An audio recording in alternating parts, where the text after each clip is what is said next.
high resolution and Dolby sound. Tommy and Tuppence was less than a block from the hotel. Holly could see the sign as soon as she stepped from beneath the hotel awning. She walked down and studied the menu posted in the window. In the upper left-hand corner was a pie with steam rising from its crust. Printed below this was, "Steak and kidney pie is our specialty." She strolled down another block and came to a parking lot, which was about 3/4 full. "City parking," said the sign out front. 6-hour limit. She went in, looking for tickets on windshields or a traffic warden's chalk marks on tires. She saw neither, which meant that no one was enforcing the 6-hour limit. It was strictly honor system. It wouldn't work in New York, but it probably worked just fine in Ohio. With no monitoring, there was no way to tell how long the van had been here after Merlin Cassidy had abandoned it, but she guessed that with the doors unlocked and the keys dangling invitingly from the ignition, it probably hadn't lasted too long. She walked back to Tommy and Tuppence, introduced herself to the hostess, and said she was an investigator working a case that had to do with a man who had stayed nearby last spring. It turned out the hostess was also part owner, and with the evening rush still an hour away, she was perfectly willing to talk. Holly asked if she happened to remember just when the restaurant had leafleted the area with menus. "What did the guy do?" the hostess asked. Her name was Mary, not Tuppence, and her accent was New Jersey rather than Newcastle. "I'm not at liberty to say," Holly told her. "It's a legal matter. You understand?" "Well, I do remember," Mary said. "It'd be funny if I didn't." "Why is that?" "When we first opened 2 years ago, this was Fredo's place. You know, like in The Godfather?" "Yes," Holly said, "although Fredo is best remembered for Godfather 2, especially for the sequence where his brother Michael kisses him and says, 'I know it was you, Fredo. You broke my heart.'" "I don't know about that, but I do know that there are about 200 Italian restaurants in Dayton, and we were getting killed. So we decided to try British food. You can't exactly call it cuisine. Fish and chips, bangers and mash, even beans on toast. And changed the name to Tommy and Tuppence, like in the Agatha Christie books. We figured we had nothing to lose at that point, and you know what? It worked. I was shocked, but in a good way, believe me. We filled this place for lunch, and most nights for dinner." She leaned forward, and Holly could smell gin on her breath, bright and clear. "Want to know a secret?" "I love secrets," Holly said truthfully. "The steak and kidney pie comes frozen from a company in Paramus. We just heat it up in the oven. And you know what? The restaurant critic from the Dayton Daily News loved it. He gave us 5 stars. I shit you not." She leaned forward a little more and whispered, "If you tell anyone that, I'd have to kill you." Holly zipped a thumb across her thin lips and turned an invisible key, a gesture she'd seen Bill Hodges make on many occasions. "So, when you reopened with the new name and the new menu, or maybe just before—" "Johnny, he's my hubby, wanted to paper the neighborhood a week before, but I told him that was no good. People would forget, so we did it the day before. We hired a kid and printed enough menus for him to cover a 9-block area." "Including the parking lot up the street?" "Yes. Is that important?" "Would you check your calendar and tell me what day that was?" "Don't need to. It's engraven on my memory." She tapped her forehead. "April 19th, a Thursday. We reopened, actually, on Friday." Holly restrained an urge to correct Mary's grammar, thanked her, and turned to go. "Sure you can't tell me what the guy did?" "Very sorry, but I'd lose my job." "Well, at least come in for dinner, if you're staying in town." "I'll do that," Holly said, but she wouldn't. God knew what else on the menu had been shipped frozen from Paramus. 3. The next step was a visit to the Heisman Memory Unit and a talk with Terry Maitland's father, if he was having a good day, presuming he had good days anymore. Even if he was off in the clouds, she might be able to talk to some of the people who worked there. In the meantime, here she was in her pretty good hotel room. She powered up her laptop and sent Alec Pelly an email titled Gibney Report No. 1. Tummy and Tuppence menus were leafleted in a 9-block area on Thursday, April 19th, based on interview with co-owner Mary Hollister. I am confident this date is correct. Such being the case, we can be sure it was the date Merlin Cassidy abandoned the van in nearby parking lot. Note that Maitland family arrived Dayton around noon on Saturday, April 21st. I am almost positive the van was gone by then. I will check with local police tomorrow, hoping to close off one more possibility, and will then visit the Heisman Memory Unit. If questions, email or call my cell. Holly Gibney, Finders, Keepers. With that taken care of, Holly went down to the hotel restaurant and ordered a light meal. She never even considered room service, which was always ridiculously expensive. She found a Mel Gibson film she hadn't seen on the in-room movie menu and ordered it, $9.99, which she would deduct from her report of expenses when she filed it. The picture wasn't great, but Gibson did the best he could with what he had. She noted the title and the running time in her current movie logbook. Holly had already filled over 24 others, giving it 3 stars. With that taken care of, she made sure both of the room's door locks were engaged, said her prayers, finishing, as she always did, by telling God that she missed Bill, and went to bed, where she slept for 8 hours with no dreams, at least none that she remembered. 4. The next morning, after coffee, a brisk 3-mile walk, breakfast at a nearby cafe, and a hot shower, Holly called the Dayton Police Department and asked for traffic division. Following a refreshingly brief interval on hold, an Officer Linden came on the line and asked how he could help her. Holly found this delightful. A polite policeman always brightened her day, although, to be fair, most of them were in the Midwest. She identified herself, said she was interested in a white Econoline van that had been left in a public parking lot on Northwoods Boulevard in April, and asked if DPD regularly checked the city's honor lots. "Sure," Officer Linden said, "but not to enforce the 6-hour limit. They're cops, not meter maids." "I understand," Holly said, "but they must keep an eye out for possible dump-offs, don't they?" Linden laughed. "Your company must do a lot of repos and retrievals." "Along with bail jumpers. They're our bread and butter." "Then you know how it works. We're especially interested in expensive cars that have been hanging around those lots for a while, both in town and in long-term parking at the airport. Your Denali's, your Escalades, your Jags and Beamers. You say this van you're interested in had New York plates?" "Correct." "A van like that probably wouldn't have drawn much attention the first day. People from New York do come to Dayton, strange as it may seem. But if it was still there on the second day, probably." Which still would have been a full day before the Maitlands arrived. "Thank you, officer." "I could check the impound yard if you want." "That won't be necessary. The van next showed up 1,000 miles south of here." "What's your interest in it, if you don't mind me asking?" "Not at all," Holly said. This was a police officer, after all. "It was used to abduct a child who was subsequently murdered." 5.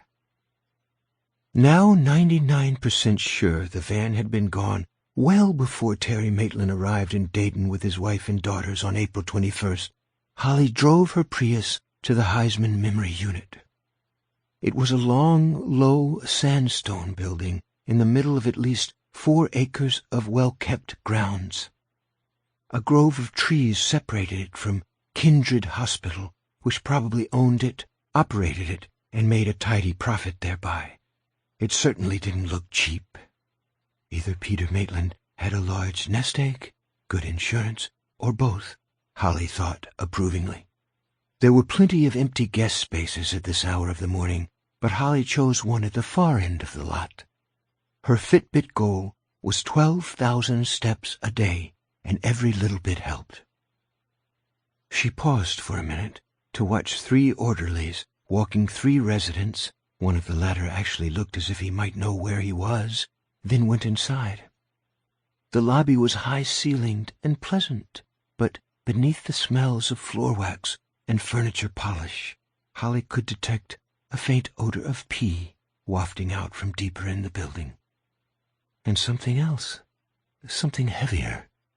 It would have been foolish and melodramatic to call it the smell of lost hope, but that was what it smelled like to Holly, just the same. Probably because I spent so much of my early life staring at the hole instead of the donut, she thought. The sign on the main desk read, "All visitors must check in." The woman behind the desk, Mrs. Kelly, according to the little plaque on the counter, gave Holly a welcoming smile. "Hello there. How may I help?" To this point all was ordinary and unremarkable. Things only went off the rails when Holly asked if she could visit Peter Maitland. Mrs. Kelly's smile remained on her lips, but disappeared from her eyes. "Are you a member of the family?" "No," Holly said. "I'm a friend of the family." This, she told herself, was not exactly a lie. She was working for Mrs. Maitland's lawyer, after all, and the lawyer was working for Mrs. Maitland, and that qualified as a kind of friendship, didn't it, if she had been hired to clear the name of the widow's late husband? "I'm afraid that won't do," said Mrs. Kelly. What remained of her smile was now purely perfunctory. "If you're not family, I'm afraid I'll have to ask you to leave. Mr. Maitland wouldn't know you anyway. His condition has deteriorated this summer." "Just this summer, or since Terry came to visit him in the spring?" Now the smile was gone entirely. "Are you a reporter? If you are required by law to tell me, and I will ask you to leave the premises at once. If you refuse, I'll call security and have you escorted. We've had quite enough of your kind." This was interesting. It might not have anything to do with the matter she had come here to investigate, but maybe it did. The woman hadn't gone all poopy, after all, until Holly mentioned Peter Maitland's name. "I'm not a reporter." "I'll take your word for that, but if you're not a relative, I still must ask you to leave." "All right," Holly said. She took a step or 2 away from the desk, then had an idea and turned back. "Suppose I had Mr. Maitland's son, Terry, call and vouch for me. Would that help?" "I suppose," Mrs. Kelly said. She looked grudging about it. "He would have to answer a few questions, though, to satisfy me that it wasn't one of your colleagues pretending to be Mr. Maitland. That might sound a trifle paranoid to you, Ms. Gibney, but we have been through a lot here. A lot. And I take my responsibilities very seriously." "I understand." "Maybe you do and maybe you don't, but it wouldn't do you any good to speak to Peter in any case. The police found that out. He's in end-stage Alzheimer's. If you talk to the younger Mr. Maitland, he'll tell you." "The younger Mr. Maitland won't tell me anything, Mrs. Kelly, because he's been dead for a week. But you don't know that, do you? When was the last time the police tried to talk to Peter Maitland? I'm asking as a friend of the family." Mrs. Kelly considered this, then said, "I don't believe you, and I'm not answering your questions." Bill would have gotten all chummy and confidential at this point. He and Mrs. Kelly might even have ended by exchanging email addresses and promising to stay in touch on Facebook. But although Holly was an excellent deductive thinker, she was still working on what her analyst called people skills. She left a bit disheartened, but not discouraged. This kept getting more interesting. 6. At 11 o'clock on that bright and sunny Tuesday morning, Holly sat on a shady bench in Andrew Dean Park, sipping a latte from a nearby Starbucks and thinking about her queer interview with Mrs. Kelly. The woman hadn't known Terry was dead. Probably none of the Heisman staff knew, and that didn't surprise Holly very much. The murders of Frank Peterson and Terry Maitland had happened in a small city hundreds of miles away. If it had made the national news at all during a week when an ISIL sympathizer had shot 8 people in a Tennessee shopping mall and a tornado had leveled a small Indiana town, it would only have been as a blip far down on Huffington Post, there and gone.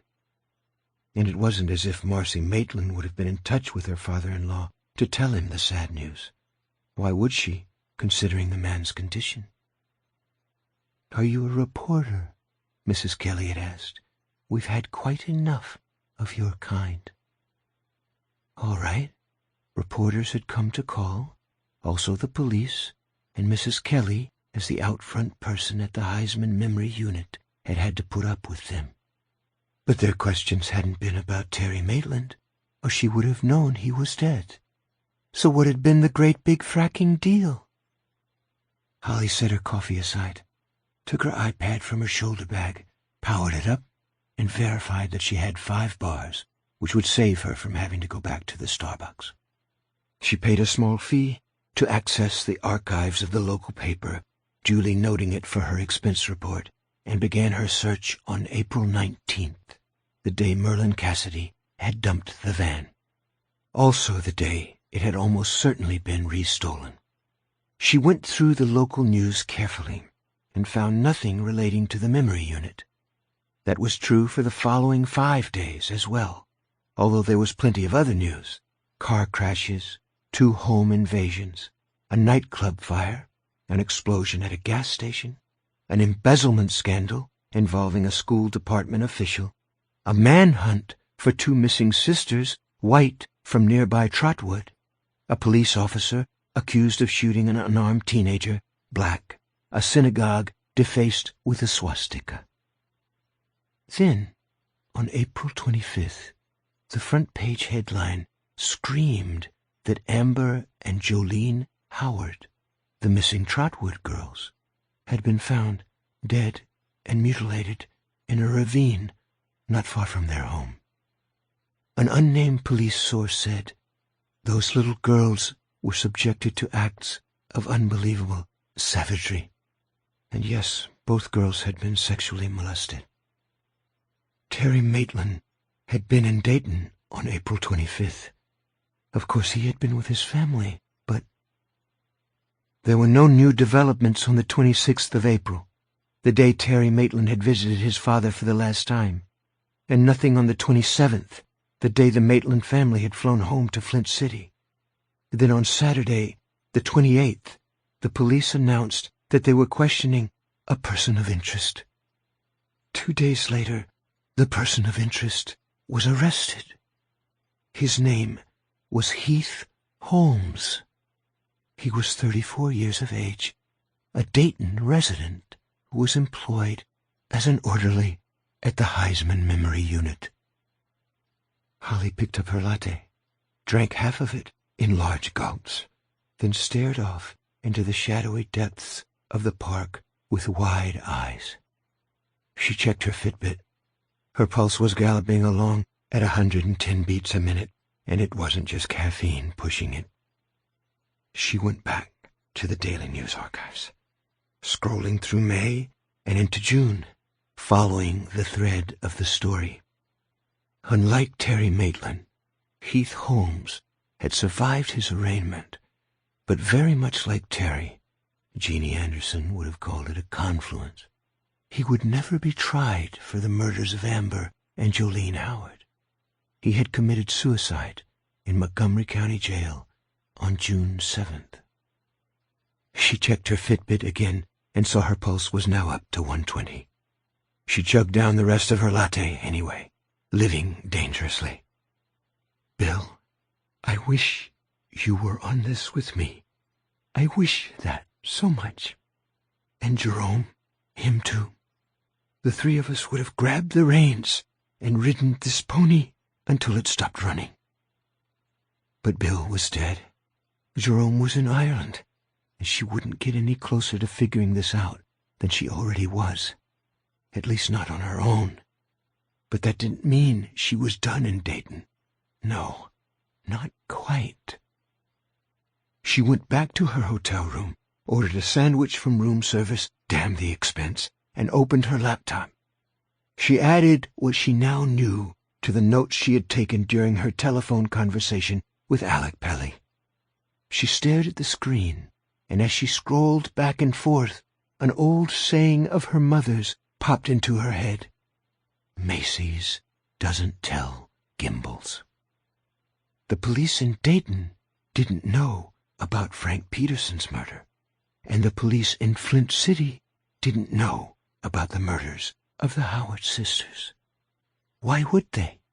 The killings had taken place in different regions of the country and months apart. No one knew that Terry Maitland had been in both places, and no one knew about the connection to the Heisman Memory Unit. Every case had an information highway running through it, and this one was washed out in at least 2 places. But I know, Holly said. At least some of it. I do. Only... The knock at the door made her jump.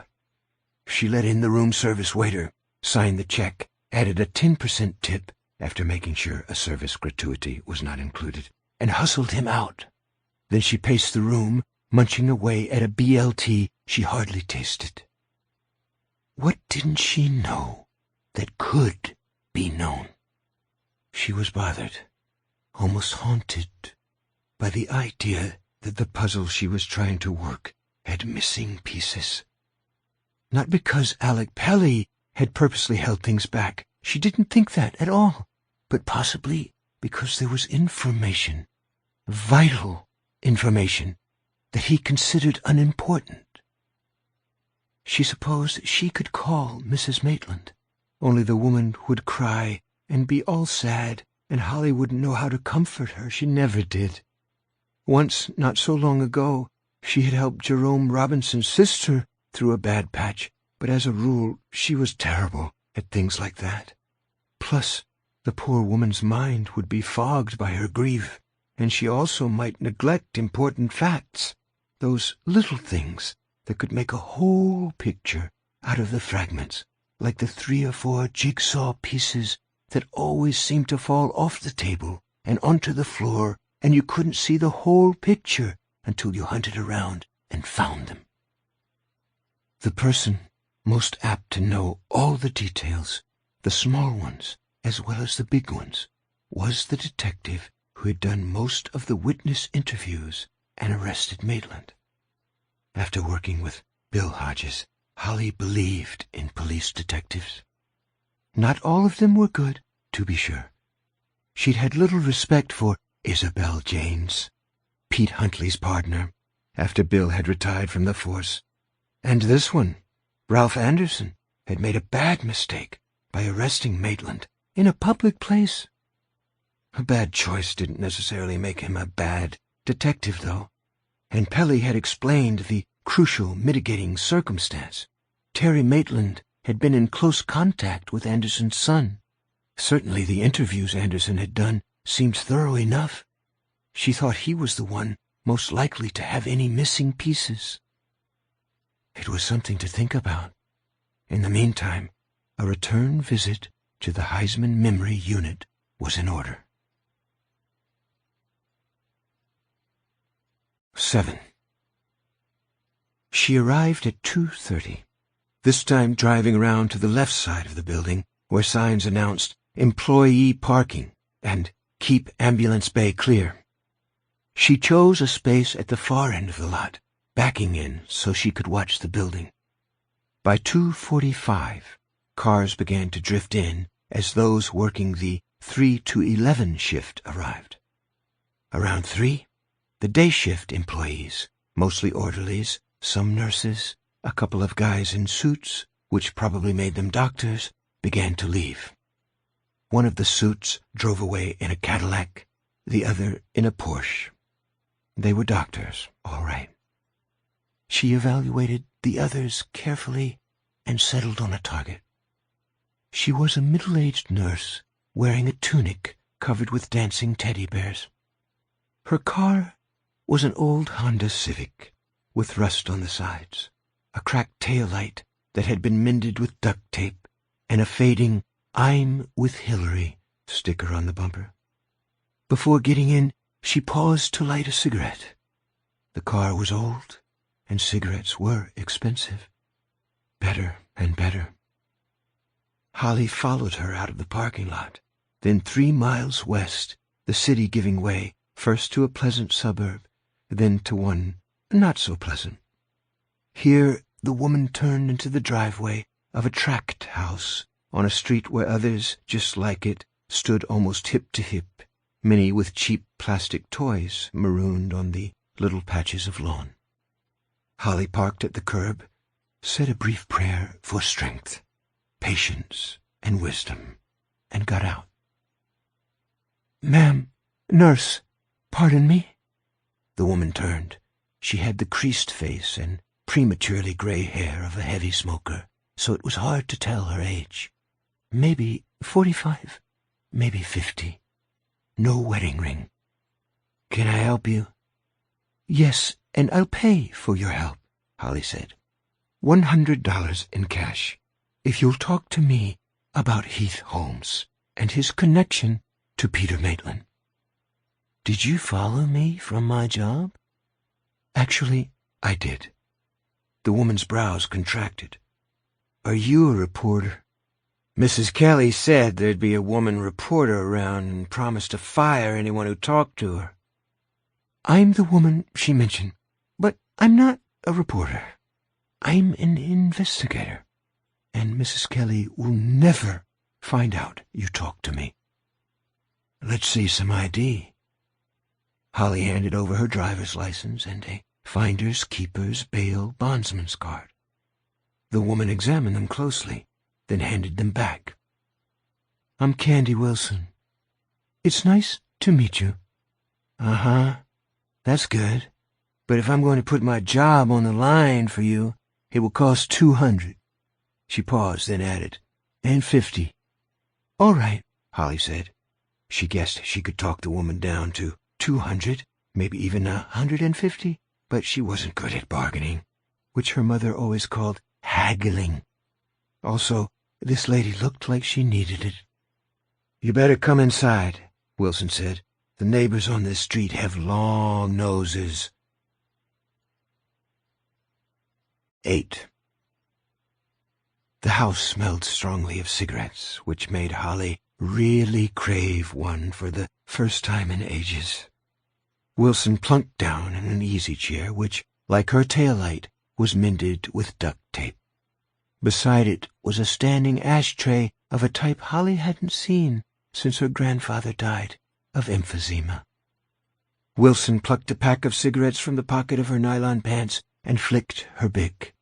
She did not offer the pack to Holly, which was no surprise, given the price of smokes these days, but for which Holly was grateful, anyway. She might have taken one. "Money first," Candy Wilson said. Holly, who had not neglected to stop at an ATM on her second trip to the memory unit, took her wallet from her purse and counted out the correct amount. Wilson recounted it, then put it in her pocket with her cigarettes. "Hope you're telling the truth about keeping your mouth shut, Holly. God knows I need this money. My asshole husband cleaned out our bank account when he left. But Mrs. Kelly doesn't kid around. She's like one of the dragons on that Thrones show." Holly once more zipped a thumbnail across her lips and turned the invisible key. Candy Wilson smiled and seemed to relax. She looked around the living room, which was small and dark and furnished in early American yard sale. "Ugly fucking place, isn't it? We had a nice house over on the west side. No mansion, but better than this pit. My asshole husband sold it right out from under me before he sailed off into the sunset. You know what they say, there are none so blind as those who will not see. I almost wish we'd had kids so I could turn them against him." Bill would have known how to reply to this, but Holly didn't. So she took out her notebook and went to the matter at hand. "Heath Holmes worked as an orderly at the Heisman." "Yes, indeed. Handsome Heath, we used to call him. It was sort of a joke and sort of not. He wasn't any Chris Pine or Tom Hiddleston, but he wasn't hard to look at either. Nice guy, too. Everybody thought so. Which only goes to prove that you never know what's in a man's heart. I found that out with my asshole husband, but at least he never raped and mutilated any little girls." "Seen their pictures in the paper." Holly nodded. Two cute blondes, wearing identical pretty smiles. 12 and 10. The exact ages of Terry Maitland's daughters. Another of those things that felt like a connection. Maybe it wasn't, but the whisper that the two cases were actually one had begun to grow louder in Holly's mind. A few more facts of the right kind, and it would become a shout. "Who does that?" Wilson asked, but the question was rhetorical. "A monster, that's who." "How long did you work with him, Miss Wilson?" "Call me Candy, why don't you? I let people call me by my first name when they pay my utilities for the next month. I worked with him for 7 years and never had a clue." "The paper said he was on vacation when the girls were killed." "Yeah, went up to Regis, about 30 miles north of here, to his mother's, who told the cops he was there the whole time." Wilson rolled her eyes. "The paper also said he had a record." "Well, yeah, but nothing gross. Just a joyride and a stolen car when he was 17. She frowned at her cigarette. "Paper wasn't supposed to have that, you know. He was a juvenile, and those records are supposed to be sealed. If they weren't, he probably wouldn't have gotten the job at Heisman, even with all his Army training and his 5 years working at Walter Reed. Maybe, but probably not." "You speak as if you knew him pretty well." "I'm not defending him. Don't get that idea. I had drinks with him, sure, but it wasn't a date situation, nothing like that. A bunch of us used to go out to the Shamrock sometimes after work. This was back when I still had some money and could buy around when it was my turn. Those days are gone, honey. Anyway, we used to call ourselves the Forgetful Five on account of—" "I think I get it," Holly said. "Yeah, I bet you do, and we knew all the Alzheimer's jokes. Most of them are kind of mean, and a lot of our patients are actually pretty nice, but we told them to kind of, I don't know." "Whistle past the graveyard?" Holly suggested. "Yes, that's it. You want a beer, Holly?" "Okay, thanks." She didn't have much of a taste for beer, and it wasn't really recommended when you were taking Lexapro, but she wanted to keep the conversation rolling. Wilson brought back a couple of Bud Lights. She offered Holly a glass, no more than she had offered one of her cigarettes. "Yeah, I knew about the joyride bust," she said, once more sitting in the mended easy chair. It gave a tired whoof. "We all did. You know how people talk when they've had a few. But it was nothing like what he did in April. I still can't believe it. I kissed that guy under the mistletoe at last year's Christmas party." She either shuddered or pretended to. "So he was on vacation the week of April 23rd. "If you say so. I just know it was in spring because of my allergies." So saying, she lit a fresh cigarette. "Said he was going up to Regis. Said he and his mom were going to have a service for his dad, who died a year ago. A memory service, he called it. And maybe he did go. But he came back to kill those girls from Trotwood, no question about it, because people saw him, and there was surveillance video from a gas station that showed him filling up." "Filling what up?" Holly asked. "Was it a van?" This was leading the witness, and Bill wouldn't have approved, but she couldn't help herself. "I don't know. Not sure the papers said. Probably his truck. He had a Tahoe all fancied up, custom tires, lots of chrome, and a camper cap. He could have put them in there. Drugged them, maybe, until he was ready to. You know, use them. Ook, Holly said. She couldn't help it. Candy Wilson nodded. Yeah, kind of thing you don't want to imagine, but you just can't help it. At least I can't. They also found his DNA, as I'm sure you know, because that was in the paper, too. Yes. And I saw him that week, because he came into work one day. Just can't stay away from this place, can you? I asked him.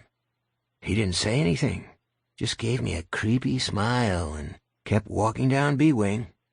I never saw him smile like that, never. I bet he still had their blood under his fingernails. Maybe even on his cock and balls. Christ, it gives me the willies just thinking about it. It gave Holly the willies, too, but she didn't say so. Only took a sip of her beer and asked what day that had been. I don't know off the top of my head, but after those girls disappeared, you know what? I bet I can tell you exactly, because I had a hair appointment that same day after work, to have it colored. Haven't been to the beauty parlor since, as I'm sure you can plainly see. Just a minute. She went to a little desk in the corner of the room, came up with an appointment book, and flipped back through the pages. Here it is. Debbie's Hairport, April 26th. Holly wrote it down and added an exclamation point. That was the day of Terry's last visit to see his father. He and his family had flown home the following day. Did Peter Maitland know Mr. Holmes? Wilson laughed. Peter Maitland doesn't really know anybody, hon. He had some clear days last year, and even early this year he remembered enough to get to the caf on his own and ask for chocolate. The things they really like are the things most of them remember the longest.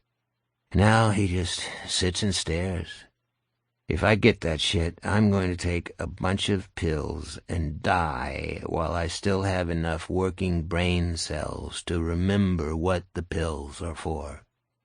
But if you're asking if Heath knew Maitland, the answer is sure. You bet. Some of the orderlies switch around, but Heath stuck pretty much to the odd-numbered suites on B-Wing. He used to say that some part of them knew him, even when most of their brains were gone. And Maitland is in suite B5. Did he visit Maitland's room on the day you saw him? Must have. I know something that wasn't in the paper, but you can bet your ass it would have been a big deal at Heath's trial if he'd ever had one. What, Candy? What was it? What? When the cops found out he'd been into the memory unit after the murders, they searched all the B-Wing suites, paying especially close attention to Maitland's, because Cam Malinsky said he saw Heath coming out of there. Cam's a janitor. He noticed Heath especially because Cam was washing the hall floor, and Heath took a slip and went on his ass. You're sure of this, Candy? I am. And here's the big thing. My best friend on the nursing staff is a woman named Penny Prudhomme, and she heard one of the cops talking on his phone after they searched B5. He said they found hair in the room, and it was blonde. What do you think of that?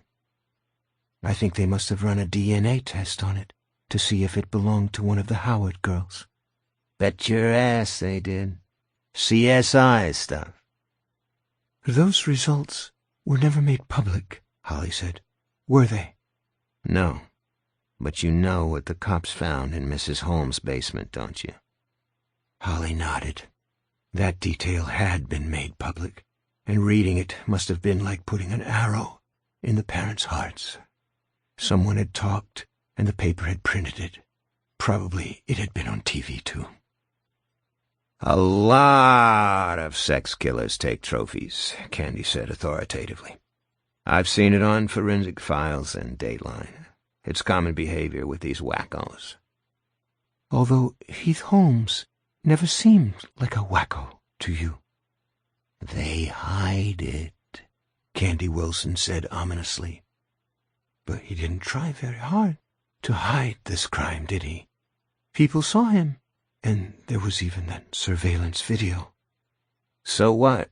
He went crazy, and crazy people don't give a shit. I'm sure Detective Anderson and the Flint County DA said the exact same thing about Terry Maitland, Holly thought, even though some serial killers, sex killers, to use Candy Wilson's term, keep getting away with it for years. Ted Bundy, for one. John Wayne Gacy, for another. Holly got up. Thank you so much for your time. Thank me by making sure Mrs. Kelly doesn't find out I talked to you. I'll do that, Holly said. As she was stepping out the door, Candy said, You know about his mom, right? What she did after Heath offed himself in jail? Holly stopped, keys in hand. No. It was a month later. Guess you didn't get that far in your researches. She hung herself, just like him, only in her basement instead of a jail cell. Holy frack! Did she leave a note? That I don't know, Candy said, but the basement was where the cops found those bloody underpants. The ones with Winnie and Tigger and Rue on them. If your only son does a thing like that, who needs to leave a note? 9. When Holly was unsure about what to do next, she almost always sought out either an international house of pancakes or a Denny's. Both served breakfast all day, comfort food that you could eat slowly without being bothered by things like wine lists and pushy waiters. She found an IHOP close to her hotel. Once seated at a two-top in the corner, she ordered pancakes, a short stack, a single scrambled egg, and hash browns. The IHOP hash browns were always delicious. While she waited for her food to come, she fired up her laptop and searched for Ralph Anderson's telephone number. She didn't find it, which was no huge surprise. Police officers almost always unlisted their phones. She could almost certainly get to it. Even so, Bill had taught her all the tricks, and she wanted to talk to him because she was sure they both had pieces of the puzzle the other lacked. He's Macy's, I'm Gimbel's, she said. What was that, hon? It was the waitress with her evening repast. I was just saying how hungry I am, Holly said. You better be, because this is a lot of chow. She set the plates down. But you could use some feeding up, if you don't mind me saying so. You're too skinny. I had a friend who used to tell me that all the time, Holly said, and suddenly felt like crying. It was that phrase, I had a friend. Time had passed, and time probably did heal all wounds, but God, some of them healed so slowly. And the difference between I have and I had was such a gulf. She ate slowly, going heavy on the pancake syrup. It wasn't the real deal, not maple, but it was tasty, just the same, and it was good to eat a meal where you sat down and took your time. By the time she finished, she had come to a reluctant decision. Calling Detective Anderson without informing Pelly was apt to get her fired when she wanted, it was Bill's turn of phrase, to chase the case. More importantly, it would be unethical. The waitress came back to offer more coffee, and Holly agreed.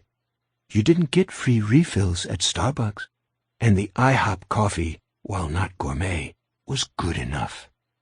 Like the syrup. And like me, Holly thought. Her therapist said these moments of self-validation throughout the day were very important. I may not be Sherlock Holmes, or Tommy and Tuppence for that matter, but I am good enough, and I know what I have to do. Mr. Pelly may argue with me, and I hate arguments, but I'll argue back if I have to.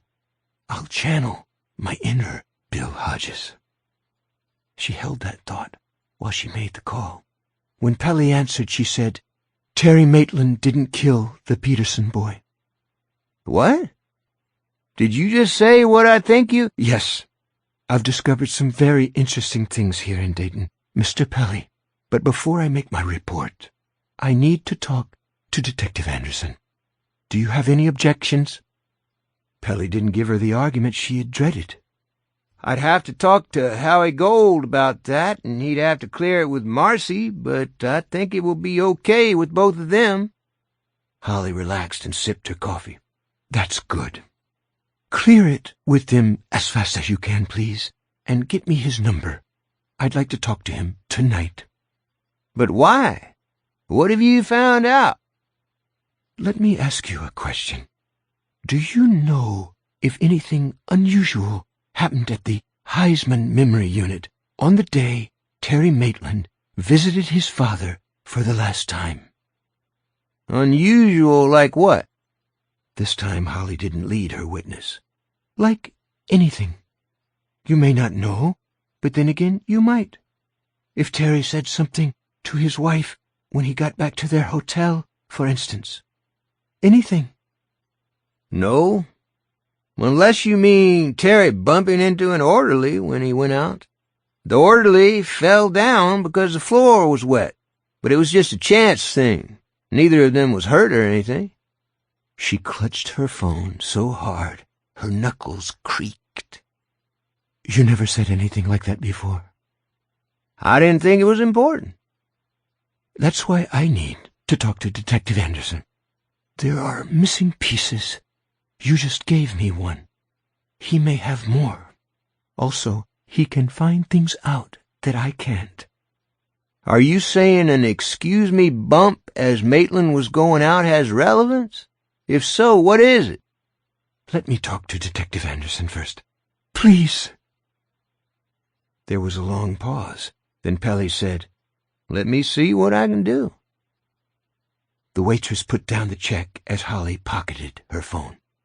That sounded intense. Holly gave her a smile. Thank you for such good service. The waitress left. The check came to $18.20. Holly left a $5 tip under her plate. This was quite a bit more than the recommended amount, but she was excited. 10. She had barely returned to her room when her cell rang. Unknown caller, the screen said. Hello? You've reached Holly Gibney. To whom am I speaking? This is Ralph Anderson. Alec Pelly gave me your number, Ms. Gibney, and told me what you're doing. My first question is, do you know what you're doing? Yes. Holly had many worries, and she was a very doubtful person, even after years of therapy, but of this much she was sure. Uh-huh. Well, maybe you do, and maybe you don't. I have no way of telling, do I? No, Holly agreed. At least, not as of this moment. Alex said you told him Terry Maitland didn't kill Frank Peterson. He said you seemed very sure of it. I'm curious as to how you can make a statement like that when you're in Dayton and the Peterson murder happened here in Flint City. Because there was a similar crime here, at the same time Maitland was here. Not a boy killed, but 2 little girls. Same basic M.O., rape and mutilation. The man the police arrested claimed to have been staying with his mother in a town 30 miles away, and she corroborated that. But he was also seen in Trotwood, the suburb where the little girls were abducted. There's surveillance footage of him. Does this sound familiar? Familiar, but not surprising. Most killers toss up some kind of alibi once they're caught. You might not know that from your work collaring bail jumpers, Miss Gibney. Alec told me what your firm mostly does, but surely you know it from TV. This man was an orderly at the Heisman Memory Unit, and although he was supposed to be on vacation, he was there at least once during the same week that Mr. Maitland was there visiting his father. On the occasion of Mr. Maitland's last visit, April 26th, this would have been, these 2 supposed killers actually bumped into each other. And I mean that literally. "Are you shitting me?" Anderson nearly shouted. I am not. This is what my old partner at Finders Keepers would have called an authentic no-shit situation. Is your interest piqued? "Did Pelly tell you the orderly scraped Maitland when he fell down? Reached out and grabbed for him and nicked his arm?" Holly was silent. She was thinking about the movie she had packed in her carry-on. She wasn't in the habit of self-congratulation, just the opposite, but it now seemed like an act of intuitive genius. Only, had she ever doubted there was something far out of the ordinary about the Maitland case? She had not, mostly because of her association with the monstrous Brady Wilson Harsfield. A thing like that tended to widen your perspective quite a bit. And that wasn't the only cut. He sounded like he was talking to himself. There was another one, but down here, after Frankie Peterson was murdered. Here was another missing piece. Tell me, detective. Tell me. I think... Not over the phone. Can you fly down here? We should sit down and talk. You, me, Alec Pelly, Howie Gold, and a state police detective who's also been working the case. And maybe Marcy. Her too. I think that's a good idea, but I'll have to discuss it with my client, Mr. Pelly. Talk to Howie Gold instead. I'll give you his number. Protocol. Howie employs Alec, so protocol isn't an issue. Holly mulled this over. Can you get in touch with the Dayton Police Department and the Montgomery County District Attorney? I can't find out all I want to know about the murders of the Howard girls and about Heath Holmes. That's the orderly's name. But I think you could. Is this guy's trial still pending? If it is, they probably won't want to give out a whole lot of info. Mr. Holmes is dead. She paused. Just like Terry Maitland. Jesus, he muttered. How weird can this get? Weirder, she said, another thing of which she had no doubt. Weirder, he repeated. Maggots in the cantaloupe. I beg your pardon. Nothing. Call Mr. Gold, okay? I still think I had better call Mr. Pelly first, just to be sure. If you really think so. And Ms. Gibney, I guess maybe you do know your business. That made her smile. 11. Holly got the green light from Mr. Pelly and called Howie Gold at once, now pacing a worry track on the cheap hotel carpet and obsessively punching at her Fitbit to read her pulse. Yes, Mr. Gold thought it would be a good idea if she flew down, and no, she didn't need to fly coach. Book business class, he said. More legroom. All right, she felt giddy. I will. You really don't believe Terry killed the Peterson boy? No more than I think Heath Holmes killed those two girls, she said. I think it was someone else. I think it was an outsider. Visits. July 25th. 1. Detective Jack Hoskins of the Flint City PD woke up at 2 a.m. on that Wednesday morning in triple misery. He had a hangover, he had a sunburn, and he needed to take a shit. It's what I get for eating at Los Tres Molinos, he thought. But had he eaten there? He was pretty sure he had. Enchilada stuffed with pork and that spicy cheese. But wasn't positive. It might have been Hacienda. Last night was hazy. Have to cut back on the vodka. Vacation is over. Yes, and over early. Because their shitty little department currently had just one working detective. Sometimes life was a bitch. Often, even. He got out of bed, wincing at the single hard thud in his head when his feet hit the floor, and rubbing at the burn on the back of his neck. He shucked his shorts, grabbed a newspaper off the nightstand, and plodded to the bathroom to take care of his business. Ensconced on the toilet, waiting for the semi-liquid gush that always came 6 hours or so after he ate Mexican food, would he never learn? He opened the Call and rattled his way to the comics, the only part of the local paper that was worth a damn. He was squinting at the tiny dialogue balloons in Get Fuzzy when he heard the shower curtain rattle. He looked up and saw a shadow behind the printed daisies. His heart leaped into his throat, walloping. Someone was standing in his tub. An intruder.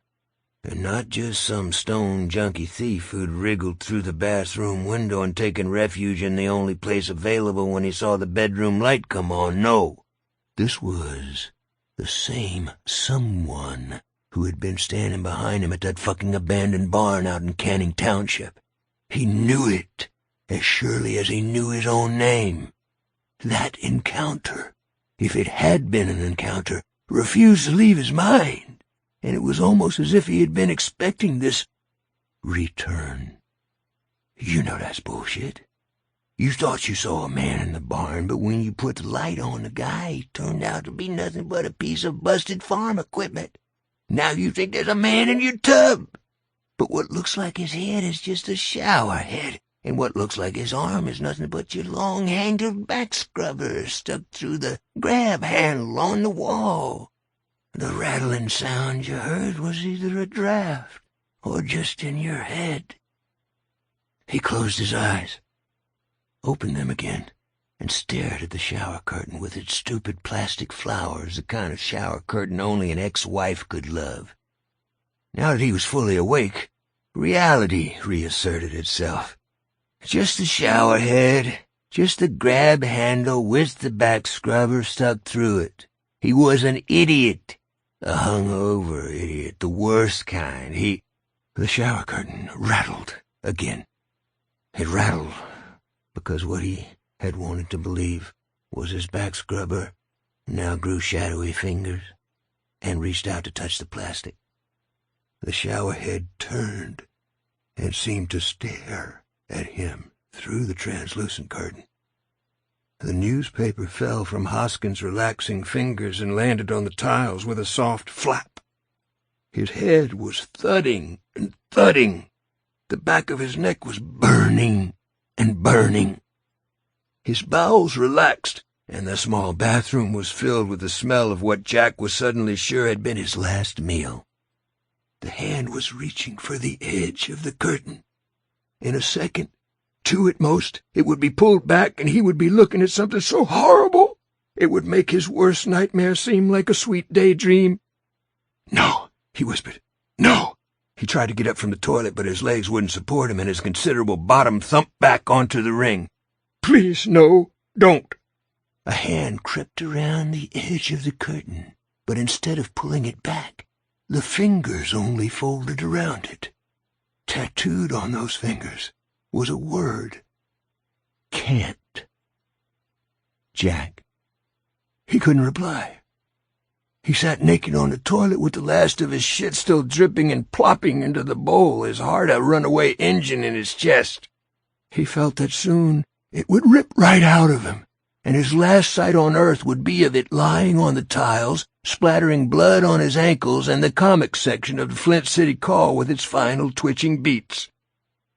That's not a sunburn, Jack.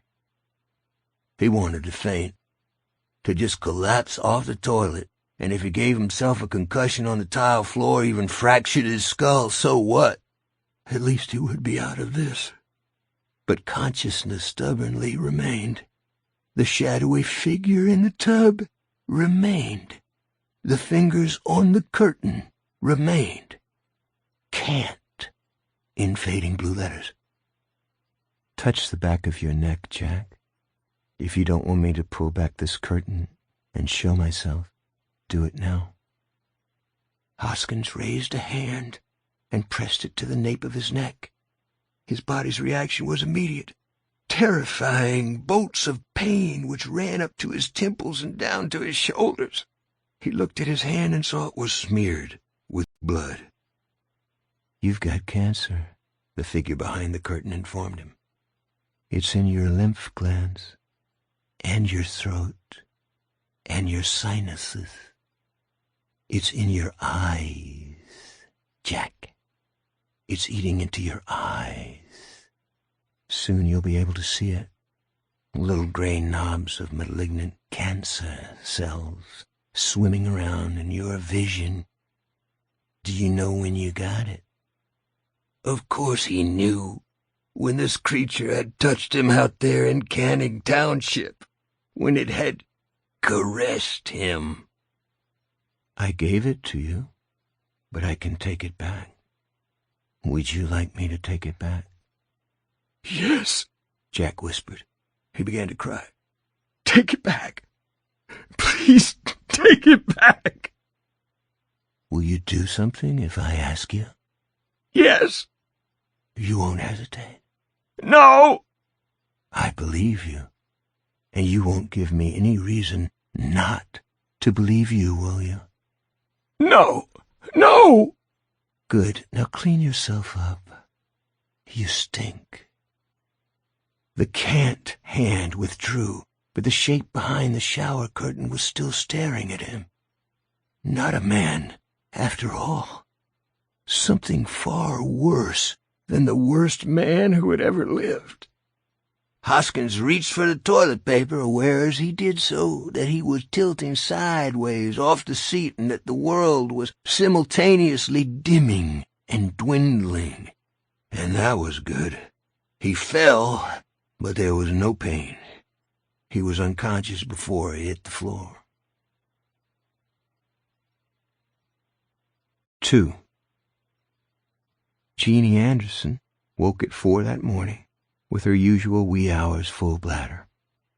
Ordinarily she would have used their bathroom, but Ralph had been sleeping badly ever since Terry Maitland had been shot, and tonight he had been particularly restless. She got out of bed and made her way to the bathroom at the end of the hall, the one past the door to Derek's room. She considered flushing after relieving herself and decided even that might wake him. It could wait until morning. 2 more hours, Lord, she thought as she left the bathroom. 2 more hours of good sleep, that's all I wa— She stopped halfway down the hall. The downstairs had been dark when she left the bedroom, hadn't it? She had been more asleep than awake, but surely she would have noticed a light on.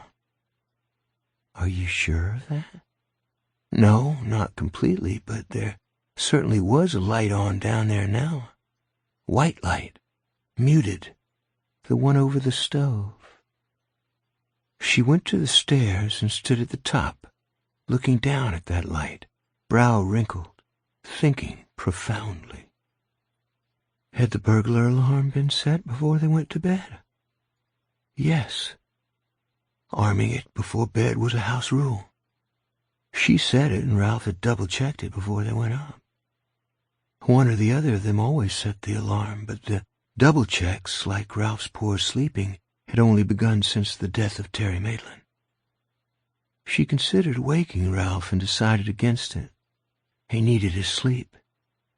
She considered going back to get his service revolver, in the box on the high shelf in the closet. But the closet door squeaked, and that would surely wake him, and wasn't that pretty paranoid? The light probably had been on when she went to the bathroom, and she just hadn't noticed. Or maybe it had gone on by itself, a malfunction. She descended the steps quietly, moving to the left on the 3rd step, and to the right on the 9th, to avoid the creaks, not even thinking about it. She walked to the kitchen door and peeked around the frame, feeling both stupid and not stupid at all. She sighed, blowing back her bangs. The kitchen was empty. She started across the room to turn off the stove light, then stopped. There were supposed to be 4 chairs at the kitchen table, 3 for the family, and the one they called the guest chair, but now there were only 3. "Don't move," someone said. "If you move, I'll kill you." If you scream, I'll kill you." She stopped, pulse hammering, the hair on the back of her neck lifting.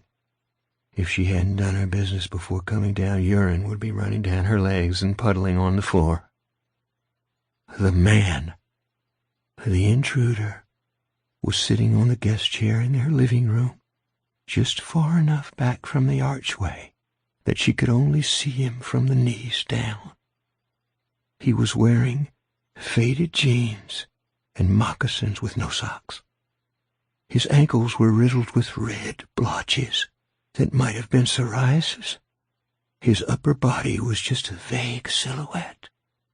All she could tell was that his shoulders were broad and a little slumped, not as if he was tired, but as if they were so crammed with workout muscle that he couldn't square them.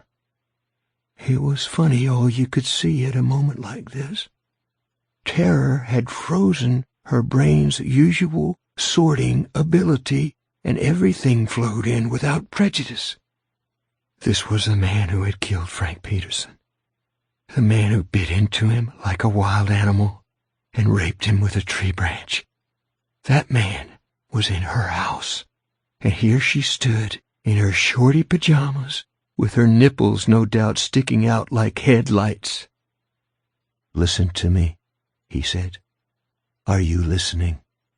"Yes," Jeannie whispered, but she had begun to sway on the edge of a faint, and she was afraid she might pass out before he could say what he'd come to say. If that happened, he would kill her. After that, he might leave, or he might go upstairs to kill Ralph. He'd do it before Ralph's mind cleared enough to know what was going on, and leave Derek to come home from camp an orphan. No, no, no! What do you want?" "Tell your husband it's done here in Flint City. Tell him he has to stop. Tell him that if he does that, things go back to normal. Tell him if he doesn't, I'll kill him. I'll kill them all." His hand emerged from the shadows of the living room and into the dim light cast by the single bar, fluorescent. It was a big hand. He closed it into a fist. "What does it say on my fingers? Read it to me." She stared at the faded blue letters. She tried to speak and couldn't. Her tongue was nothing but a lump clinging to the roof of her mouth. He leaned forward. She saw eyes under a broad shelf of forehead, black hair, short enough to bristle. Black eyes, not just on her, but in her, searching her heart and mind. "It says, must," he told her. "You see that, don't you?" Yeah. "And what you must do is tell him to stop." Red lips moving inside a black goatee. "Tell him if he or any of them tries to find me, I'll kill them and leave their guts in the desert for the buzzards. Do you understand me?" "Yes," she tried to tell him, but her tongue wouldn't move, and her knees were unlocking, and she put her arms out to break her fall, and she didn't know if she succeeded in that or not, because she was gone into darkness before she hit the floor. 3. Jack woke up at 7 o'clock with bright summer sun shining through the window and across his bed. Birds were twittering outside. He sat bolt upright, staring wildly around, only faintly aware that his head was throbbing from last night's vodka. He got out of bed fast, opened the drawer of his bedside table, and took out the .38 Pathfinder he kept there for home protection. He high-stepped across the bedroom with the gun held beside his right cheek and the short barrel pointing at the ceiling. He kicked his boxers aside, and when he got to the door, which stood open, he paused next to it with his back to the wall. The smell wafting out was fading but familiar, the aftermath of last night's enchilada adventures. He had gotten up to offload. That much at least hadn't been a dream. Is anybody in there? If so, answer up. I'm armed and I will shoot.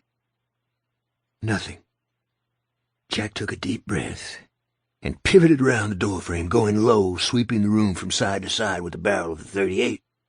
He saw the toilet with the lid up and the ring down. He saw the newspaper on the floor, turned to the comics.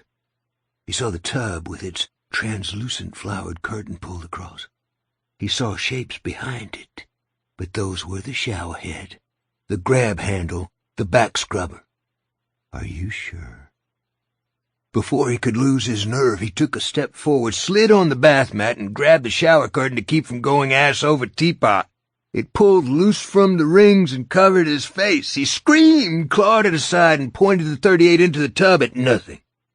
No one there. No boogeyman. He peered at the bottom of the tub. He wasn't exactly conscientious about keeping it clean, and if someone had been standing in there, he would have left footprints. But the dried scum of soap and shampoo was unmarked by tracks. It had all been a dream. A particularly vivid nightmare. Still, he checked the bathroom window and all 3 doors leading outside. Everything was buttoned up. Okay, then. Time to relax. Or almost. He went back to the bathroom for one more look, this time checking the towel cabinet. Nothing.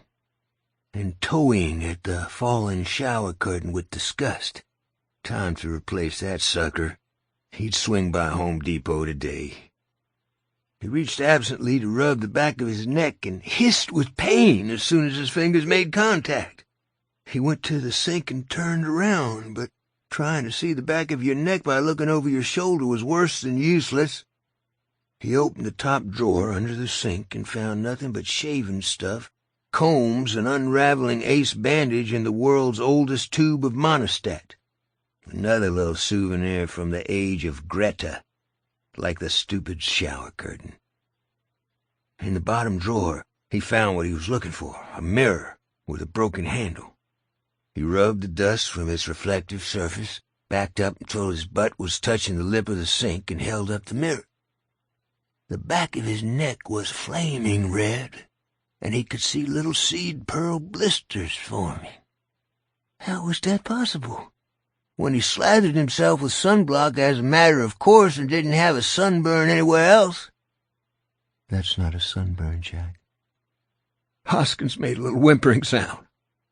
Surely no one had been in his tub early this morning. No creepy weirdo with "can't" tattooed on his fingers. Surely not. But one thing was certain. Skin cancer ran in his family. His mother and one of his uncles had died of it. It goes with the red hair, his father had said, after he himself had had skin tags removed from his driver's sidearm, precancerous moles from his calves, and a basal cell carcinoma from the back of his neck. Jack remembered a huge black mole always growing on his Uncle Jim's cheek. He remembered the raw sores on his mother's breastbone and eating into her left arm. Your skin was the largest organ in your body, and when it went haywire, the results were not pretty. Would you like me to take it back? The man behind the curtain had asked. That was a dream, Hoskins said. I got a scare out in Canyon last night. I ate a shitload of bad Mexican food, so I had a nightmare. That's all. End of story. That didn't stop him from feeling for lumps in his armpits, under the angles of his jaw, inside his nose. Nothing. Only a little too much sun on the back of his neck. Except he had no sunburn anywhere else. Just that single throbbing stripe. He wasn't actually bleeding, which sort of proved his early morning encounter had only been a bad dream, but it was already growing that crop of blisters. He should probably see a doctor about it, and he would, after he gave it a few days to get better on its own, that was. Will you do something if I ask you? You won't hesitate. No one would, Jack thought, looking at the back of his neck in the mirror, if the alternative was getting eaten from the outside in. eaten alive, no one would. 4. Jeannie woke up staring at the bedroom ceiling, at first not able to understand why her mouth was filled with the coppery taste of panic, as if she had narrowly avoided a bad fall, or why her hands were raised, palms splayed out in a warding-off gesture. And then she saw the empty half of the bed on her left, heard the sound of Ralph splashing in the shower, and thought, it was a dream. The most vivid damn nightmare of all time, for sure. But that's all it was. Only there was no sense of relief, because she didn't believe that. It wasn't fading, as dreams usually did on waking, even the worst ones. She remembered everything, from seeing the light on downstairs to the man sitting in the guest chair just beyond the living room archway. She remembered the hand emerging into the dim light and closing into a fist so she could read the fading letters tattooed between the knuckles. Must. What you must do is tell him to stop. She threw back the covers and left the room, not quite running. In the kitchen, the light over the stove was off, and all 4 chairs were in their accustomed places at the table where they ate most of their meals. It should have made a difference. It didn't. 5. When Ralph came down, tucking his shirt into his jeans with one hand and holding his sneakers in the other, he found his wife sitting at the kitchen table. There was no morning cup of coffee in front of her, no juice, no cereal. He asked her if she was okay. No. There was a man here last night. He stopped where he was, one side of his shirt squared away, the other hanging down over his belt. He dropped his sneakers. Say what? A man. The one who killed Frank Peterson. He looked around, suddenly wide awake. When? What are you talking about? Last night. He's gone now, but he had a message for you. Sit down, Ralph. He did, and she told him what had happened. He listened without saying a word, looking into her eyes. He saw nothing in them but absolute conviction. When she was done, he got up to check the burglar alarm console by the back door. It's armed, Jeannie, and the door's locked. At least this one is. I know it's armed, and they're all locked. I checked. The windows are too. Then how? I don't know, but he was here. Sitting right there. He pointed to the archway. Yes, as if he didn't want to get too far into the light. And he was big, you say? Yes, maybe not as big as you. I couldn't tell his height because he was sitting down, but he had broad shoulders and lots of muscle, like a guy who spends 3 hours a day in a gym or lifting weights in a prison yard. He left the table and got down on his knees where the kitchen's wooden floor met the living room carpet. She knew what he was looking for, and knew he wouldn't find it. She had checked this, too, and it didn't change her mind. If you weren't crazy, you knew the difference between dreams and reality, even when the reality was far outside the boundaries of normal life. Once she might have doubted that, as she knew Ralph was doubting now, but no more. Now, she knew better. He got up. That's a new carpet, honey. If a man had sat there, even for a short while, the feet of the chair would have left marks in the nap. There aren't any. She nodded. I know, but he was there. What are you saying? That he was a ghost? I don't know what he was, but I know he was right. You have to stop. If you don't, something bad is going to happen. She went to him, tilting her head up to look him full in the face. Something terrible. He took her hands. This has been a stressful time, Jeannie, for you as much as for me. She pulled away. Don't go there, Ralph. Don't.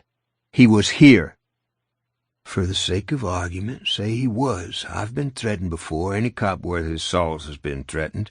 You're not the only one being threatened. She had to struggle not to shout. This was like being caught in one of those ridiculous horror movies where no one believes the heroine when she says Jason or Freddy or Michael Myers has come back yet again. He was in our house. He thought about going over it again. Locked doors, locked windows, burglar alarm, armed but quiet. He thought about reminding her that she had awakened this morning in her own bed, safe and sound. He could see by her face that none of those things would do any good, and an argument with his wife in her current state was the last thing he wanted. Was he burned, Jeannie, like the man I saw at the courthouse? She shook her head. You sure? Because you said he was in the shadows. He leaned forward at one point, and I saw a little. I saw enough. She shuddered. Broad forehead, shelving over his eyes. The eyes themselves were dark. Maybe black, maybe brown, maybe deep blue. I couldn't tell. His hair was short and bristly. Some gray, but most of it still black. He had a goatee. His lips were very red. The description struck a chime in his head, but Ralph didn't trust the feeling. It was probably a false positive caused by her intensity. God knew he wanted to believe her. If there had been one single scrap of empirical evidence— Wait a minute. His feet. He was wearing moccasins without socks, and there were these red blotches all over them. I thought it was psoriasis, but I suppose it could have been burns. He started the coffee maker. I don't know what to tell you, Jeannie. You woke up in bed, and there's just no sign anyone was— Once upon a time, you cut open a cantaloupe, and it was full of maggots, she said. That happened. You know it did. Why can't you believe this happened? Even if I did, I couldn't stop. Don't you see that? What I see is that the man sitting in our living room was right about one thing. It's over. Frank Peterson is dead. Terry is dead. You'll get back on active duty, and we could. She trailed off because what she saw in his face made it clear that going on would be useless. It wasn't disbelief. It was disappointment that she could possibly believe moving on was an option for him. Arresting Terry Maitland at the Estelle Barger ball field had been the first domino, the one that started a chain reaction of violence and misery. And now he and his wife were having an argument over the man who wasn't there. All his fault. That's what he believed. If you won't stop, she said, you need to start carrying your gun again. I know I'll be carrying the little .22 you gave me 3 years ago. I thought it was a very stupid present at the time, but I guess you were right. Hey, maybe you were clairvoyant. Jeannie, do you want eggs? I guess so, yeah. He wasn't hungry, but if all he could do for her this morning was eat her cooking, then that was what he would do. She got the eggs out of the fridge and spoke to him without turning around. I want us to have police protection at night. It doesn't have to be from dusk to dawn, but I want somebody making regular passes. Can you arrange that? Police protection against a ghost won't do much good, he thought, but had been married too long to say. I believe I can. You should tell Howie Gold and the others, too, even if it sounds crazy. Honey, but she rode over him. He said you or any of them. He said he'd leave your guts strewn in the desert for the buzzards. Ralph thought of reminding her that while they did see the occasional buzzard wheeling in the sky, especially on garbage day, there wasn't much in the way of desert around Flint City. That alone was suggestive that the whole encounter had been a dream, but he kept quiet on this as well. He had no intention of winding things up again just when they seemed to be winding down. I will, he said, and this was a promise he meant to keep. They needed to put it all out on the table, every bit of the crazy. You know we're having the meeting at Howie Gold's office, right? With the woman Alec Pelly hired to look into Terry's trip to Dayton? The one who stated categorically that Terry was innocent. This time, what Ralph thought of and didn't say There were oceans of unspoken conversation in long marriages, it seemed. Was Uri Geller stated categorically that he could bend spoons by concentrating on them. Yes, she's flying in. Maybe it will turn out that she's full of shit, but she worked with a decorated ex-cop in that business of hers, and her procedures seemed sound enough, so maybe she really found something in Dayton. God knows she sounded sure of herself. Jeannie began to crack eggs. You'd go on even if I'd come downstairs and found the burglar alarm had been shorted out, the back door was standing open, and his footprints were on the tile. You'd go on even then. Yes, she deserved the truth, unvarnished. She turned to him then, the spatula held high like a weapon. May I say that I think you're being sort of a fool? You can say anything you want, but you need to remember two things, honey. Whether Terry was innocent or guilty, I played a part in getting him killed.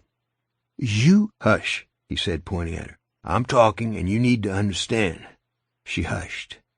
And if he was innocent, there's a child killer out there, running free. I understand that, but you may be opening the door on things far beyond your ability to understand, or mine. Supernatural things? Is that what you're talking about? Because I can't believe that. I will never believe that. Believe what you want, she said, turning back to the stove. But that man was here. I saw his face, and I saw the word on his fingers. Must. He was dreadful. It's the only word I can think of. Having you not believe me makes me want to cry, or throw the skillet of eggs at your head, or— I don't know. He went to her and encircled her waist. I believe that you believe. That much is true. And here's a promise. If nothing comes of this meeting tonight, you'll find me a lot more open to the idea of letting this go. I understand there are limits. Does that work?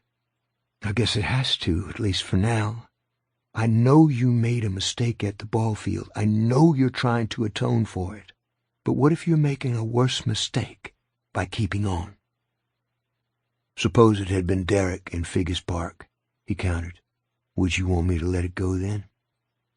She resented the question, considered it a low blow, but had no answer for it. Because if it had been Derek, she would have wanted Ralph to pursue the man who'd done it, or the thing, to the ends of the earth, and she would have been right beside him. Okay, you win. But one more thing, and it's non-negotiable. What? When you go to that meeting tonight, I'm going to be with you. And don't give me any crap about it being police business, because we both know it's not. Now eat your eggs. 6. Jeannie sent Ralph to Kroger with a grocery list because no matter who had been in the house last night, human, ghost, or just a character in an extraordinarily vivid dream, Mr. and Mrs. Anderson still had to eat. And halfway to the supermarket, things came together for Ralph. There was nothing dramatic about it, because the salient facts had been there all along, literally right in front of his face, in a police department interview room. Had he interviewed Frank Peterson's real killer as a witness, thanked him for his help, and let him walk free? It seemed impossible, given the wealth of evidence tying Terry to the murder, but he pulled over and called Yoon Sablo. I'll be there tonight, don't worry, Yoon said. Wouldn't miss all the news from the Ohio end of this clusterfuck. And I'm already on Heath Holmes. I don't have much yet, but by the time we get together, I should have a fair amount. Good, but that's not why I'm calling. Can you pull Claude Bolton's rap sheet? He's the bouncer at Gentlemen Please. What you're going to find is possession, mostly, maybe 1 or 2 busts for possession with intent to sell, pleaded down. He's the one who prefers to be called security, right?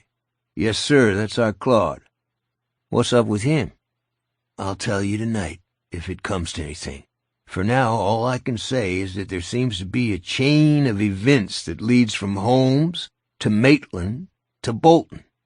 I could be wrong, but I don't think I am. You're killing me here, Ralph. Tell. Not yet. Not until I'm sure. And I need something else. Bolton's a tattoo billboard, and I'm pretty sure he had something on his fingers. I should have noticed, but you know how it is when you're interviewing, especially if the guy on the other side of the table has a record. You keep your eyes on the face. That's right, always on the face, because when guys like Bolton start lying, they might as well be holding up a sign reading, "I'm full of shit." You think Bolton was lying when he talked about Maitland coming in to use the phone? Because the taxi driver lady sort of corroborated his story. I didn't think so at the time, but now I've got a little more. See if you can find out what was on his fingers, if anything. What do you think might be on them, essay?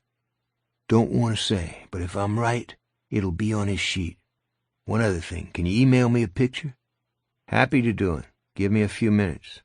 Thanks, Yoon. Any plans to get in touch with Mr. Bolton? Not yet. I don't want him to know I'm interested in him. And you really are going to explain all this tonight? As much as I can, yes. Will it help? Honest answer? I don't know. Have you got anything back on the stuff you found on the clothes and hay in that barn? Not yet. Let me see what I can find on Bolton. Thanks. What are you up to right now? Grocery shopping. Hope you remembered your wife's coupons.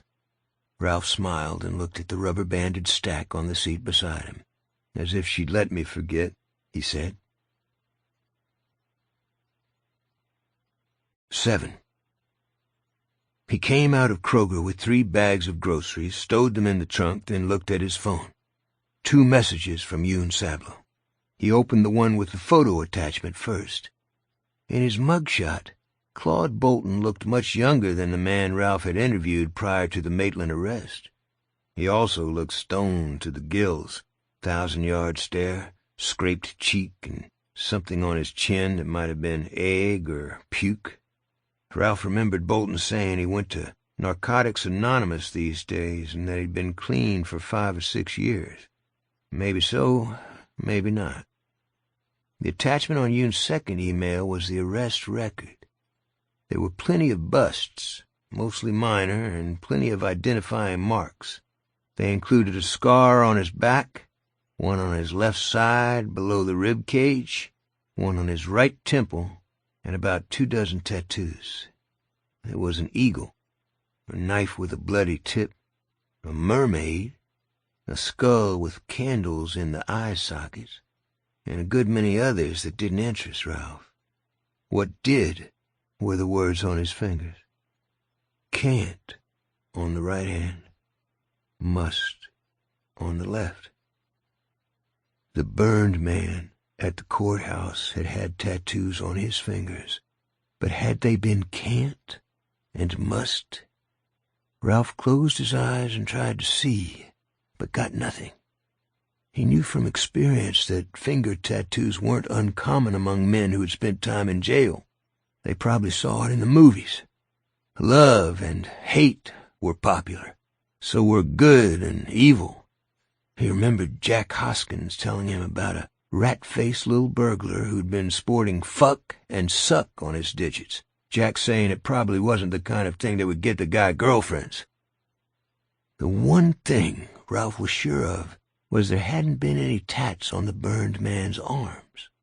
There were plenty of them on Claude Bolton's, but of course the fire that had wrecked the burned guy's face might have erased them. Only no way was that man at the courthouse Bolton, he said, opening his eyes and staring at the people going in and out of the supermarket. Impossible. Bolton wasn't burned. How weird can this get? He had asked the Gibney woman on the phone last night. Weirder, she had replied, and how right she had been. 8. He and Jeannie put the groceries away together. When the chore was done, he told her he wanted her to look at something on his phone. Why?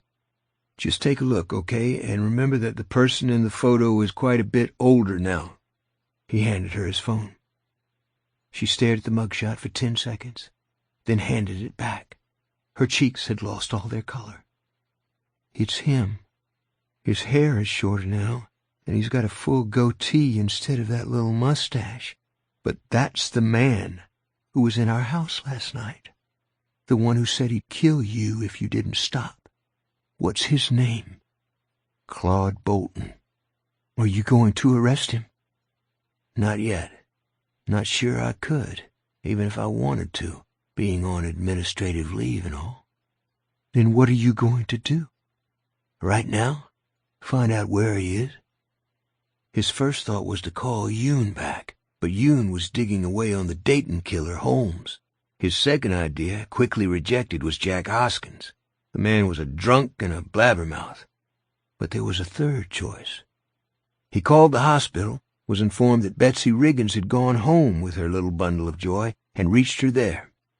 After asking how the new baby was doing, thus provoking a 10-minute rundown on everything from breastfeeding to the high cost of Pampers, he asked her if she would mind helping a brother out by making a call or maybe two in her official capacity. He told her what he wanted. "Is this about Maitland?" she asked. "Well, Betsy, considering my current situation, that's sort of a don't ask, don't tell kind of deal. If it is, you could get in trouble, and I could get in trouble for helping you. If it's Chief Geller you're worried about, he won't hear it from me." There was a long pause. He waited her out. Finally she said, "I felt bad for Maitland's wife, you know. Really bad. She made me think of those TV news stories about the aftermath of suicide bombings. Survivors walking around with blood in their hair and no idea of what just happened. Could this maybe help her out?" "It's possible," he said. "I don't want to go any further than that." "Let me see what I can do. John Zellman isn't a total asshole, and that town line titty bar of his needs a new license to operate every year. That might incline him to be helpful. I'll call you back if I strike out. If it goes the way I think it will, he'll call you." "Thanks, Betsy." "This stays between us, Ralph. I'm counting on having a job to come back to when my maternity leave is over. Tell me you hear that." "Loud and clear." 9. John Zellman, owner and operator of Gentlemen Please, called Ralph 15 minutes later. He sounded curious rather than irritated and was willing to help. Yes, he was sure Claude Bolton had been at the club when that poor kid had been grabbed and killed. "Why so positive, Mr. Zellman? I thought he didn't go on duty until 4 p.m. "Yeah, but he came in early that day. Around 2. He wanted time off to go to the big city with one of the strippers. He said she had a personal problem." Zellman snorted. He was the one with a personal problem right under his zipper. "Gal named Carla Jeppeson?" Ralph asked, scrolling through the transcript of Bolton's interview on his iPad. "Also known as Pixie Dreamboat?" "That's her," Zellman said and laughed. "If no tits count for shit, that old girl's gonna be around for a long time. But some men kinda like that, don't ask me why. Her and Claude have got a thing, but it won't last long. Her husband's in McAllister now. Bad checks, I think, but he'll be out by Christmas. She's just passing the time with Claude. I told him that, but you know what they say. A foreskin just wants to get in." "You're sure that was the day he came in early, July 10th? "Sure I am. Made a note of it, because no way was Claude going to get paid for 2 days in Cap City when he had his vacation coming right up. With pay, mind you, less than 2 weeks later. Kind of outrageous. Did you consider firing him?" "No. At least he was honest about it, you know. And listen, Claude's one of the good ones, and they're scarcer than hen's teeth. Mostly security guys are either pussies who look tough but don't want anything to do with a brawl if one breaks out in front of the runway, as they sometimes do, or guys who want to go all Incredible Hulk every time some customer gives them a little lip. Claude can throw somebody out with the best of them when he has to, but most times he doesn't. He's good at quieting them down. He's got a touch. I think it's on account of all those meetings he goes to. Narcotics Anonymous, he told me. Yeah, he's up front about it. Proud, actually, and I guess he's got a right to be. A lot of guys never get that monkey off their backs once it climbs on. It's a tough monkey. Long claws. Staying clean, is he? If he wasn't, I could tell. I know from junkies, Detective Anderson, believe me. The gentleman is a clean place. Ralph had his doubts, but let it pass. No slips? Zellman laughed.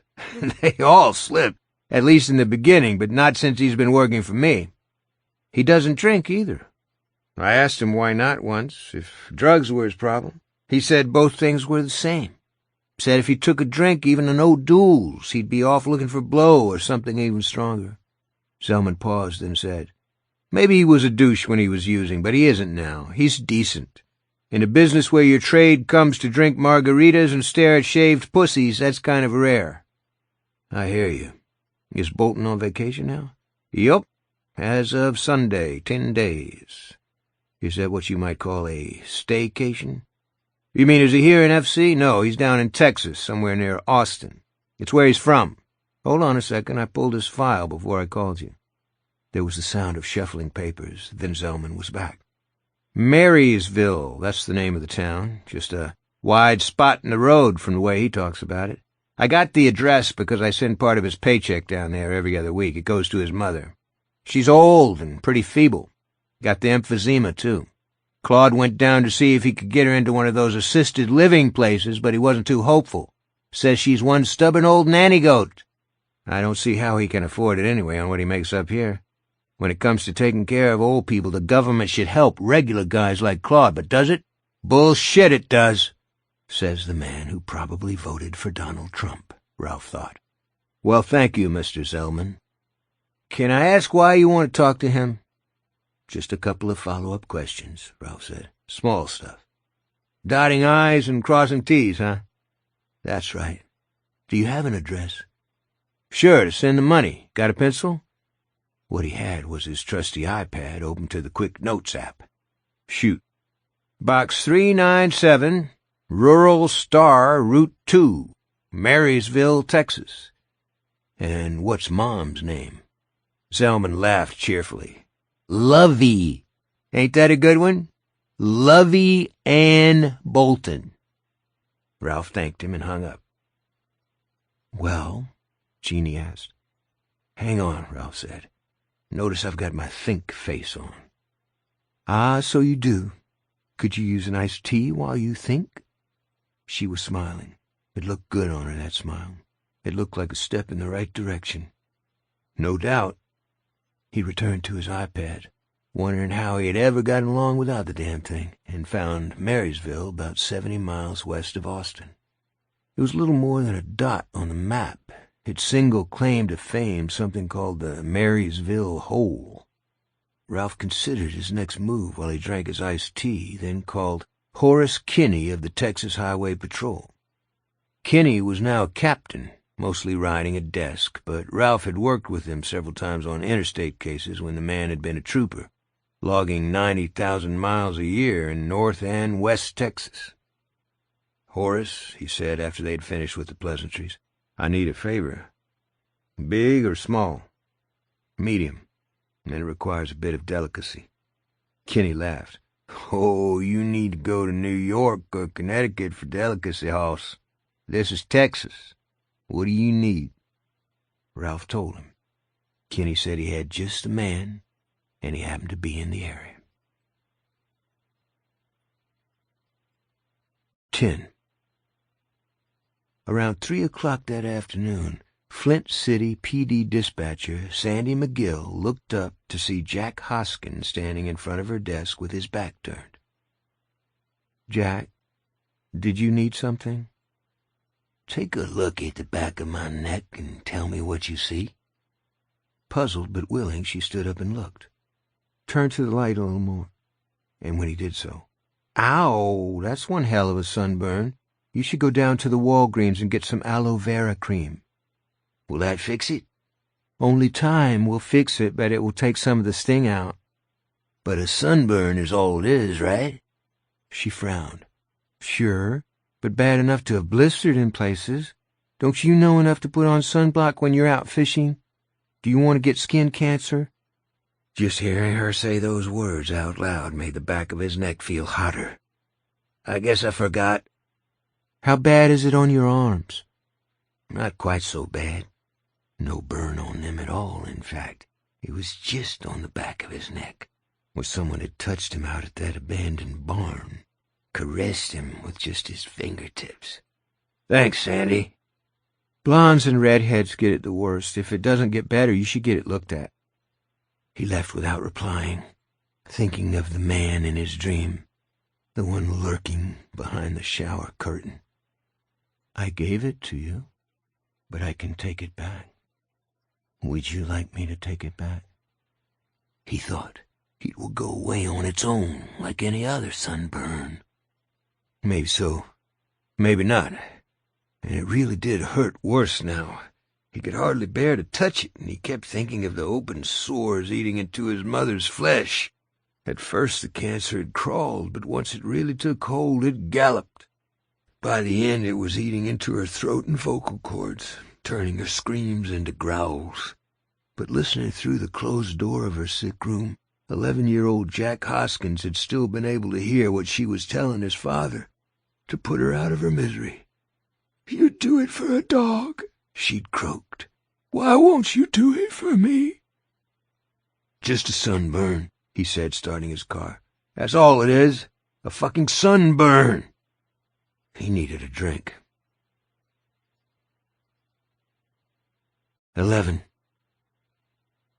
It was 5 that afternoon when a Texas Highway Patrol car drove up Rural Star Route 2 and turned into the driveway at Box 397. Lovey Bolton was on her front porch with a cigarette in her hand and her oxygen tank in its rubber-wheeled carrier beside her rocking chair.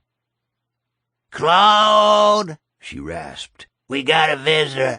It's the State Patrol. Better come on round here and see what he wants." Claude was in the weedy backyard of the little shotgun house, taking in wash off the line and folding it neatly into a wicker basket. Ma's washing machine was all right, but the dryer had shit to bed shortly before he arrived, and these days she was too short of breath to hang out the clothes herself. He meant to buy her a new dryer before he left, but kept putting it off. And now, the THP, unless Ma was wrong, and she probably wasn't. She had plenty of problems, but her eyes were fine. He walked around the house and saw a tall cop getting out of a black and white SUV.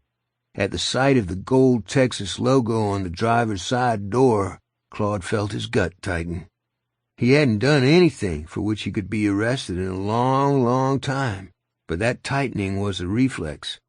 Claude reached into his pocket and grabbed his 6-year N.A. medallion, as he often did in moments of stress, hardly aware he was doing it.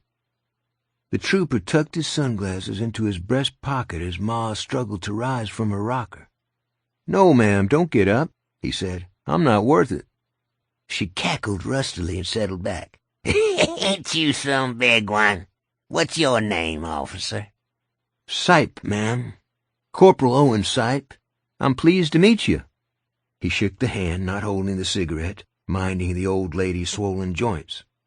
"Same goes right back, sir. This is my son, Claude. He's down from Flint City kind of helping me out." Sipe turned to Claude, who let go of his chip and held out his own hand. "Pleased to meet you, Mr. Bolton." He held on to Claude's hand for a moment, studying it. "Got a little ink on your fingers, I see." "Got to see both to get the whole message," Claude said. He held out the other hand. "I did 'em myself in jail, but if you're here to see me, you probably know that." "Can't and must," Trooper Sipe said, ignoring the question. "I've seen finger tattoos before, but never those." "Well, they tell a story," Claude said, "and I pass it on when I can. It's how I make amends. I'm clean these days, but it was a hard struggle. Went to a lot of AA and NA meetings while I was locked up. First it was just because they had donuts from Krispy Kreme, but eventually what they were saying took hold. I learned that every addict knows 2 things. He can't use and he must use. That's the knot in your head, see? You can't cut it and you can't untie it, so you have to learn to rise above it. It can be done, but you have to remember the basic situation. You must, but you can't." "Huh," Sipe said. "Sort of a parable, isn't it?" "These days he don't drink nor drug," Lovey said from a rocker. He don't even use this shit. She cast the stub of her cigarette into the dirt. He's a good boy. I'm not here because anyone thinks he's done something bad, Sipe said mildly, and Claude relaxed. A little. He never wanted to relax too much when the state patrol swung by for an unexpected visit. Got a call from Flint City closing out a case would be my best guess, and they need you to verify something about a man named Terry Maitland. Sipe brought out his phone, diddled with it, and showed Claude a picture. Is this a belt buckle the Maitland fellow was wearing the night you saw him? And don't ask me what that means, because I sure don't know. They just sent me out here to ask the question. This was not why Sipe had been sent out, but the message from Ralph Anderson, relayed to Sipe by Captain Horace Kinney, was to make sure everything stayed friendly, with no suspicions aroused. Claude examined the phone, then handed it back. Can't be positive. That was a while ago, but it sure looks like it. Well, thank you. Thank you both. Sipe pocketed his phone and turned to go. That's it? Claude asked.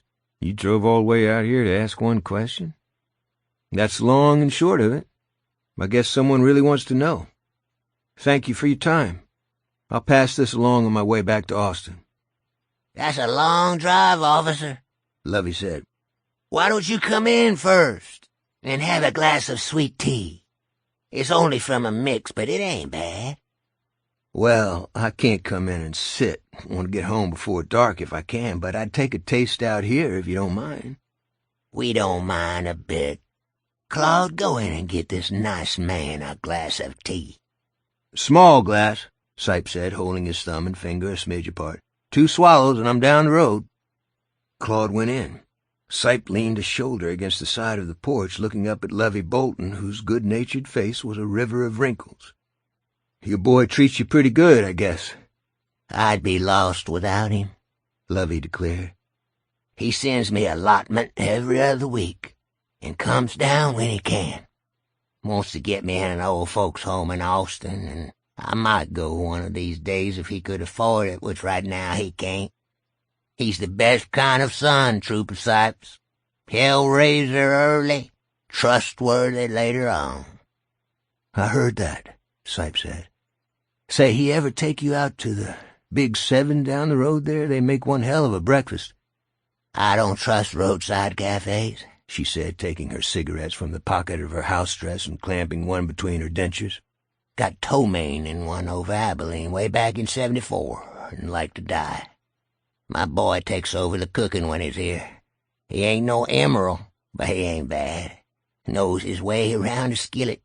Don't burn the bacon. She dropped him a wink as she lit up, Sipe smiling and hoping there was a tight seal on her tank and she wasn't going to blow them both to hell. I bet he made you breakfast this morning, Sipe said. You bet he did. Coffee, raisin toast, and scrambled eggs with plenty of butter, just the way I like 'em. Are you an early riser, ma'am? I only asked because with the oxygen and all. Him and me both, she said. Up with the sun. Claude came back out with 3 glasses of iced tea on a tray, 2 tall ones and a shorty. Owen Sipe drank his in 2 gulps, smacked his lips, and said he had to be off. The Boltons watched him go, Lovey in her rocker, Claude sitting on the steps, frowning at the rooster tail of dust marking the trooper's progress back to the main road. See how much nicer the cops are when you ain't been doing nothing bad? Lovey asked. Yeah, Claude said. Drove all the way out here just to ask about some belt buckle. Think of that. That wasn't why he came, Ma. No? Then why? Not sure, but that wasn't it.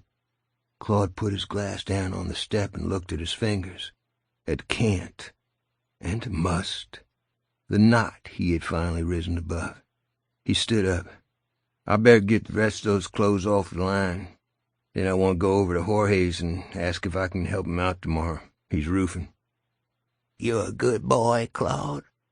He saw tears standing in her eyes and was moved by them. You come here and give your ma a big old hug? Yes, ma'am, Claude said, and did just that. 12. Ralph and Jeannie Anderson were getting ready to go to the meeting at Howie Gold's office when Ralph's cell phone rang. It was Horace Kinney. Ralph spoke to him while Jeannie put on her earrings and slipped into her shoes. "Thank you, Horace. I owe you one." He ended the call. Jeannie was looking at him expectantly. "Well?" "Horace sent a THP trooper out to the Bolton place in Marysville. He had a cover story, but what he was really there for—" "I know what he was there for." "Uh-huh. According to Mrs. Bolton, Claude cooked them breakfast around 6 o'clock this morning. If you saw Bolton downstairs at 4—" "I saw the clock when I got up to pee," Jeannie said. "It was 4:06. MapQuest says the distance between Flint City and Marysville is 430 miles. He never could have made it from here to there in time to make breakfast at 6, honey." "The mother could have been lying?" She said it without much conviction. "Sipe, the trooper Horace sent, said he didn't pick that up on his radar and thinks he would have." "So it's Terry all over again," she said. "A man in two places at the same time. Because he was here, Ralph. He was." Before he could answer, the doorbell rang. Ralph shrugged on a sport coat to cover the Glock on his belt and went downstairs. District Attorney Bill Samuel stood on the front stoop, looking strangely unlike himself in jeans and a plain blue T-shirt. "Howard called me. Said there was going to be a meeting, an informal get-together about the Maitland business is how he put it, at his office, and suggested I might like to come. I thought we could go together if that's all right." "I guess so," Ralph said. "But listen, Bill, who else have you told? Chief Geller? Sheriff Doolin?" "Nobody. I'm no genius, but I didn't hit my head falling out of the dumb tree either." Jeannie joined Ralph at the door, checking her purse. "Hello, Bill. I'm surprised to see you here." Samuel's smile was without humor. "To tell you the truth, I'm surprised to be here. This case is like a zombie that won't stay dead." "What does your ex think about all this?" Ralph asked, and when Jeannie gave him a frown, "Just tell me if I'm stepping out of line." "Oh, we've discussed it," Samuel said, "except that's not quite right. She discussed and I listened. She thinks I played a part in getting Maitland killed, and she's not entirely wrong." He tried to smile and couldn't quite make it. "But how were we to know, Ralph? Tell me that. It was a slam dunk, wasn't it? Looking back, knowing all we did, can you honestly say you would have done anything different?" "Yes," Ralph said. "I wouldn't have arrested him in front of the whole fucking town, and I would have made sure he went into the courthouse by the back door. Come on, let's go. We're going to be late." Macy's tells Gimbals, July 25th. 1. As it turned out, Holly did not fly business class, although she could have if she had opted for the 10:15 Delta flight, which would have put her in Cap City at 12:30. Because she wanted some extra time in Ohio, however, she booked an arduous 3-stage trip on puddle jumpers that would probably bounce her all over the uneasy July air. Cramped and not particularly pleasant, but bearable. What she found less bearable was the knowledge that she wouldn't arrive in Flint City until 6 p.m., and that was if all her arrangements worked out perfectly. The meeting at Attorney Gold's office was scheduled for 7, and if there was one thing Holly hated above all others, it was being late for a scheduled appointment. Being late was the wrong way to get off on the right foot. She packed her few things, checked out of the hotel, and drove the 30 miles to Regis. She went first to the house where Heath Holmes had been staying with his mother on his vacation. It was closed up, the windows boarded across, likely because vandals had been using them for target practice. On the lawn, which badly needed mowing, was a sign that read, "For sale, contact First National Bank of Dayton." Holly looked at the house, knew that the local kids would soon be whispering that it was haunted, if they weren't already, and mused on the nature of tragedy. Like measles, mumps, or rubella, tragedy was contagious. Unlike those diseases, there was no vaccine. The death of Frank Peterson in Flint City had infected his unfortunate family and spread through the entire town. She doubted if that was quite the case in this suburban community where fewer people had long-term ties, but the Holmes family was certainly gone. Nothing left of them but this empty house. She debated taking a photo of the boarded-up house with the "For Sale" sign in the foreground, a picture of sorrow and loss if there ever was one, and decided not to. Some of the people she was going to meet might understand, might feel those things, but most of them probably would not. To them, it would just be a picture. She drove from the Holmes residence to the Peaceful Rest Cemetery on the outskirts of town. Here she found the family reunited, father, mother, and only son. There were no flowers, and the stone marking the resting place of Heath Holmes had been pushed over. She imagined the same thing might have happened to Terry Maitland's stone. Sorrow was catching, so was anger. His was a small marker, nothing on it but the name, the dates, and a bit of dried scum that might have been the residue of a thrown egg. With some effort she set it up again. She had no illusions that it would stay that way, but a person did what a person could. "You didn't kill anyone, Mr. Holmes, did you? You were just in the wrong place at the wrong time." She found some posies on a nearby grave and borrowed a few to scatter on heaths. Picked flowers were a poor remembrance. They died, but better than nothing. "You're stuck with it, though. Nobody here would ever believe the truth. I don't think the people I'm going to meet tonight will believe it either." She would try to convince them just the same. A person did what a person could, whether it was setting up gravestones or trying to convince 21st century men and women that there were monsters in the world, and their greatest advantage was the unwillingness of rational people to believe. Holly looked around and saw a vault on a nearby low hill. In this part of Ohio, all the hills were low. She walked to it, gazed at the name chiseled in the granite over the lintel. Graves. How appropriate. And walked down the 3 stone steps. She peered inside at the stone benches where one could sit and meditate on the graves of yesteryear here entombed. Had the outsider hidden here after his filthy work was done? She didn't believe so, because anyone, maybe even one of the vandals who had pushed over Heath Holmes' stone, might wander over for a peek inside.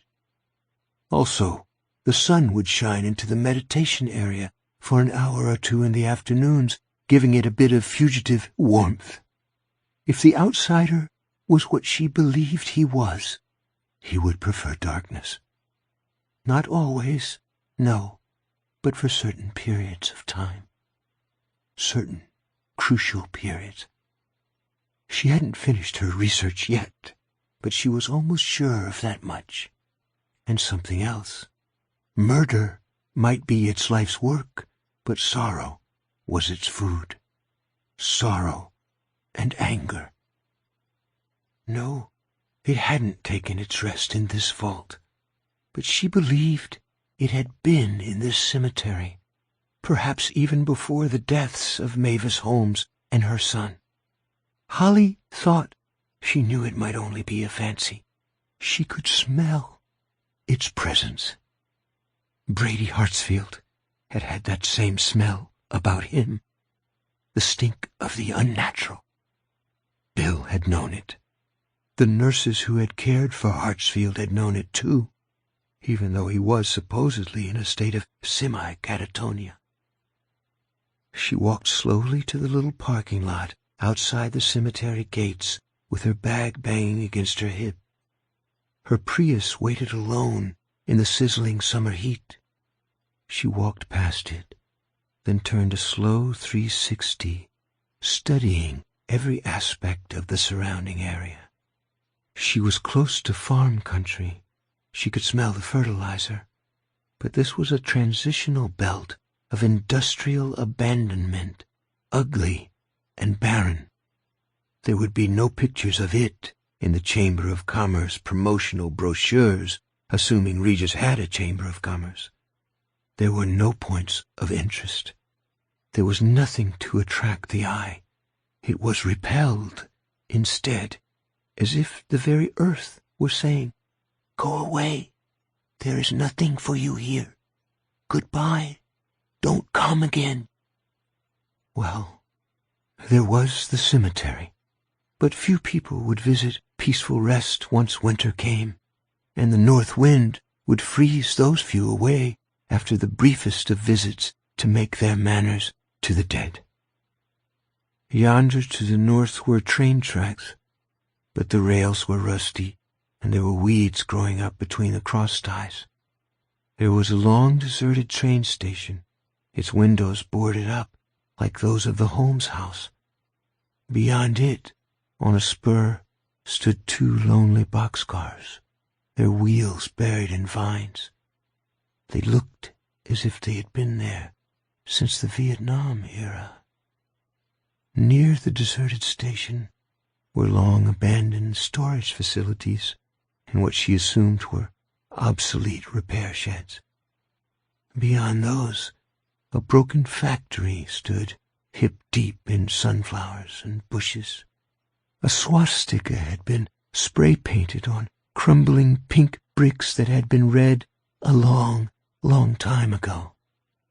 On one side of the highway that would take her back to town, a leaning billboard proclaimed, "Abortion stops a beating heart. Choose life." On the other side was a long, low building with a sign on its roof reading SPEDY, Robo Car Wash. In its empty parking lot was another sign, one she'd seen once already today. For sale. Contact First National Bank of Dayton. I think you were here, not in the vault, but close by, where you could smell tears when the wind was right, where you could hear the laughter of the men or boys who pushed over Heath Holmes' stone and then likely urinated on his grave. In spite of the day's heat, Holly felt cold. Given more time, she might have investigated those empty places. There was no danger. The outsider was long gone from Ohio, very likely gone from Flint City, too. She snapped 4 pictures: the train station, the boxcars, the factory, the deserted car wash. She reviewed them and decided they would do. They'd have to. She had a plane to catch. Yes, and people to convince. If she could, that was. She felt very small and lonely just now. It was easy to imagine laughter and ridicule. Thinking of such things came naturally to her. But she would try. She had to. For the murdered children, yes. Frank Peterson and the Howard girls and all the ones who had come before them. But also for Terry Maitland and Heath Holmes. A person did what a person could. She had one more stop to make. Luckily, it was on her way. 2.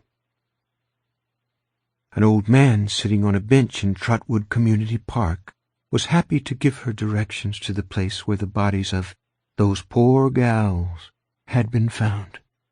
It wasn't far, he said, and she would know it when she got there. She did. Holly pulled over, got out, and gazed at a ravine which mourners and thrill-seekers masquerading as mourners had attempted to turn into a shrine. There were glittery cards upon which words like sorrow and heaven predominated.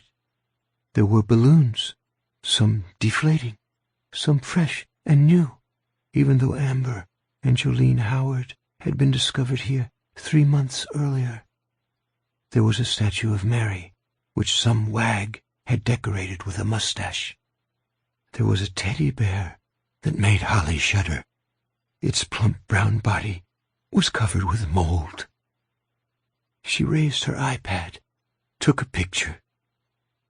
There was no whiff of that smell she had gotten, or imagined she'd gotten, at the cemetery, but she had no doubt the outsider would have visited this place at some point after the bodies of Amber and Jolene had been discovered, sampling the grief of the pilgrims to this makeshift shrine, like a fine old Burgundy.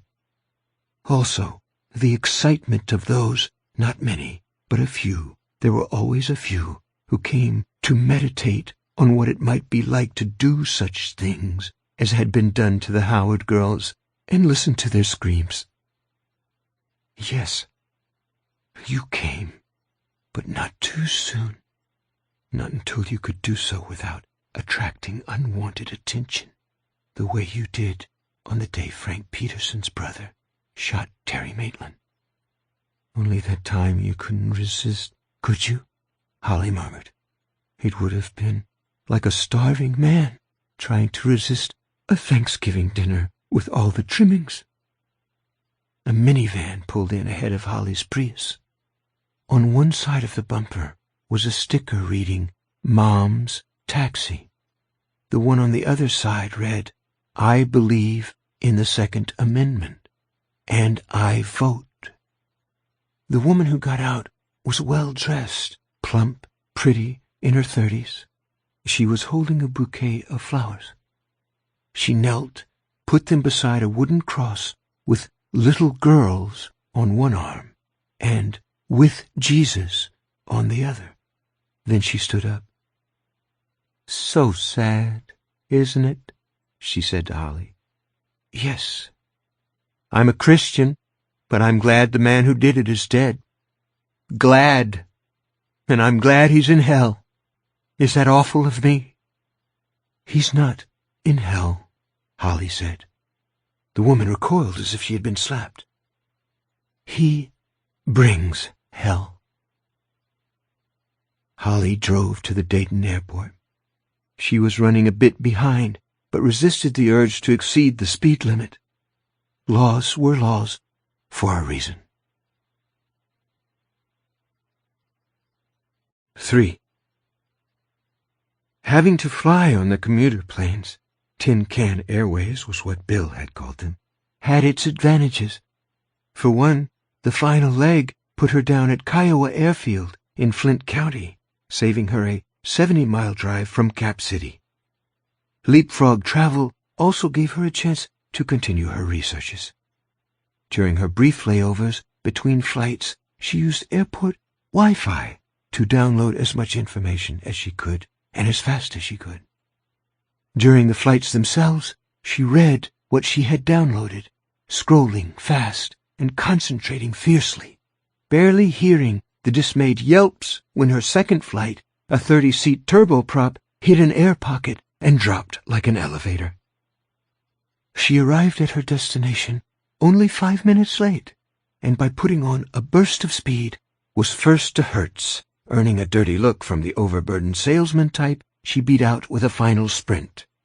On the way into town, seeing how close she was shaving it, she gave in to temptation and broke the speed limit, but only by 5 miles an hour. 4. That's her. Got to be. Howie Gold and Alec Pelly were standing outside the building where Howie kept his offices. Howie was pointing to a slim woman in a gray business suit and white blouse trotting up the sidewalk, a big tote bag banging against one slim hip. Her hair was cut close to her small face, with graying bangs that stopped just short of her eyebrows. There was a touch of fading lipstick on her mouth, but she wore no other makeup. The sun was sinking, but what remained of the day was still hot, and a trickle of sweat ran down one of her cheeks. "Miss Gibney," Howie asked, stepping forward. "Yes," she panted. "Am I late?" 2 minutes early, actually, Alex said. "May I take your bag? It looks heavy." "I'm fine," she said, looking from the stocky, balding lawyer to the investigator who had hired her. Pelly was at least 6 inches taller than his boss, with graying hair combed straight back, tonight dressed in tan slacks and a white shirt open at the neck. "Are the others here?" "Most," Alex said. "Detective Anderson—" "Ah, speak of the devil." Holly turned and saw 3 people approaching. One was a woman, holding the remains of her youthful good looks quite well into her middle age, although the circles under her eyes, only partially concealed by foundation and a bit of powder, suggested she might not have been sleeping well lately. To her left was a skinny, nervous-looking man with a cowlick coming loose from the back of his otherwise rigidly controlled hair. And on her right, Detective Anderson was a tall man with sloping shoulders and the beginnings of what would probably become a paunch if he didn't start exercising more and watching what he ate. His head was slightly thrust forward, his eyes bright blue, taking her in from top to bottom and stem to stern. It wasn't Bill. Of course it wasn't. Bill was 2 years dead and never coming back. Also, this man was much younger than Bill had been when Holly first met him. It was the eager curiosity in his face that was the same. He was holding the woman's hand, which suggested she was Mrs. Anderson. Interesting that she should have come with him. There were introductions all around. The slender man with the cowlick, it turned out, was Flint County District Attorney William, please call me Bill, Samuels. "Let's go upstairs and get out of this heat," Howie said. Mrs. Anderson, Jeanette, asked Holly if she had had a good flight, and Holly made the appropriate response. Then she turned to Howie and asked if there was perhaps audio-visual capability in the room they would be using. He told her there certainly was, and she was welcome to use it if she had material to present. When they stepped out of the elevator, Holly inquired about the women's room. "I could use a minute or 2. I came directly from the airport." "Absolutely. End of the hall, turn left, should be unlocked." Holly was afraid Mrs. Anderson would volunteer to go with her, but Jeanette didn't, which was good. Holly did have to pee, spend a penny was how her mother always put it, but she had something more important in mind, a matter that could only be attended to in complete private. In the stall, with her skirt up and her bag between her sensible loafers, she closed her eyes. Mindful that tiled rooms like this were natural amplifiers, she prayed silently. "This is Holly Gibney again, and I need help. You know I'm not good with strangers, even one at a time, and tonight I have 6 of them to deal with. 7 if Mr. Maitland's widow is here. I'm not terrified, but I'd be lying if I didn't say I was scared. Bill could do things like this, but I'm not him. Just help me to do it the way he would. Help me to understand their natural disbelief and not be afraid of it." She finished aloud, but in a whisper. "Please, God, help me not to frack up." She paused, then added, "I'm not smoking." 5. The meeting took place in Howard Gould's conference room, and while it was smaller than the one on The Good Wife, Holly had watched all 7 seasons and had now moved on to the sequel. It was very nice. Tasteful pictures, polished mahogany table, leather chairs. Mrs. Maitland had indeed come. She was sitting at Mr. Gould's right as Howie took his place at the head of the table and asked who was watching her girls. Marcy gave him a wan smile. Lukesh and Chandra Patel volunteered. Their son was on Terry's team. In fact, Babir was on third base when... She looked at Detective Anderson. "When your men arrested him, Bebier was heartbroken. He didn't understand. Anderson crossed his arms and said nothing. His wife put a hand on his shoulder and murmured something no one else was meant to hear. Anderson nodded. "I'm going to call this meeting to order," Mr. Gold said. "I have no agenda, but perhaps our visitor would like to begin. This is Holly Gibney, a private detective Alec hired to investigate the Dayton end of this business, assuming the two cases really are connected. That's one of the things we're here to determine, if possible." "I'm not a private detective," Holly demurred. "My partner, Peter Huntley, is the one with the private investigator's license. What our company mostly does is repo work and skip tracing. We do take on an occasional criminal investigation where we're unlikely to be scolded by the police. We've had good luck with missing pets, for instance." That sounded lame, and she felt blood heating her face. "Miss Gibney is being a trifle too modest," Alex said. "I believe you were involved with running a violent fugitive named Morris Bellamy to Earth." "That was my partner's case," Holly said. "My first partner, Bill Hodges. He's since passed away. Mr. Pelly, Alec, as you know." "Yes," Alex said. "I'm sorry for your loss." The Latino man Detective Anderson had introduced as Unel Sablo of the state police now cleared his throat. "I believe," he said, "that you and Mr. Hodges were also involved in a case of mass vehicular homicide and intended terrorism, a young man named Hartsfield, and that you, Miss Gibney, were personally responsible for stopping him before it could cause an explosion in a crowded auditorium, one that might have killed thousands of young people." A murmur went around the table. Holly felt her face growing hotter. She would have liked to tell them that she had failed, that she had only halted Brady's homicidal ambitions for a while, that he had come back to cause yet more deaths before being stopped for good, but this was neither the time nor the place. Lieutenant Sablo wasn't finished.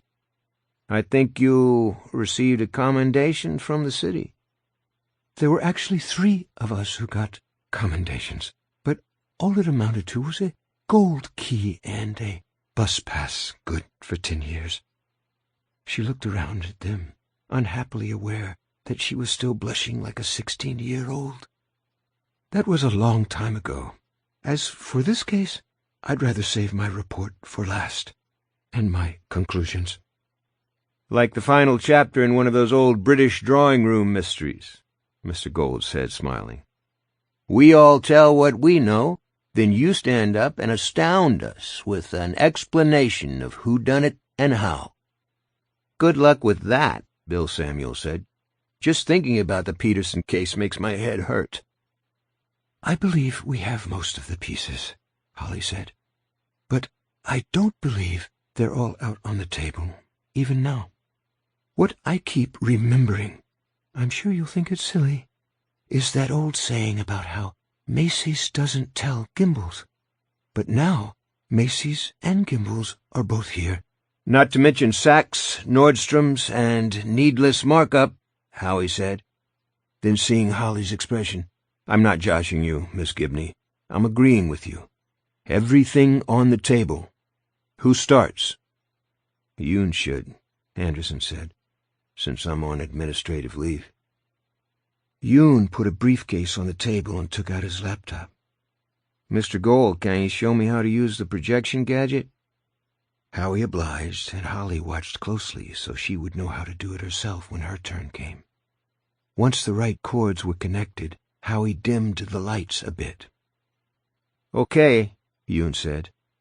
"Apologies to you, Miss Gibney, if I'm beating you to some of the stuff you found out while you were in Dayton."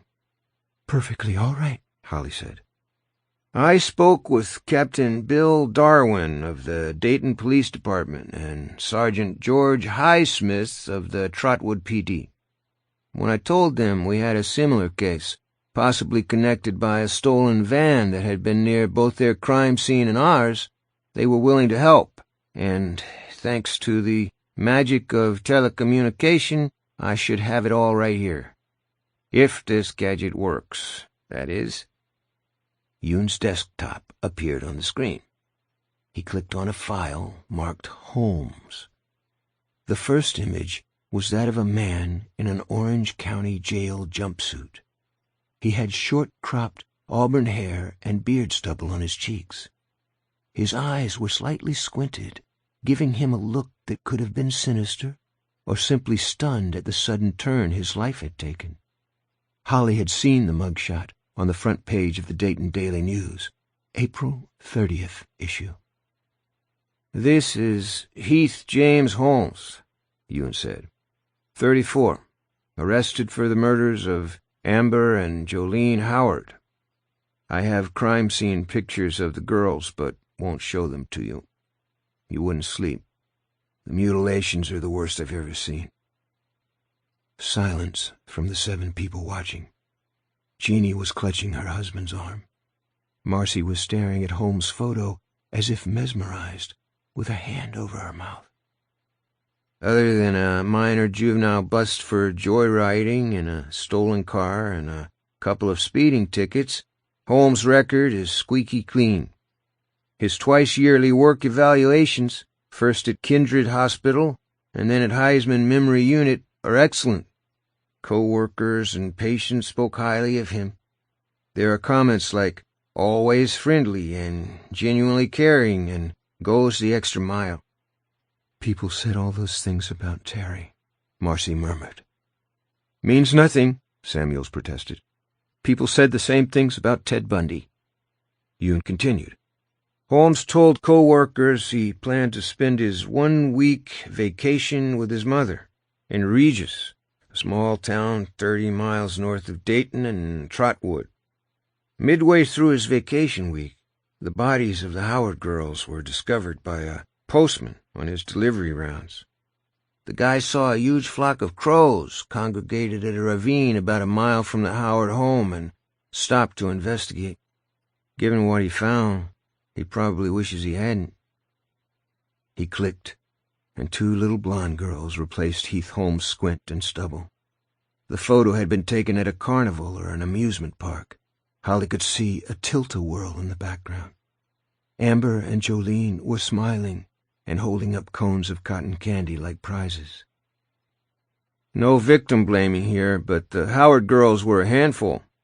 Alcoholic mother, father not in the picture, low-income home in a lousy neighborhood. The school had them tabbed as at-risk students, and they had skipped out on several occasions, which they did on Monday, April 23rd, at about 10 in the morning. It was Amber's free period, and Jolene said she had to use the bathroom, so they probably planned it in advance. "Escape from Alcatraz," Bill Samuel said. Nobody laughed. Yoon continued. They were seen shortly before noon in a little beer and grocery about 5 blocks from the school. This is a still taken from the store's surveillance camera. The black-and-white image was crisp and clear, like something out of an old film noir, Holly thought. She stared at the 2 towheads, one with a couple of sodas and the other with a couple of candy bars. They were dressed in jeans and tees. Neither looked pleased. The girl with the candy bars was pointing, her mouth wide open and her brow furrowed. The clerk knew they were supposed to be in school and wouldn't sell to them, Yoon said. No kidding, Howie said. You can almost hear the older one giving him hell. True, Yoon said, but that's not the interesting part. Check out the upper right corner of the picture, on the sidewalk and looking in the window. Here, I'll zoom it a little. Marcy murmured something very softly. It might have been Christ. It's him, isn't it? Samuel said. It's Holmes, watching them. Yoon nodded. That clerk was the last person to report seeing Amber and Jolene alive, but at least one more camera picked them up. He clicked, and another photo from another surveillance camera came up on the screen at the front of the conference room. This one had its electronic eye trained on an island of gas pumps. The time code in the corner said 12:19 p.m., April 23rd. Holly thought this must be the photo her nurse informant had mentioned. Candy Wilson had guessed that the vehicle in it was probably Holmes' truck, a Chevy Tahoe that was all fancied up, but she had been wrong. The picture showed Heath Holmes in mid-stride, returning to a panel truck with Dayton Landscaping and Pools printed on the side. His gas presumably paid for, he was returning to the vehicle with a soda in each hand. Leaning out the driver's side window to take them was Amber, the older of the two Howard girls. "When was that truck stolen?" Ralph asked. "April 14th, Yoon said. He stashed it until he was ready, which means this was a planned crime." "It would seem so, yes," Jeannie said. "And those girls just got in with him?" Yoon shrugged. "Again, no victim blaming. You can't blame a couple of kids this young for making bad choices. But this picture does suggest they were with him willingly, at least to start with. Mrs. Howard told Sergeant Highsmith that the older girl made a habit of hooking rides when she wanted to go someplace, even though she was told repeatedly it was dangerous behavior." Holly thought the two surveillance photos told a simple story. The outsider had seen the girls refuse service at the beer and grocery and offered to get them their sodas and candy a little bit further along when he gassed up. After that, he might have told them he'd take them home or wherever else they might want to go. Just a nice guy, helping out a couple of girls playing hooky. Hell, he'd been young once himself. "Holmes was next seen a little after 6 p.m., Yoon resumed. "This was in a Waffle House on the outskirts of Dayton. He had blood on his face, hands, and shirt. He told the waitress and the short-order cook that he had a bloody nose and washed up in the men's. When he came out, he ordered some food to go. As he left, the cook and the waitress saw he also had spots of blood on the back of his shirt and the seat of his pants, which made his story seem a little less likely, being as how most people have their noses on in front. The waitress took down his plate number and called the police. They both later picked Holmes out of a six-pack. Hard to mistake that auburn hair." "Still driving the panel truck when he stopped at the Waffle House?" Ralph asked. "Uh-huh. It was found abandoned in the Regis Municipal parking lot shortly after the girls were found. There was a lot of blood in the back. His fingerprints and the girls' fingerprints all over everything. Some in blood. Again, the resemblance to the Frank Peterson killing is very strong. Striking, in fact." "How close to his house in Regis was this panel truck found?" Holly asked. "Less than half a mile. Police theorize he dumped it, strolled home, changed out of his bloody clothes, and cooked Mama a nice supper. The police got a hit on the fingerprints almost right away, but it took them a couple of days to cut through the red tape and get a name. Because Holmes' one bust, the joyriding thing, happened when he was still legally a minor," Ralph said. Si, senor. On April 26th, Holmes went into the Heisman Memory Unit. When the lady in charge, Mrs. June Kelly, asked him what he was doing there during his vacation, he said he had to get something out of his locker, and he thought he'd check on a couple of patients while he was there. This struck her a bit odd because while the nurses do have lockers, the orderlies only have these plastic cubby things in the break room. Also, orderlies are told from the jump that the correct word when referring to the paying clientele is residents, and Holmes usually just called them his guys and gals, all friendly-like. Anyway, one of the guys he checked on that day was Terry Maitland's father, and the police found blonde hairs in the man's bathroom, hairs that forensics matched to Jolene Howard's. "Pretty goddamn convenient," Ralph said. "Did nobody suggest it might be a plant?" The way the evidence kept stacking up, they just assumed he was careless or wanted to be caught, Yoon said. The panel truck, The fingerprints, the surveillance photos, girl's underpants found in the basement, and finally the icing on the cake, a DNA match. Cheek swabs, taken in custody, matched semen the perp left at the scene. "My God," Bill Samuels said. "It really is déjà vu all over again." "With one big exception," Yoon said. "Heath Holmes wasn't lucky enough to get filmed at a lecture that happened to be going on at the same time the Howard girls were being abducted and murdered. His mother swore he'd been in Regis the whole time, said he'd never gone into the Heisman, and he certainly hadn't gone to Trotwood. Why would he, she said. It's a shitty town full of shitty people." "Her testimony would have cut zero ice with a jury," Samuel said. "Hey, if your mom won't lie for you, who will?" "Other people in the neighborhood saw him during his vacation week," Yoon went on. "He cut his mother's grass, he fixed her gutters, he painted the stoop, and he helped the lady across the street plant some flowers. This was on the same day the Howard girls were taken. Also, that tricked-out truck of his was kind of hard to miss when he was driving around and doing errands." Howie asked, "The lady across the street, could she place him with her anywhere near the time those two girls were killed?" "She said around 10 in the morning. Close to an alibi, but no cigar. Regis is a lot nearer to Trotwood than Flint is to Cap City. Cops theorized that as soon as he finished helping the neighbor with her petunias or whatever, he drove to the municipal lot, swapped his Tahoe for the panel truck, and went hunting."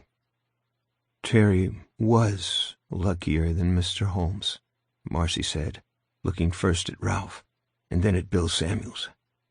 Ralph met her gaze. Samuels either could not or would not. Just not lucky enough. Yoon said, "I've got one more thing, another piece of the puzzle, Ms. Gibney would say, but I'm going to save it until Ralph recaps the Maitland investigation, both pro and con." Ralph made short work of this, speaking in concise sentences as if testifying in court. He made a point of telling them what Claude Bolton had told him, that Terry had nicked him with a fingernail while shaking his hand.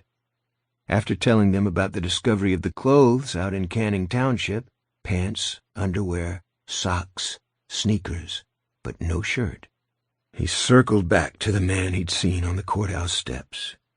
He said he wasn't certain that the man had been using the shirt Terry had been wearing at the Dubrow train station to cover his presumably scarred and hairless head, but he believed that it could have been. "There must have been TV coverage at the courthouse," Holly said. "Have you checked it?" Ralph and Lieutenant Sablow exchanged a look. "We did," Ralph said, "but that man's not there. Not in any of the footage." There was a general stirring, and Jeannie was holding his arm again, clutching it, really. Ralph gave her hand a reassuring pat, but he was looking at the woman who had flown here from Dayton. Holly didn't look puzzled. She looked satisfied. 6. "The man who killed the Howard girls used a panel truck," Yoon said, "and when he was done with it, he dumped it in an easily discoverable location. The man who killed Frank Peterson did the same with the van he used to abduct the boy, actually drew attention to it by leaving it behind Shorty's pub and speaking to a couple of witnesses, the way Holmes spoke to the cook and the waitress in the Waffle House. The Ohio cops found plenty of fingerprints in the panel truck, both the killer's and his victims. We found plenty in the van. But the van prints included at least one set that went unidentified. Until late today, that is." Ralph leaned forward, intent. "Let me show you some stuff." Yoon fiddled with his laptop. 2 fingerprints appeared on the screen. "These are from the kid who stole the van in upstate New York. One from the van, one from his intake when he was arrested in El Paso. Now check this out." He fiddled some more, and the 2 prints came together perfectly. "That takes care of Merlin Cassidy. Now here's Frank Peterson. One print from the ME and one from the van." The overlay again showed a perfect match. "Next, Maitland. One print from the van, one of many, I might add, and the other from his intake at the Flint City PD. He brought them together, and again the match was perfect. Marcy made a sighing sound. Okay, now prepare to have your mind boggled. On the left, an unsub print from the van. On the right, a Heath Holmes print from his intake in Montgomery County, Ohio. He brought them together. This time the fit was not perfect, but it was very close. Holly believed a jury would have accepted it as a match. She certainly did. You'll notice a few minor differences, Yoon said. That's because the Holmes print from the van is a bit degraded, maybe from the passage of time. But there are enough points of identity to satisfy me. Heath Holmes was in that van at some point. This is new information. The room was silent. Yoon put up 2 more prints. The one on the left was sharp and clear. Holly realized they had already seen it. Ralph did too. Terry's, he said, from the van. Correct. And on the right, here's one from the buckle left in the barn. The whorls were the same, but oddly faded in places. When Yoon brought them together, the van print filled in the blanks on the buckle print. No doubt they're the same, Yoon said. Both Terry Maitland's. Only the one on the buckle looks like it came from a much older finger. How is that possible? Jeannie asked. It's not, Samuel said. I saw a set of Maitland's prints on his intake card, which were made days after he last touched that buckle. They were firm and clear, every line and whorl intact. We also took an unsub print from that buckle, Yoon said. Here it is. This one no jury would accept. There were a few lines and whorls, but they were faint, barely there at all. Most of the print was no more than a blur. Yoon said, It's impossible to be sure given the poor quality, but I don't believe that's Mr. Maitland's fingerprint. And it can't be Holmes, because he was dead long before that buckle first showed up in the train station video. And yet, Heath Holmes was in the van that was used to abduct the Peterson boy. I'm at a loss to explain the when, the how, or the why, but I'm not exaggerating when I say I'd give $1,000 to know who left that blurry fingerprint on the belt buckle, and at least $500 to know how come the Maitland fingerprint on it looks so old. He unplugged his laptop and sat down.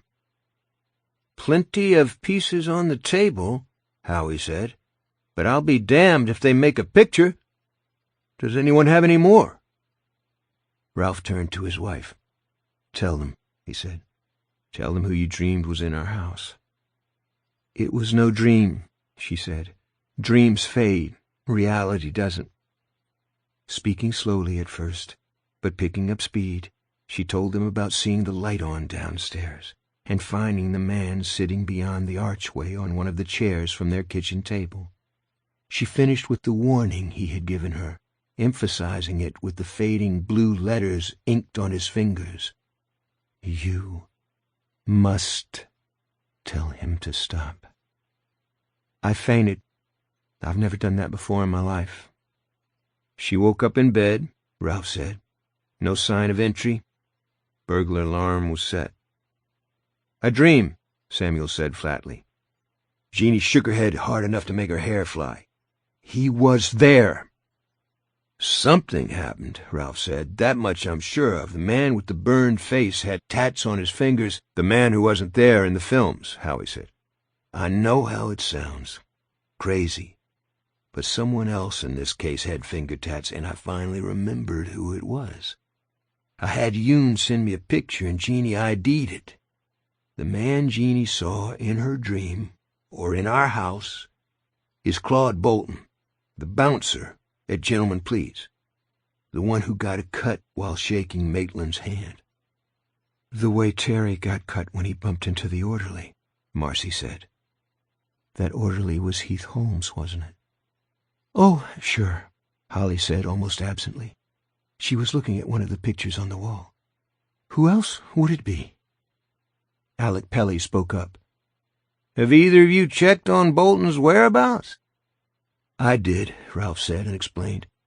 He's in a West Texas town called Marysville, 400 miles from here, and unless he had a private jet stashed somewhere, he was there at the time Jeannie saw him in our house.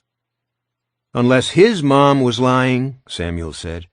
As previously noted, mothers are often willing to do that when their sons are under suspicion. Jeannie had the same thought, but it seems unlikely in this case. The cop was there on a pretext, and he says they both seemed relaxed and open. Zero perp sweat. Samuels folded his arms across his chest. I'm not convinced. Marcy, Howard said, I think it's your turn to add to the puzzle. I really don't want to. Let the detective do it. Grace talked to him. Howie took her hand. It's for Terry. Marcy sighed. All right. Grace saw a man, too. Twice. The second time in the house. I thought she was having bad dreams because she was upset by her father dying, as any child would be. She stopped, chewing at her lower lip. Please, Holly said. It's very important, Mrs. Maitland. Yes, Ralph agreed. It is. I was so sure it wasn't real. Positive. Did she describe him? Jeannie asked. Sort of. The first time was about a week ago. She and Sarah were sleeping together in Sarah's room, and Grace said he was floating outside the window. She said he had a Play-Doh face and straws for eyes. Anybody would think that was just a nightmare, wouldn't they? Nobody said anything. The second time was on Sunday. She said she woke up from a nap and he was sitting on her bed. She said he didn't have straws for eyes anymore, that he had her father's eyes, but he still scared her. He had tattoos on his arms and on his hands. Ralph spoke up. She told me his Play-Doh face was gone, that he had short black hair, all sticky-uppy, and a little beard around his mouth. A goatee, Jeannie said. She looked sick. It was the same man. The first time she might have been having a dream, but the second time, that was Bolton. It must have been. Marcy put her palms against her temples and pressed as if she had a headache. I know it sounds that way, but it had to have been a dream. She said his shirt changed colors while he was talking to her, and that's the kind of thing that happens in dreams. Detective Anderson, do you want to tell the rest? He shook his head. You're doing fine. Marcy swiped at her eyes. She said he made fun of her. He called her a baby, and when she started to cry, he said it was good, that she was sad. Then he told her he had a message for Detective Anderson, that he had to stop, or something bad would happen. According to Grace, Ralph said, the first time the man showed up, he looked like he wasn't done, not finished. The second time he appeared, she described a man who sure sounds like Claude Bolton, only he's in Texas. Make of it what you will. If Bolton's there, he couldn't have been here, Bill Samuel said, sounding exasperated. That seems pretty obvious. It seemed obvious with Terry Maitland, Howie said. And now we have discovered with Heath Holmes. He turned his attention to Holly. We don't have Miss Marple tonight, but we do have Ms. Gibney. Can you put these pieces together for us? Holly didn't seem to hear him. She was still staring at a painting on the wall. Straws for eyes, she said. Yes, sure, straws. She trailed off. Miss Gibney, Howie said, do you have something for us, or not? Holly came back from wherever she had been. Yes, I can explain what's going on. All I ask is that you keep an open mind. It will be quicker, I think, if I show you part of a movie I brought. I have it in my bag on a DVD. With another brief prayer for strength and to channel Bill Hodges when they voiced their disbelief and, perhaps, outrage, she stood up and placed her laptop at the end of the table where Ewan's had been. Then she took out her DVD external drive and hooked it up. 7. Jack Hoskins had considered asking for sick time for his sunburn, emphasizing that skin cancer ran in his family, and decided it was a bad idea. Terrible, in fact. Chief Geller would almost certainly tell him to get out of his office, and when word got around, Rodney Geller wasn't the close-mouthed sort. Detective Hoskins would become a laughingstock in the department.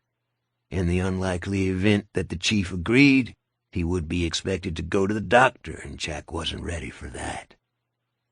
He had been called back in 3 days early, however, which wasn't fair when his damn vacation had been on the roster board since May.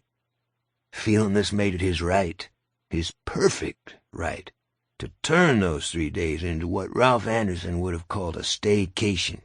He spent that Wednesday afternoon bar hopping. By his third stop, he had managed to mostly forget about the spooky interlude out in Canning Township, and by the fourth, he had stopped worrying quite so much about the sunburn and the peculiar fact that he seemed to have come by it at night.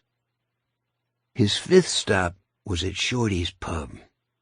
There he asked the bartender, a very pretty lady whose name now slipped his mind, although not the entrancing length of her legs and tight Wrangler jeans, to look at the back of his neck and tell him what she saw. She obliged. "It's a sunburn," she said. "Just a sunburn, right?" "Yeah, just a sunburn." Then after a pause, "But a pretty bad one. Got a few little blisters there. You should put some aloe on it, yeah, I heard." After 5 vodka tonics, or maybe it had been 6, he drove home at exactly the speed limit, bolt upright and peering over the wheel. Wouldn't be good to get stopped. The legal limit in this state was .08. He arrived at the old hacienda about the same time Holly Gibney was beginning her presentation in Howard Gold's conference room. He stripped to his undershorts, remembered to lock all the doors, and went in the bathroom to tap a kidney that badly needed tapping. With that chore accomplished, he once more used the hand mirror to check out the back of his neck. Surely the sunburn was getting better by now, probably starting to flake. But no, the burn had turned black. Deep fissures crisscrossed the nape of his neck. Pearly rivulets of pus dribbled from 2 of them. He moaned, closed his eyes, and opened them again, and breathed a sigh of relief. No black skin, no fissures, no pus. But the nape was bright red, and yes, there were some blisters. It didn't hurt as much to touch it as it had earlier, but why would it, when he had a skinful of Russian anesthetic? I have to stop drinking so much, he thought. Seeing shit that's not there is a pretty clear signal. You could even call it a warning. He had no aloe vera ointment, so he slathered the burn with some arnica gel. That stung, but the pain soon went away, or at least subsided to a dull throb. That was good, right? He took a hand towel to drape over his pillow so it wouldn't get all stained, lay down, and turned out the light. But the dark was no good. It seemed he could feel the pain more in the dark, and it was all too easy to imagine something in the room with him. The something that had been behind him out there at that abandoned barn. The only thing out there was my imagination. The way that black skin was my imagination. And the cracks. And the pus. All true. But it was also true that when he turned on the bedside lamp, he felt better. His final thought was that a good night's sleep would put everything right. 8. "Do you want me to dim the lights a bit more?" Howie asked. "No," Holly said. "This is information, not entertainment, and although the movie is short, only 87 minutes, we won't need to watch all of it or even most of it." She wasn't as nervous as she had feared she would be, at least not so far. "But before I show it to you, I need to make something very clear, something I think you all must know by now, although you may not be quite ready to admit the truth into your conscious minds." They looked at her, silent. All those eyes. She could hardly believe she was doing this. Surely not Holly Gibney, the mouse who had sat at the back of all of her classrooms, who never raised her hand, who wore her gym clothes under her skirts and blouses on phys ed days. Holly Gibney, who even in her 20s hadn't dared speak back to her mother. Holly Gibney, who had actually lost her mind on 2 occasions. But all that was before Bill. He trusted me to be better, and for him I was, and I will be now for these people. Terry Maitland didn't murder Frank Peterson, and Heath Holmes didn't murder the Howard girls. Those murders were committed by an outsider. He uses our modern science, our modern forensics against us, but his real weapon is our refusal to believe. We're trained to follow the facts, and sometimes we scent him when the facts are conflicting, but we refuse to follow that scent. He knows it. He uses it. "Miss Gibney," Jeannie Anderson said, "are you saying the murders were committed by a supernatural creature? Something like a vampire?" Holly considered the question, biting at her lips. At last she said, "I don't want to answer that. Not yet. I want to show you some of the movie I brought first. It's a Mexican film, dubbed in English and released as part of drive-in double features in this country 50 years ago. The English title is Mexican Wrestling Women Meet the Monster, but in Spanish—" "Oh, come on," Ralph said.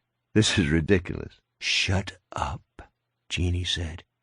She kept her voice low, but they all heard the anger in it. "Give her a chance." "But you weren't there last night." "I was. You need to give this a chance." Ralph crossed his arms over his chest just as Samuel's had. It was a gesture Holly knew well. A warding-off gesture. An I won't listen gesture. She pushed on. The Mexican title is Rosita Luchadora y Amigas Conocen el Cuco. In Spanish, it means, "That's it!" Yoon shouted, making them all jump. "That's the name I couldn't get when we were eating at that restaurant on Saturday. Do you remember the story, Ralph? The one my wife's abuela told her when she was just pequeña?" "How could I forget?" Ralph said. "The guy with the black bag who kills little kids and rubs their fat—" He stopped, thinking in spite of himself of Frank Peterson and the Howard girls. "Does what?" Marcy Maitland asked. "Drinks their blood and rubs their fat on him," Yoon said. "It supposedly keeps him young. El Cuco." "Yes," Holly said. "He's known in Spain as El Hombre con Saco, the man with the sack. In Portugal, he's Pumpkinhead. When American children carve pumpkins for Halloween, they're carving the likeness of El Cuco, just as children did hundreds of years ago in Iberia." "There was a rhyme about El Cuco," Yoon said. "Abuela used to sing it sometimes at night. Duérmete, niño, duérmete ya. Can't remember the rest." "Sleep "Child, sleep," Holly said. "El Cuco's on the ceiling. He's come to eat you." "Good bedtime rhyme," Alec commented. "Must have given the kids sweet dreams." "Jesus," Marcy whispered. "You think something like that was in our house? Sitting on my daughter's bed?" "Yes and no," Holly said. "Let me put on the movie. The first 10 minutes or so should be enough." 9. Jack dreamed he was driving a deserted 2-lane highway with nothing but empty on both sides and 1,000 miles of blue sky above. He was at the wheel of a big truck, maybe a tanker because he could smell gasoline. Sitting beside him was a man with short black hair and a goatee. Tattoos covered his arms. Hoskins knew him because Jack visited Gentleman Please frequently, although rarely in his official capacity, and had had many pleasant conversations with Claude Bolton, who had a record but was not a bad fellow at all since he'd cleaned up his act. Except this version of Claude was a very bad fellow. It was this Claude who had pulled back the shower curtain enough for Hoskins to be able to read the word on his fingers, "Can't." The truck passed a sign reading Marysville, Pop 1280. "That cancer is spreading fast," Claude said, and yes, it was the voice that had come from behind the shower curtain. "Look at your hands, Jack." He looked down. His hands on the wheel had turned black. As he stared at them, they fell off. The tanker truck ran off the road, tilted, started to go over. Jack understood that he was going to explode, and he hauled himself out of the dream before that could happen, gasping for breath and staring up at the ceiling. "Jesus," he whispered, checking to make sure his hands were still there. They were, and so was his watch. He had been asleep less than an hour. "Jesus Christ!" Someone moved on his left. For a moment he wondered if he had brought the pretty bartender with the long legs home with him, but no, he'd been alone. A fine young woman like that wouldn't want to have anything to do with him anyway. To her, he would just be an overweight 40-something drunk who was losing his head. He looked around. The woman in bed with him was his mother. He only knew it was her because of the tortoise-shell clip dangling from the few remaining strings of her hair. She had been wearing that clip at her funeral. Her face had been made up by the mortician, kind of waxy and doll-like, but on the whole not too bad.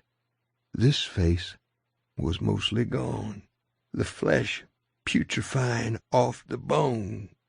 Her nightgown clung to her because it was drenched with pus.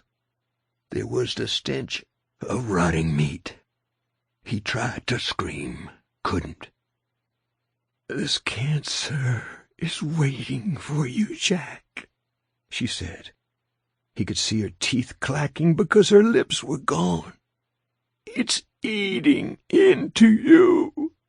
He can take it back now, but soon it will be too late, even for him. Will you do what he wants?" "Yes," Hoskins whispered. "Yes, anything." "Then listen." Jack Hoskins listened. 10. There was no FBI warning at the front of Holly's film, which didn't surprise Ralph. Who would bother to copyright such an elderly artifact when it was trashed to begin with? The music was a hokey mixture of wavering violins and jarringly cheerful norteño accordion riffs. The print was scratchy, as if it had been run many times by long-dead projectionists who hadn't given much of a shit. I can't believe I'm sitting here, Ralph thought. This is loony bin stuff. Yet both his wife and Marcy Maitland were watching with the concentration of students preparing for a final exam, and the others, although clearly not so invested, were paying close attention. Yoon Sablo had a faint smile on his lips. Not the smile of a person who feels what he's seeing is ridiculous, Ralph thought, but of a man glimpsing a bit of the past, a childhood legend brought to life. The movie opened on a nighttime street where all the businesses seemed to be either bars or whorehouses or both. The camera followed a pretty woman in a low-cut dress, walking hand in hand with her daughter, who looked to be about 4. This evening stroll through a bad part of town with a kid who should have been in bed might have been explained later in the film, but not in the part Ralph and the others saw. A drunk wavered up to the woman, and while his mouth said one thing, the voice actor dubbing his voice said, "Hey, baby, wanna date?" in a Mexican accent that made him sound like Speedy Gonzales. She brushed him off and walked on. Then, in a shadowy area between 2 streetlights, a dude in a long black cloak straight out of a Dracula film swooped from an alley. He had a black bag in one hand. With the other, he snatched up the kiddo. Mom screamed and gave chase, catching him under the next streetlight and grabbing at his bag. He whirled around, the convenient streetlight illuminating the face of a middle-aged man with a scar on his forehead. Mr. Cloak snarled, revealing a mouthful of fake fangs. The woman drew back, hands raised, looking less like a mother in terror than an opera singer about to belt her way into an aria from Carmen. The child stealer flipped his cloak over the little girl and fled, but not before a fellow emerging from one of the street's many bars hailed him in another hideous Speedy Gonzales accent. "Hey, Professor Espinosa, where you going? Let me buy you a drink." In the next scene, the mother was brought to the town's morgue. El Deposito de Cadáveres on the frosted glass door, and did the predictable histrionic screaming when the sheet was lifted to reveal her presumably mutilated child. Next came the arrest of the man with the scar, who turned out to be a well-respected educator at a nearby university. What followed was one of cinema's shorter trials. The mother testified, so did a couple of guys with Speedy Gonzales accents, including the one who had offered to buy the professor a drink. The jury filed out to consider its verdict. Adding a surreal touch to these otherwise predictable proceedings was the appearance of 5 women in the back row, all dressed in what appeared to be superhero costumes, complete with fancy masks. Nobody in the courtroom, including the judge, seemed to find them out of place. The jury filed back in. Professor Espinosa was convicted of murder most foul. He hung his head and looked guilty. One of the masked women jumped to her feet and declared, "This is a miscarriage of justice. Professor Espinosa would never harm a child." "But I saw him," the mother screamed. "This time you are wrong, Rosita." The masked women in the superhero costumes trooped out of the courtroom in their cool boots, and the movie cross-faded to a close-up of a hangman's noose. The camera drew back to show a scaffold surrounded by a crowd of onlookers.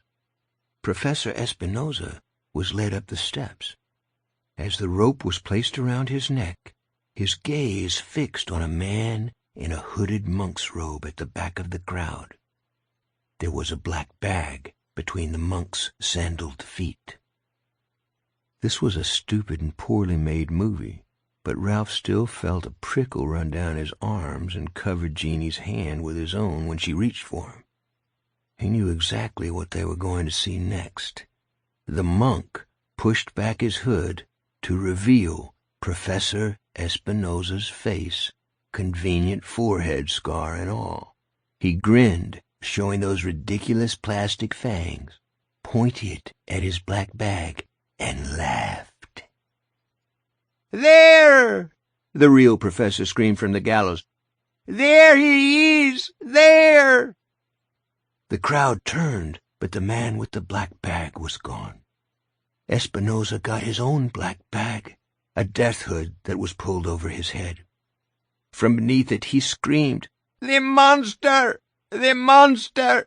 The The trap opened, and he plummeted through. The next sequence was of the masked superhero women chasing the fake monk over some rooftops, and it was here that Holly pushed pause. 25 years ago, I saw a version with subtitles instead of dubbing, she said. What the professor is screaming at the end is El Cuco. El Cuco. What else? Yoon murmured. Jesus, I haven't seen one of those luchadora movies since I was a kid. There must have been a dozen of them. He looked around at the others as if coming out of a dream. Las luchadoras. Lady wrestlers. And the star of this one, Rosita, she was famous. You should see her with her mask off. Ay, caramba. He shook his hand as if he had touched something hot. There weren't just a dozen. There were at least 50, Holly said quietly. Everyone in Mexico loved Las Luchadoras. The films were like today's superhero movies, on a much smaller budget, of course. She would like to lecture them on this fascinating, to her it was, bit of film history, but this was not the time. Not with Detective Anderson looking as though he had just taken a big bite of something nasty. Nor would she tell them that she had also loved the luchador films. They had been played for laughs on the local Cleveland TV station that broadcast schlock theater every Saturday night. Holly supposed the local college kids got drunk and tuned in to yuck it up about the poor dubbing and the costumes they no doubt considered hokey, but there had been nothing funny about Las Luchadores to the frightened and unhappy high school girl that she had been. Carlotta, Maria, and Rosita were strong and brave, always helping the poor and downtrodden. Rosita Munoz, the most famous, even proudly called herself a Cholita, which was how that unhappy high school girl had felt about herself most of the time. A half-breed, a freak. Most of the Mexican wrestling women movies were retellings of ancient legends. This one is no different. Do you see how it fits what we know about these murders? Perfectly, Bill Samuels said. I'll give you that. The only problem is that it's nuts.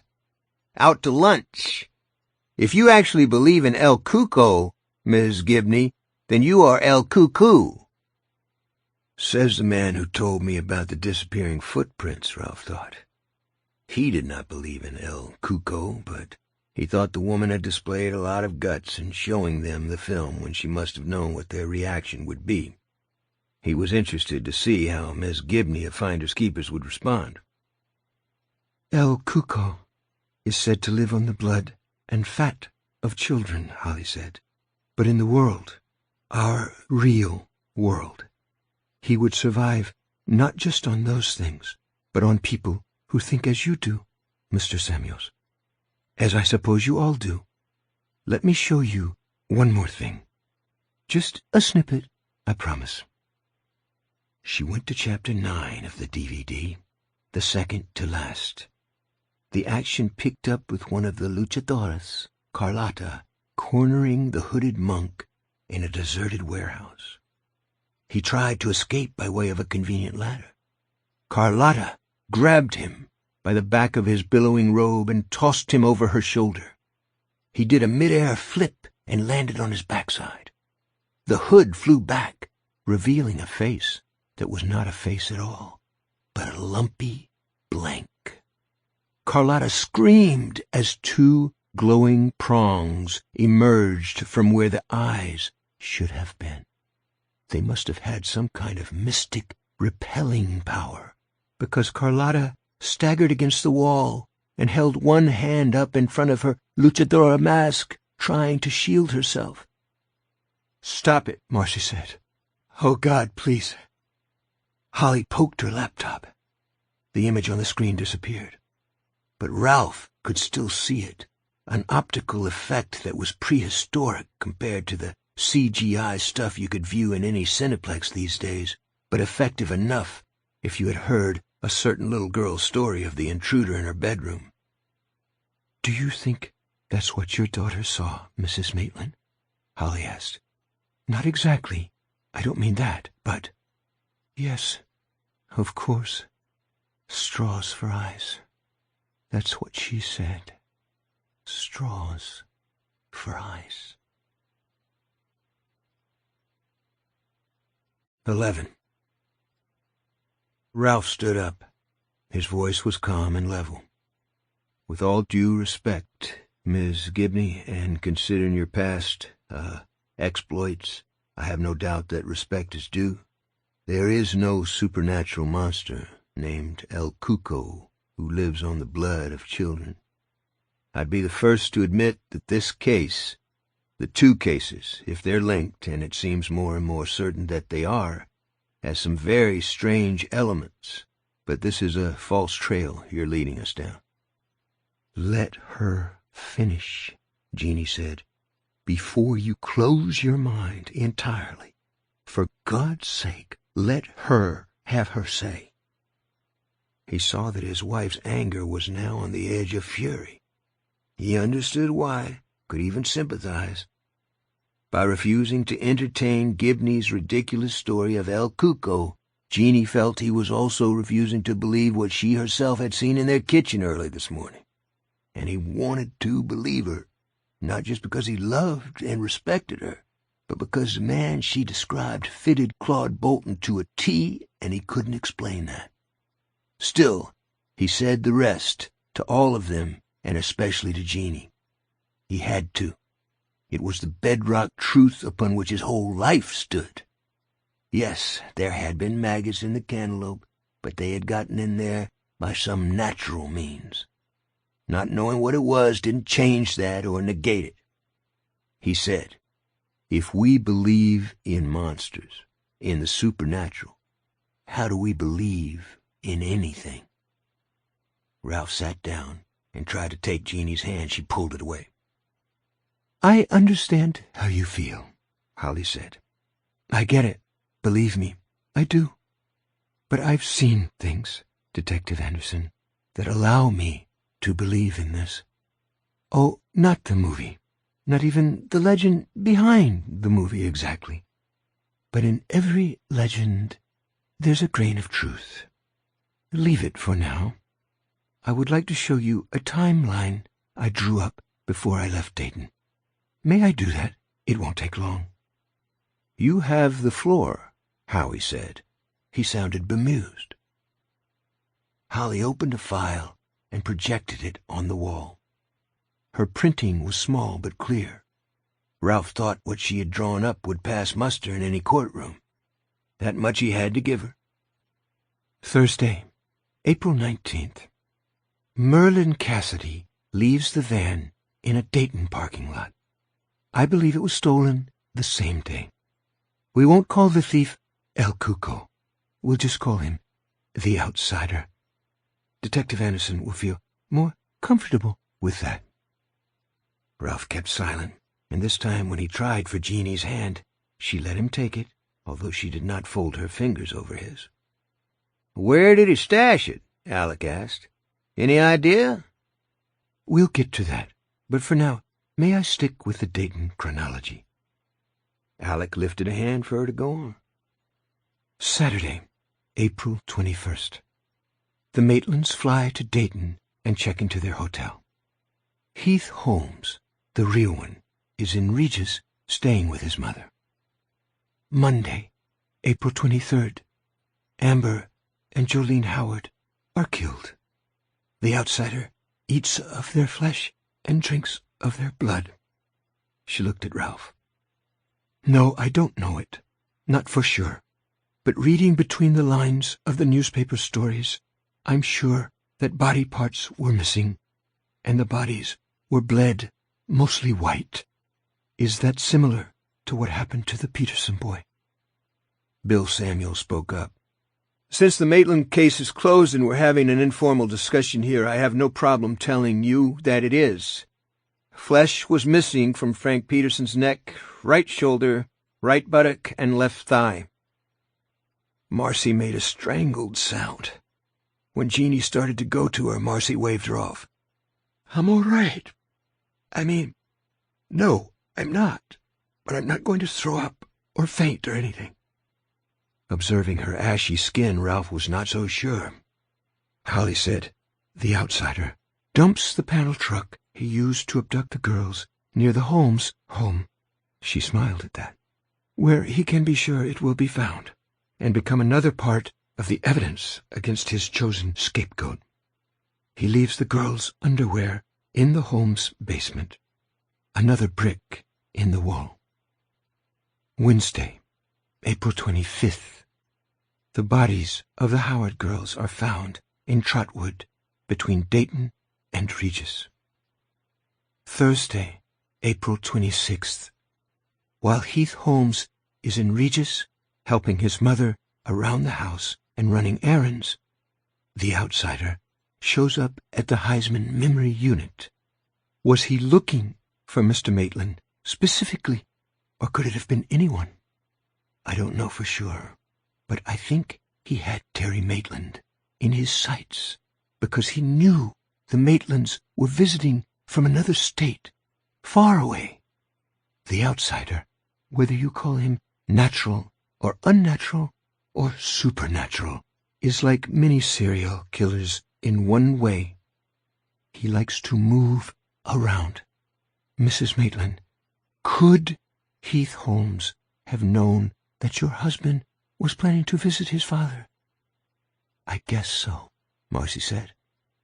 The Heisman likes to know in advance when relatives are coming from other parts of the country. They make a special effort in those cases, get the residents haircuts or perms, and arrange off-unit visits when possible. That wasn't in the case of Terry's dad.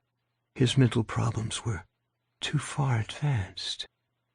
She leaned forward, eyes fixed on Holly. But if this outsider wasn't Holmes, even if he looked like Holmes, how could he know? "Oh, that's easy, if you accept the basic premise," Ralph said.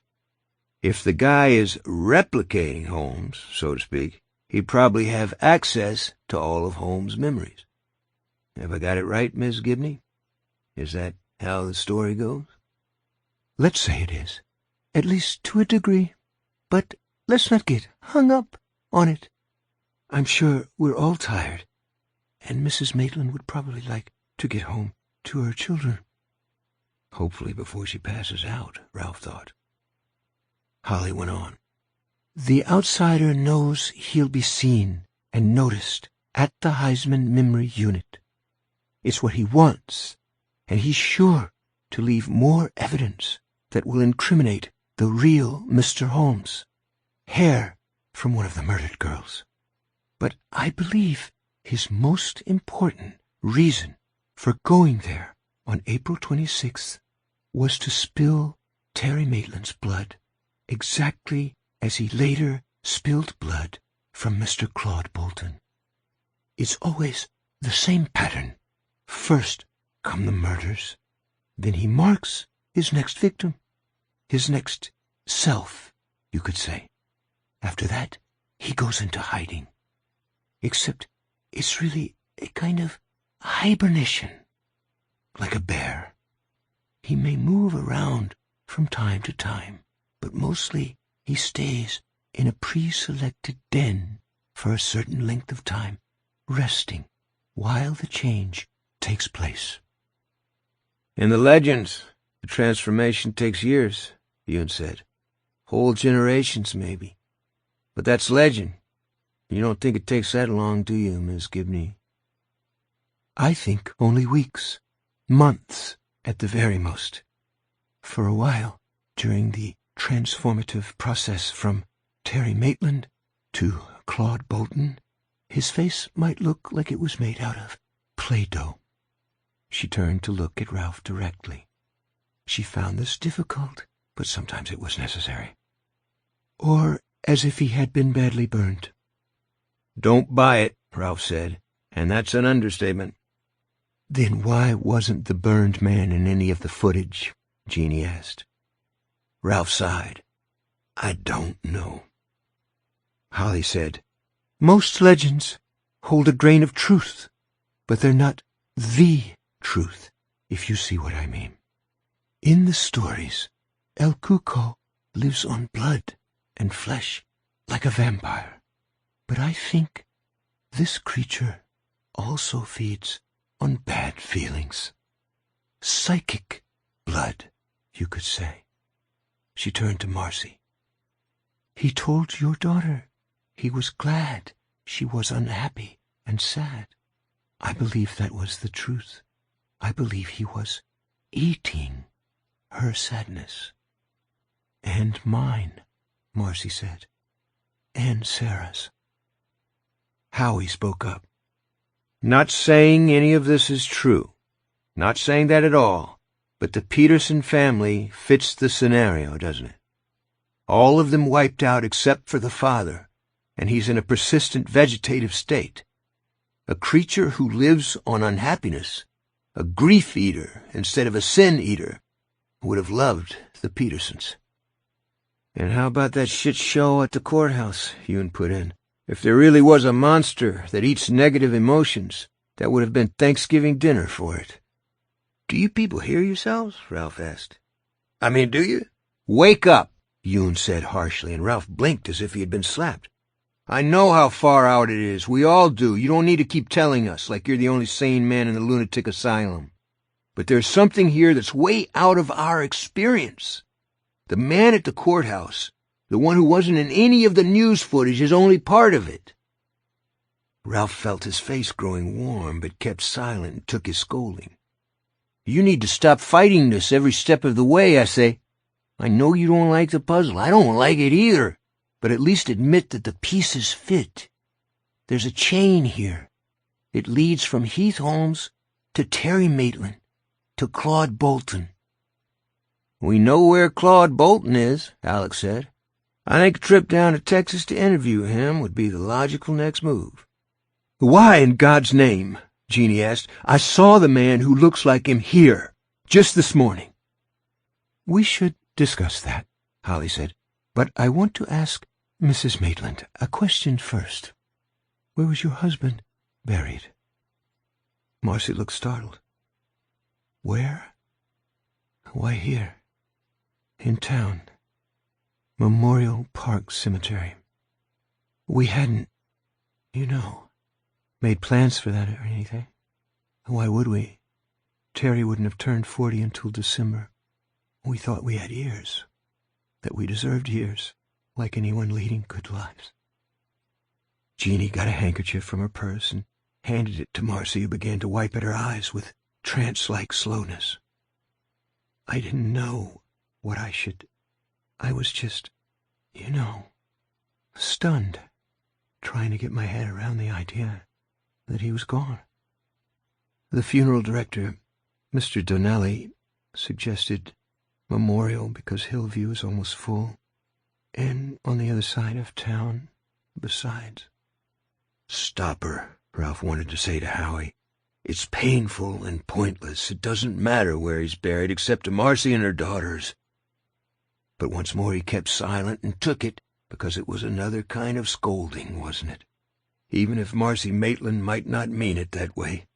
He told himself this would be over eventually, leaving him free to discover life beyond Terry fucking Maitland. He had to believe there would be one. I knew about the other place, Marcy went on. Of course I did, but I never thought of mentioning it to Mr. Donnelly. Terry took me there once, but it's so far out of town, and so lonely. What other place would that have been? Holly asked. A picture rose unbidden in Ralph's mind. 6 cowboy pallbearers carrying a plank coffin. He sensed the arrival of another confluence. The old graveyard in Canning Township, Marcy said. Terry took me out once, and it looked like nobody had been buried there for a long time or even visited. There were no flowers or memorial flags, just some crumbling grave markers. You couldn't read the names on most of them. Startled, Ralph glanced at Yoon, who nodded slightly. "That's why he was interested in that book in the newsstand," Bill Samuel said in a low voice. "A pictorial history of Flint County, Dory County, and Canning Township." Marcy continued to wipe her eyes with Jeannie's handkerchief. "Of course he would have been interested in a book like that. There have been Maitlands in this part of the state ever since the land rush of 1889. Terry's great-great-grandparents, or maybe even a generation greater than that, I don't know for sure, settled in Canning." "Not in Flint City?" Alec asked. "There was no Flint City back then. Just a little village called Flint, a wide spot in the road. Until statehood in the early 20th century, Canning was the biggest town in the area, named after the biggest landowner, of course. When it came to acreage, the Maitlands were second or third. Canning was an important town until the big dust storms came in the 20s and 30s, when most of the good topsoil blew away. These days there's nothing out there but a store and a church hardly anyone goes to." "And the graveyard," Alex said, "where people did their burying until the town dried up, including a bunch of Terry's ancestors." Marcy smiled wanly. "That graveyard, I thought it was awful, like an empty house nobody cares about." Yoon said, "If this outsider was absorbing Terry's thoughts and memories as the transformation progressed, then he would have known about the graveyard." He was looking at one of the pictures on the wall now, but Ralph had a good idea what was going through his mind. It was going through his as well. The barn, the discarded clothes. "According to the legends, there are dozens about El Cuco online. These creatures like places of death," Holly said. "It's where they feel most at home." "If there are creatures who eat sadness," Jeannie mused, "a graveyard would make a nice cafeteria, wouldn't it?" Ralph wished mightily that his wife hadn't come. If not for her, he would have been out the door 10 minutes ago. Yes, the barn where the clothes had been found was near that dusty old boneyard. Yes, the goo that had turned the hay black was puzzling, and yes, perhaps there had been an outsider. That was a theory he was willing to accept, at least for the time being. It explained a lot. An outsider who was consciously recreating a Mexican legend would explain even more. But it didn't explain the disappearing man at the courthouse, or how Terry Maitland could have been in 2 places at the same time. He kept coming up against those things. They were like pebbles lodged in his throat. Holly said, "Let me show you some pictures I took at another graveyard. They may open a line of more normal investigation. If either Detective Anderson or Lieutenant Zablo is willing to talk to the police in Montgomery County, Ohio, that is." Yoon said, "At this point I'd talk to the Pope if it would help to clear this up." One by one, Holly projected the photos on the screen. The train station, the factory with the swastika spray-painted on the side, the deserted car wash. "I took these from the parking lot of the Peaceful Rest Cemetery in Regis. It's where Heath Holmes is buried with his parents." She cycled through the pictures again. Train station, factory, car wash. "I think the outsider took the van he stole from the lot in Dayton to one of these places, and I think if you could persuade the Montgomery County Police to search them, some trace of it might still be there. The police might even find some trace of him. There, or maybe here." This time, she projected the photograph of the boxcars, sitting lonely and deserted on their siding. "He couldn't have hidden the van in either of those, but he might have stayed in one of them. They're even closer to the cemetery." Here at last was something Ralph could take hold of.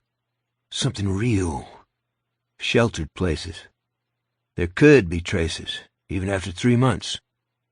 Tire tracks, Yoon said. Maybe more discarded clothes. Or other stuff, Holly said. Will you check? And they should be prepared to do an acid phosphate test. Semen stains, Ralph thought, and remembered the goo in the barn.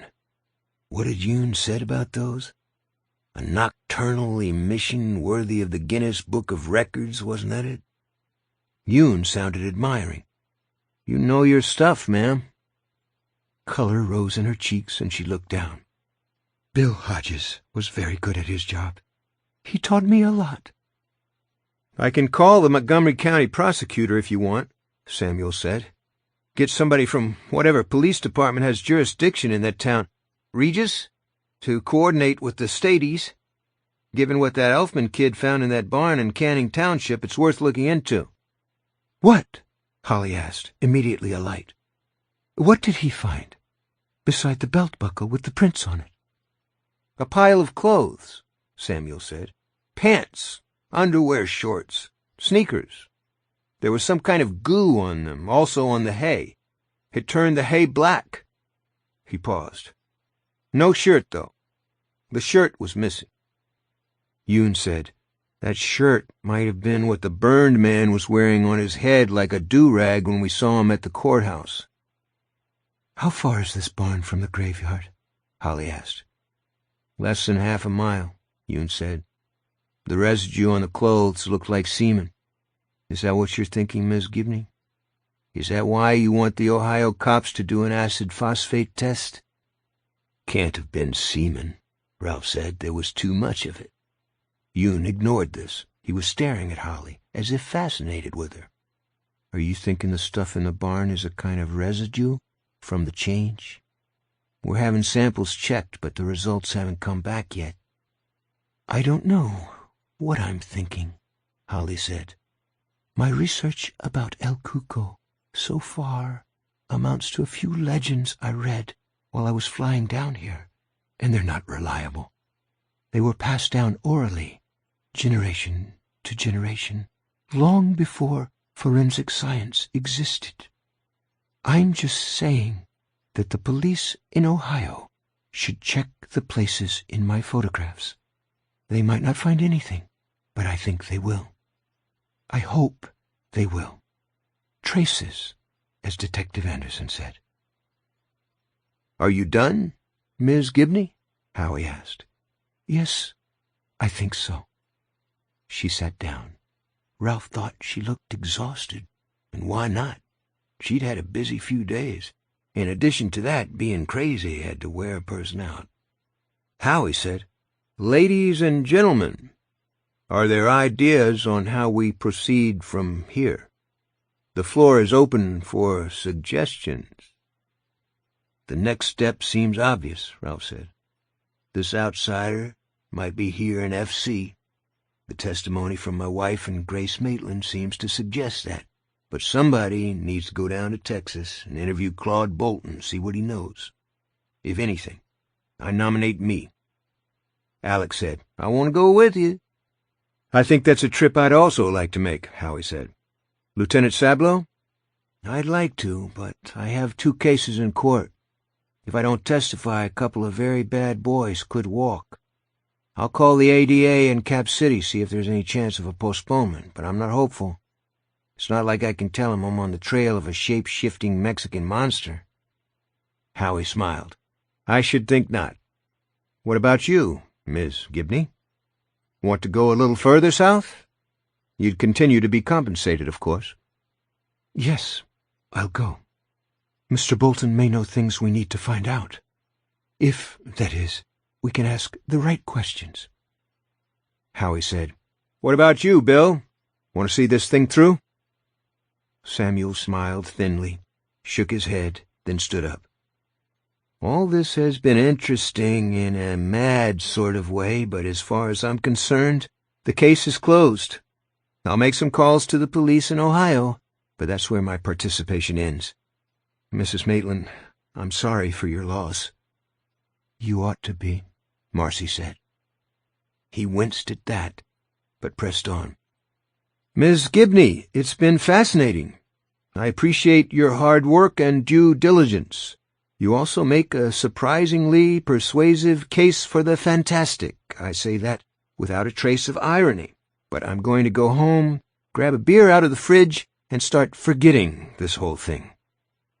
They watched him gather up his briefcase and leave, the cowlick wagging at them like an admonitory finger as he went out the door.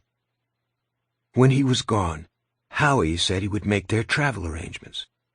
"I'll charter the King Air I sometimes use. The pilots will know the closest landing strip. I'll also arrange for a car. If it's just the four of us, a sedan or a small SUV should do." "Leave a seat for me," Yoon said, "just in case I can wiggle out of court." "Happy to." Alec Pelly said, "Someone needs to reach out to Mr. Bolton tonight and tell him to expect visitors." Yoon lifted a hand. "That much I can do." "Make him understand no one is after him for doing something illegal," Howie said. "The last thing we want is for him to jackrabbit somewhere." "Call me after you talk to him," Ralph said to Yoon. "Even if it's late. I want to know how he reacts." "So do I," Jeannie said. "You should tell him something else," Holly said. "You should tell him to be careful. Because if I'm right about this, he's the next in line." 12. Full dark had come when Ralph and the others stepped out of Howie Gold's building. Howie himself was still upstairs making arrangements, and his investigator was with him. Ralph wondered what they would talk about with everyone else gone. "Miss Gibney, where are you staying?" Jeannie asked. "The Flint Luxury Motel. I reserved a room." "Oh, no, you can't," Jeannie said. "The only luxury there is on the sign out front. The place is a pit." Holly looked disconcerted. "Well, there must be a Holiday Inn." "Stay with us," Ralph said, beating Jeannie to it and hoping it would earn him some points later on. God knew he could use them. Holly hesitated. She didn't do well in the houses of other people. She didn't do well even in the one where she had grown up, when on her quarterly duty visits to her mother. She knew that in the home of these strangers she would lie awake long and wake early, hearing every unfamiliar creak of the walls and the floors, listening to the murmured voices of the Andersons, and wondering if they were talking about her, which they almost certainly would be. Hoping that if she had to get up in the night to spend a penny, they wouldn't hear her. She needed her sleep.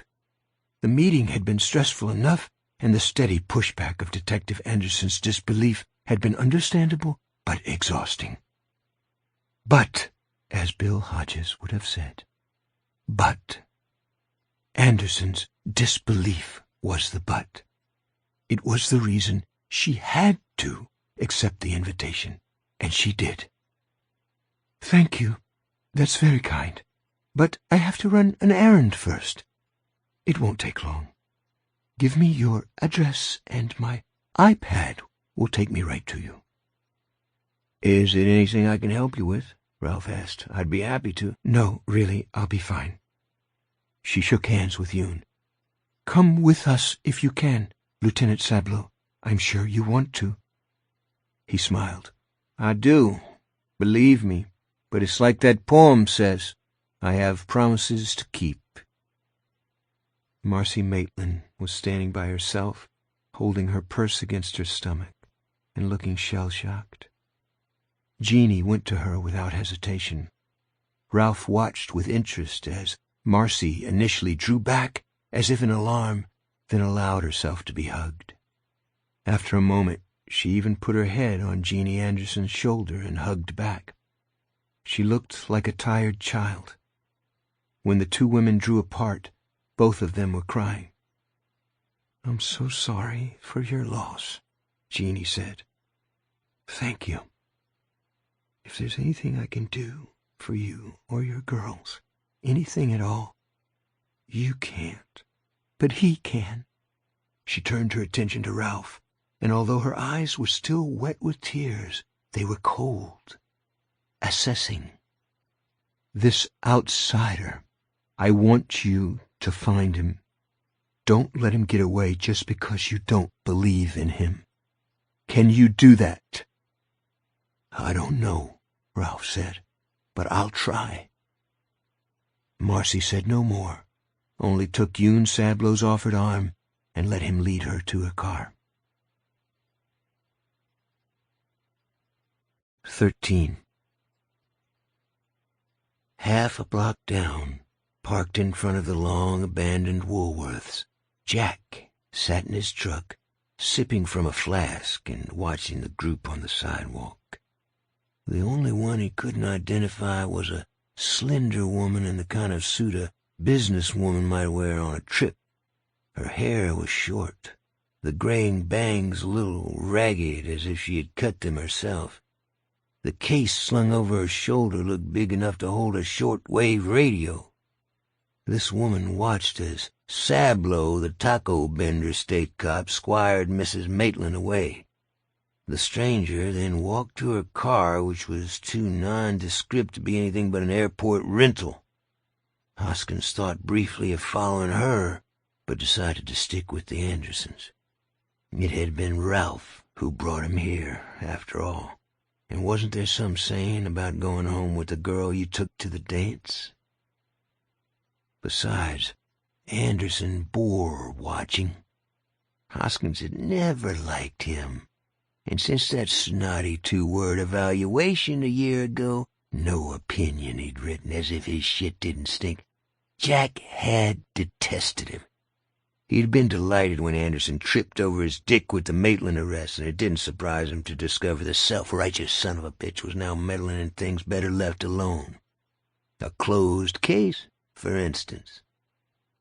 Jack touched the back of his neck, winced, then started his truck. He supposed he could go home after he saw the Andersons inside, but he thought maybe he'd just park up the street and keep an eye on their house. See what happened. He had a Gatorade bottle he could piss in, and he might even be able to sleep a little, if the steady hot throb from the back of his neck would allow that. It wouldn't be the first time he'd slept in this truck. He'd done it on several occasions since the day the old ball and chain had walked out. Jack wasn't sure what came next, but he had a clear fix on the basic task to stop the meddling. The meddling in exactly what, he didn't know, only that it had something to do with the Peterson boy and the barn in Canning Township. That was enough for now, and sunburn aside, possible skin cancer aside, he was getting interested. He felt that when the time came for the next step, he would be told. 14. With the help of her navigation app, Holly made a quick and easy drive to the Flint City Walmart. She loved Walmarts, the size of them, the anonymity of them. Shoppers didn't seem to look at other shoppers as they did in other stores. It was as if they were all in their own private capsules, buying clothes or video games or toilet paper in bulk. It wasn't even necessary to speak to a cashier if you used the self-checkout, which Holly always did. Her shopping was quick because she knew exactly what she wanted. She went first to office supplies, then to men's and boys' wear, finally to automotive. She took her basket to the self-checkout and tucked the receipt into her wallet. These were business expenses for which she expected to be reimbursed. If she lived, that was. She had an idea, one of Holly's famous intuitions, she heard Bill Hodges say. That was more likely to happen if Ralph Anderson, so like Bill in some ways, so very different from him in others, could get past the divide in his mind. She returned to her car and drove to the Anderson house. But before leaving the parking lot, she said a brief prayer for all of them. 15. Ralph's cell phone rang just as he and Jeannie were entering the kitchen. It was Yoon. He had gotten the Marysville number of Lovey Bolton from John Zellman, the owner of Gentlemen Please, and had reached Claude with no trouble. "What did you tell him?" Ralph asked. Pretty much what we decided on in Howie's office, that we wanted to interview him because we're having doubts about Terry Maitland's guilt. Emphasized that we didn't think Bolton himself was guilty of anything, and that the people who would be coming to see him were acting strictly as private citizens. He asked if you'd be one of them. I said you would. Hope that's okay with you. It seemed to be with him. That's fine. Jeannie had gone directly upstairs, and now he heard the startup chime of the desktop computer they shared. What else? I said that if Maitland was framed, then Bolton might be at risk for the same treatment, especially since he was a man with a record. How did he react to that? Okay, he didn't get defensive or anything. But then he said something interesting. Asked me if I was sure it really had been Terry Maitland he saw in the club the night the Peterson boy was murdered. He said that? Why? Because Maitland acted like he'd never seen him before, and when Bolton asked how the baseball team was doing, Maitland passed it off with some kind of generality. No details, even though the team was in the playoffs. He also told me Maitland was wearing fancy sneakers, like the ones the kids save up for so they can look like gangbangers, he said. According to Bolton, he never saw Maitland in anything like that. Those were the sneakers we found in that barn. No way to prove it, but I'm sure you're right. Upstairs, Ralph now heard the moaning, grinding sound of their old Hewlett-Packard printer coming to life and wondered what the hell Jeannie was up to. Yoon said, "Remember the Gibney woman telling us about the hair they found in Maitland's father's room at the assisted living place? From one of the murdered girls?" "Sure." "What do you want to bet that if we go through Maitland's credit purchases, we'll find a record of him buying those sneakers? And a slip with a signature on it that matches Maitland's exactly?" "I guess this hypothetical outsider could do that," Ralph said, "but only if he snitched one of Terry's credit cards." "He wouldn't even need to do that. Remember, the Maitlands have lived in Flint City like forever. They've probably got charge accounts at half a dozen downtown stores. All this guy would have to do is walk into the sporting goods department, pick out those fancy kicks, and sign his name. Who'd question him? Everyone in town knows him. It's the same thing as the hair and the girls' underthings, don't you see? He takes their faces and does his dirt, but that isn't enough for him. He also weaves the rope that hangs them, because he eats sadness. He eats sadness." Ralph paused, put a hand over his eyes, pressed his fingers to one temple and his thumb to the other. "Ralph, are you there?" "Yes, but Yoon, you're making leaps I'm not ready to make." "I understand. I'm not 100% on board with this myself, but you need to at least keep the possibility in mind." "But it's not a possibility," Ralph thought. "It's an impossibility." He asked Yoon if he had told Bolton to be careful. Yoon laughed.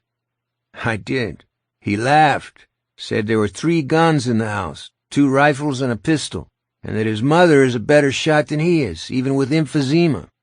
Man, I wish I was going down there with you." "Try to make it happen." "I will." As he ended the call, Jeannie came down with a thin sheaf of paper. "I've been researching Holly Gibney. Tell you what, for a soft-spoken lady with absolutely no clothes sense, she's been up to a lot." As Ralph took the pages, headlights spilled up the driveway. Jeannie grabbed the pages back before he could do more than look at the newspaper headline on the first sheet. "Retired cop, 2 others saves thousands at Mingo Auditorium concert." He assumed Ms. Holly Gibney was one of the 2 others. "Go help her in with her luggage," Jeannie said. "You can read these in bed." 16. Holly's luggage consisted of the shoulder bag that held her laptop, a hold-all small enough to fit in an airplane's overhead compartment, and a plastic Walmart bag. She let Ralph take the hold-all, but insisted on keeping custody of the shoulder bag and whatever she'd purchased at Wally World. "You're very good to have me," she said to Jeannie. It's our pleasure. Can I call you Holly? Yes, please. That would be good. Our spare room is at the end of the upstairs hall. The sheets are fresh, and it has its own bathroom. Just don't stumble over my sewing machine table if you have to use the facility in the middle of the night. An unmistakable expression of relief crossed Holly's face at this, and she smiled. I'll try not to. Would you like cocoa? I could make some, or maybe something stronger. Just a bed, I think. I don't mean to be impolite, but I've had a very long day. Of course you have. I'll show you the way. But Holly lingered for a moment, looking through the archway and into the Andersons' living room.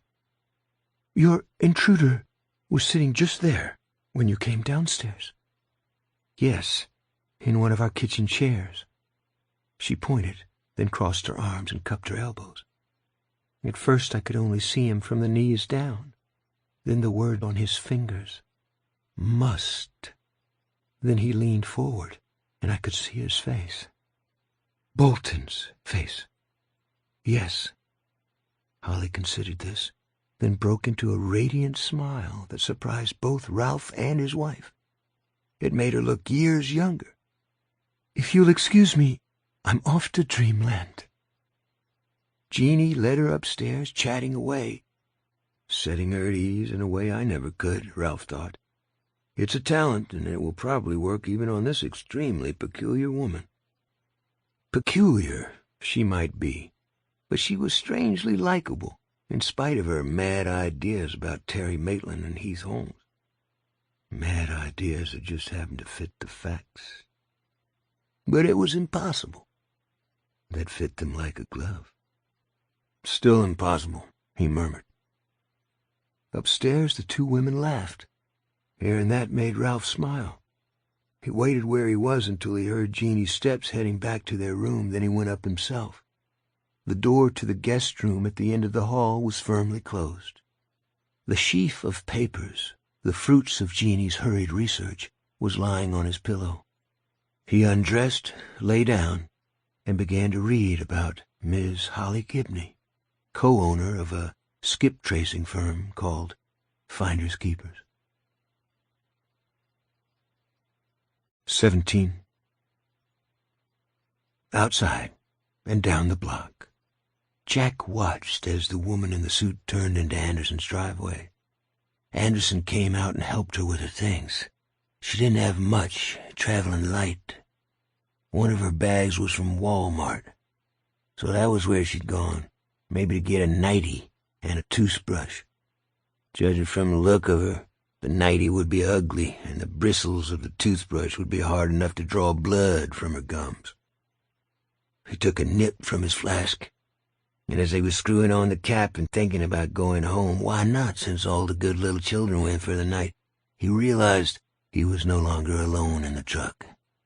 Someone was sitting on the passenger side. He had just appeared in the corner of Hoskins' eye. That was impossible, of course, but he couldn't have been there all along. Could he? Hoskins looked straight ahead. The sunburn on his neck, which had been relatively quiet, began to throb again, and very painfully. A hand came into his peripheral vision, floating.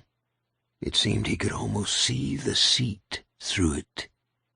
Written on the fingers, in faded blue ink, was the word must. Hoskins closed his eyes, praying that his visitor would not touch him. You need to take a drive, the visitor said. Unless you want to die the way your mother died, that is. Do you remember how she screamed? Yes, Jack remembered, until she couldn't scream any more. Until she couldn't scream any more, said the passenger. The hand touched his thigh very lightly, and Jack knew the skin there would soon begin to burn, just like the back of his neck. The pants he was wearing would be no protection. The poison would seep right through. Yes, you remember. How could you forget? Where do you want me to go? The passenger told him, and then the touch of that awful hand disappeared. Jack opened his eyes and looked around.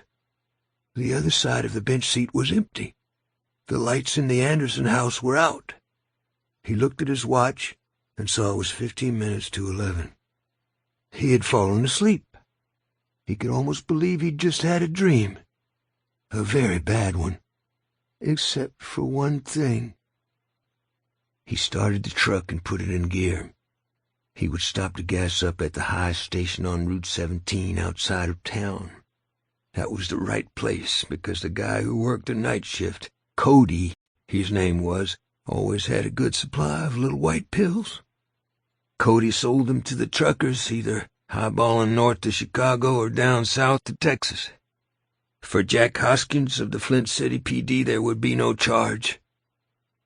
The truck's dashboard was dusty. At the first stop sign, he leaned over to his right and wiped it clean, getting rid of the word his passenger's finger had left there. Must. No End to the Universe. July 26th. 1. What sleep Ralph got was thin and broken by bad dreams. In one of them, he held the dying Terry Maitland in his arms, and Terry said, "You robbed my children." Ralph woke at 4:30 and knew there would be no more sleep. He felt as if he had entered some heretofore unsuspected plane of existence and told himself everyone felt that way in the small hours. That was good enough to get him into the bathroom, where he brushed his teeth. Jeannie was sleeping as she always did, with the coverlet pulled up so high that she was nothing but a hump with a fluff of hair showing over the top. There was gray in that hair now, as there was in his. Not much, but more would be coming right along. That was all right. Time's passage was a mystery, but it was a normal mystery. The breeze from the air conditioner had spilled some of the pages Jeannie had printed onto the floor. He put them back on the night table, picked up his jeans, decided they would do for another day, especially in dusty South Texas, and went to the window with them in his hand. The first gray light was creeping into the day. It would be a hot one here, and hotter still where they were going. He observed, without much surprise, although he couldn't have said why, that Holly Gibney was down there, dressed in her own pair of jeans and sitting in the lawn chair where Ralph himself had been sitting little more than a week ago when Bill Samuels had come calling. The evening Bill had told him the story of the disappearing footprints, and Ralph had matched him with the one about the infested cantaloupe. He pulled on his pants and an Oklahoma Thunder t-shirt, checked Jeannie again, and left the room with the old scuffed moccasins he wore as bedroom slippers dangling from 2 fingers of his left hand. 2. He stepped out the back door 5 minutes later. Holly turned at the sound of his approach, her small face cautious and alert, but not, or so he hoped, unfriendly. Then she saw the mugs on the old Coca-Cola tray, and her face lit up with that radiant smile. "Is that what I hope it is?" "It is if you were hoping for coffee. I'd take mine straight, but I brought the other stuff in case you want it. My wife takes it white and sweet, like me, she says." He smiled. "Black is fine. Thank you so much." He put the tray on the picnic table. She sat across from him, took one of the mugs, sipped. "Oh, this is good. Nice and strong. There's nothing better than strong black coffee in the morning. That's what I think, anyway." "How long have you been up?" "I don't sleep much," she said, neatly dodging the question. "It's very pleasant here. The air is so fresh." "Not so fresh when the wind comes from the west, believe me. Then you smell the refineries in Cap City. It gives me a headache." He paused, looking at her. Holly looked away, holding her cup to her face as if to shield it. Ralph thought back to last night and how she had seemed to steel herself for every handshake. He had an idea that this woman found many of the world's ordinary gestures and interactions quite difficult, and yet she had done some amazing things. I read up on you last night. Alec Pelly was right. You have quite a resume. She made no reply.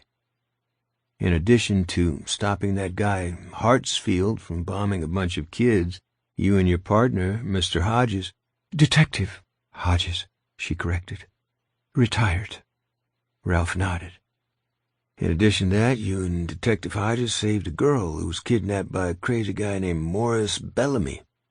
Bellamy was killed during the rescue. You were also involved in a shootout with a doctor who went off the rails and killed his wife, and last year you nailed a bunch of guys who were stealing rare breed dogs, either ransoming them back to their owners or selling them on if the owners wouldn't pay.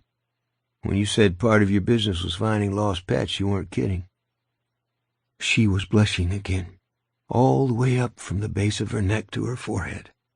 It was pretty clear that this enumeration of her past exploits made her more than uncomfortable. She found it actively painful.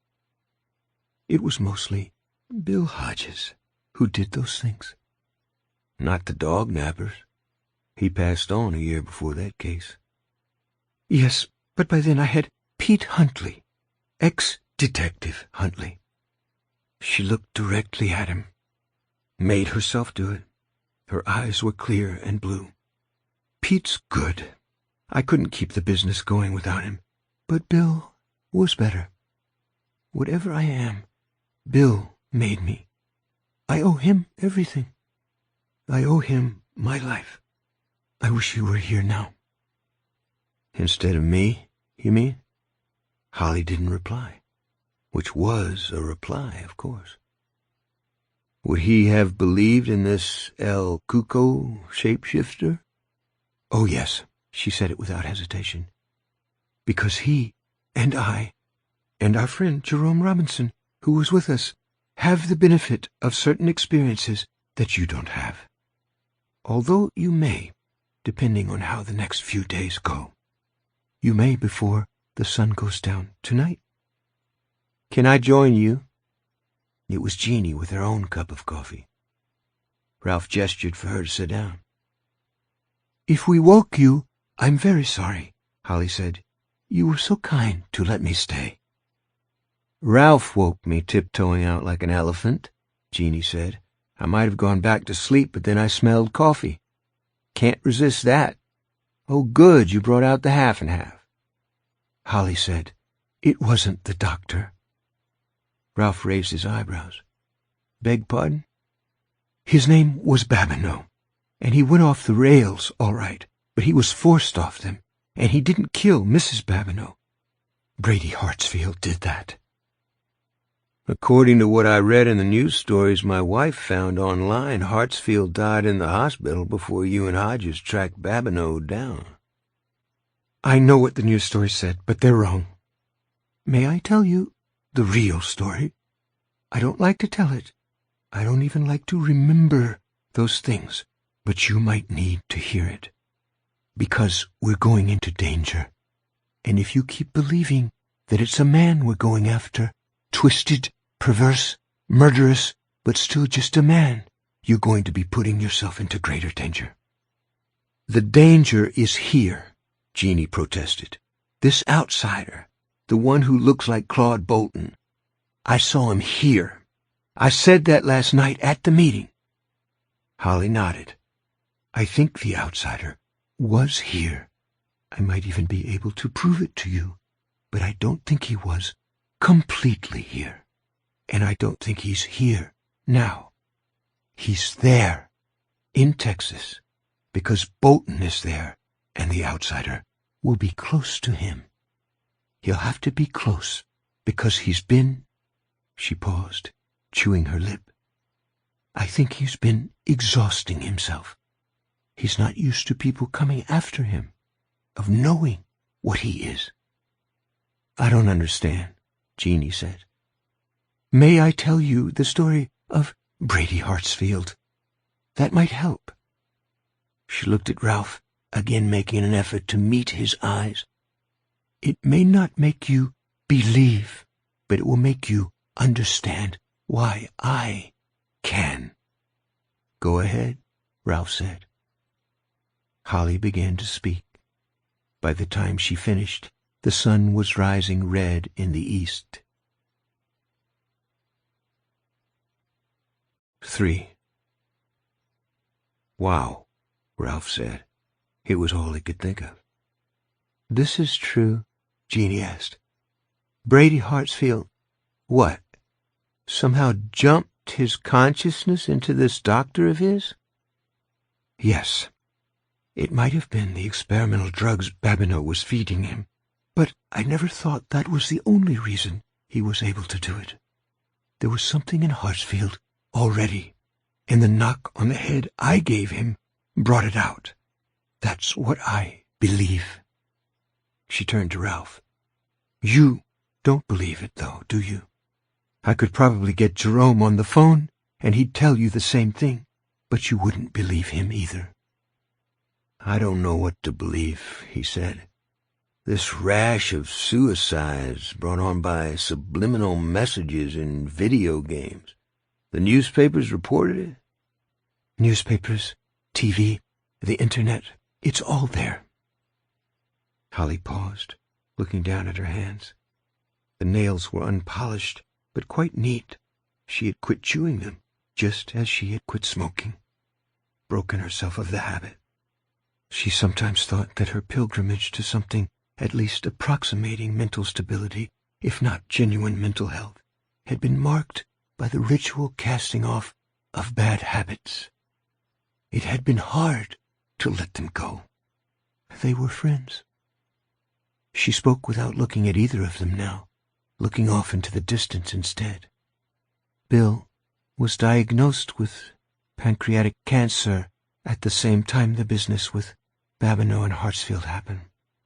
He was in the hospital for a while afterwards, but then he came home. By that time, all of us knew how it was going to end, including him, although he never said so, and he fought that fracking cancer right to the finish.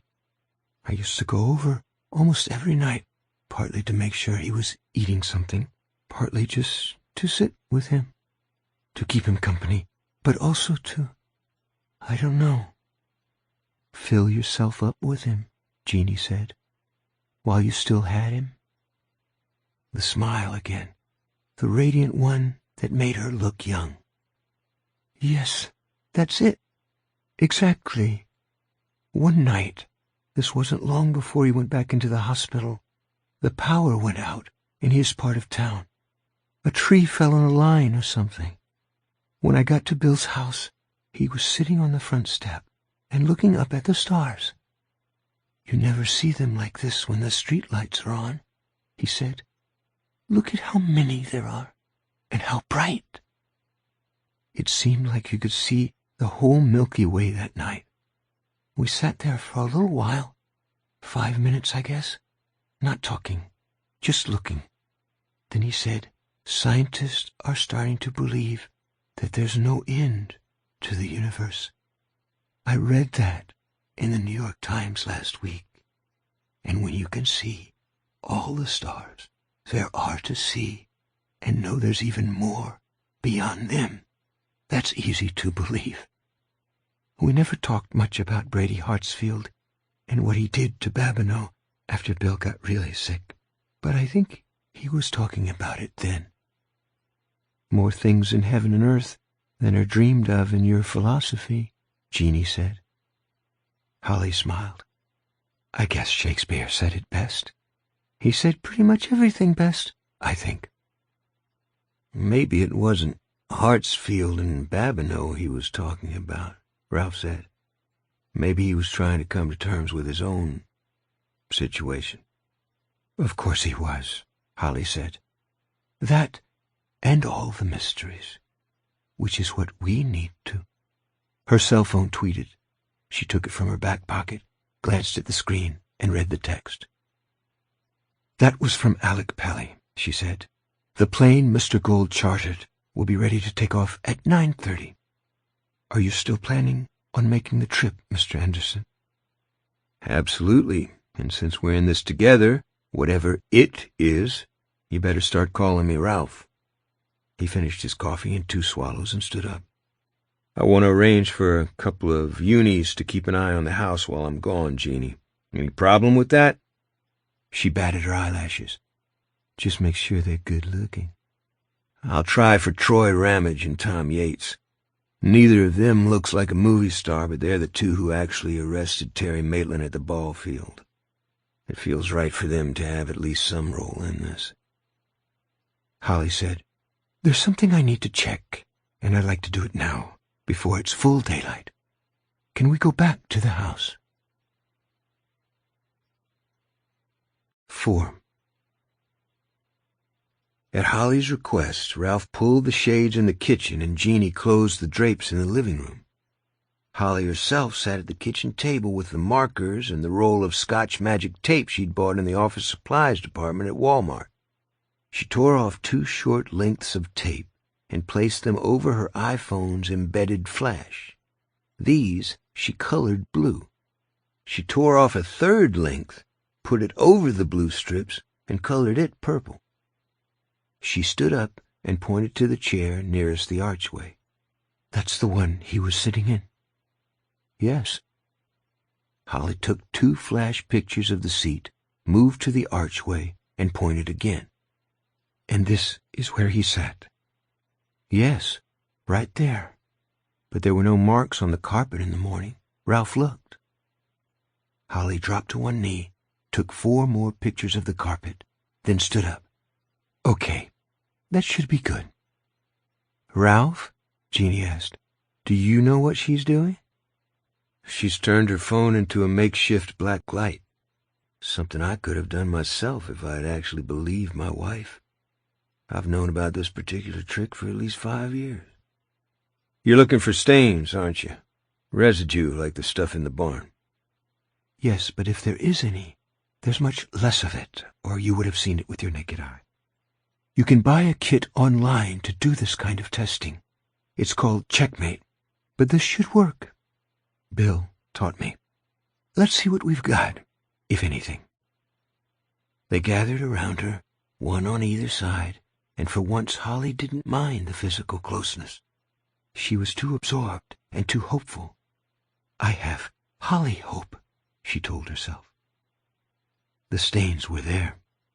A faint yellowish spatter on the seat of the chair where Jeannie's intruder had sat, and several more, like small drips of paint, on the carpet at the edge of the archway.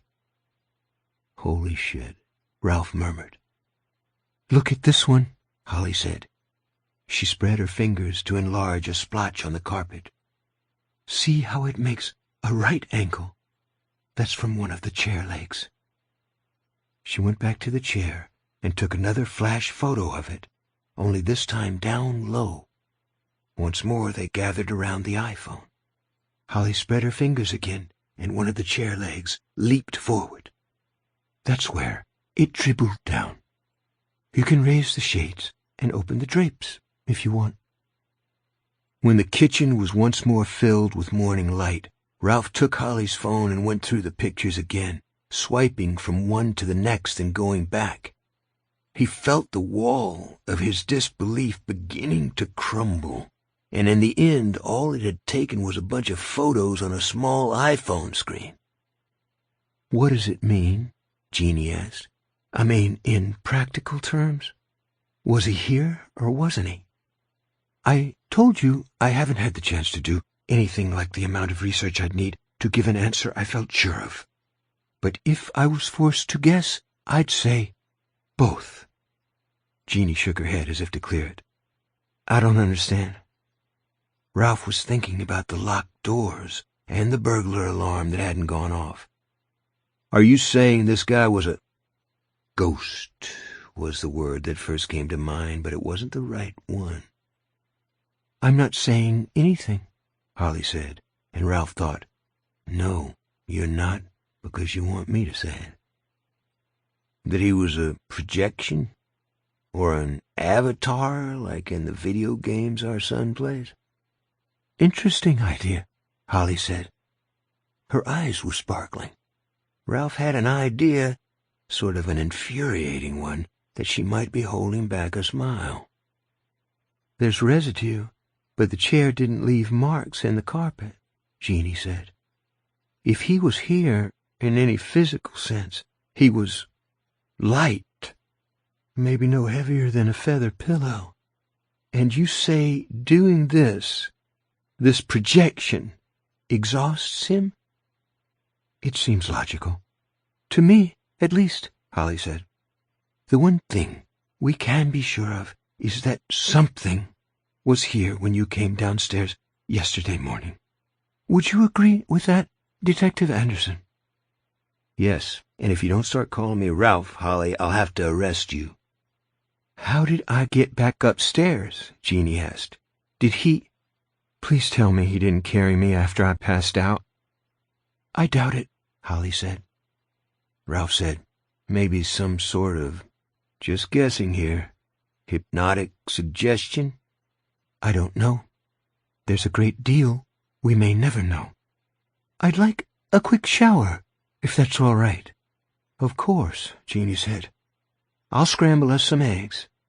Then, as Holly started out, "Oh, my God," Holly turned back. "The stove light. It was on. The one over the burners. There's a button." When looking at the pictures, Jeannie had seemed excited. Now she only looked scared. "You need to push it to turn the light on. There was enough of him here to do that, at least." Holly said nothing to this. Neither did Ralph. 5. After breakfast, Holly returned to the guest room, supposedly to pack her things. Ralph suspected she was actually giving him time and privacy to say goodbye to his wife. She had her odd quirks, did Holly Gibney, but stupid she was not.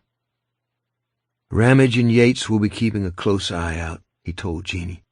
"They both took personal days." "They did that for you?" "And I think for Terry. They feel almost as badly as I do about how that went down." "Have you got your gun?" "In my carry-on for now. Once we land, I'll have it holstered on my belt, and Alec will have his. I want you to get yours out of the gun safe. Keep it close." "Do you really think—" "I don't know what to think. I'm with Holly on that. Just keep it close. And don't shoot the mailman." "Listen, maybe I should come." "I don't think that's a good idea." He didn't want them in the same place today, but didn't want to say why and worry her even more. They had a son to think about, one who was currently playing baseball or shooting arrows at targets backed with bales of hay or making beaded belts. Derek, who wasn't much older than Frank Peterson had been. Derek, who simply assumed, as most kids did, that his parents were immortal. "You could be right," she said. "Somebody ought to be here if Dee calls, don't you think?" He nodded and kissed her. "That's just what I was thinking." "Be careful." She was looking up at him, eyes wide, and he had a sudden piercing memory of those eyes looking up at him in that same loving, hopeful, anxious way that had been at their wedding 16 years ago, as they stood before their friends and relatives swapping vows. "I will. I always am." He started to pull away from her. She pulled him back. Her grip on his forearms was strong.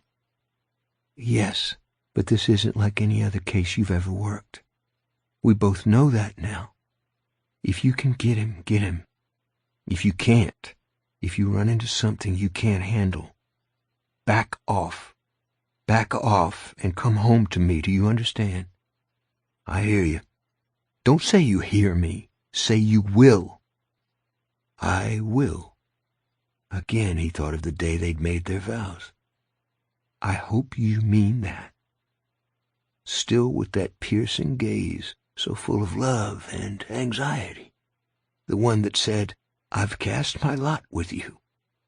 Please don't ever let me regret it." "I need to tell you something, and it's important. Are you listening?" "Yes." "You're a good man, Ralph. A good man, who made a bad mistake. You're not the first to do that, and you won't be the last. You have to live with it, and I'll help you. Make it better if you can, but please don't make it worse. Please. Holly was coming rather ostentatiously downstairs, making sure they heard her approach. Ralph stood where he was a moment longer, looking down into his wife's wide eyes, as beautiful now as they had been those years ago. Then he kissed her and stood back. She gave his hands a squeeze, a good hard one, and let him go. 6. Ralph and Holly drove to the airport in Ralph's car. Holly sat with her shoulder bag in her lap, back straight, knees primly together. "Does your wife have a firearm?" she asked. "Yes, and she's been to the department qualifying range. Wives and daughters are allowed to do that here. What about you, Holly?" "Of course not. I flew down here, and it wasn't on a charter." "I'm sure we could get you something. We're going to Texas, after all, not New York." She shook her head. "I haven't fired a gun since Bill was alive. That was on the last case we worked together, and I didn't hit what I was aiming at." He didn't speak again until they had merged with the heavy flow of turnpike traffic headed for the airport in Cap City. Once that dangerous feat was accomplished, he said, "Those samples from the barn are at the State Police Forensics Lab. What do you think they're going to find when they finally get around to running them through all their fancy equipment? Any ideas?" "Based on what showed up on the chair and the carpet, I'd guess it will be mostly water, but with a high pH. I'd guess there would be traces of a mucus-like fluid, of the type produced by the bulbourethral glands, also known as Cowper's glands, named after the anatomist William Cowper, who—" "So you do think it's semen?" "More like pre-ejaculate." A faint tinge of color had come into her cheeks. "You know your stuff." "I took a course in forensic pathology after Bill died. I took several courses, in fact. Taking courses, it passed the time." "There was semen on the backs of Frank Peterson's thighs. Quite a lot of it, but not an abnormal amount. The DNA matched Terry Maitland's." "The residue from the barn and the residue in your house isn't semen, and not pre-ejaculate, no matter how similar. When the lab tests the stuff from Canning Township, I think they will find unknown components and dismiss them as contamination. They'll just be glad they don't have to use the samples in court. They won't consider the idea that they're dealing with a completely unknown substance, the stuff he exudes or sloughs off when he changes. As for the semen found on the Peterson boy, I'm sure the outsider left semen when he killed the Howard girls, too, either on their clothes or on their bodies. Just another calling card, like the lock of hair in Mr. Maitland's bathroom and all the fingerprints you found. Don't forget the eye wits." "Yes," she agreed. "This creature likes witnesses. Why wouldn't he, if he can wear another man's face?" Ralph followed the signs to the charter company Howard Gold used. "So you don't think these were actually sex crimes? They were just arranged to look that way?" "I wouldn't make that assumption, but—" She turned to him. "Sperm on the back of the boy's legs, but none, you know, in him?" "No. He was penetrated, raped with a branch." "Oof," Holly grimaced. "I doubt if the post-mortem on the girls revealed any semen inside them either.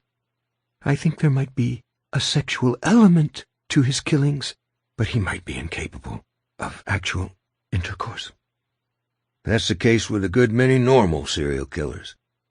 He laughed at this, as much of an oxymoron as jumbo shrimp, but didn't take it back, because the only substitute he could think of was human serial killers. If he eats sadness, he also must eat the pain of his victims as they're dying. The flesh in her cheeks was gone, leaving her pale. It's probably extremely rich, like gourmet food or some fine old scotch. And yes, that could excite him sexually. I don't like to think of these things, but I believe in knowing your enemy. I think you should turn left there, Detective Anderson, she pointed. Ralph. Yes, turn left, Ralph. That's the road that goes to Regal Air. 7. Howie and Alec were already there, and Howie was smiling. "Takeoff's been pushed back a bit," he said. "Sablow's on his way." How did he manage that? Ralph asked. He didn't. I did. Well, I managed half of it. Judge Martinez is in the hospital with a perforated ulcer, and that was God's doing. Or maybe just too much hot sauce. I'm a fan of Texas Pete myself, but the way that guy poured it on used to give me the shivers. As for the other case Lieutenant Sablow was supposed to testify in, the ADA owed me a favor. Should I ask why? Ralph asked.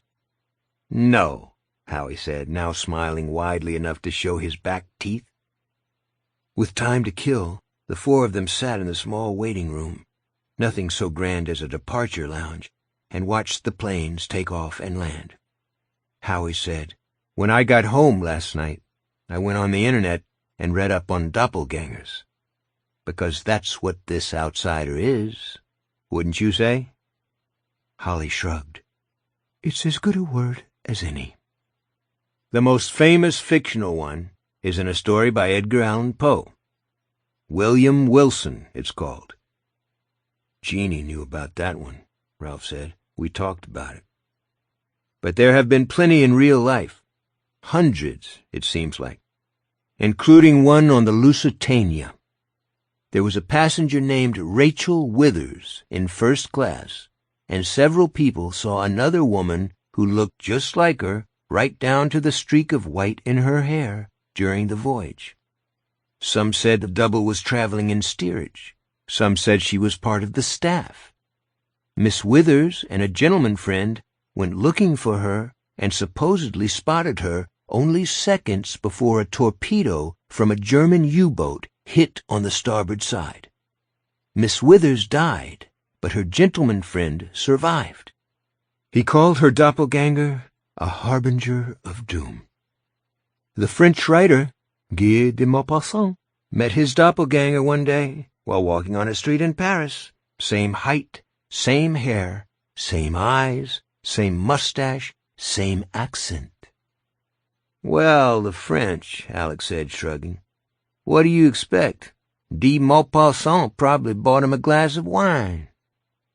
The most famous case happened in 1845 at a girls' school in Latvia. The teacher was writing on the blackboard when her exact double walked into the room, stood beside the teacher, and mimicked her every move, only without the chalk. Then she walked out. 19 students saw it happen. Isn't that amazing? No one replied. Ralph was thinking of an infested cantaloupe and disappearing footprints, and something Holly's dead friend had said. No end to the universe. He supposed it was a concept some people might find uplifting, even beautiful. Ralph, a just-the-facts man for his entire working life, found it terrifying. "Well, I think it's amazing," Howie said, a bit sulkily. Alex said, "Tell me something, Holly. If this guy absorbs his victims' thoughts and memories when he takes their faces through some sort of mystic blood transfusion, I guess, how come he didn't know where to find the nearest walk-in clinic? And then there's Willow Rainwater, the cab driver. Maitland knew her from the kids' basketball program at the Y, but the man she drove to Dubrow acted like he'd never met her. Didn't call her Willow or Miss Rainwater. Called her ma'am." "I don't know," Holly said rather crossly.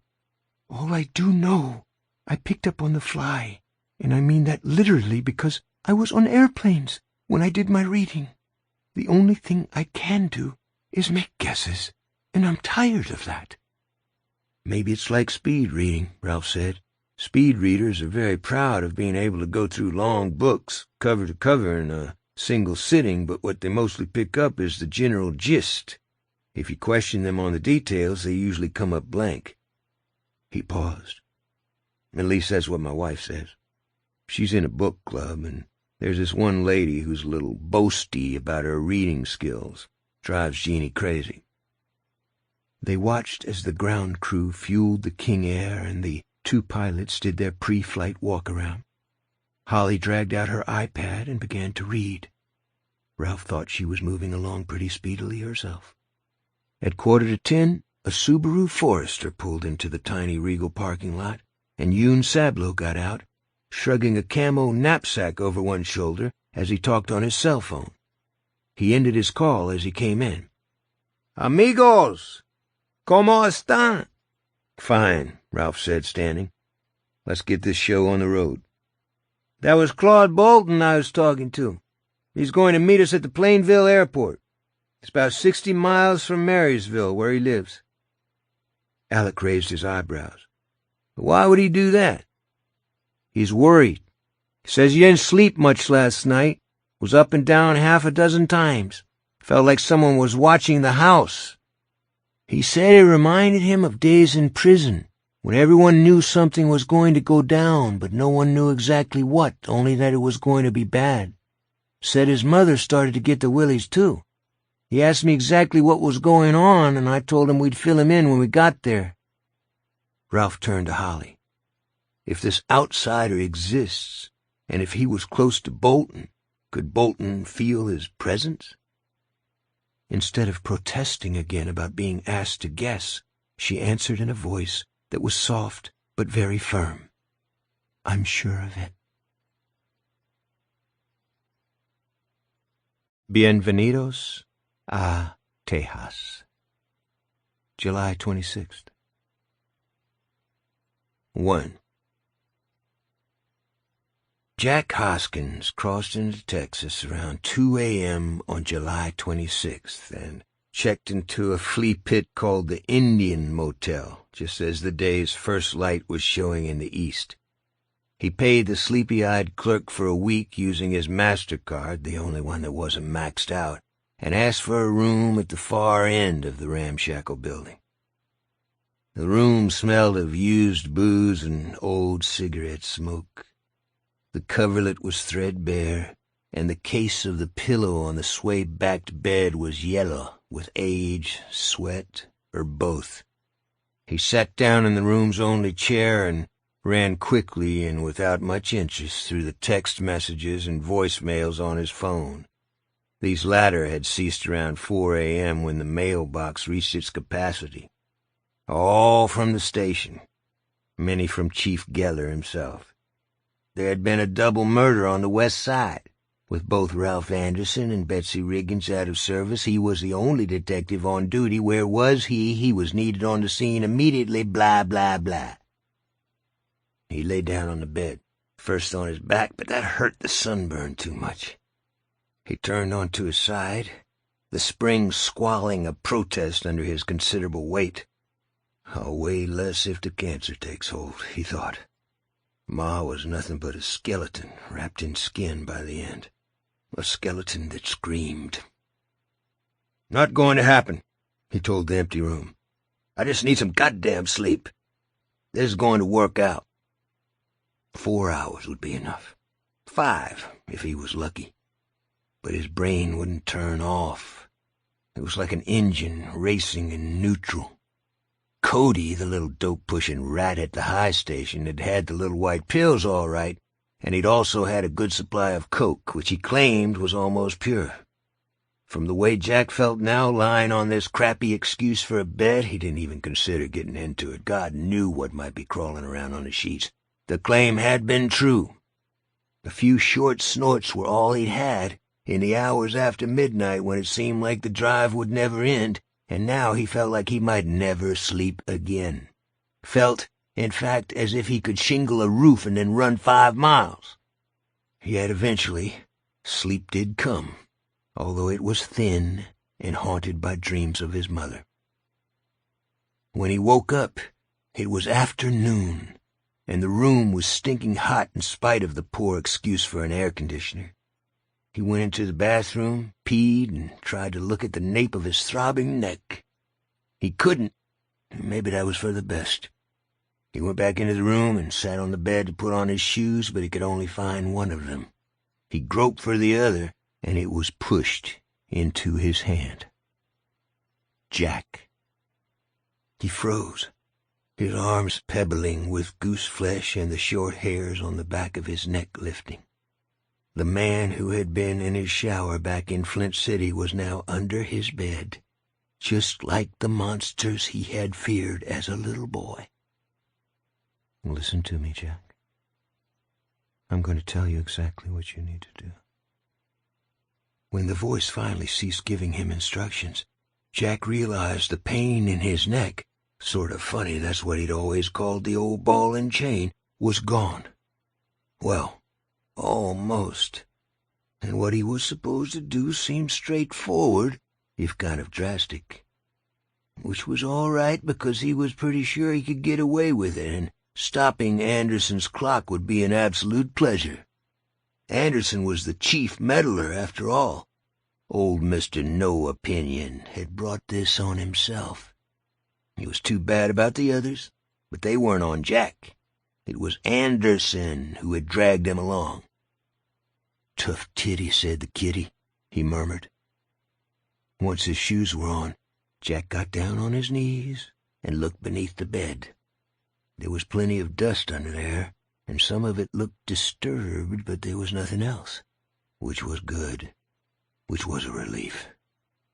That his visitor had been there, Jack had no doubt, and he had no doubt about what had been tattooed on the fingers that had pushed the shoe into his hand. Can't. With the sunburn pain down to a low mutter and his head relatively clear, he thought he could eat something. Steak and eggs, maybe. He had a piece of work ahead of him, and he had to keep his energy up. Man did not live by blowing pep pills alone.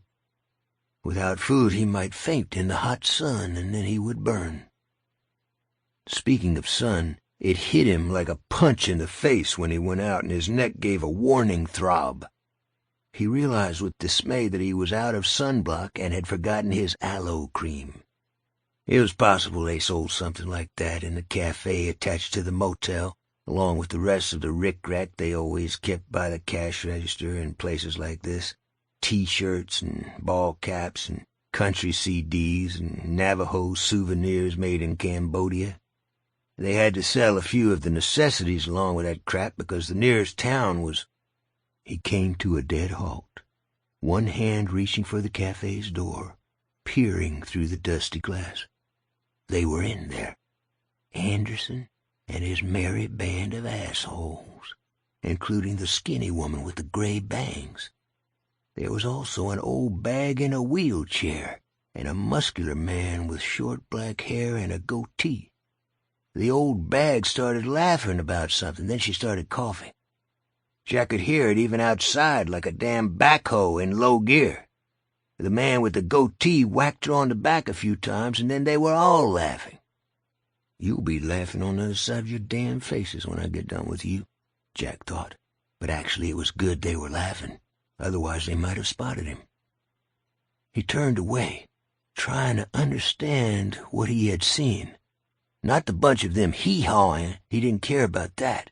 But when Goatee Man reached to thump Wheelchair Woman on the back, Jack had seen tats on his fingers. The glass was dusty and the blue ink was faded, but he knew what they said. Can't. How the man had gotten from under his bed and into the diner so fast was a mystery that Jack Hoskins didn't care to contemplate. He had a job to do. That was enough, and getting rid of the cancer that was growing in his skin was only half of it. Getting rid of Ralph Anderson was the other half, and it would be a pleasure. Old Mr. No Opinion. 2. Plainville Airfield sat in scrubland on the outskirts of the tired little city it served. There was a single runway which Ralph thought horribly short. The pilot applied full braking as soon as the wheels touched down and unsecured objects went flying. They came to a stop on a yellow line at the end of the narrow strip of tar, no more than 30 feet from a gully filled with weeds, stagnant water, and shiner cans. "Welcome to nowhere in particular," Alec remarked as the King Air lumbered toward a prefab terminal building that looked as if it might blow away in the next high wind. There was a road-dusty Dodge van waiting for them. Ralph recognized it as the wheelchair-accessible companion model even before he saw the handicap plate. Claude Bolton, tall and muscular in faded jeans, blue work shirt, battered cowboy boots, and a Texas Ranger's gimme cap, stood beside him. Ralph was first off the plane, and he extended a hand. After a second of hesitation, Claude shook it. Ralph found it impossible not to look at the faded letters on the man's fingers. "Can't." "Thank you for making this easy," Ralph said. "You didn't have to, and I appreciate it." He introduced the others. Holly shook his hand last and said, "Those tattoos on your fingers, are they about drinking?" Right, Ralph thought. That's one piece of the puzzle I forgot to take out of the box. Yes'm, that's right. Bolton spoke like someone teaching a well-learned and well-loved lesson. The big paradox is what they call it in AA meetings down here. I first heard about it in prison. You must drink, but you can't drink. "I feel that way about cigarettes," Holly said. Bolton grinned, and Ralph thought how odd it was that the least socially adept person in their little party was the one who had put Bolton at ease. Not that Bolton had seemed really worried, more on watch. "Yes, ma'am, cigarettes is a hard one. How you doing with it?" "Haven't had one in almost a year," Holly said. "But I take it a day at a time. Can't and must. I like that." Had she actually known all along what the finger tattoos meant? Ralph couldn't tell. "Only way to break the can't-must paradox is with the help of a higher power, so I got me one, and I keep my sobriety medallion handy. What I was taught is that if you get wanting a drink, stick that medallion in your mouth. If it melts, you can take one." Holly smiled, the radiant one Ralph was coming to like so well. The side door of the van opened, and a rusty ramp squalled out. A large lady with an extravagant corona of white hair rolled down it in a wheelchair. She had a short green oxygen bottle in her lap, with a plastic tube leading from it to the cannula in her nose. "Claude, why are you standing around with these people in the heat? If we're going to roll, we should roll. It's getting on for noon." "This is my mother," Claude said. "Ma, this is Detective Anderson, who questioned me on the thing I told you about. These other ones are new to me." Howie, Alec, and Yoon introduced themselves to the old lady. Holly came last. "It's very nice to meet you, Mrs. Bolton." Lovey laughed. "Well, we'll see how you feel about that when you get to know me." "I'd better go see about our rental," Howie said. "I think it's that one parked by the door." He pointed at a mid-sized dark blue SUV. "I'll lead the way in the van," Claude said. "You won't have any problem following along. Not much in the way of traffic on the Marysville Road." "Why don't you ride with us, honey?" Lovey Bolton asked Holly. "Keep a old lady company." Ralph expected Holly to refuse, but she agreed at once. "Just give me a minute." She beckoned Ralph with her eyes, and he followed her toward the King Air as Claude watched his mother turn her chair and roll back up the ramp. A small plane was taking off, and at first Ralph couldn't hear what Holly was asking him. He bent closer. "What do I tell them, Ralph? They're sure to ask what we're doing here." He considered, then said, "Why don't you just hit the high spots?" "They won't believe me." That made him grin. "Holly, I think you handled disbelief pretty well." 3.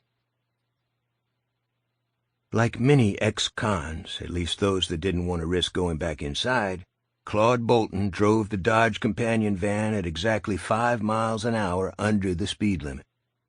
Half an hour into the trip, he turned in at the Indian Motel and Cafe. He got out and spoke almost apologetically to Howie, who was behind the wheel of the rental. "Hope you don't mind if we have a bite," he said. "My ma sometimes has problems if she don't eat regular, and she didn't have any time to make sandwiches. I was afraid we might miss you." He lowered his voice as if confiding a shameful secret. "It's her blood sugar. When it goes low, she gets fainty." "I'm sure we could all use a bite," Howie said. "This story the lady told—" "Why don't we talk about it when we get to your house, Claude?" Ralph said. Claude nodded. "Yeah, that might be better." The cafe smelled, not unpleasantly, of grease and beans and frying meat. Neil Diamond was on the jukebox singing "I Am, I Said" in Spanish. The specials, which weren't very, were posted behind the counter. Above the kitchen pass-through was a defaced photograph of Donald Trump. His blond hair had been colored black. He had been given a forelock and a mustache. Below it someone had printed, "Yankee vete a casa." Yankee, go home. At first Ralph was surprised. Texas was a red state, after all, as red as they came. But then he remembered that if whites weren't the actual minority this near to the border, it was a close-run thing. They sat at the far end of the room, Alec and Howie at a two-top, the others at a bigger table nearby. Ralph ordered a burger. Holly ordered a salad, which turned out to be mostly wilted iceberg lettuce. Yoon and the Boltons went for the full Mexican, which consisted of a taco, a burrito, and an empanada. The waitress banged a pitcher of sweet tea down on the table without being asked. Lovey Bolton was studying Yoon, her eyes bright as a bird's. "Sablo, you said your name was? That's a funny one." "Yes, not many of us around," Yoon said. "You come from the other side, or are you natural born?" "Natural born, ma'am," Yoon said. Half of his well-stuffed taco disappeared at a single bite. "Second generation." "Well, good for you. Made in the USA. I used to know an Augustin Sablo when I lived way down south before I was married. He drove a bread truck in Laredo and Nuevo Laredo. When he came by the house, my sisters and I used to clamor for churro eclairs. No relation to him, I suppose." Yoon's olive complexion darkened a bit, not quite a blush, but the look he shot Ralph was amused. "Yes, ma'am, that would have been my papi." "Well, ain't it a small world?" Lovey said and began to laugh. Her laughter turned to coughing, and her coughing turned to choking. Claude thumped her on the back so hard the cannula flew from her nose and fell into her plate. "Oh, son, look at that," she said when she had her breath back. "Now I got snot on my burrito." She resettled the cannula. "Well, what the hey? It came from inside me and go right back. No harm done." She chomped. Ralph began to laugh, and the others joined him. Even Howie and Alec joined in, although they had missed most of the interplay. Ralph had a moment to think how laughter drew people together and was glad Claude had brought his mother along. She was a hot ticket. "Small world," she repeated. "Yes, it is." She leaned forward so that her considerable bosom pushed her plate forward. She was still looking at Yoon with those bright bird eyes. "You know the story she told us?" She cut her eyes to Holly, who was picking at her salad with a small frown. "Yes, ma'am." "You believe it?" "I don't know. Yoon lowered his voice. "I tend to." Lovey nodded and lowered her own voice. "Did you ever see the parade in Nuevo? Proceso dos Pasos? Maybe when you were a boy?" "Si, senora." She lowered her voice further. "What about him? The Farnicoco? You see him?" "Si," Yoon said, and although Lovey Bolton was as white as she could be, Ralph thought Yoon had fallen into Spanish without even thinking of it. She lowered her voice further still. Give you nightmares? Yoon hesitated, then said, "Sí, muchas pesadillas." She leaned back, satisfied but grave. She looked at Claude. You listen to these folks, Sonny. You got a big problem, I think. She winked at Yoon, but not as a joke. Her face was grave. Muchos. 4. As the little caravan pulled back out onto the highway, Ralph asked Yoon about the Proceso dos Pasos. A parade during Holy Week, Yoon said. Not exactly approved by the church, but winked at. Farney Coco? That's the same as Holly's El Cuco? Worse, Yoon said. He looked grim. Worse even than the man with the sack. Farney Coco is the hooded man. He's Mr. Death. 5. By the time they got to the Bolton home in Marysville, it was almost 3 o'clock and the heat was like a hammer. They crowded into the small living room where the air conditioner, a noisy window shaker that looked to Ralph old enough for Social Security, did its best to keep up with so many warm bodies. Claude went out to the kitchen and brought back cans of Coke in a styrofoam cooler. If you were hoping for beer, you're out of luck, he said. I don't keep it. This is fine, Howie said. I don't think any of us will be drinking alcohol until we settle this matter to the best of our ability. Tell us about last night. Bolton glanced at his mother. She folded her arms and nodded. Well, he said, the way it turned out, there really wasn't nothing to it. I went to bed after the late news, like always, and I felt all right then. Bull Pucky, Lovey broke in. You ain't been yourself since you got here. Restless? She looked around at the others. Off his feed? Talking in his sleep? Do you want me to tell it, Ma, or do you? She flapped a hand for him to go on and sip from her can of Coke. Well, she's not wrong, Bolton admitted, although I wouldn't want the guys back at work to know it. Security staff in a place like Gentlemen Please ain't supposed to get all spooked, you know. But I have been, kind of. Only nothing like last night. Last night was different. I woke up around 2 out of a nasty dream and got up to lock the doors. I never lock 'em when I'm here, although I make Ma do it when she's here alone after her home helpers from Plainville leave at 6. What was your dream? Holly asked. Can you remember? Somebody under the bed, lying there and looking up. That's all I can remember. She nodded for him to go on. Before I locked the front door, I stepped out on the porch to have a look around, and I noticed all the coyotes had stopped howling. Usually they howl like everything once the moon's up in the sky. They do unless someone's around, Alex said. Then they stop, like the crickets. Come to think of it, I couldn't hear them either. And Ma's garden out back is usually full of 'em. I went back to bed but couldn't sleep. I remembered I hadn't locked the windows and got up to do that. The catches squeaked, and that woke Ma up. She asked me what I was doing, and I told her to go on back to sleep. I climbed into bed and almost drifted off myself. By then it had to be going on 3. When I remembered, I hadn't locked the window in the bathroom, the one over the tub.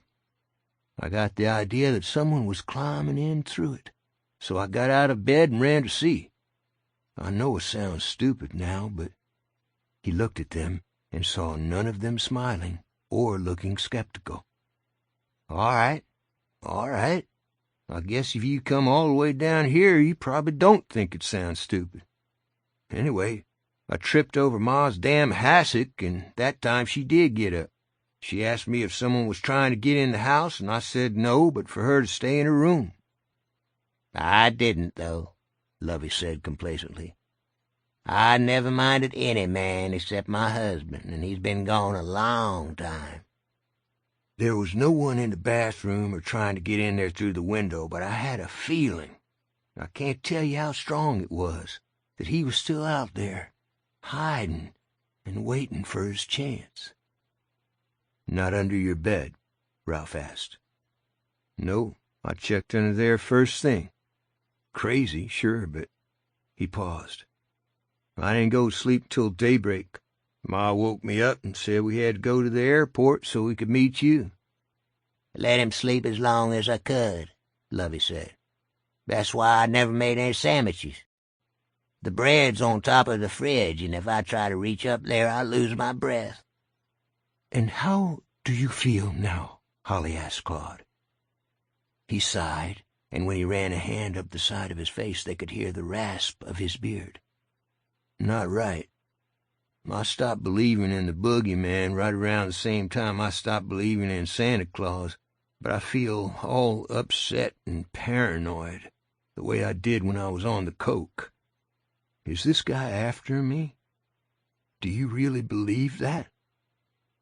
He looked from face to face. It was Holly who answered him. "I do," she said. 6. They were silent for a bit, thinking.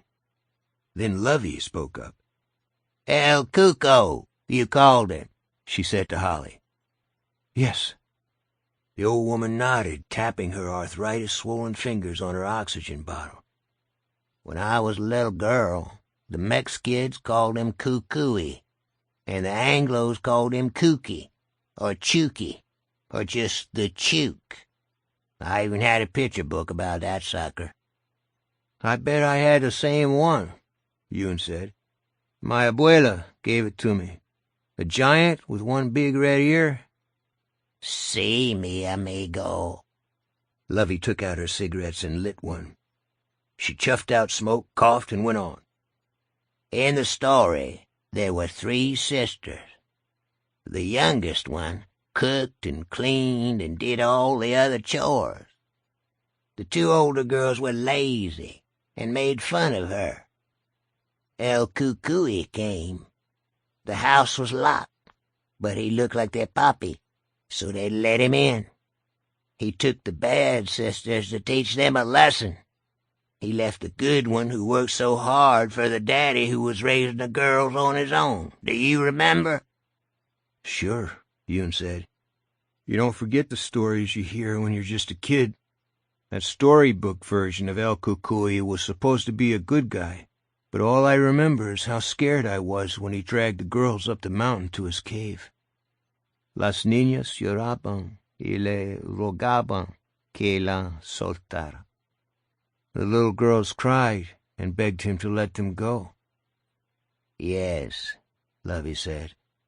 "And in the end, he did, and those bad girls changed their ways. That's the storybook version. But the real Cucuy don't let the children go, no matter how much they cry and beg. You all know that, don't you? You've seen his work." "So you believe it too?" Howie said. Lovey shrugged. "Like they say, quien sabe? Did I ever believe in El Chupacabra? What the old Los Indios call the goat sucker?" She snorted. "No more than I believe in Bigfoot. But there are strange things, just the same. Once, it was on Good Friday at Blessed Sacrament on Galveston Street. I saw a statue of the Virgin Mary cry tears of blood.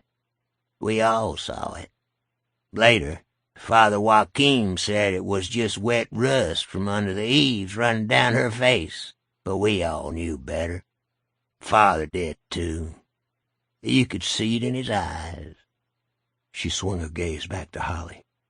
"You said you'd seen things yourself." "Yes," Holly said quietly. "I believe there's something. It may not be the traditional El Cuco, but is it the thing the legends are based on? I think so." "The boy and those girls you told about, he drank their blood and ate their flesh?" This outsider? He might have, Alex said. Based on the crime scenes, it's possible. And now he's me, Bolton said. That's what you think. All he needed was some of my blood. Did he drink it? No one answered him, but Ralph could actually see the thing that looked like Terry Maitland doing just that. He could see it with dreadful clarity. That was how far this insanity had gotten into his head. Was that him here last night, skulking around? Maybe not physically here, Holly said, and he may not be you just yet. He might still be becoming you. Maybe he was checking the place out, Yoon said. Maybe he was trying to find out about us, Ralph thought. And if he was, he did. Claude knew we were coming. So what is going to happen now? Lovey demanded. Is he going to kill another kid or two in Plainville or in Austin and try to get my boy blamed for it? I don't think so, Holly said. I doubt if he's strong enough yet. It was months between Heath Holmes and Terry Maitland, and he's been active. There's something else, too, Yoon said. A practical aspect. This part of the country's gotten hot for him. If he's smart, and he must be to have survived this long, he'll want to move on. That felt right. Ralph could see Holly's outsider putting his Claude Bolton face and muscular Claude Bolton body on a bus or a train in Austin and heading into the Golden West. Las Vegas, maybe, or Los Angeles, where there might be another accidental encounter with a man or even a woman who knew, and a little more blood spilled. Another link in the chain. The opening bars of Selena's Bella Esta Cumbia came from Yoon's breast pocket. He looked startled. Claude grinned. Oh, yeah, we got coverage even out here. 21st century, man. Yoon took out his phone, looked at the screen, and said, Montgomery County PD, I better answer this. Excuse me. Holly looked startled, even alarmed, as he took the call and walked out on the porch with, Hello, this is Lieutenant Sablow, trailing after him. Holly excused herself as well and followed him. Howie said, Maybe it's about... Ralph shook his head without knowing why, at least not on the surface of his mind. Where is Montgomery County? Claude asked. Arizona, Ralph said, before either Howie or Alec could reply. Another matter, nothing to do with this. What exactly are we going to do about this? Lovey asked. Do you have any idea how to catch this fella? My son is all I got, you know. Holly came back in. She went to Lovey, bent, whispered in her ear. When Claude leaned over to eavesdrop, Lovey made a shooing gesture. Go on in the kitchen, son, and bring back those chocolate pinwheel cookies if they ain't melted in the heat. Claude, obviously trained to mind, went out to the kitchen. Holly continued to whisper, and Lovey's eyes widened. She nodded. Claude came back with the bag of cookies at the same time Yoon came in from the porch, stowing his phone back in his pocket. That was, he began, then stopped. Holly had turned slightly, so her back was to Claude. She raised a finger to her lips and shook her head. That was nothing, he said. They picked up a guy, but not the one we've been looking for. Claude put the cookies, which did look sadly melted in their cellophane bag, on the table and glanced around suspiciously. I don't think that's what you started to say. What's going on here? Ralph thought that was a good question. Outside on the rural route, a pickup truck trundled by, the lockbox in the bed reflecting bright spears of sun that made him wince. Son, Lovey said, I want you to get in your car and drive to Tippett and get us some chicken dinners at Highway Heaven. That's a pretty good place. We'll feed these folks, and they can go back t'other way and spend a night at the Indian. That ain't much, but it's a roof. Tippett's 40 miles, Claude protested. Dinners for 7 people will cost a fortune and be dead cold when I get back. I'll heat everything up on the stove, she said calmly, and those dinners'll be good as new. Go on now. Ralph liked the way Claude put his hands on his hips and looked at her with humor and exasperation. You're trying to get rid of me. That's it, she agreed, butting her cigarette in a tin ashtray heaped with dead soldiers. Because if Miss Holly here is right, what you know, he knows. Maybe that don't matter. Maybe all the cats are out of the bag, but maybe it does. So you be a good son and go get those dinners. Howie took out his wallet. Allow me to pay, Claude. That's all right, Claude said a trifle sullenly. I can pay. I ain't broke. Howie smiled his big lawyer smile. But I insist. Claude took the money and tucked it into the wallet chained to his belt. He looked around at his guests, still trying to be sullen, but then he laughed. My ma usually gets what she wants, he said. I guess you figured that out by now.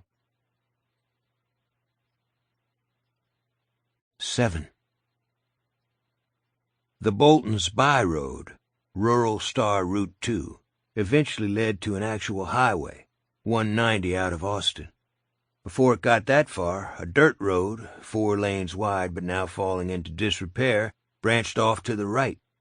It was marked by a billboard which was also falling into disrepair. It depicted a happy family descending a spiral staircase. They were holding up gas lanterns that showed their expressions of awe as they peered at the stalactites suspended high above them. The come-on line below the family read, "Visit the Marysville Hole, one of nature's greatest wonders." Claude knew what it said from the old days when he'd been a restless teenager stuck in Marysville, but in these new days all you could read was, "Visit the MARYSV and ATEST wonders." A wide strip reading, "Closed until further notice," itself faded, had been pasted over the rest. A feeling of lightheadedness came over him as he drove by what local kids called, with knowing sniggers, the road to the hole, but it passed when he kicked the AC up a notch. Although he had protested, he was actually glad to be out of the house. That sense of being watched had faded away. He turned on the radio, tuned to outlaw country, got Waylon Jennings, the best, and began to sing along. Chicken dinners from Highway Heaven was maybe not such a bad idea. He could have a whole order of onion rings to himself, eating them on the way home, while they were still hot and greasy. 8. Jack waited in his room at the Indian Motel, peering out between the drawn drapes, until he saw a van with a handicap plate pulling out onto the road. That had to be the old Baggs' ride. A blue SUV followed it, undoubtedly full of the meddlers down from Flint City. When they were out of sight, Jack went up to the cafe where he ate a meal and then inspected the items for sale. There was no aloe cream and no sunblock either, so he bought 2 bottles of water and a couple of outrageously overpriced bandanas. They wouldn't be much protection from the hot Texas sun, but better than nothing. He got in his truck and drove southwest, in the direction the meddlers had gone, until he came to the billboard and the road leading to the Marysville Hole. Here he turned in. About 4 miles up, he came to a weather-worn little cabin standing in the middle of the road. It must have been a ticket booth when the Hole was a going concern, he supposed. The paint, once bright red, was now the faded pink of blood diluted in water. On the front was a sign reading, "Attraction closed. Turn back here." The road had been chained off beyond the ticket booth. Jack went around the chain, jouncing along the dirt hardpan, crunching tumbleweeds, swerving around sagebrush. The truck took a final bounce, and then he was back on the road. if you could call it that. On this side of the chain, it was your basic mess of weed-choked potholes and washouts that had never been filled in. His ram, high-sprung and equipped with four-wheel drive, took the washouts easily, spitting dirt and stones from beneath its oversized tires. 2 slow miles, and 10 minutes later, he came to an acre or so of empty parking lot. The yellow lines of the spaces faded to ghosts. The asphalt cracked and heaved into plates. To the left, backed up against a steep, brush-covered hill, was an abandoned gift shop with a fallen sign he had to read upside down. Souvenirs and authentic Indian crafts. Straight ahead was the ruin of a wide cement walk leading to an opening in the hill. Well, once upon a time it had been an opening.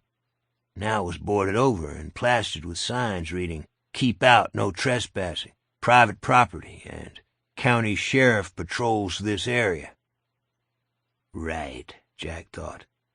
They maybe take a swing through once every February 29th. Another crumbling road led away from the parking lot past the gift shop. It went up one side of a slope and down the other. It took him first to a bunch of decrepit tourist cabins, also boarded up, and then on to some kind of service shed where company vehicles and equipment had probably once been stored. There were more "Keep Out" signs on this, plus a cheery one that read, "Watch for rattlesnakes." Jack parked his truck in the scant shade of this building. Before getting out, he tied one of the bandanas over his head, giving him a weird resemblance to the man Ralph had seen at the courthouse on the day Terry Maitland was shot.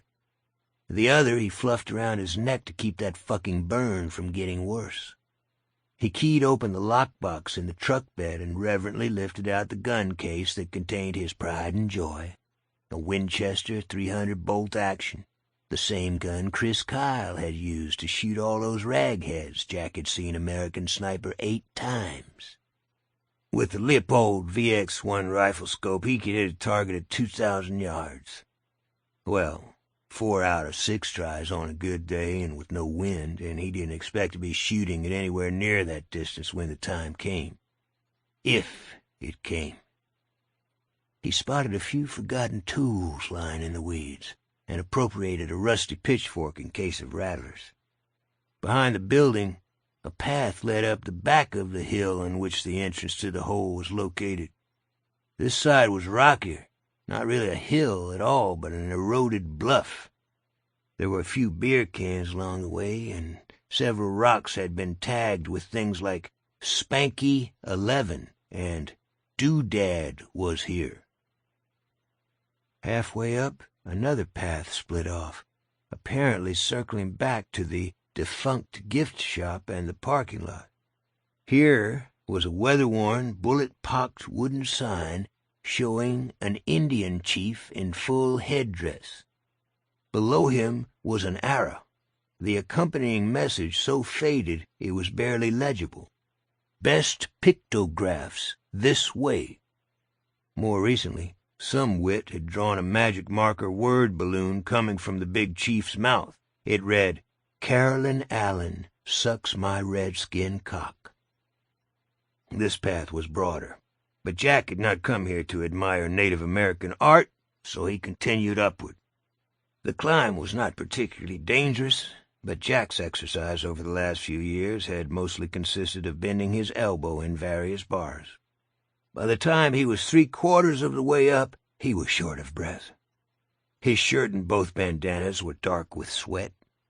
He set the gun case and pitchfork down, then bent and gripped his knees until the dark specks dancing in front of his eyes disappeared and his heart rate returned to something like normal. He had come here to avoid a terrible death from the sort of ravenous skin-eating cancer that had taken his mother. Dying of a myocardial infarction while trying to do that would be a bitter joke. He started to straighten up, then paused, squinting. In the shade beneath an overhanging ledge, safe from the worst of the elements, there was more graffiti. But if these had been left by kids, they were long dead, and for many hundreds of years. One showed stick men with stick spears surrounding what might have been an antelope, something with horns anyway. In another, stick men were standing in front of what looked like a teepee. In a third, almost too faded to make out, a stick man was standing over the prone body of another stick man, his spear raised in triumph. Pictographs, Jack thought, and not even the best ones according to the big chief back there. Kindergarten kids could do better, but they'll be here long after I'm gone, especially if the cancer gets me. The idea made him angry. He picked up a chunk of sharp rock and hammered at the pictographs until they were obliterated. There, he thought. There, you dead fuckers. You're gone, and I win. It occurred to him that he might be going crazy, or had already gone. He pushed that away and resumed his climb. When he reached the top of the bluff, he found he had a fine view of the parking lot, the gift shop, and the boarded-up entrance to the Marysville Hole. His visitor with the tats on his fingers wasn't sure the meddlers would come here, but if they did, Jack was to handle them, which he could do with the Winchester, he had no doubt of that. If they didn't come, if they just returned to Flint City after talking to the man they'd come to talk to, Jack's work would be done. Either way, the visitor assured him, Jack would be good as new. No cancer. What if he's lying? What if he can give it, but not take it away? Or what if it's not really there at all? What if he's not there? What if you're just crazy? These thoughts he also pushed away. He opened the gun case, took out the Winchester, and mounted the sight. It put the parking lot and the entrance to the cave right in front of him. If they came, they would be as big as the ticket booth he'd gone around. Jack crawled into the shade of an overhanging rock, first checking for snakes, scorpions, or other wildlife, and had a drink of water, swallowing a couple of pep pills with it. He added a toot from the 4-gram bottle Cody had sold him. No freebies when it came to Colombian marching powder. Now it was just a stakeout, like dozens he'd been on during his career as a cop. He waited, dozing intermittently with the Winchester laid across his lap, but always alert enough to detect movement, until the sun was low in the sky. Then he got to his feet, wincing at the stiffness in his muscles. "Not coming," he said. "At least not today." "No," the man with the finger tattoos agreed, or Jack imagined he agreed. "But you'll be back here tomorrow, won't you?" Indeed he would. For a week, if that was what it took. A month, even. He headed back down, moving carefully. The last thing he needed after hours in the hot sun was a busted ankle. He stowed his rifle in the lockbox, drank some more water from the bottle he'd left in the truck's cab. It was now tepid, going on hot, and drove back to the highway, this time turning toward Tippett, where he might be able to buy some supplies. Sunblock for sure. And vodka. Not too much. He had a responsibility to fulfill, but maybe enough so he could lie down on his crappy sway-backed bed without thinking about how that shoe had been pushed into his hand. Jesus, why had he ever gone out to that fucking barn in Canning Township? He passed Claude Bolton's car going back the other way. Neither noticed the other. 9. "All right," Lovey Bolton said when Claude was down the road and out of sight. "What's this all about? What is it you didn't want my boy to hear?" Yoon ignored her for the moment, turning to the others. "The Montgomery County Sheriff's Office sent a couple of deputies out to look at the places Holly photographed. They found a pile of bloody clothes in that abandoned factory with the swastika spray painted on the side. One of the items was an orderly's jacket with a tag reading property of HMU sewn into it. "Heisman Memory Unit," Howie said. When they analyze the blood on the clothes, what do you want to bet it turns out to be from one or both of the Howard girls? Plus any fingerprints they find will belong to Heath Holmes, Alec added. They may be blurry if he'd started his change. Or not, Holly said. We don't know how long the change takes, or even if it's the same every time. The sheriff up there has questions, Yoon said. I put him off. Considering what we might be dealing with, I hope I can put him off forever. You folks need to stop talking amongst yourselves and fill me in, Lovey said. Please. I'm worried about my boy. He's as innocent as those other two men, and they are both dead. I understand your concern, Ralph said. 1 minute. Holly, when you were filling the Boltons in on the ride from the airport, did you tell them about the graveyards? You didn't, did you? No, just hit the high spots, you said. So that's what I did. Oh, hold it, Lovey said. Just hold the phone. There was a movie I saw when I was a girl in Laredo. One of those wrestling women movies. Mexican wrestling women meet the monster, Howie said. We saw it. Ms. Gibney brought a copy. Not Academy Award material, but interesting, just the same. That was one of the ones Rosita Munoz was in, Lovey said. The Cholita Luchadora. We all wanted to be her, me and my friends. I even dressed up like her one Halloween. My mother made my costume. That movie about the cuckoo was a scary one. There was a professor or a scientist, I don't remember which, but El Cuco took his face, and when the luchadoras finally tracked him down, he was living in a crypt or a vault in the local graveyard.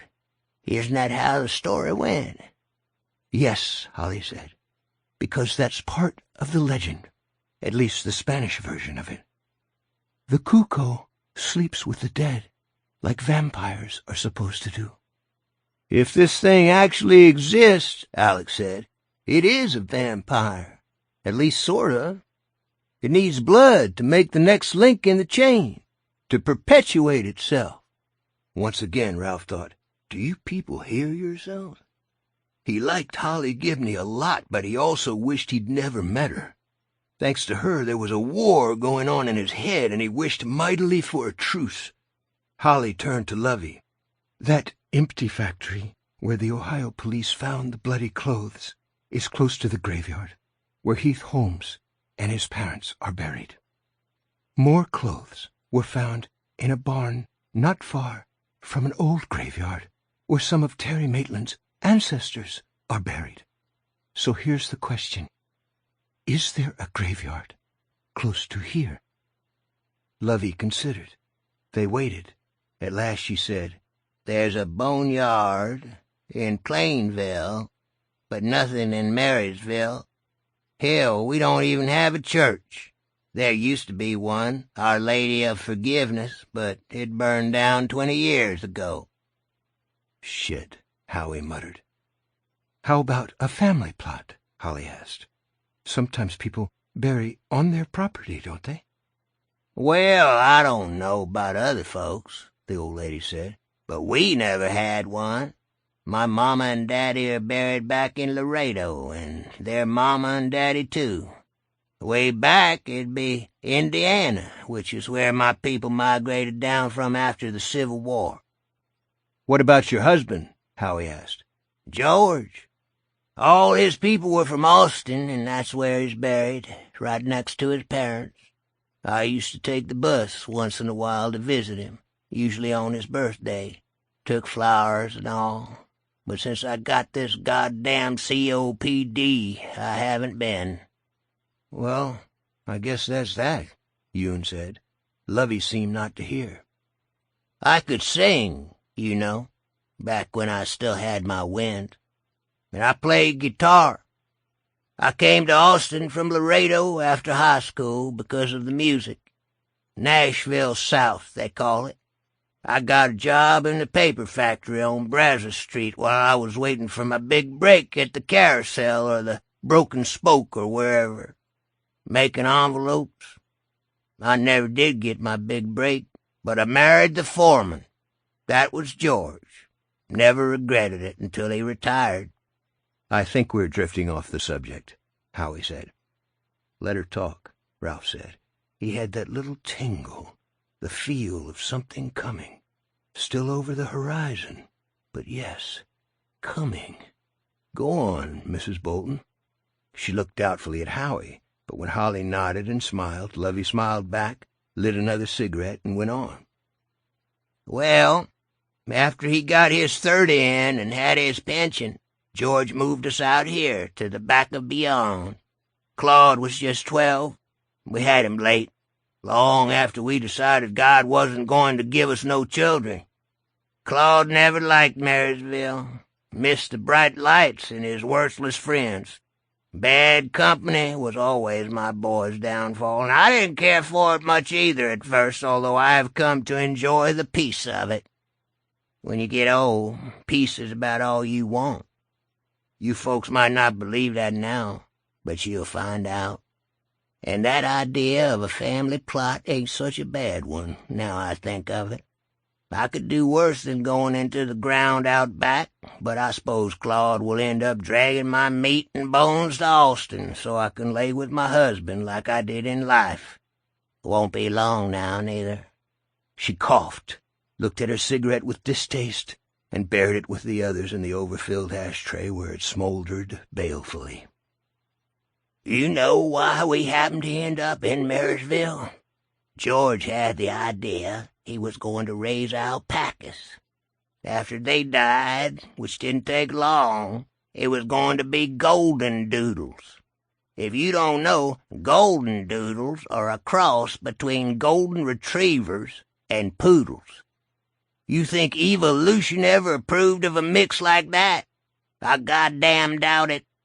His brother put the notion in his head. No greater fool than Roger Bolton ever walked the earth, but George thought their fortunes was made. Roger moved down here with his family, and the two of 'em went pardners. Anyway, the golden doodle pups died just like the alpacas. George and me were a little tight for money after that, but we had enough to get by. Roger, though, he poured his whole savings into that damn fool scheme, so he looked around for work and—" She stopped, an expression of amazement dawning on her face. "What about Roger?" Ralph asked. "Damn," Lovey Bolton said. "I'm old, but that's no excuse. It was right in front of my face." Ralph leaned forward and took one of her hands. "What are you talking about, Lovey?"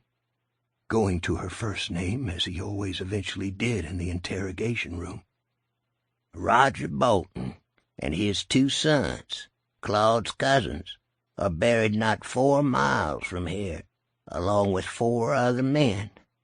Or maybe 'twas 5. And those children, of course, them twins."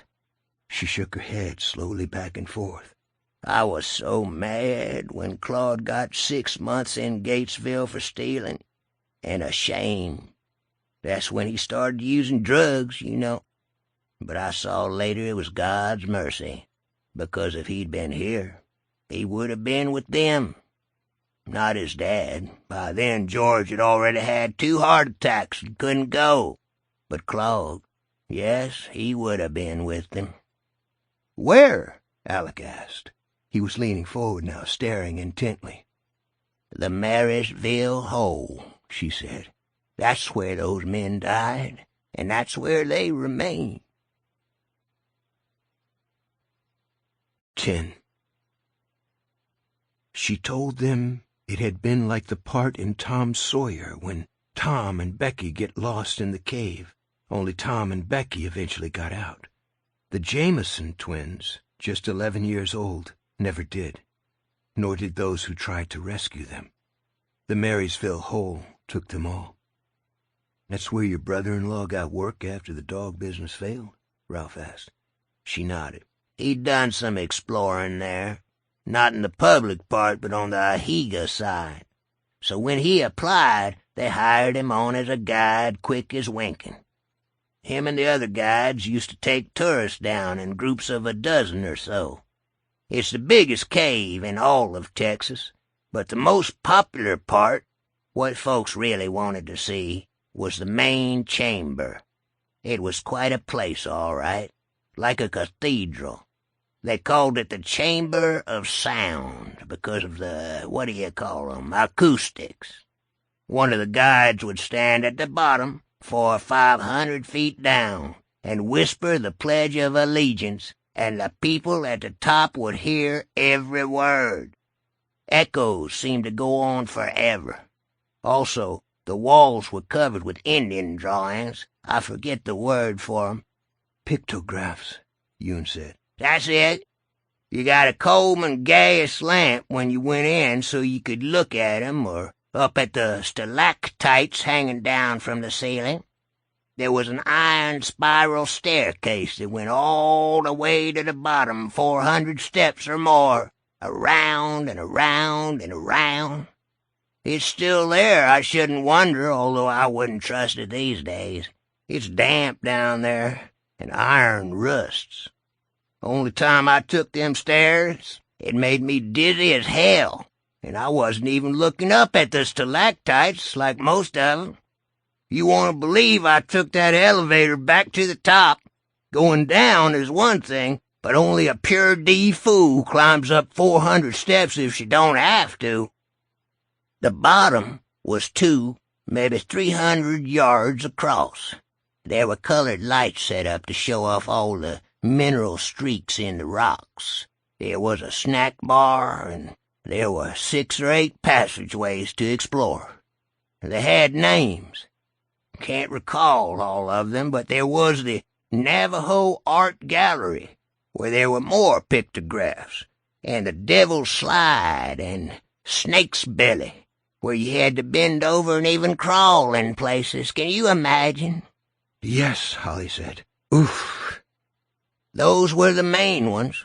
There were even more leading off from them, but they were closed off because the hole isn't just one cave, but dozens of them going down and down, some never explored.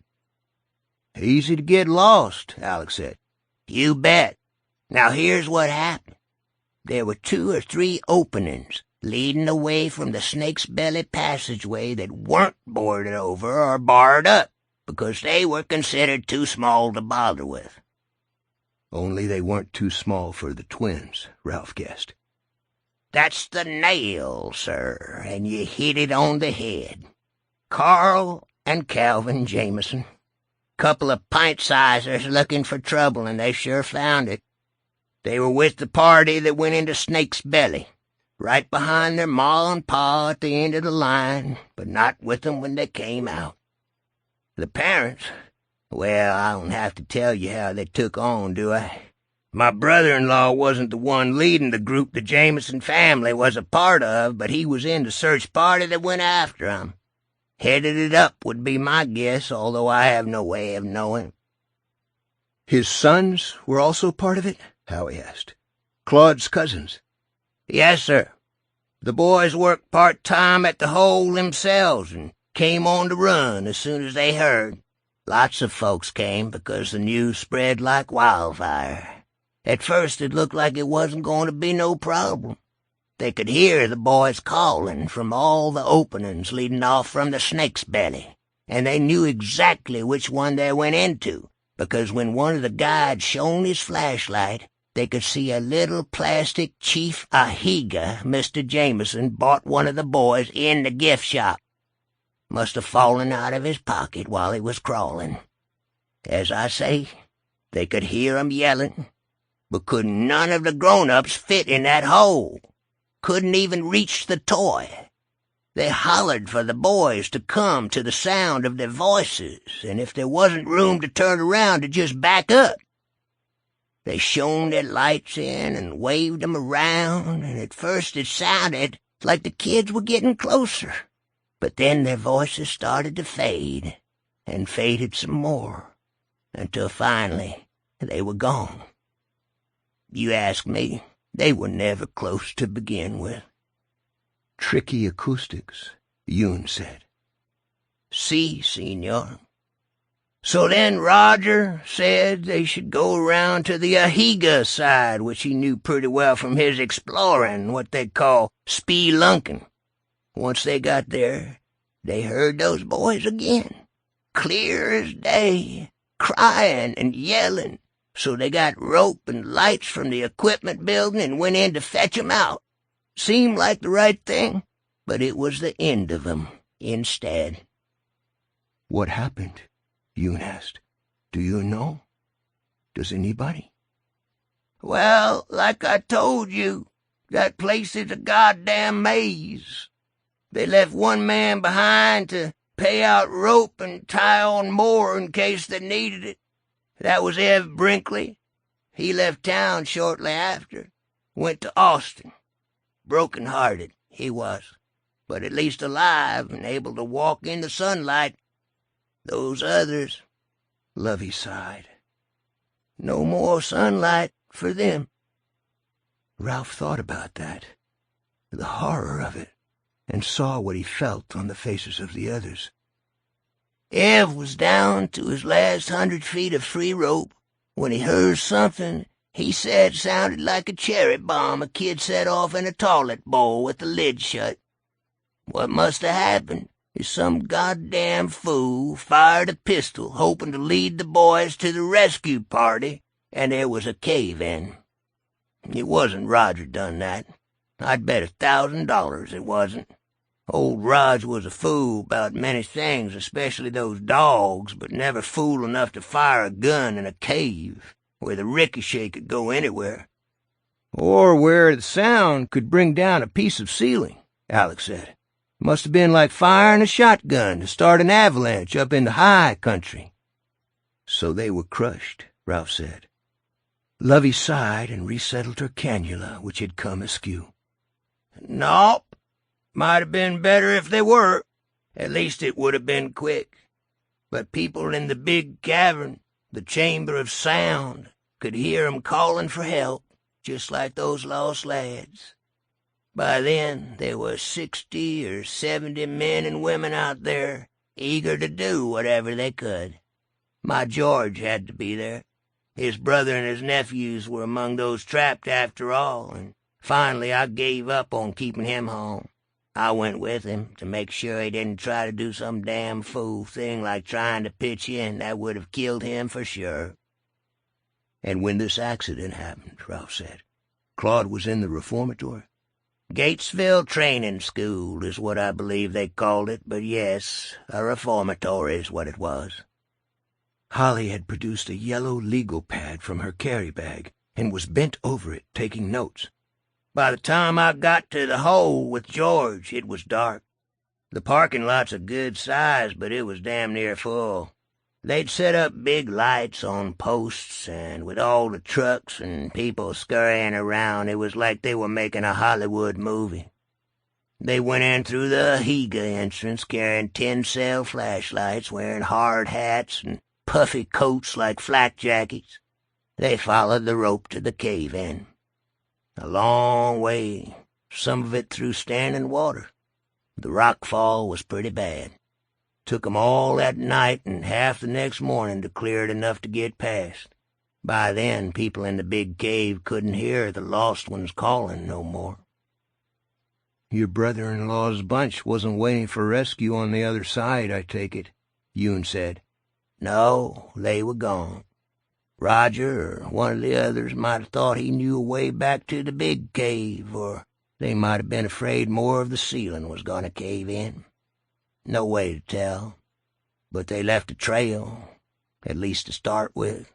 Marks on the walls and litter on the floor, coins and screws of paper. One man even left his bowling card from the Tippet lanes.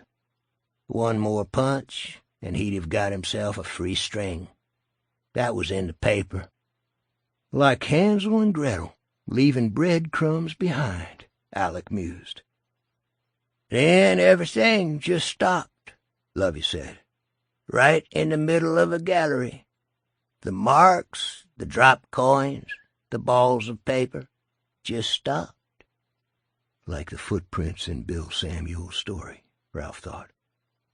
The second rescue party kept going for a while, calling and waving their flashlights, but no one called back. The fellow who wrote it up for the Austin paper interviewed a bunch of those guys from the second rescue party later on, and they all said the same thing. There were just too many paths to choose from, all of 'em going down, some leading to dead ends and some to chimneys as dark as wells. They weren't supposed to holler for fear of starting another cave-in, but then one of them yelled anyway, and sure enough, a piece of the roof come down. That's when they decided they better get the hell out.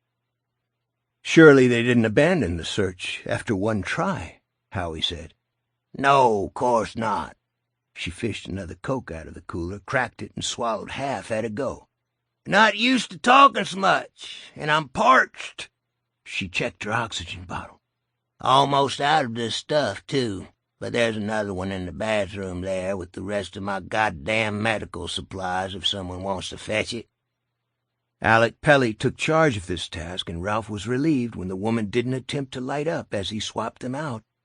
Once the oxygen was flowing again, she resumed her story. There was a dozen search parties went in there over the years, right up until the ground shaker in '07. After that, it was considered too dangerous.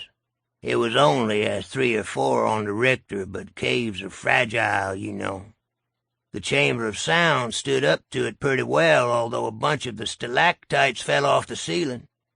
Some of the other passages, though, collapsed. I know the one they called the Art Gallery did. Since the shaker, Marysville Hole has been closed. The main entrance is stopped up, and I believe Ahiga is, too. For a moment, no one spoke. Ralph didn't know about the others, but he was thinking of what it must have been like to die a slow death deep underground in the dark. He didn't want to think about it, and couldn't help it. Lovey said, "You know what Roger said to me once? Couldn't have been 6 months before he died. He said the Marysville Hole might go all the way down to hell. And that makes it a place where this outsider of yours would feel right at home, don't you think?" "Not a word about this when Claude comes back," Holly said. "Oh, he knows," Lovey said. "Those were his people. He didn't care for his cousins much. They were older and used to bully-rag him something awful, but they were still his people." Holly smiled, but not the radiant one. It didn't touch her eyes. "I'm sure he does, but he doesn't know. We know, and that's the way it has to stay." 11. Lovey, now looking tired going on exhausted, said the kitchen was too small for 7 people to eat in comfortably, so they'd have to take their meal out back in what she called the gazebo. She told them proudly that Claude had built it for her himself, with a kit he got at the Home Depot. "It might be a little hot at first, but a breeze usually sets in this time of day, and it's screened against the bugs." Holly suggested that the old lady should take a lie down and let the company set up for supper outside. "But you won't know where anything is." "Don't worry about that," Holly said. "Finding things is what I do for a living, you know. And these gentlemen will help out, I'm sure." Lovey gave in and wheeled along to her bedroom, where they heard her grunting effortfully, followed by the squall of bed springs. Ralph stepped out on the front porch to call Jeannie, who answered on the first ring. "E.T. phone home," she said cheerfully. "Everything quiet there?" "Except for the TV. Officers Ramage and Yates have been watching NASCAR. I only surmise bets were made, but know for sure they ate all the brownies." "Sorry to hear that." "Oh, and Betsy Riggins came by to show off her new baby. I'd never say this to her, but he looks quite a bit like Winston Churchill." "Uh-huh. Listen, I think either Troy or Tom should stay the night."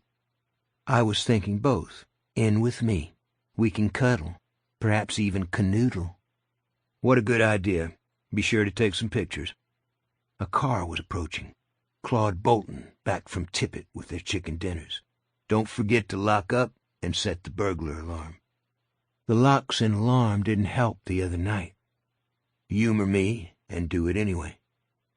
The man who looked exactly like his wife's nighttime visitor was at that moment getting out of his car, and seeing him gave Ralph a queer feeling of double vision.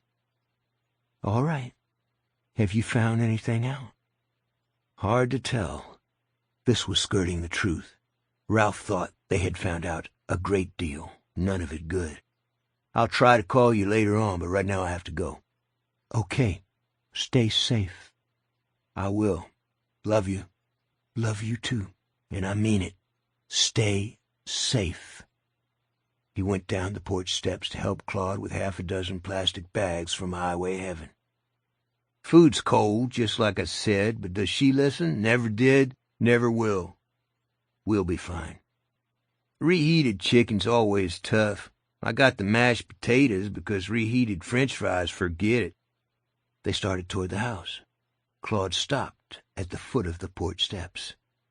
Did you guys have a good talk with Mama? We did, Ralph said, wondering exactly how to handle this. As it turned out, Claude handled it for him. Don't tell me. That guy might be able to read my mind. So you believe in him? Ralph was honestly curious. I believe that gal believes, that Holly, and I believe there might have been someone around last night. So whatever you talked about, I don't want to hear. Maybe that's for the best. But, Claude, I think one of us should stay here with you and your mother tonight. I was thinking Lieutenant Sablow could do that. You expecting trouble? 'Cause I don't feel anything just now except hungry. Not trouble, exactly, Ralph said. I was just thinking that if something bad happened around here, and if there happened to be a witness who said the person who did it looked a lot like Claude Bolton, you might like to have a cop handy who could testify that you never left your mama's house. Claude considered. That might not be such a bad idea. Only we don't have a guest room or anything. The couch makes into a bed, but sometimes Ma gets up when she can't get back to sleep and goes out to the living room to watch TV. She likes those worthless preachers that are always yelling for love offerings. He brightened. But there's a spare mattress out in the back entry, and it's going to be a warm night. I guess he could camp out. In the gazebo? Claude grinned. Right. I built that sucker myself. 12. Holly put the chicken under the broiler for 5 minutes, and it crisped up nicely. The 7 of them ate in the gazebo. There was a ramp for Lovey's wheelchair, and the conversation was both pleasant and lively. Claude turned out to be quite the raconteur, telling tales about his colorful career as a security official at Gentlemen Please. The stories were funny, but neither mean nor off-color, and no one laughed harder at them than Claude's mother. She laughed herself into another coughing fit when Howie told the story of how one of his clients, in an effort to prove he was mentally unfit to stand trial, had taken his pants off in court and waved them at the judge. The reason for their trip to Marysville was never touched upon. Lovey's lie-down before dinner had been a short one, and when the meal was done, she announced that she was going back to bed. Not many dishes with take-out, she said, and what there is I can wash in the morning. I can do it right from my chair, you know, although I have to be careful of the goddamn oxygen tank. She turned to Yoon. You sure you gonna be all right out here, Officer Sablow? What if someone comes stirring around like last night? I'm fully armed, ma'am, Yoon said, and this is a very nice place out here. Well, you come on in any time. Wind might kick up strong after midnight. Back door'll be locked, but the key's under that olla de barro. She pointed at the old clay pot, then crossed her hands above her admirable bosom and did a little bow. You are fine folks, and I thank you for coming here and trying to do right by my boy. With that she rolled away. The 6 of them sat a little longer. That's a good woman, Alex said. Yes, Holly said. She is. Claude lit a Tiparillo. "Cops on my side," he said. "That's a new experience. I like it." Holly said, "Is there a Walmart in Plainville, Mr. Bolton? I need to do some shopping, and I love Walmarts." "Nope, and a good thing, because Ma does too, and I'd never get her out of it. Closest thing to it we got in these parts is the Home Depot in Tippett." "That should do," she said, and stood up. "We'll clean those dishes so Lovey doesn't have to in the morning, and then we'll be on our way. We'll be back tomorrow to pick up Lieutenant Sablow, then leave for home. I think we've done all we can do here. Do you agree, Ralph?" Her eyes told him what to say, and he said it. "Sure." "Mr. Gold? Mr. Pelly?" "I think we're fine," Howie said. Alec went along. "Pretty well done here." 13. Although they returned to the house only 15 minutes or so after Lovey had taken her leave, they could already hear rough snores coming from her bedroom.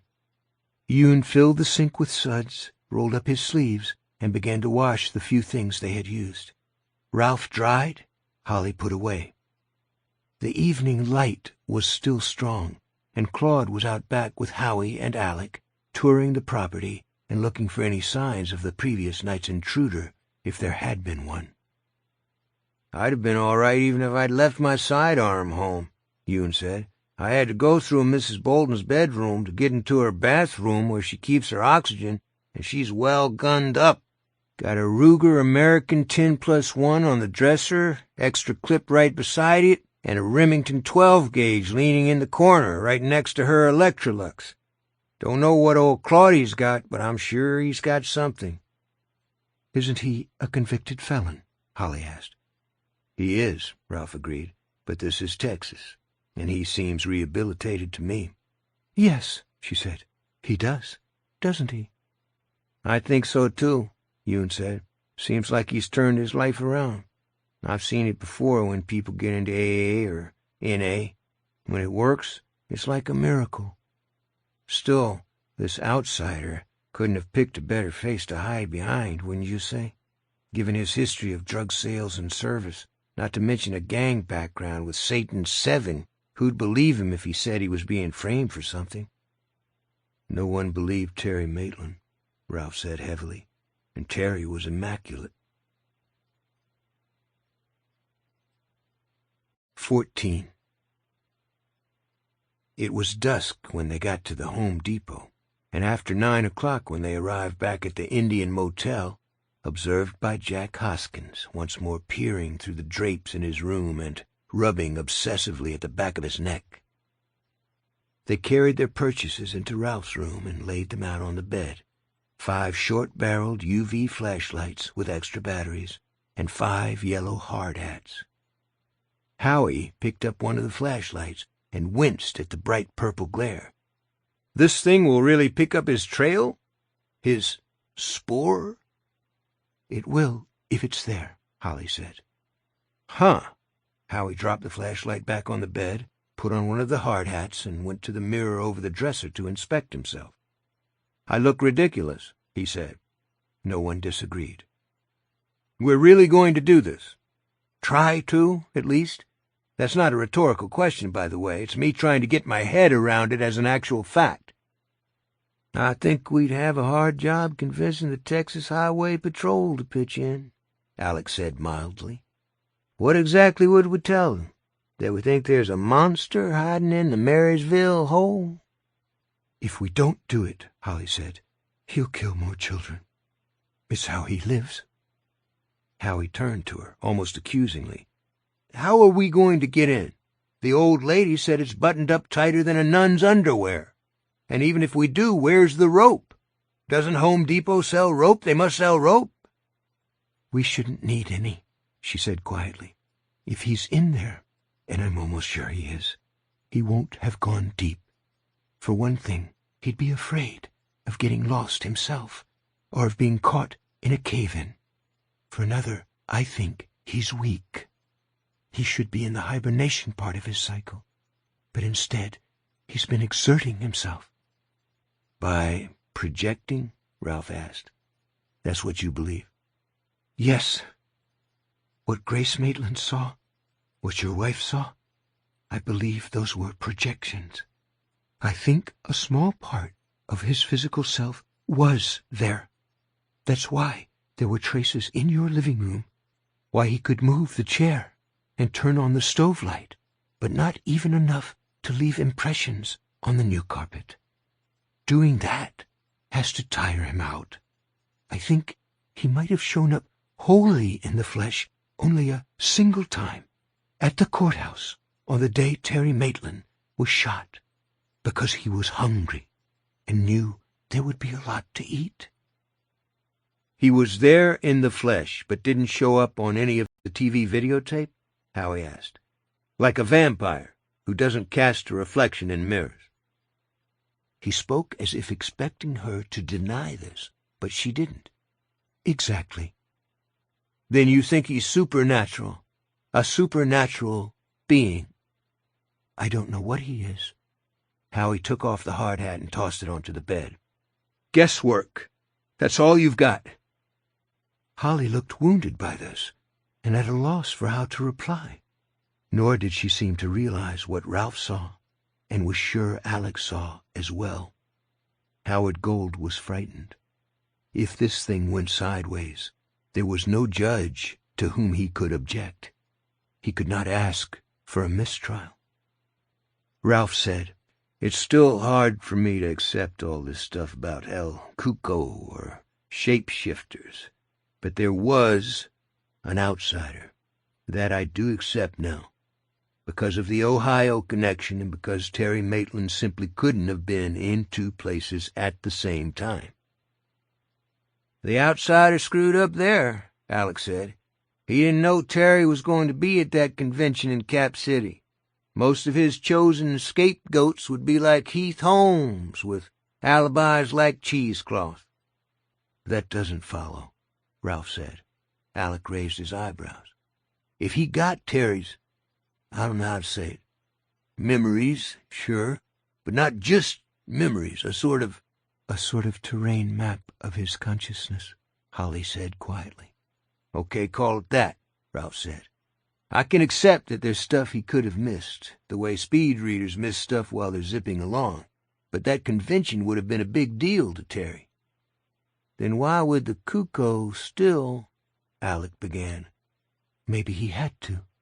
Holly had picked up one of the UV flashlights and was shining it on the wall, where it picked up a ghostly handprint from some previous resident. It was a thing Ralph could have done without seeing. Maybe he was too hungry to wait for a better time. Or maybe he didn't care, Ralph said. Serials often get to that point, usually just before they get caught.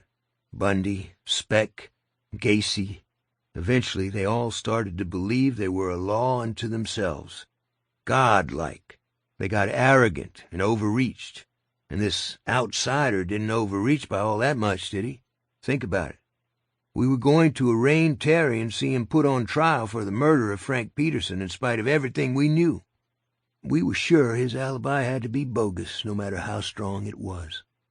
And part of me still wants to believe that. The alternative turns everything I thought I understood about the world I live in upside down. He felt feverish and a little sick to his stomach. How could a normal man in the 21st century accept a shape-shifting monster? If you believed in Holly Gibney's outsider, her El Cuco, then everything was on the table. No end to the universe. He's not arrogant anymore, Holly said quietly. He's used to staying in one place for months after he kills and while he makes his change. He only moves on when that change is complete or nearly complete. That's what I believe, based on what I've read and what I learned in Ohio. But his usual pattern has been disrupted. He had to run from Flint City once that boy discovered he'd been staying in their barn. He knew the police would come, so he came down here early to be near Claude Bolton, and he found a perfect home. "The Marysville Hole," Alex said. Holly nodded. "But he doesn't know. We know. That's our advantage. Claude knows his uncle and cousins are buried there, yes. What Claude doesn't know is how the outsider hibernates in or near places of the dead, preferably those associated with the bloodline of the person he's changing into or out of. I'm sure it works that way. It must." Because you want it to, Ralph thought. Yet he couldn't find any holes in her logic. If that was, you accepted the basic postulate of a supernatural being that had to follow certain rules, possibly out of tradition, possibly out of some unknown imperative none of them would ever be able to understand. "Can we be sure Lovey won't tell him?" Alec asked. "I think so," Ralph said. "She'll keep quiet for his own good." Howie took one of the flashlights and shone it at the rattling air conditioner, this time picking up a litter of spectrally glowing fingerprints. He snapped it off and said, "What if he has a helper? Tell me that. Count Dracula had that guy Renfield. Dr. Frankenstein had a hunchback guy, Igor." Holly said, "That's a popular misconception.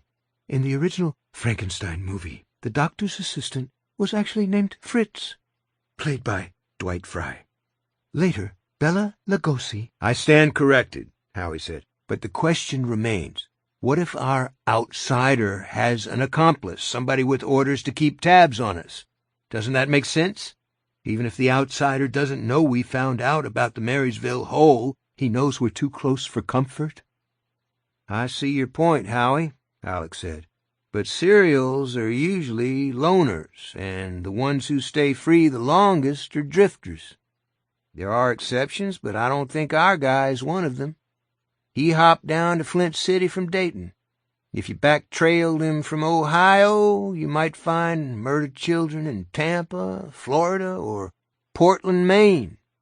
There's an African proverb, 'He travels fastest who travels alone.' And practically speaking, who could he hire for a job like that?" "A nut," Howie said. "Okay," Ralph said, "but from where? Did he just stop by Nuts R Us and pick one up?" "Fine," Howie said. "He's on his own, just cowering in the Marysville Hole and waiting for us to come and get him, drag him into the sun, or put a stake in his heart, or both." "In Stoker's novel," Holly said, "they cut off Dracula's head when they caught him and stuffed his mouth full of garlic." Howie tossed the flashlight on the bed and threw up his hands. "Also fine. We'll stop by Shopwell and buy some garlic.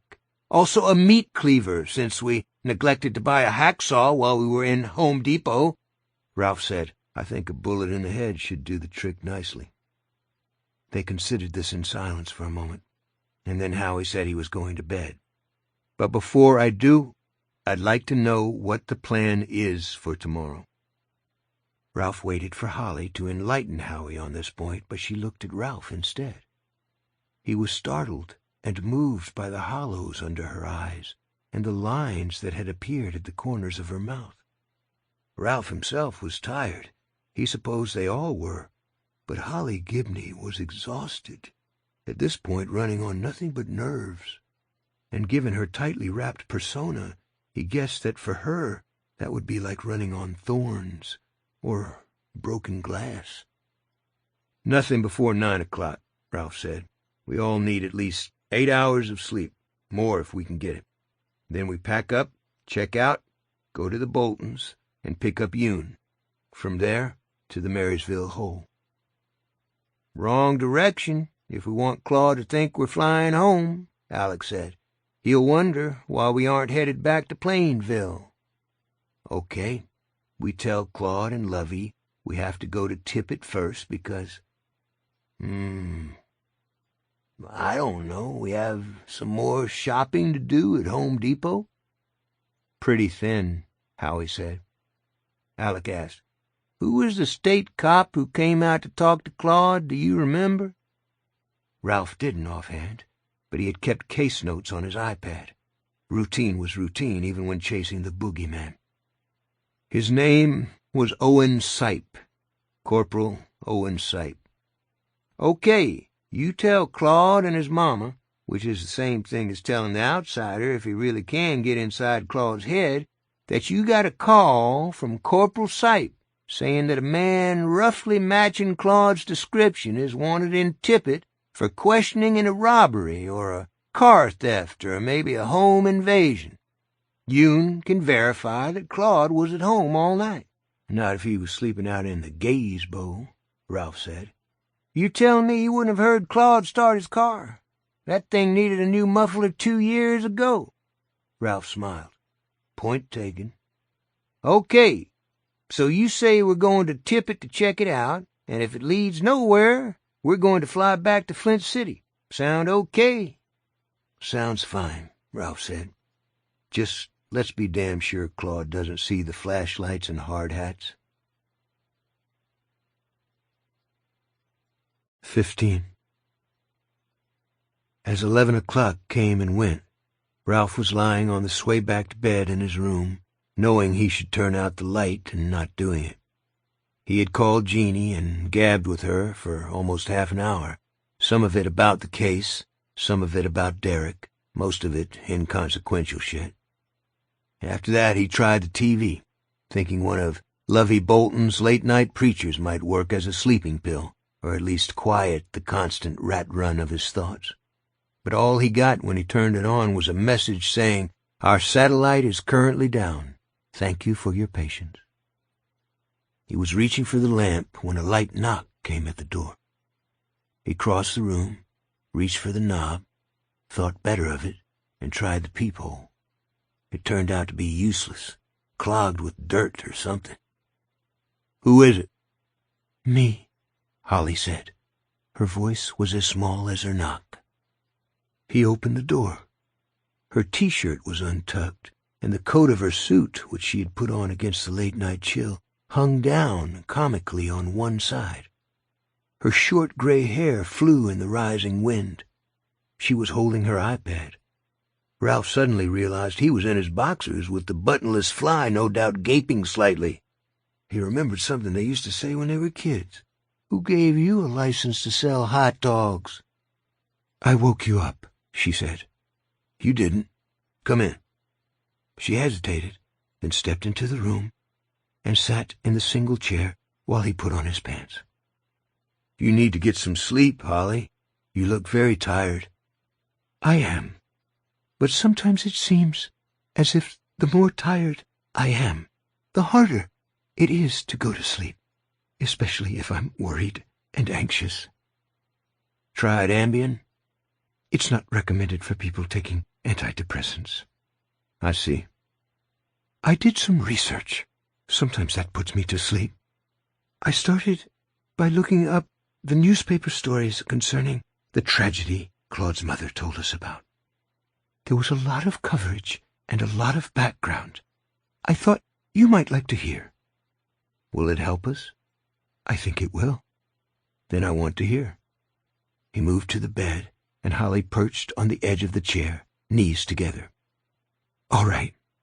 Lovey kept talking about the Ahiga side, and she said one of the Jameson twins dropped a plastic Chief Ahiga out of his pocket." She opened her iPad. This was taken in 1888. The sepia-toned photograph showed a noble-looking Native American man in profile. He was wearing a headdress that flowed halfway down his back. For a while, the chief lived with a small contingent of Navajos on the Tigua Reservation near El Paso, then married a Caucasian woman and moved first to Austin, where he was treated badly, and then to Marysville, where he was accepted as a member of the community after cutting his hair and professing his Christian faith. His wife had a little money, and they opened the Marysville Trading Post, which eventually became the Indian Motel and Cafe. "Home sweet home," Ralph said, looking around at the shabby room. "Yes. Here is Chief Ahiga in 1926, 2 years before he died. By then, he'd changed his name to Thomas Higgins. She showed him a second picture. "Holy shit!" Ralph exclaimed. "I'd say he went native, but this is more like the opposite." It was the same noble profile, but now the cheek facing the camera was deeply scored with wrinkles, and the headdress was gone. The former Navajo chieftain was wearing rimless spectacles, a white shirt, and a tie. Holly said, in addition to running Marysville's only successful business, it was Chief Ahiga, a.k.a. Thomas Higgins, who discovered the hole and ran the first tours. They were quite popular. "But the cave was named for the town instead of for him," Ralph said, "which figures. He may have been a Christian and a successful businessman, but he remained a redskin to the community. Still, I guess the locals treated him better than the Christians in Austin. Got to give them some credit for that. Go on." She showed him another picture. This one was of a wooden sign with a painted version of Chief Ahiga in his headdress and a legend beneath reading, "Best pictographs this way." She used her fingers to zoom out, and Ralph could see a path leading through the rocks. "The cave has the town's name," she said, "but at least the chief got something. The Ahiga entrance, much less glamorous than the Chamber of Sound, but with a direct connection to it. Ahiga's where the staff brought in supplies, and it was a way out in case of an emergency." "That's where the rescue parties went in, hoping to find an alternate route that would take them to the kids?" "Correct." She leaned forward, eyes shining. "The main entrance isn't just boarded up, Ralph. It's cemented over. They didn't want to lose any more kids. The Ahiga entrance, the back door, was also boarded up, but none of the articles I read said anything about it being plugged with cement." "That doesn't mean it wasn't." She gave her head an impatient toss. "I know, but if it wasn't—" "Then that's how he got in. The outsider. That's what you believe." "We should go there first, and if there are signs of a break-in—" "I get it," he said, "and it sounds like a plan. Good going. You're a hell of a detective, Holly." She thanked him with her eyes lowered, and in the tentative voice of a woman who doesn't know quite what to do with compliments. "You're kind to say that." "It's not kindness. You're better than Betsy Riggins, and much better than the waste of space known as Jack Hoskins. He'll be retiring soon, and if the job was mine to give, you'd get it." Holly shook her head, but she was smiling. "Bail jumpers, repos, and lost dogs are enough for me. I never want to be part of another murder investigation." He stood up. "Time for you to go back to your room and get some shut-eye.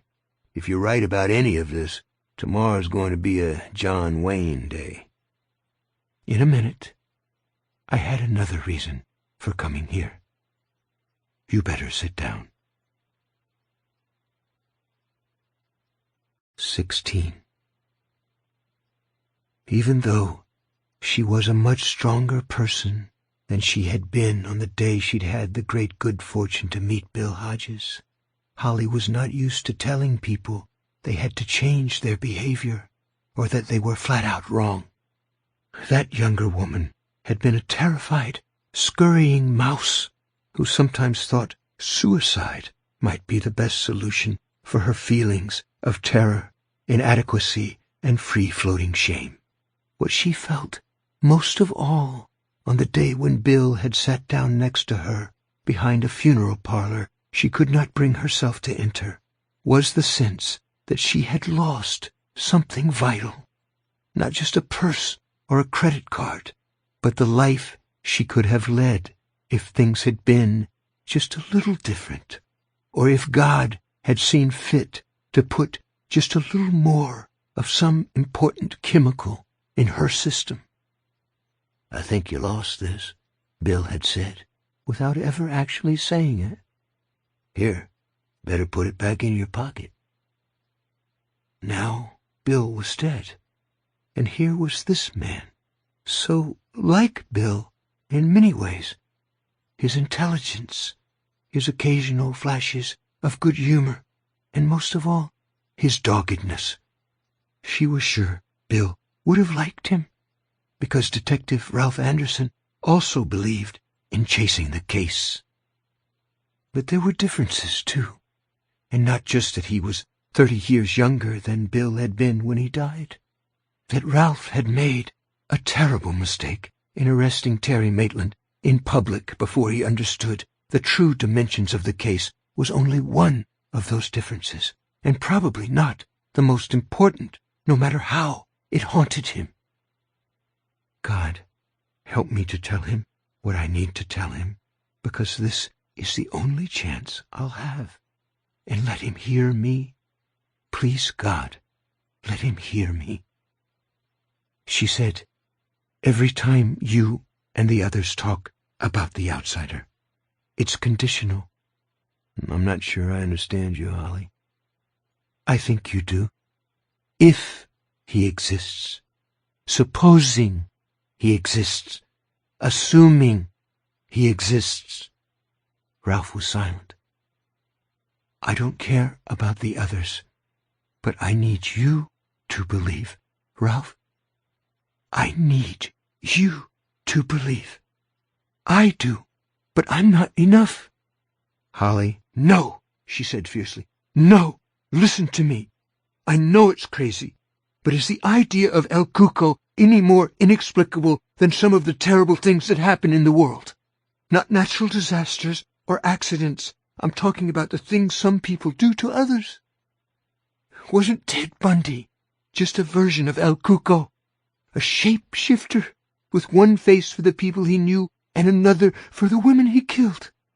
The last thing those women saw was his other face, his inside face, the face of El Cuco. There are others. They walk among us. You know they do. They're aliens, monsters beyond our understanding. Yet you believe in them. You've put some of them away, maybe seen them executed. He was silent, thinking about this. Let me ask you a question, she said.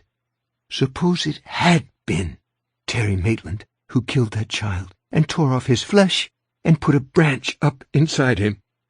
Would he be any less inexplicable than the thing that might be hiding in that cave?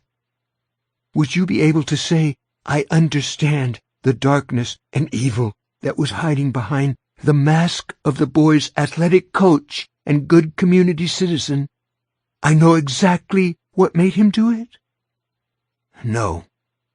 I've arrested men who have done terrible things, and a woman who drowned her baby daughter in the bathtub, and I've never understood. Most times they don't understand themselves. No more than I understood why Brady Hartsfield set out to kill himself at a concert and take 1,000 or more innocent children with him. What I'm asking is simple. Believe in this, if only for the next 24 hours. Can you do that? Will you be able to get some sleep if I say yes? She nodded, her eyes never leaving him. Then I believe. For the next 24 hours, at least, El Cuco exists. Whether or not he's in the Marysville Hole remains to be seen, but he exists. Holly exhaled and stood up, hair wind-blown, suit coat hanging down on one side, shirt untucked. Ralph thought she looked both adorable and horribly fragile. Good. I'm going to bed. He saw her to the door and opened it. As she stepped out, he said, No end to the universe. She looked at him solemnly. That's right. No end to the fracking thing. Good night, Ralph. The Marysville Hole, July 27th. 1. Jack awoke at 4 a.m. The wind was blowing outside, blowing hard, and he hurt all over. Not just his neck, but his arms, his legs, his belly, his butt. It felt like a sunburn. He threw back the covers, sat on the edge of the bed, and turned on the bedside lamp, which cast a sallow 60-watt glow. He looked down at himself and saw nothing on his skin, but the pain was there. It was inside. "I'll do what you want," he told the visitor. "I'll stop them. I promise." There was no answer. The visitor either wasn't replying or wasn't there. Not now, at least. But he had been. Out at that goddamn barn. Just one light, ticklish touch. Almost a caress. But it had been enough. Now he was full of poison. Cancer poison. And sitting here in this shitty motel room, long before dawn, he was no longer sure the visitor could take back what he had given him. But what choice did he have? He had to try. If that didn't work, I'll shoot myself. The idea made him feel a little better. It was an option his mother hadn't had. He said it again, more decisively. I'll shoot myself. No more hangovers. No more driving home at exactly the speed limit, stopping at every light, not wanting to get pulled over when he knew he'd blow at least a 1, maybe even a 1.2. No more calls from his ex reminding him that he was once more late with her monthly check. As if he didn't know. What would she do if those checks stopped coming? She'd have to go to work, see how the other half lived. Oh, boo-hoo. No more sitting home all day watching Ellen and Judge Judy. What a shame. He dressed and went out. The wind wasn't exactly cold, but it was chilly. It seemed to go right through him. It had been hot when he left Flint City, and he'd never thought of bringing a jacket or a change of clothes or even a toothbrush. "That's you, honey," he could hear the old ball and chain saying. "That's you all over. A day late and a buck short." Cars, pickup trucks, and a few campers were drawn up to the motel building like nursing puppies. Jack went down the covered walkway far enough to make sure the blue SUV belonging to the meddlers was still there. It was. They were all tucked up in their rooms, no doubt dreaming pleasant, pain-free dreams. He entertained a brief fantasy of going room to room and shooting them all. The idea was attractive but ridiculous. He didn't know which rooms they were in, and eventually someone, not necessarily the chief meddler, would start shooting back. This was Texas, after all, where people liked to believe they were still living in the days of cattle drives and gunfighters. Better to wait for them where the visitor said they might come. He could shoot them there and be pretty sure of getting away with it. No one around for miles. If the visitor could take away the poison, once the job was done, all would end well. If he couldn't, Jack would suck the end of his service Glock and pull the trigger. Fantasies of his ex waitressing or working in the glove factory for the next 20 years were entertaining, but not the most important consideration. He wasn't going the way his mother had gone, with her skin splitting open every time she tried to move. That was the important consideration. He got in his truck, shivering, and headed for the Marysville Hole. The moon sat near the horizon, looking like a cold stone. The shivering became shaking, so bad that he swerved across the broken white line a couple of times. That was okay. All the big rigs either used Highway 190 or the interstate. There was no one on the rural star at this ungodly hour except for him. Once the ram's engine was warm, he turned the heater on high, and that was better. The pain in his lower body began to subside. The back of his neck still throbbed like a very bitch, though, and when he rubbed it, his palm came away covered with snowflakes of dead skin. The idea occurred to him that maybe the pain in his neck was just a real, ordinary sunburn and everything else was in his mind. Psychosomatic, like the old ball and chains bullshit migraines. Could psychosomatic pain actually wake you up out of a sound sleep? He didn't know, but he knew that the visitor who'd been hiding behind the shower curtain in his bedroom had been real, and you didn't want to screw around with someone like that. What you wanted to do with someone like that was exactly what he said. Plus, there was Ralph fucking Anderson, who had always been on his case. Mr. No Opinion, who got him hauled back from his fishing vacation by getting suspended, which is what Ralphie boy was, and fuck that administrative leave shit. Ralph fucking Anderson was the reason that he, Jack Hoskins, had been out in Canning Township instead of sitting in his little cabin watching DVDs and drinking vodka tonics. As he turned in at the billboard, closed until further notice, a sudden insight electrified him. Ralph fucking Anderson might have sent him out there on purpose. He could have known the visitor would be waiting and what the visitor would do. Ralphie boy had wanted to get rid of him for years, and once you factored that in, all the pieces fell into place. The logic was undeniable. The only thing Ralphie boy hadn't counted on was being double-crossed by the man with the tattoos. As to how this fuckery would turn out, Jack saw 3 possibilities. Maybe the visitor could get rid of the poison now coursing through Jack's system. That was number 1. If it was psychosomatic, it would eventually go away on its own. That was number 2. Or maybe it was real, and the visitor couldn't take it away. That was number 3. Mr. No fucking Opinion was going to be history no matter which possibility turned out to be the right one. That was a promise Jack made not to the visitor, but to himself. Anderson was going down, and the others would go with him, clean sweep.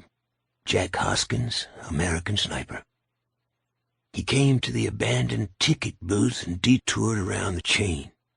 The wind would probably die away once the sun was up and the temperature really started to climb again, but it was still blowing now, sending sheets of dusty grit flying, and that was good. He wouldn't have to worry about the meddlers seeing his tracks. If they came at all, that was. "If they don't, can you still fix me up?" he asked, not expecting an answer, but one came. "Oh, yes, you'll be good to go." Was that a real voice, or only his own? What did it matter? 2. Jack drove past the falling-down tourist cabins, wondering why anyone would want to spend good money to stay near what was essentially just a hole in the ground. At least the name of the place was truthful. Did no one have any better places to go? Yosemite? The Grand Canyon? Even the world's largest ball of string would be better than a hole in the ground out here in dry and dusty asshole Texas. He parked beside the service shed as he had on his previous trip, grabbed his flashlight from the glove compartment, then got the Winchester and a box of ammo out of the lockbox. He stuffed his pockets with shells, started for the path, then turned back and shone his light through one of the dusty windows of the shed's garage-type roll-up door, thinking there might be something he could use inside. There wasn't, but what he saw still made him smile. A dust-covered compact car, probably a Honda or a Toyota. On the back window was a decal reading, "My son is a Flint City High School honor student." Poisoned or not, Jack's rudimentary detective skills were intact. His visitor was here, all right. He had driven down from FC in this stolen car. Feeling better, and actually hungry for the first time since the tattooed hand had come creeping around the shower curtain, Jack returned to the truck and rummaged in the glove compartment some more. He eventually unearthed a package of peanut butter crackers and half a roll of Tums. Not exactly the breakfast of champions, but better than nothing. He started up the trail, munching one of the nabs and carrying the Winnie in his left hand. There was a strap, but if he slung it over his shoulder it would chafe his neck, maybe make it bleed. His pockets, heavy with cartridges, swung and bumped against his legs. He halted at the faded Indian sign, old Chief Wahoo testifying that Carolyn Allen sucked his redskin cock, struck by a sudden thought. Anyone coming down the by-road leading to the tourist cabins would see his ram parked beside the service shed and wonder what was up with that. He considered going back to move it, then decided he was worrying needlessly. If the meddlers came, they'd park near the main entrance. As soon as they got out to look around, he would open fire from his shooter's perch on top of the bluff, knocking 2 or maybe even 3 of them down before they realized what was happening. The others would go scurrying around like chickens in a thunderstorm. He'd get them before they could find cover. There was no need to worry about what they might see from the tourist cabins because Mr. No Opinion and his friends were never going to get out of the parking lot. 3. The path up the bluff was treacherous in the dark, even with the help of the flashlight, and Jack took his time. He had enough problems without falling and breaking something. By the time he got to his lookout point, the first hesitant light was starting to seep into the sky. He shone his flash on the pitchfork he'd left behind the day before, started to reach for it, then recoiled. He hoped this wasn't an omen of how the rest of his day was going to go, but the situation had its irony, and even in his current situation, Jack could appreciate it. He had brought the pitchfork to guard against snakes, and now one was lying beside and partly on top of it. It was a rattlesnake, and not a little one.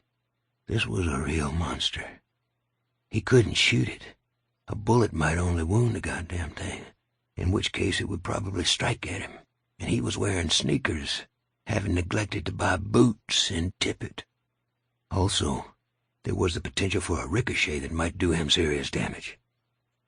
He held his rifle by the end of its stock, slowly extending the barrel as far as he could. He got it under the dozing rattler and flipped it high over his shoulder before it could slither away.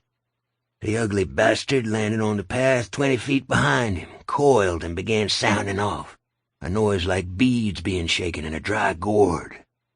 Jack snatched up the pitchfork, took a step forward, and jabbed at it. That rattler slithered into a crack between 2 leaning boulders and was gone. "That's right," Jack said. "And don't come back. This is my place." He lay down and peered through the scope. There was the parking lot, with its ghostly yellow lines. There was the decaying gift shop. There was the boarded-up cave entrance, the sign over it faded but still legible. "Welcome to the Marysville Hole."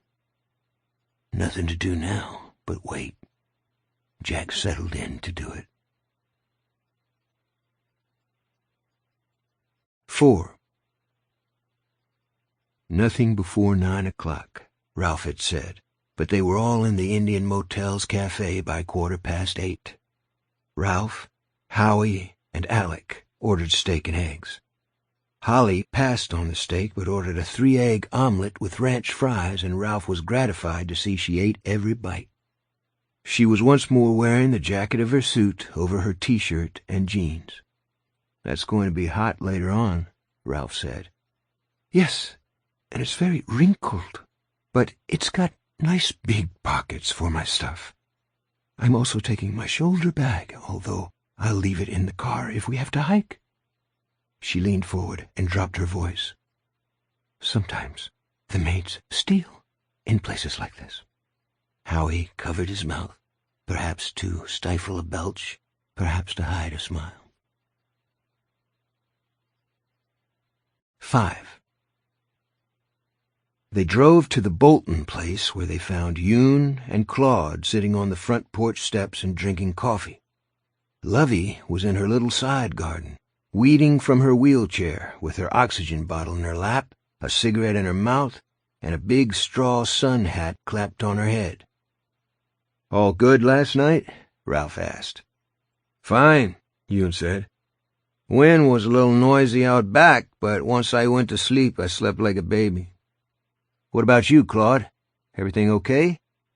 "If you mean did I feel like there's someone creeping around again, I didn't. Ma either." "Well, there might be a reason for that," Alex said. "Cops in Tippett had a home invasion last night. Man of the house heard breaking glass, grabbed his shotgun, scared the guy off. Told the police the intruder had black hair, a goatee, and plenty of tattoos." Claude was outraged. "I never budged out of my bedroom last night." "We don't doubt that," Ralph said. "It could be the guy we've been looking for. We're going to Tippett to check it out. If he's gone, and he probably is, we'll fly back to Flint City and try to figure out what to do next. Although I don't know what more we can do," Howie added. "If he's not hanging around here, and if he's not in Tippett, he could be anywhere." "No other leads?" Claude asked. "Not a one," Alex said. Lovey rolled over to them. "If you all decide to go home, stop in and see us on your way to the airport.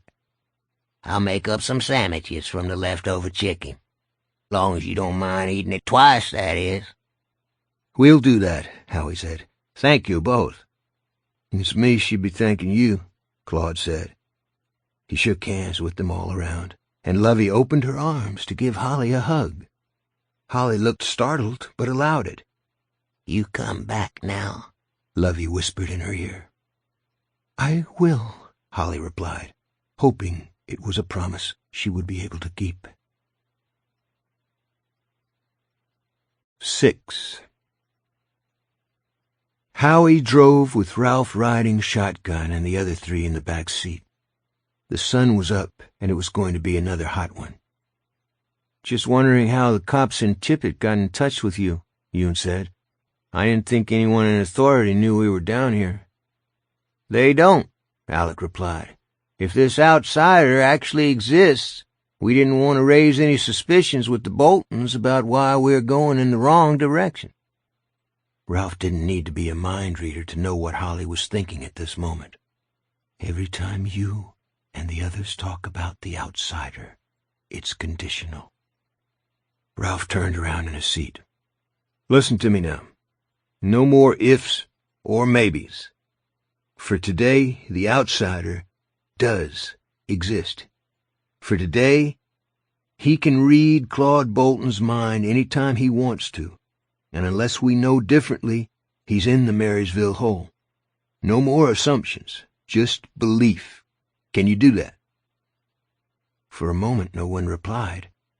Then Howie said, "I'm a defense lawyer, son. I can believe anything."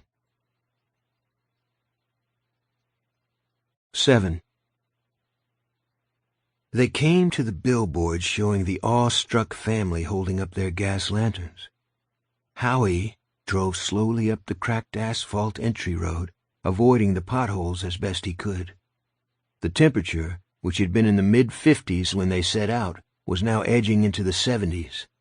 It would go higher. "See that knoll up there?" Holly pointed.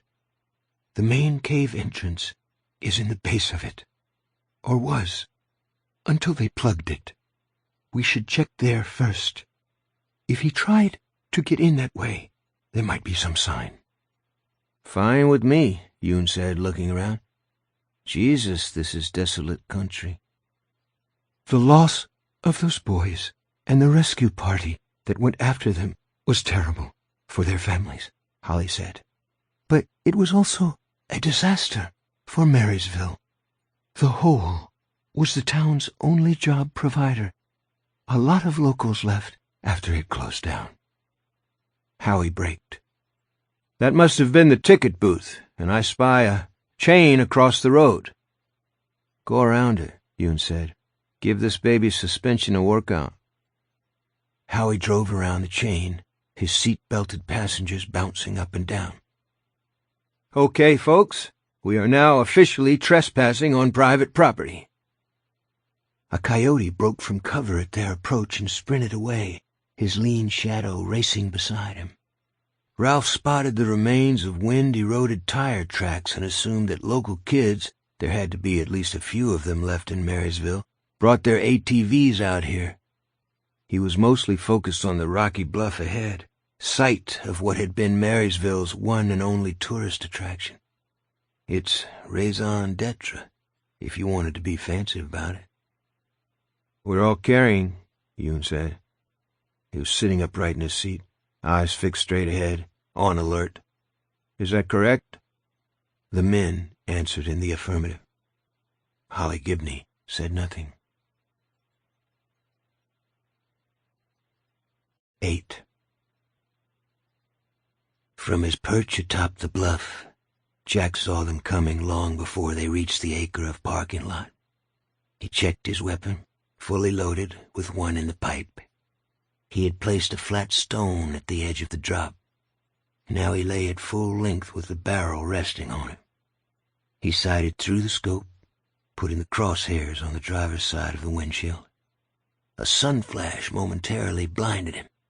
He winced, drew back, rubbed his eyes until the floating spot was gone, then peered into the scope again. Come on, he thought. Stop in the middle of the parking lot.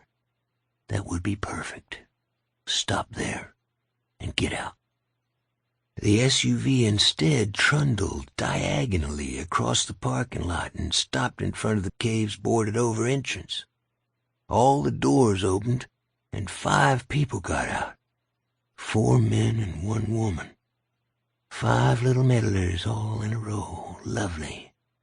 Unfortunately, it was a shit shot.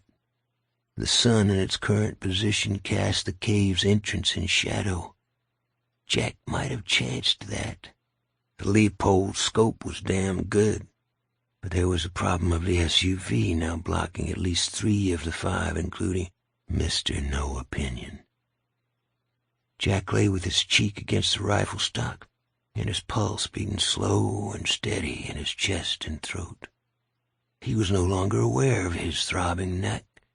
The only thing he cared about was the cluster of meddlers standing below the sign reading, "Welcome to the Marysville Hole." "Come on out of there," he whispered. "Come out and look around a little. You know you want to."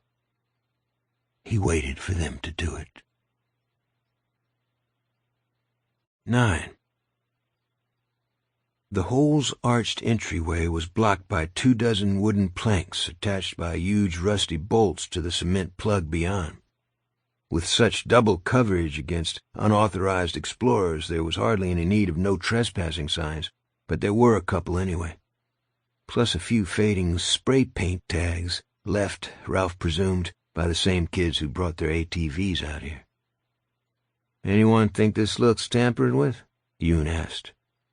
"Nope," Alex said. "Why they even bothered with the boards is beyond me. You'd need a good charge of dynamite to put a hole in that cement plug." "Which would probably finish the job the quake started," Howie added. Holly turned around and pointed over the hood of the SUV. "See that road on the other side of the gift shop? That goes to the Ahiga entrance. Tourists weren't allowed to go into the cave that way, but there are many interesting pictographs." "And you know this how?" Yoon asked. "The map they gave out to tourists is still online. Everything is online these days." "It's called research, amigo," Ralph said. "You should try it sometime." They got back into the SUV, Howie once more behind the wheel with Ralph riding shotgun. Howie started slowly across the parking lot. "That road looks pretty crappy," he said. "You should be okay," Holly said. "There are tourist cabins on the other side of the rise. According to the newspaper stories, the second rescue party used them as a staging area. Plus, there would have been lots of media people and worried relatives once the news got out." "Not to mention your ordinary garden variety rubberneckers," Yoon said. They probably... Stop, Howie, Alex said. Whoa! They were a little more than halfway across the parking lot now, the SUV's stubby nose pointing toward the road that went to the cabins, and presumably to the hole's back door. Howie braked. What? Maybe we're making this tougher than it has to be. The outsider doesn't necessarily have to be in the cave. He was hiding in a barn out there in Canning Township. Meaning? Meaning we should check the gift shop, see if there's signs of a break-in. I'll do it, Yoon said. Howie opened the driver's door. Why don't we all go? 10. The meddlers left the boarded-up entrance and returned to the SUV, the stocky, balding guy walking around the hood to get back to the wheel. That gave Jack a clear shot. He laid the crosshairs on the guy's face, took a breath, held it, and tightened down on the trigger. It didn't move. There was a nightmarish moment when he thought something was wrong with the Winchester. Then he realized he'd forgotten to release the safety. How stupid could you get? He tried to push it without taking his eye from the scope. His thumb, greasy with sweat, slid off, and by the time he released the safety, the stocky man was in the driver's seat and slamming the door. The others were back in as well. Shit, Jack whispered. Shit, shit, shit! He watched with increasing panic as the SUV started across the parking lot and toward the service road that would take it out of his line of fire. They would crest the first hill, they would see the cabins, they would see the service shed, and they would see his truck parked beside it. Would Ralph Anderson know to whom that truck belonged? Of course he would. If not from the leaping fish decals on the side, then from the bumper sticker, "My other ride is your mom," on the back. You can't let them get up that road. He didn't know if that was a visitor's voice or his own, and didn't care because it was right either way. He had to stop the SUV, and 2 or 3 high-powered slugs in the engine block would do the job. Then he could start shooting through the windows. He probably wouldn't get them all, not with the sun glaring on the glass, but the ones who were left would come spilling out into the empty parking lot, maybe wounded, dazed for sure. His finger curled on the trigger, but before he could fire the first shot, the SUV stopped on its own near the abandoned gift shop with its fallen sign. The doors opened. "Thank you, God," Jack murmured. He applied his eye to the scope again, waiting for Mr. No Opinion to emerge. They all had to go, but the chief meddler was going first. 11. The Diamondback emerged from the crack where it had taken refuge. It slithered toward Jack's blade feet, stopped, tasted the warming air with its flickering tongue, then slithered forward again. It had no intention of attacking. Its purpose was only investigatory. But when Jack fired the first shot, it raised its tail and began to rattle. Jack, who had forgotten shooter's plugs or cotton for his ears, as well as his toothbrush, never heard it. 12. Howie was the first out of the SUV. He stood with his hands on his hips, surveying the fallen sign reading, "Souvenirs and Authentic Indian Crafts." Alec and Yoon exited the back seat on the driver's side. Ralph got out of the shotgun seat to open the rear door for Holly, who was having trouble with the handle. As he did this, something lying on the cracked pavement caught his eye. "Damn," he said. "Look at that." "What is it?" Holly asked as he bent down. "What? What?" "I think it's an arrowhead." A gunshot rang out, the almost liquid whip-crack of a high-powered rifle. Ralph felt the passage of the slug, which meant it had missed the top of his head by no more than an inch or two. The SUV's passenger side mirror shattered and flew away, hitting the cracked asphalt and tumbling across it in a series of brilliant flashes. "Gun!" Ralph shouted, grabbing Holly around his shoulders and dragging her to her knees. "Gun! Gun! Gun!" Howie looked around at him. His expression was both startled and bemused. "Say what? Did you?" The second shot came, and the top of Howie Gould's head disappeared. For a moment he stood where he was, blood coursing down his cheeks and brow. Then he toppled. Alec ran toward him, and the third shot came, throwing Alec back against the hood of the SUV. Blood burst through his shirt above the belt line. Yoon started toward him. There was a fourth shot. Ralph saw it tear away the side of Alec's neck, and then Howie's investigator dropped out of sight behind the car. "Get down!" Ralph shouted at Yoon. "Get down! He's up on that bluff!" Yoon dropped to his knees and scrambled. 3 more shots came in rapid succession. One of the SUV's tires began to hiss. The windshield cracked into a milk glaze and sagged in around a hole above the steering wheel. The third shot punched through the rear quarter panel on the driver's side and blew an exit hole as big as a tennis ball on the passenger side, close to where Ralph and Yoon now crouched, flanking Holly. There was a pause. Then another fusillade, 4 shots this time. The rear windows broke, spraying nuggets of safety glass. Another of those ragged holes appeared in the rear deck. "We can't stay here," Holly said. She sounded perfectly calm. "Even if he doesn't hit us, he'll hit the gas tank." "She's right," Yoon said. "Alec and Gold, what do you think? Any chance?" "No," Ralph said.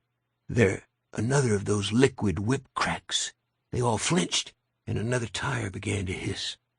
"They're gone," Ralph finished. "We have to run for that souvenir shop. You two go first. I'll cover you." "I'll do the covering," Yoon said. "You and Holly do the running." A scream came from the shooter's position. Of pain or rage, Ralph couldn't tell. Yoon stood up, legs spread, pistol held in both hands, and began to fire spaced shots at the top of the knoll. "Go!" he shouted. "Right now! Go, go, go!" Ralph stood up. Holly stood up beside him. As on the day when Terry Maitland was shot, it seemed to Ralph that he could see everything. His arm was around Holly's waist. There was a bird circling in the sky, wings outstretched. The tires were hissing. The SUV was settling on the driver's side. At the top of the knoll, he could see a stuttery, moving flash that had to be the scope of the bastard's rifle. Ralph had no idea why it was moving around like that and didn't care. There was a second scream, then a third, the last one almost a shriek. Holly grabbed Yoon's arm and jerked him. He gave her an amazed look, like a man rudely yanked out of a dream, and Ralph knew he had been ready to die, expected to die. The 3 of them sprinted for the shelter of the gift shop, and although it had to be less than 200 feet from the mortally wounded SUV, they seemed to be running in slow motion, like a trio of best friends at the end of some stupid romantic comedy. Only in those movies, no one ran past the mangled bodies of 2 men who had been alive and healthy only 90 seconds before. In those movies, no one stepped in a puddle of fresh blood and left bright red tracks behind. Another shot rang out, and Yoon shouted, "I'm hit! Fucker hit me!" He went down. 13. Jack was reloading, his ears ringing, when the rattlesnake decided it had had enough of this bothersome intruder in its territory. It struck him high on the right calf. Its fangs penetrated Jack's chino pants with no trouble at all, and its poison sacs were full. Jack rolled over, holding his rifle high in his right hand, screaming, not at the pain which was just beginning, but at the sight of the rattler slithering up his leg, its forked tongue flicking, its beady black eyes intent. The slippery weight of it was hideous. It struck him again, this time in the thigh, and continued its sinuous upward trek, still rattling away. The next strike might be into his balls. "Get off! Get the fuck off me!" Trying to get rid of it with the rifle would do no good. It could evade that. So Jack dropped the gun and seized it in both hands. It struck at his right wrist, missing the first time, but hitting on its second try, leaving holes the size of colons in a newspaper headline. But its poison sacs were exhausted. Jack neither knew nor cared. He twisted it in his hands like a man wringing out a washcloth and saw its skin split.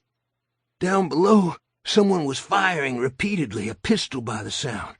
but the range was long and nothing came close. Jack flung the rattlesnake, saw it thump to the rocky scree and slither away once more. "Get rid of them, Jack." "Yes, okay, right." Was he speaking, or only thinking? He couldn't tell. The ringing in his ears had become a high hum, like a steel wire being stroked until it vibrated.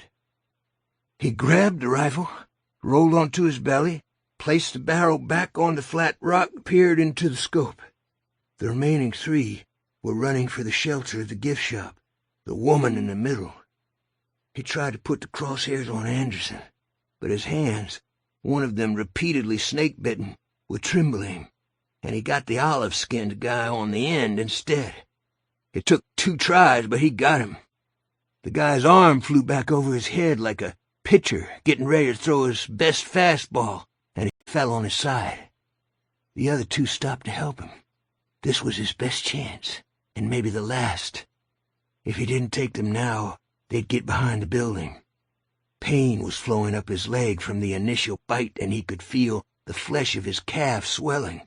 But that wasn't the worst part. The worst part was the heat that was now spreading like a flash fever, or the sunburn from hell.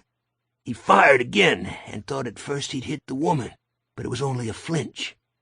She grabbed the olive-skinned man by his unwounded arm.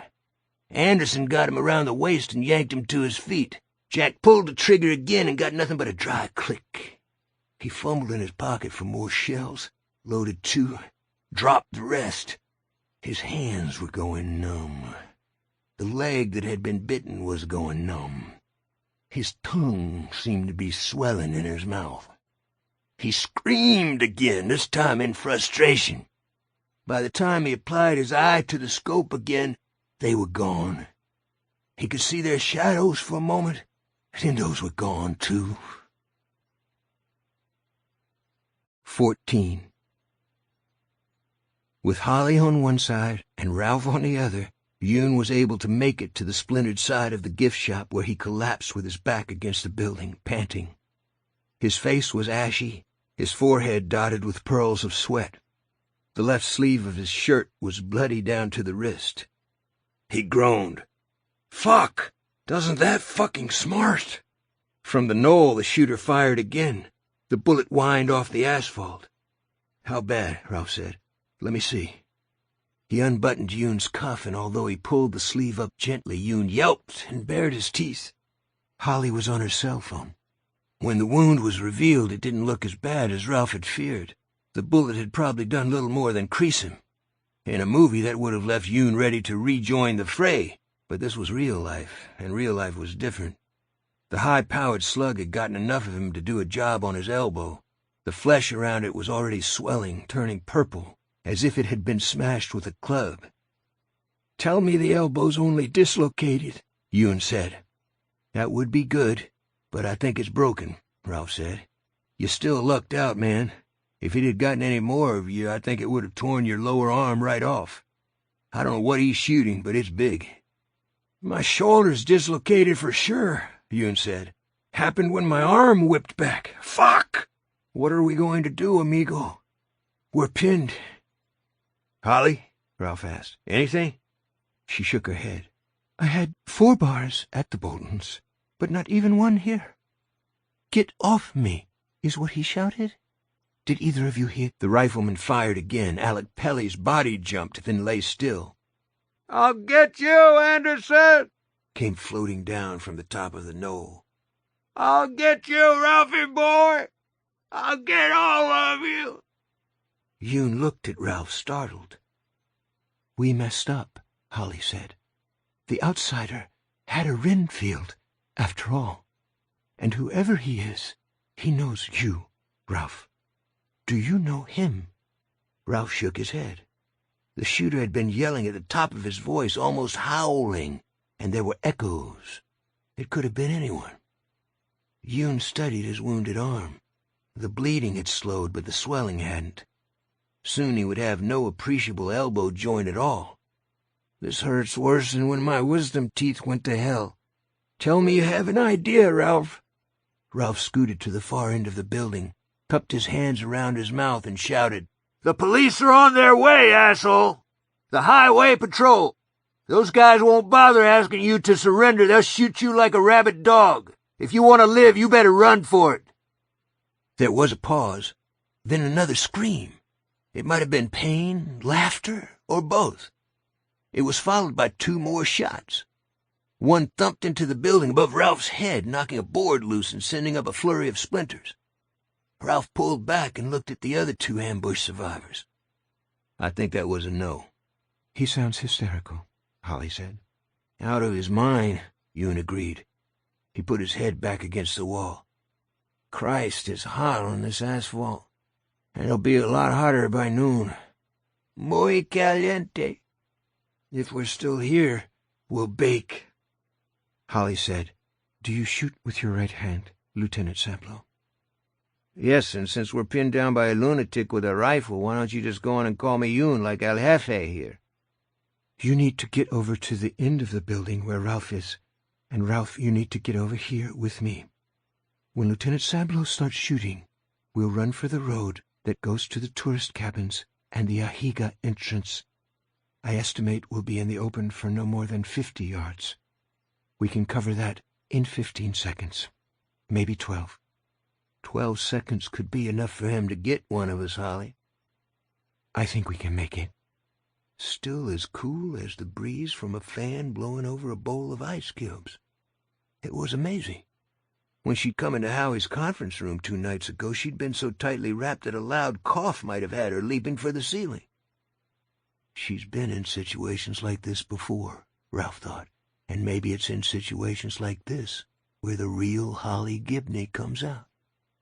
Another gunshot, followed by a spang of metal, then another. "He's shooting for the SUV's gas tank," Yoon said. "The rental people won't like that." "We have to go, Ralph." Holly was staring directly into his eyes. Another thing she'd had trouble with before, but not now. No, not now. "Think of all the Frank Petersons he'll murder if we let him get away. They'll go with him because they think they know him, or because he seems friendly, the way he must have seemed friendly to the Howard girls. Not the one up there. I mean the one he's protecting." 3 more shots in rapid succession. Ralph saw holes appear low on the SUV's rear quarter panel. Yes, he was aiming for the gas tank. "And what are we supposed to do if Mr. Renfield comes down to meet us?" Ralph asked. "Maybe he won't. Maybe he'll stay where he is, on the high ground. We only have to go as far as the path that leads to the Ahiga entrance. If he comes down before we can get there, you can shoot him." "Happy to if he doesn't shoot me first."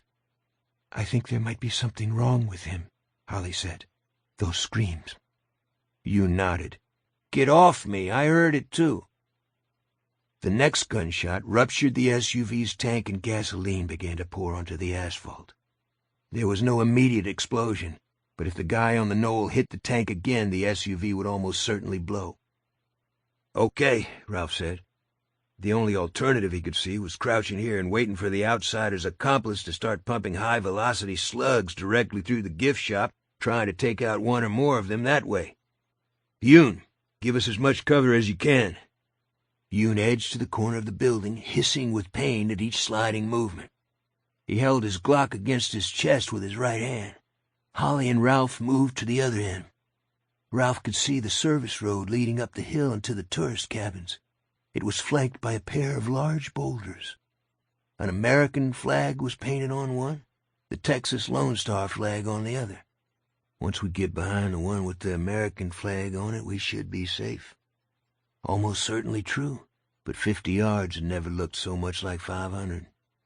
He thought of Jeannie at home doing her yoga or downtown running errands. He thought of Derek at camp, maybe in the craft room with his new buds talking about TV shows, video games, or girls. He even had time to wonder who Holly was thinking about. Him, apparently. "Are you ready?" Before he could reply, the shooter fired again and the SUV's gas tank exploded in a ball of orange fire. Yoon leaned out from his corner and began shooting at the top of the knoll. Holly sprinted. Ralph followed. 15. Jack saw the SUV burst into flame and screamed in triumph. Although it made no sense to do so, it wasn't as though there was anyone in it. Then movement caught his eye, and he saw two of the meddlers running for the service road.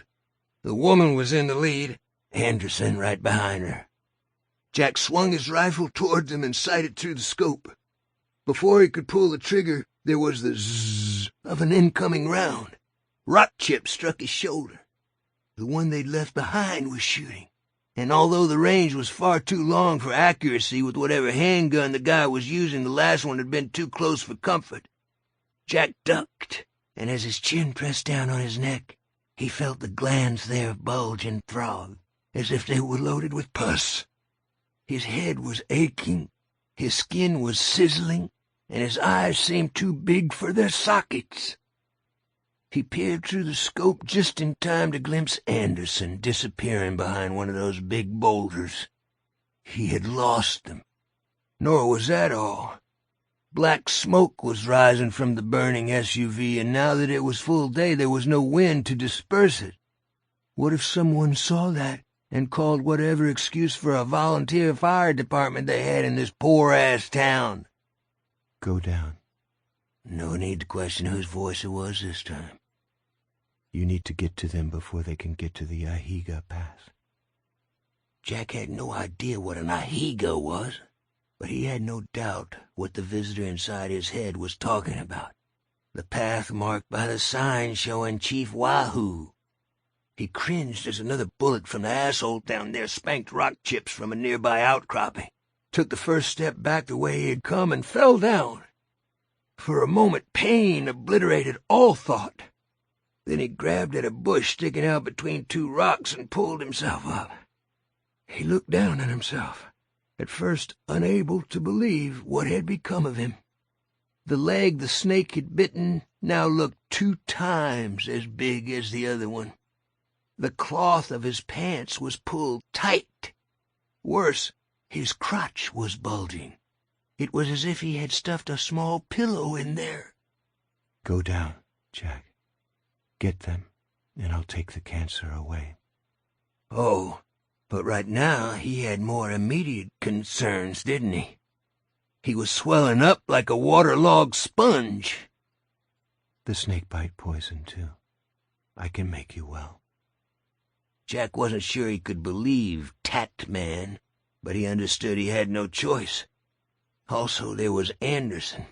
Mr. No Opinion didn't get to walk away from this. It was all his fault, and he didn't get to walk away. He started down the path at a shambling trot, clutching the barrel of the Winchester and using the stock as a cane. His second fall came when the rocky scree slid away under his left foot and his swollen, throbbing right leg wasn't able to compensate. The leg of his pants split open the next time he went down, disclosing flesh that was turning purplish-black and necrotic. He clawed at the rocks and got to his feet again, his face puffing and running with sweat. He was pretty sure he was going to die on this godforsaken chunk of rock and weeds, but he was goddamned if he was going to do it alone. 16. Ralph and Holly ran up the spur road, bent double, heads tucked. At the top of the first hill, they stopped to catch their breath. Below and to the left, they could see the circle of decaying tourist cabins. To the right was a long building, probably storage for equipment and supplies back when the Marysville Hole had been a going concern. A truck was parked beside it. Ralph looked at it, looked away, then snapped back. Oh, my Christ. What? What? No wonder he knew me. That's Jack Hoskins' truck. Hoskins? The other detective from Flint City? Yes, him. Why would he? Then she shook her head hard enough to make her bangs fly. It doesn't matter. He stopped shooting, and that means he's probably coming. We need to go. Maybe Yoon hit him, Ralph said, and when she gave him a disbelieving look, yeah, okay. They hurried past the equipment building. There was another path on the far side, leading up the backside of the knoll. I go first, Ralph said. I'm the one with the gun. Holly didn't argue. They trotted up the incline, the narrow path twisting and turning. Loose scree slid and grated under their shoes, threatening to spill them. 2 or 3 minutes into the climb, Ralph began to hear the clatter and bounce of rocks somewhere higher up. Hoskins was indeed coming to meet them. They rounded an outcropping, Ralph with his Glock leveled, Holly behind him and on his right. The next stretch of the path ran straight for 50 feet or so. The sound of Hoskins' descent was louder now, but the maze of rocks made it impossible to tell just how close he was. "Where's the goddamn spur path that goes to the back entrance?" Ralph asked. "He's getting closer. This is too much like playing chicken in that James Dean movie." "Yes, rebel without a cause." "I don't know, but it can't be far.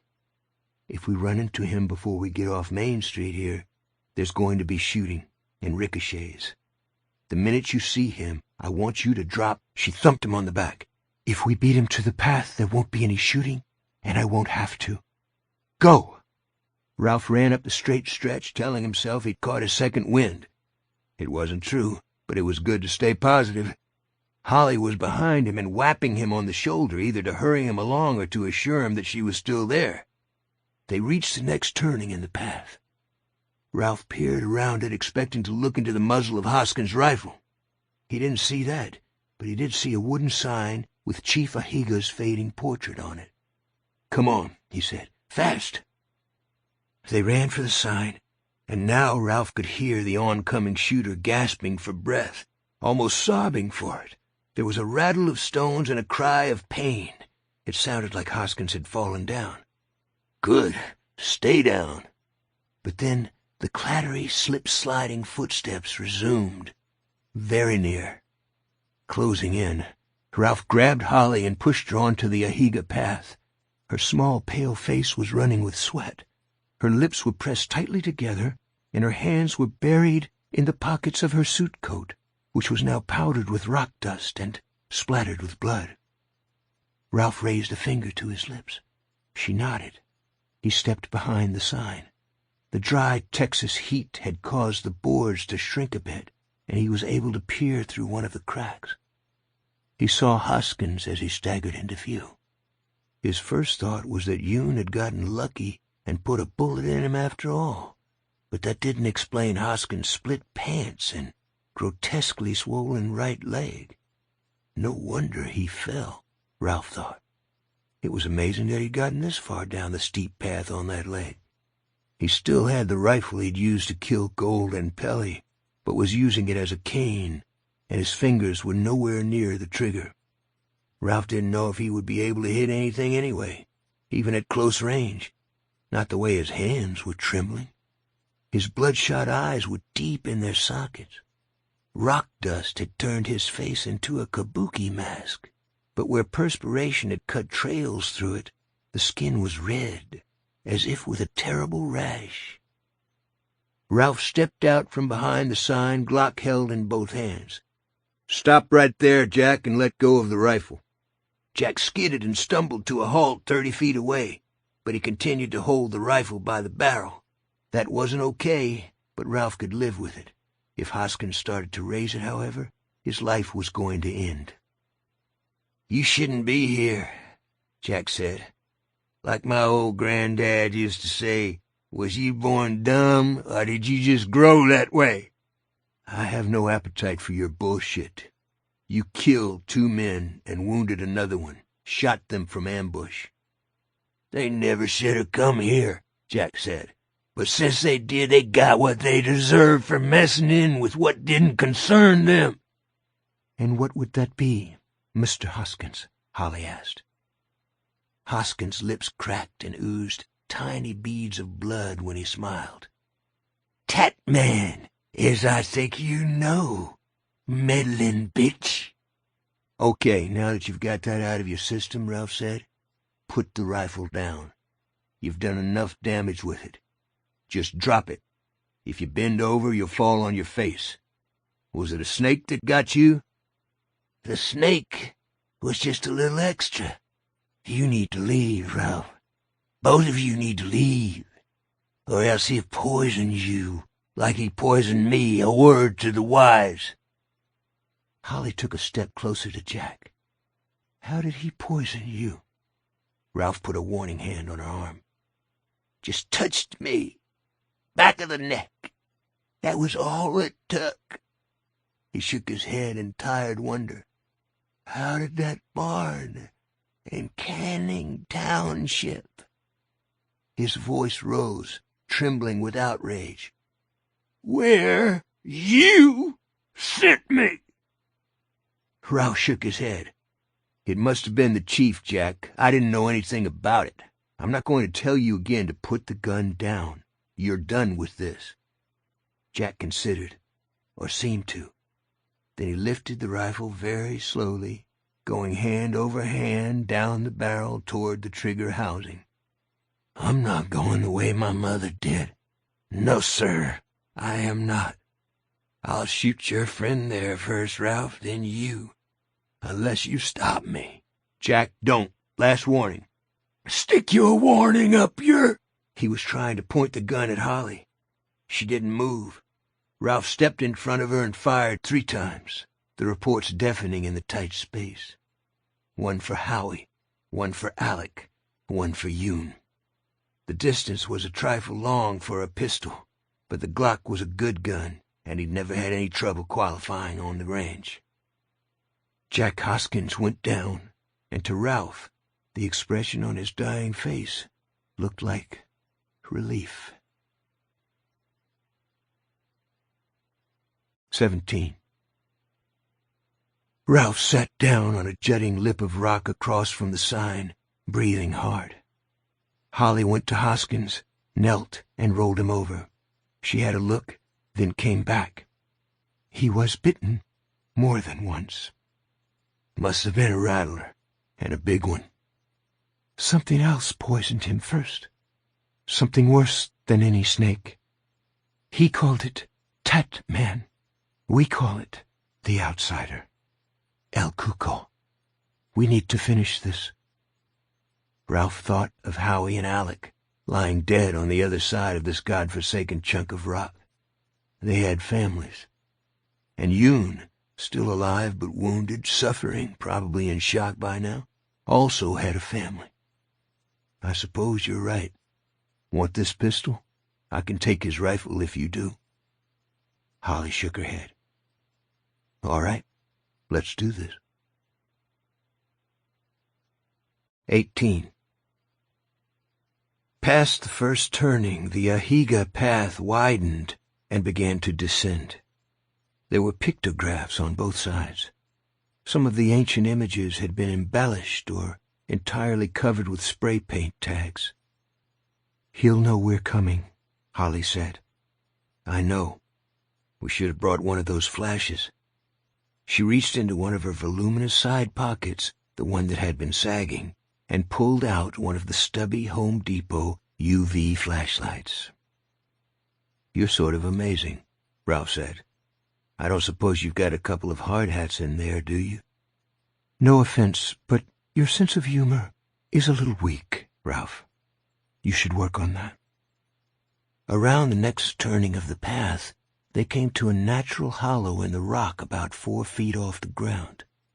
Above it, fading letters in black paint read, "We will never forget." Inside the niche was a dusty vase with thin branches jutting from it, like skeletal fingers. The petals that had once adorned those branches were long gone, but something else remained. Scattered around the bottom of the vase were 6 toy versions of Chief Ahiga, like the one that had been left behind when the Jameson twins had crawled into the bowels of the earth, never to be found. The toys were yellow with age, and the sun had cracked the plastic. "People have been here," Holly said. "Kids, I'd say, based on the spray paint tags. But they never vandalized this." "Never even touched it from the look," Ralph said. "Come on. Yoon's on the other side with a bullet wound and a busted elbow." "Yes, and I'm sure he's in great pain, but we need to be careful. That means moving slowly." Ralph took her by the elbow. "If this guy gets both of us, That leaves Yoon on his own. Maybe you should go back." She pointed to the sky, where black smoke from the burning SUV was rising. "Someone will see that, and they'll come. And if something happens to us, Yoon's the only one who will know why." She shook his hand loose and began walking up the path. Ralph spared one more look for the little shrine, undisturbed all these years, and then followed her. 19. Just when Ralph thought the Ahiga path was going to lead them to nowhere but the back of the gift shop, it took an acute left-hand turn, almost doubling back on itself, and ended at what looked for all the world like the entrance to some suburbanite's tool shed. Only the green paint was flaked and fading, and the windowless door in the center of it stood ajar. The door was flanked by warning signs. The plastic that encased them had bleared over time, but they were still readable. "Absolutely no trespassing" on the left, and "This property condemned by order of Marysville Town Council" on the right. Ralph went to the door, Glock ready. He motioned Holly to stand against the path's rocky side, then swung the door open, bending at the knees and bringing his gun to bear as he did so. Inside was a small entryway, empty except for the litter of boards that had been torn away from a 6-foot fissure leading into darkness. The splintered ends were still attached to the rock by more of those huge time-rusted bolts. "Ralph, look at this. It's interesting." She was holding the door and bending to examine the lock, which had been pretty well destroyed. It didn't look like the work of a crowbar or tire iron to Ralph. He thought someone had hammered it with a rock until it finally gave. "What, Holly?" "It's a one-way. Do you see? Only locked if you're on the outside. Somebody was hoping the Jameson twins, or some of the first rescue party, were still alive. If they found their way here, they wanted to make sure they weren't locked in." "But no one ever did." "No." She crossed the entryway to the fissure in the rock. "Can you smell that?" Ralph could, and knew they were standing at the entrance to a different world. He could smell stale dampness and something else, the high, sweet aroma of rotting flesh. It was faint, but it was there. He thought of that long-ago cantaloupe and the insects that had been squirming around inside it. They stepped into the dark. Ralph was tall, but the fissure was taller, and he didn't have to duck his head. Holly turned on the flashlight, at first shining it straight ahead into a rocky corridor leading downward, then at their feet. They both saw a series of glowing droplets leading into the dark. Holly did him the courtesy of not pointing out that it was the same stuff her makeshift black light had picked up in his living room. They were only able to walk side by side for the first 60 feet or so. After that the passage narrowed, and Holly handed him the flashlight. He held it in his left hand, the pistol in his right. The walls sparkled with eerie streaks of mineral, some red, some lavender, some a greenish yellow. He occasionally shone the light upward, just to make sure El Cuco wasn't up there, crawling along the ragged ceiling among the stubs of stalactites. The air wasn't cold. He had read somewhere that caves maintained a temperature roughly equal to the average temperature of the region in which they were located. But it felt cold after being outside, and of course both of them were still coated in fear sweat. A draft was coming from deeper in, blowing in their faces and bringing that faint, rotten smell. He stopped, and Holly ran into him, making him jump. "What?" she whispered. Instead of answering, he shone the light on a rift in the rock to their left. Spray painted beside it were 2 words, "checked" and "nothing." They moved on, slowly, slowly. Ralph didn't know about Holly, but he felt an increasing sense of dread. a growing certainty that he was never going to see his wife and son again, or daylight. It was amazing how fast a person could miss the daylight. He felt that if they did get out of here, he would drink daylight like water. Holly whispered, "This is a horrible place, isn't it?" "Yes, you should go back." Her only answer was a slight push in the center of his back. They passed several more breaks in the downward passage, each one marked with those same 2 words. How long ago had they been sprayed there? If Claude Bolton had been a teenager, it had to be at least 15 years, maybe 20. And who had been in here since then, other than their outsider, that was? Anyone? Why would they come? Holly was right. It was horrible. With each step, he felt more like a man being buried alive. He forced himself to remember the clearing in Figgis Park, and Frank Peterson, and a jutting branch marked with bloody fingerprints where the bark had been stripped from it by repeated plunging blows, and Terry Maitland, asking how Ralph was going to clear his own conscience, asking that as he lay dying. He kept going. The passage abruptly narrowed even further, not because the walls were closer, but because there was rubble on both sides. Ralph shone the flashlight upward and saw a deep cavity in the rock roof. It made him think of an empty socket after a tooth has been pulled. "Holly, this is where the roof caved in. The second rescue party probably carted the biggest pieces out. This stuff," he swept the light across the heaps of rubble, picking out another couple of those spectrally glowing spots. "This is the stuff they didn't bother with," Holly finished. "Just pushed it out of the way." Yes. They started moving again, at first only edging along. Ralph, something of a wide body, had to turn sideways. He handed Holly the flashlight and raised his gun hand to the side of his face. "Shine the light under my arm. Keep it pointed straight ahead. No surprises." "Oh, okay." "You sound cold." "I am cold. You should be quiet. He could hear us." "So what? He knows we're coming. You do think a bullet will kill him, right? You—" "Stop! Ralph, stop! You step in it." He stopped at once, heart hammering. She shone the light a bit past his feet. Draped over the last pile of rubble before the passage widened again was the body of a dog or a coyote. A coyote seemed more likely, but it was impossible to tell for sure because the animal's head was gone. Its belly had been opened, and the viscera had been scooped out. "That's what we were smelling," she said.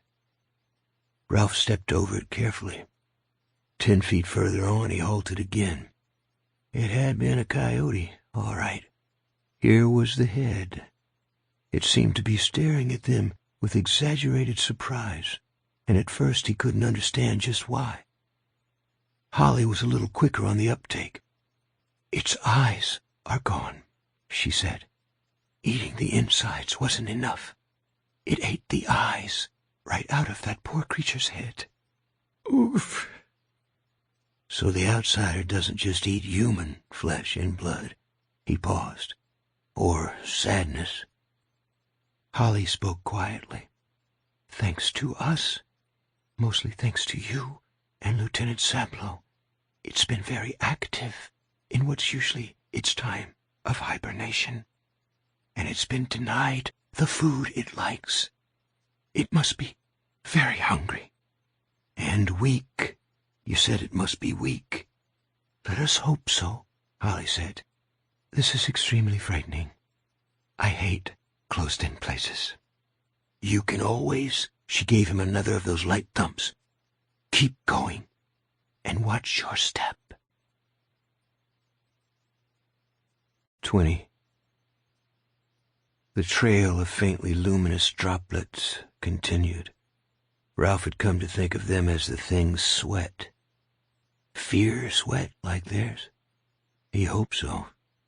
He hoped the fucker had been terrified and still was. There were more fissures, but no more spray paint. These were little more than cracks, too small even for a child to fit into, or escape from. Holly was able to walk beside him again, although it was a tight fit. They could hear water dripping somewhere far away. Once Ralph felt a new breeze, this one against his left cheek. It was like being caressed with ghost fingers.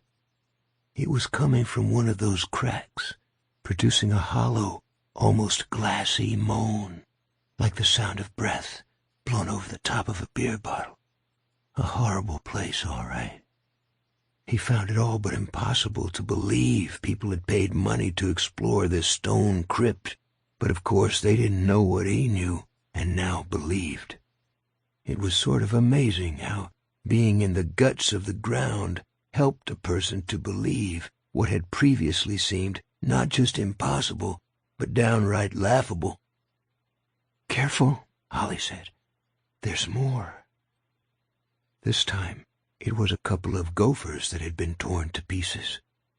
Beyond them was the remains of another rattler, all of it gone except for tatters of its diamond-back skin. A little further on, they came to the top of a steep downward slope, its surface polished as smooth as a dance floor.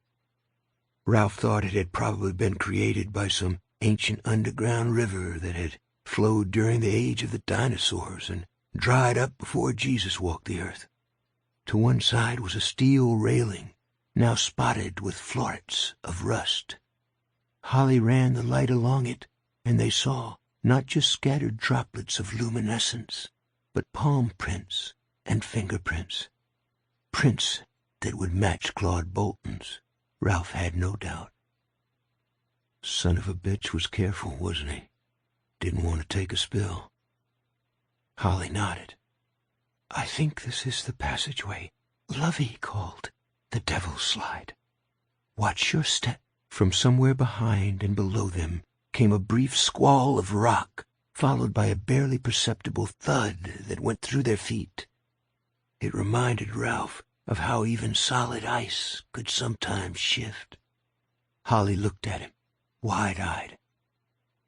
"I think we're okay. This old cave's been talking to itself for a long time." "Yes, but I bet the conversation's been livelier since the ground shaker Lovey told us about. The one that happened in 07. You can always... Don't ask me again. I have to see this through." He supposed she did. They went down the incline, holding the railing but being careful to avoid the handprints left by the one who had gone before them. At the bottom there was a sign, "Welcome to the Devil's Slide. Be safe. Use handrail." Beyond the slide, the passage widened still more. There was another of those arched entryways, but part of the wooden facing had fallen away, disclosing what nature had left here. Nothing but a ragged maw. Holly cupped her hands around her mouth and called softly, "Hello?" Her voice came back to them perfectly, in a series of overlapping echoes. "Hello, hello, hello." "I thought so," she said. "It's the chamber of sound. It's the big one that Lovey—" "Hello, hello, hello, hello," spoken quietly, but stopping Ralph in the middle of drawing a breath. He felt Holly seize his forearm with a hand that felt like a claw. "Now that you're here, here, and gone to so much trouble to find me, why don't you come in?" 21. They stepped through the arch, side by side, Holly holding on to Ralph's arm like a bride with stage fright. She had the light. Ralph had his Glock and intended to use it as soon as he had a target. One shot. Only there was no target. Not at first. Beyond the arch, was a jutting lip of stone that made a sort of balcony 70 feet above the main cave's floor. A metal stairway spiraled down. Holly glanced up and felt dizzy. The stairs rose another 200 feet or more, past an opening that had probably been the main entrance, all the way to the stalactite-hung roof. She realized the entire bluff was hollow, like a fake bakery shop cake. Going down, the stairway looked okay. Above them, part of it had come loose from the fist-sized bolts that held it and hung drunkenly over the drop. Waiting for them at the bottom, in the light of an ordinary standing lamp, the kind you might see in any reasonably well-appointed living room, was the outsider. The lamp's cord snaked away to a softly humming red box with Honda printed on the side. At the extreme outer edge of the circle of radiance was a cot with a blanket bunched at the bottom. Ralph had caught up with many fugitives in his time, and the thing they had come looking for could have been any of them. Hollow-eyed, too thin, used hard. He was wearing jeans, a rawhide vest over a dirty white shirt, and scuffed cowboy boots. He appeared unarmed. He was looking up at them with Claude Bolton's face, the black hair, the high cheekbones suggesting some Native American blood a few generations back, the goatee. Ralph couldn't see the ink on his fingers from where he was, but he knew it was there. Tat Man, Hoskins had called him. If you really mean to talk to me, you'll have to chance the stairs. They held me, but I have to tell you the truth. They're not all that steady. His words, although spoken in a conversational voice, overlapped each other, doubling and tripling, as if there were not just one outsider, but many, a cabal of them, hiding in the shadows and the fissures where the light of that single floor lamp could not reach. Holly started for the stairs. Ralph stopped her. "I'll go first." "I should. I'm lighter." "I'll go first," he repeated. "When I get down, if I get down, you come." He spoke quietly, but guessed that, given the acoustics, the outsider could hear every word. At least I hope so, Ralph thought. "But stop at least a dozen steps up. I have to talk to him." He was looking at her as he said this, and looking hard. She glanced at the Glock, and he gave the barest nod. No, there would be no talking, no long-winded Q&A. All that was over. One shot to the head, and then they were out of here. Assuming the roof didn't fall in on them, that was. "All right," she said. "Be careful." There was no way to do that. Either the old spiral staircase would hold or it wouldn't, but he tried to think himself lighter as he went down. The stairs groaned and squalled and shuddered.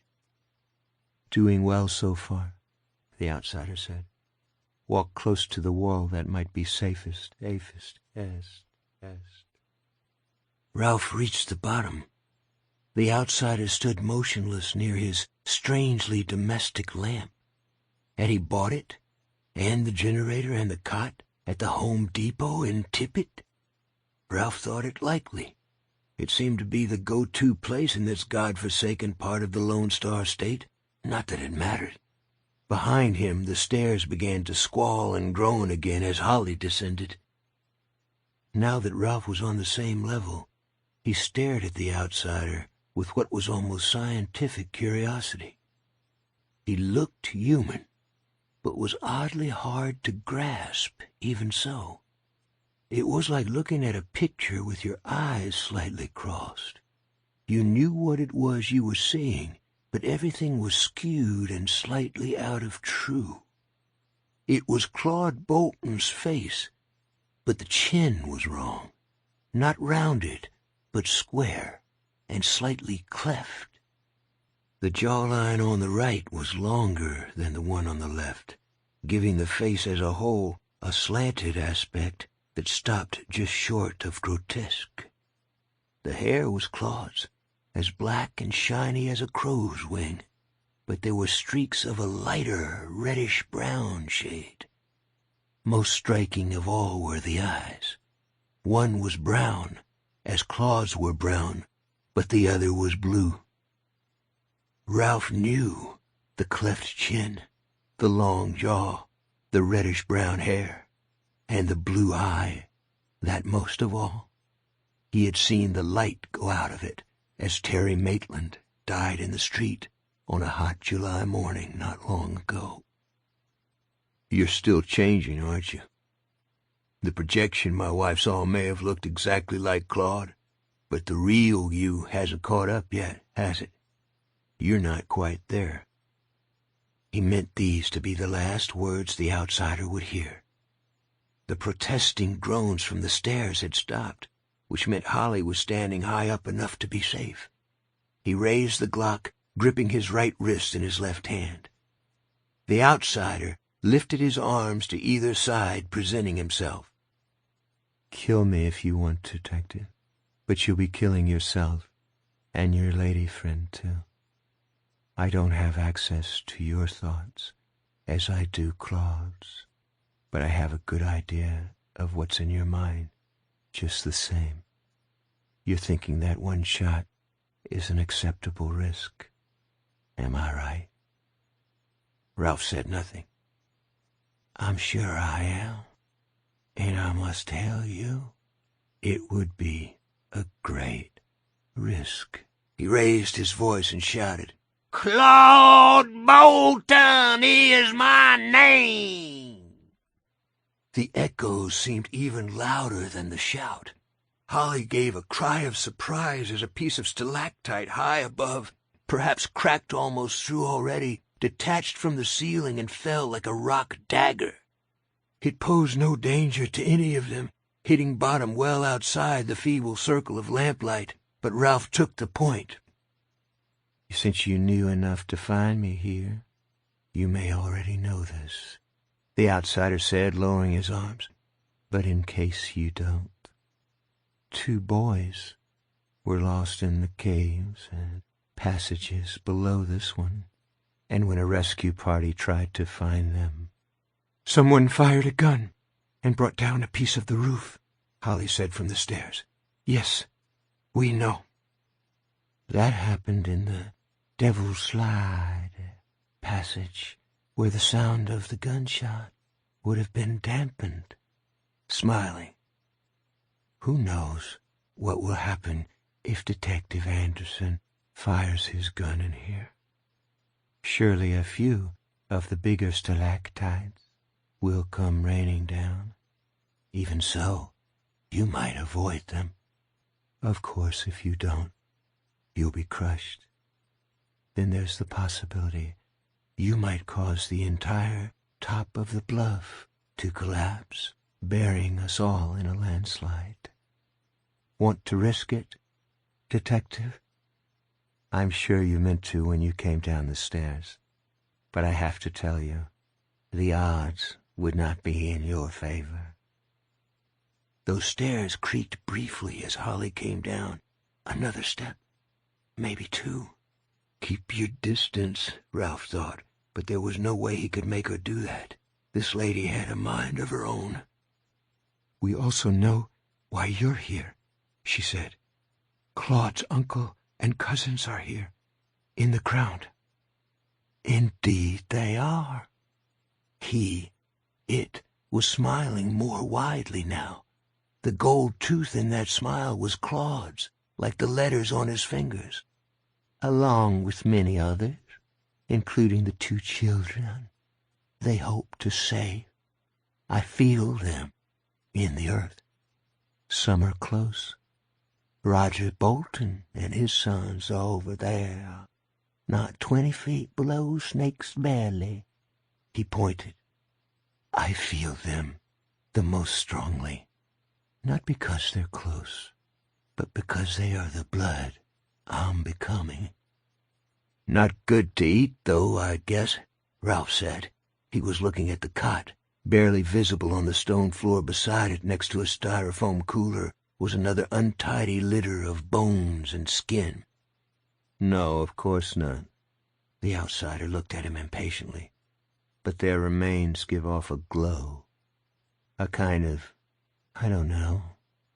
These are not things I ordinarily talk about. A kind of emanation. Even those foolish boys give off that glow, although it's faint. They're very far down. You might say they died exploring uncharted regions of the Marysville Ho. At this his smile reappeared, showing not just the gold tooth, but almost all of them. Ralph wondered if he had been smiling like that as he murdered Frank Peterson, eating his flesh and drinking the child's dying agony along with his blood. A glow like a nightlight? Holly asked. She sounded genuinely curious.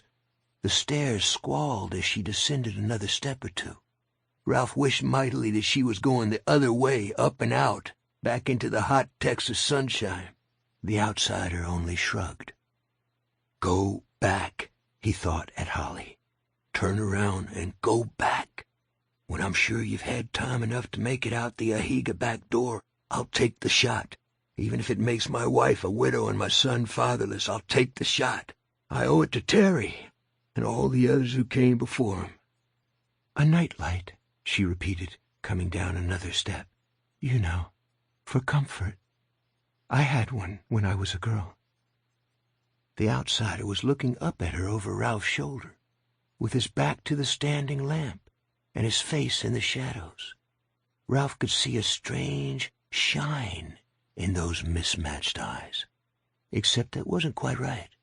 It wasn't in them, but coming from them.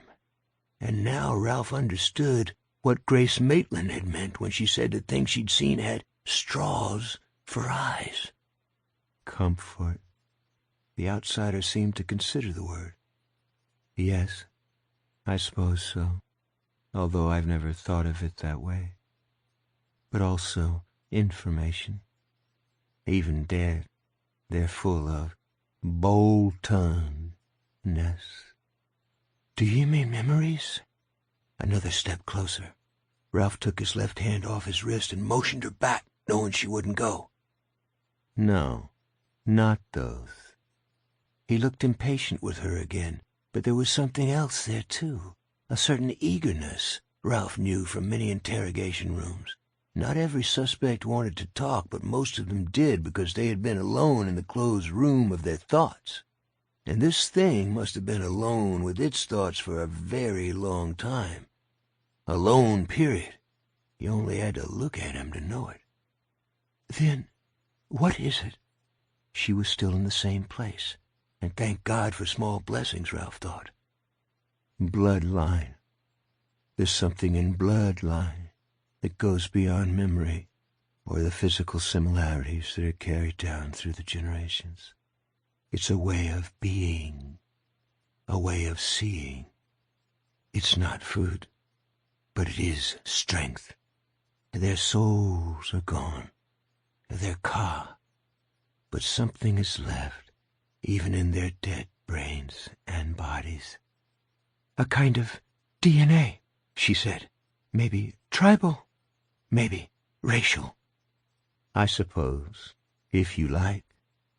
He took a step toward Ralph, holding out the hand with must written on the fingers. It's like these tattoos. They aren't alive, but they hold certain info. Stop! She shouted, and Ralph thought, Christ, she's even closer. How could she do that without me hearing? The echoes rose, seeming to expand, and something else fell. Not a stalactite this time, but a chunk of rock from one of the rough walls. Don't do that, the outsider said. Unless you want to risk bringing the whole thing down on our heads, don't raise your voice like that. When Holly spoke again, her voice was lower, but still urgent. Remember what he did to Detective Hoskins, Ralph. His touch is poisonous. Only when I'm in this transformative state, the outsider said mildly. It's a form of natural protection and rarely fatal.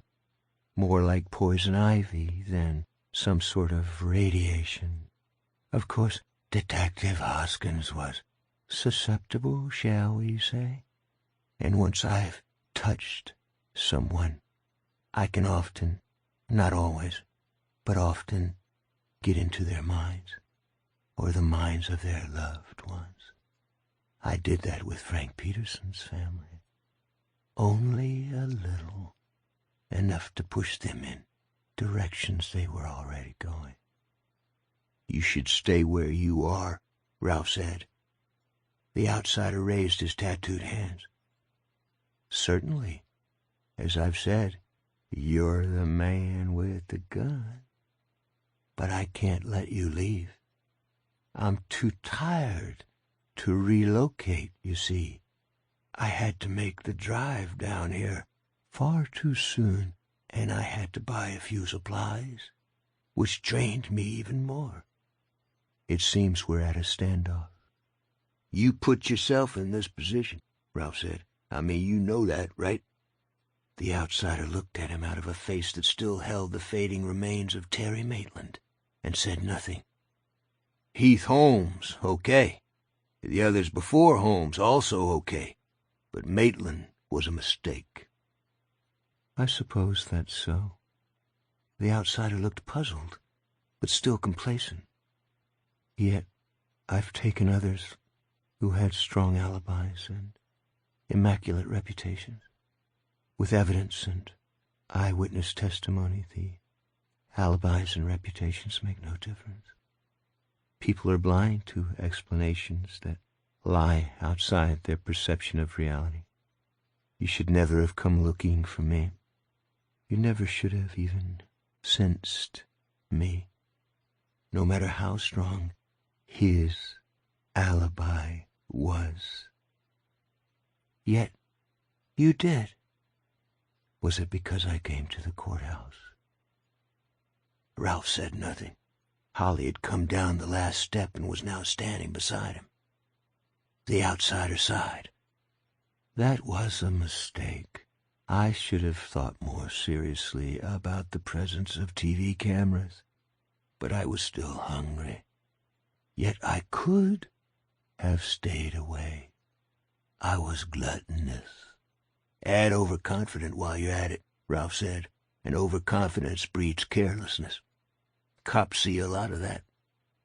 "Well, perhaps I was all three, but I think I might have gotten away even with that." He was looking speculatively at the pale gray-haired woman next to Ralph. "It's you I have to thank for being in this current situation, isn't it? Holly. Claude says your name is Holly. What made you able to believe? How were you able to convince a party of modern men who probably don't believe in anything beyond the range of their five senses to come down here? Have you seen another one like me somewhere?"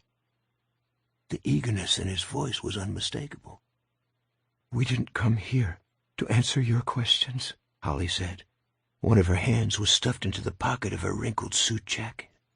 In the other she held the UV flashlight, which was not turned on at the moment. The only light came from the standing lamp. "We came here to kill you."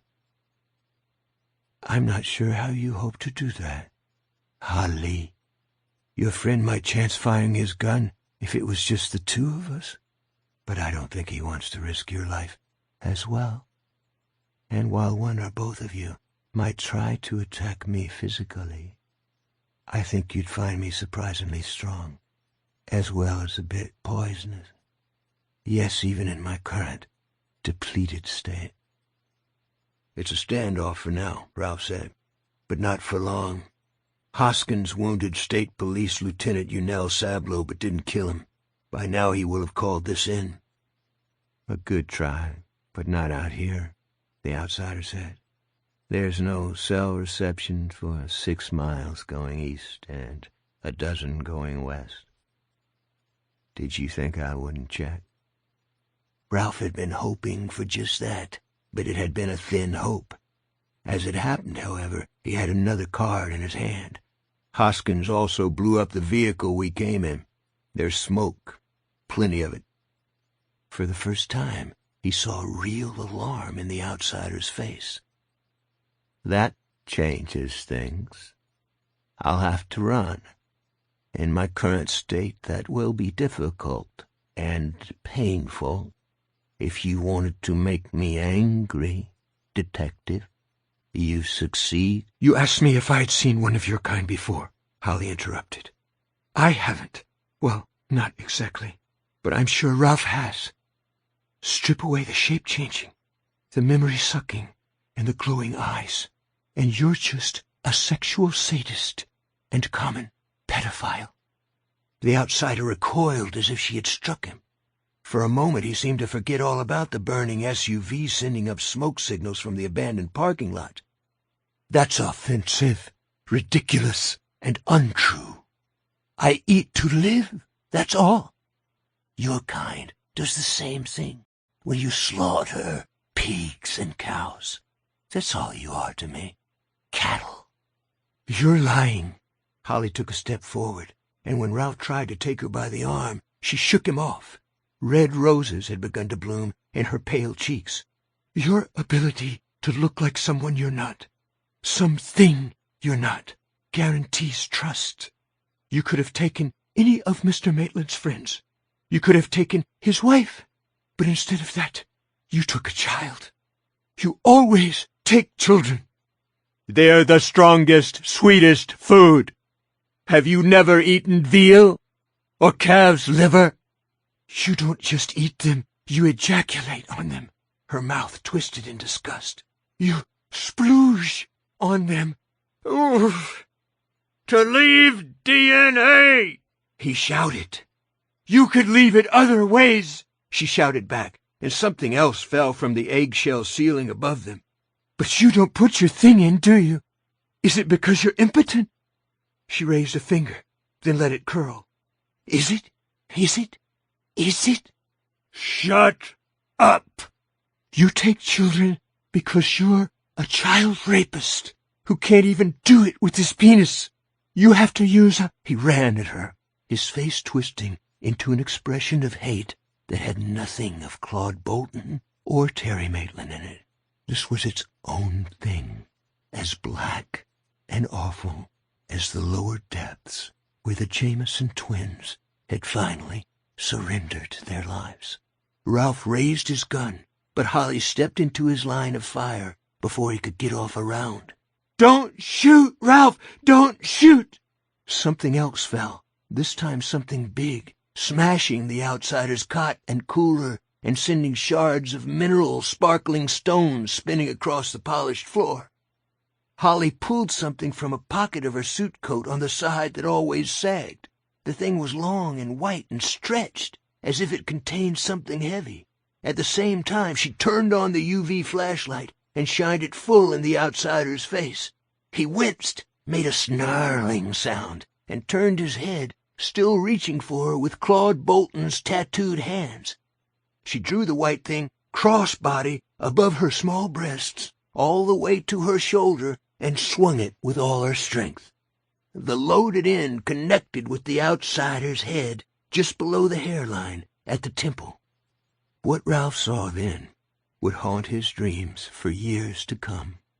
The left half of the outsider's head caved in as if it had been made of papier-mâché rather than bone. The brown eye jumped in its socket. The thing went to its knees, and its face seemed to liquefy. Ralph saw 100 features slide across it in mere seconds. There and gone. High foreheads followed by low ones, bushy eyebrows, and ones so blond they were hardly there, deep-set eyes, and ones that bulged, lips both wide and thin. Buck teeth protruded, then disappeared. Chins jutted and sank. Yet the last face, the one that lingered longest, almost certainly the outsider's true face, was utterly nondescript. It was the face of anyone you might pass on the street. seen at one moment and forgotten the next. Holly swung again, striking the cheekbone this time and driving the forgettable face into a hideous crescent. It looked like something out of an insane children's book. In the end, it's nothing, Ralph thought. Nobody. What looked like Claude, what looked like Terry, what looked like Heath Holmes. Nothing. Only false fronts. Only stage dressing. Reddish, worm-like things began to pour from the hole in the outsider's head, from its nose, from the cramped teardrop which was all that remained of its unsteady mouth. The worms fell to the stone floor of the chamber of sound in a squirming flood. Claude Bolton's body first began to tremble, then to buck, then to shrivel inside its clothes. Holly dropped the flashlight and raised the white thing over her head. It was a sock, Ralph saw, a man's long white athletic sock, now holding it in both hands. She brought it down one final time, crashing it into the top of the thing's head. Its face split down the middle like a rotted gourd. There was no brain in the cavity thus revealed, only a writhing nest of those worms, inescapably reminding Ralph of the maggots he had discovered in that long-ago cantaloupe. Those already released were squirming across the floor toward Holly's feet. She backed away from them, ran into Ralph, then buckled at the knees. He grabbed her and held her up. All the color had left her face. Tears spilled down her cheeks. "Drop the sock," he said in her ear. She looked at him dazed. "Some of those things are on it." When she still did nothing but look at him with a kind of dazed wonder, Ralph attempted to pull it from her fist. At first he couldn't. She had it in a death grip. He pried at her fingers, hoping he wouldn't have to break them to make her let go, but he would if he had to, if that was what it took. Those things would be a lot worse than poison ivy if they touched her and if they got under her skin. She seemed to come back to herself, a little anyway, and opened her hand. The sock dropped, the toe making a clunking sound when it hit the stone floor. He backed away from the worms, which were still blindly seeking, or maybe not blind at all. They were coming right for the two of them, pulling Holly by the hand, which was still curled from the fierce grip she'd had on the sock. She looked down, saw the danger, and drew in a breath. "Don't scream," he told her. "Can't risk anything else falling down. Just climb." He began to pull her up the stairs. After the first 4 or 5, she was able to climb on her own, but they were going backward in order to keep an eye on the worms, which were still spilling from the outsider's cloven head, also from the teardrop mouth. "Stop," she whispered. "Stop. Look at them. They're just milling around. They can't get up the steps, and they're starting to die." She was right. They were slowing down, and a great heap of them near the outsider wasn't moving at all. But the body was. Somewhere inside it, the animating force was still trying to live. The Bolton thing humped and jerked, arms waving in a kind of semaphore. As they watched, the neck shortened. The remains of the head began to draw into the collar of the shirt. Claude Bolton's black hair at first stuck up, then was gone. "What is it?" Holly whispered. "What are they?" "I don't know, and I don't care," Ralph said. "I only know that you'll never have to buy a drink for the rest of your life, at least when you're with me." "I rarely drink alcohol," she said. "It goes badly with my medicine. I think I told you that." She abruptly leaned over the rail and vomited. He held her while she did it. "I'm sorry," she said. "Don't be. Let's get the frack out of here," she finished for him. 22. Sunlight had never felt so good. They got as far as the Chief Ahiga sign before Holly said she felt lightheaded and had to sit down. Ralph found a flat rock that was big enough for both of them and sat beside her. She glanced at the sprawled body of Jack Hoskins. made a desolate squeaking sound and began to cry. At first it came out in a series of choked, reluctant sobs, as if someone had told her it was terribly wrong to weep in front of another person. Ralph put an arm around her shoulders, which felt sadly thin. She buried her face against the front of his shirt and began to sob in earnest. They had to get back to Yoon, who might have been more badly hurt than it had seemed. They had been under fire, after all, hardly the time to make an accurate diagnosis. Even at best, the man had a broken elbow and a dislocated shoulder. But she needed at least a little time, and she had earned it by doing what he, the big detective, had been unable to do. Within 45 seconds, the storm had begun to lessen. In a minute, it was over. She was good, strong. Holly looked up at him, eyes red and swimming, but Ralph wasn't entirely sure she knew at first where she was, or who he was, for that matter. "I can't do it again, Bill. Not ever. Ever, ever, ever. And if this one comes back the way Brady did, I'll kill myself. Do you hear me?" He shook her gently. "He's not coming back, Holly. I promise you." She blinked. "Ralph, I meant to say Ralph. Did you see what came out of his... Did you see those worms?" "Yes." "Oog!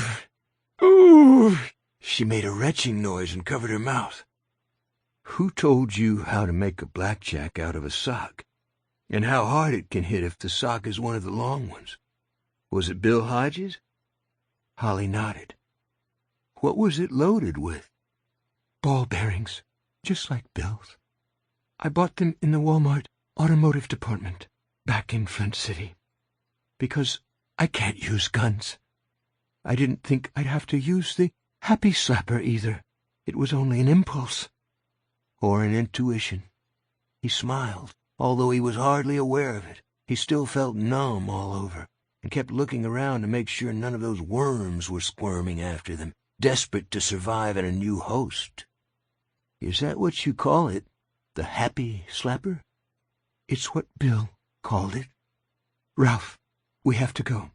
"Yoon, I know, but I have to do something first. Sit where you are." He went to Hoskins' body and made himself hunt through the dead man's pockets. He found the keys to the pickup truck and returned to Holly. "Okay." They started down the path. Holly stumbled once, and he grabbed her. Then it was his turn to almost go down, and it was she grabbing him. Like a couple of damn cripples, he thought. But after what we saw... "There's so much we don't know," she said. "Where he came from. If those bugs were a disease, or maybe even some kind of alien life form. Who his victims were. Not just the children he killed, but the ones who got blamed for the killings. There must have been a lot of them. A lot. Did you see his face at the end? How it changed?" "Yes," Ralph said. He would never forget it. "We don't know how long he lived, how he could project himself, what he was." "That much we do know," Ralph said. It was El Cuco. Oh, and something else. The son of a bitch is dead. 23. They were most of the way down the path when a horn began to beep in short blasts. Holly stopped, biting at lips which had already taken a lot of abuse. "Relax," Ralph said. "I think that's Yoon." The path was wider now and less steep, so they were able to move faster.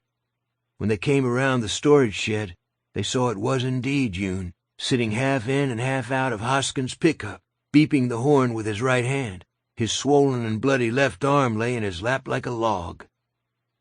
"You can quit that now," Ralph said. "Mother and Father are here. How are you?" "My arm hurts like blue fuck, but otherwise I'm okay." "Did you get him?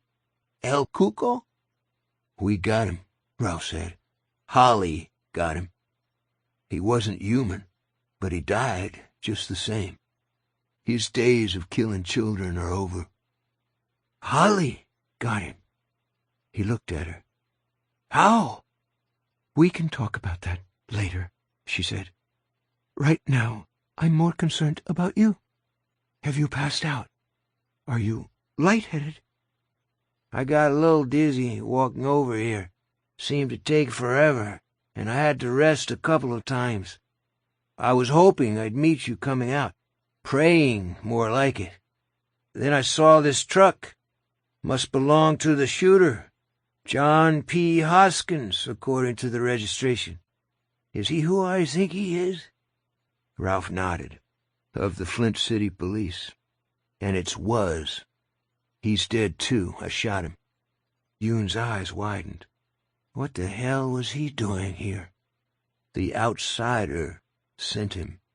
How he managed that, I have no idea. I thought he might have left the keys, but no joy on that. And nothing for pain relief in the glove compartment either.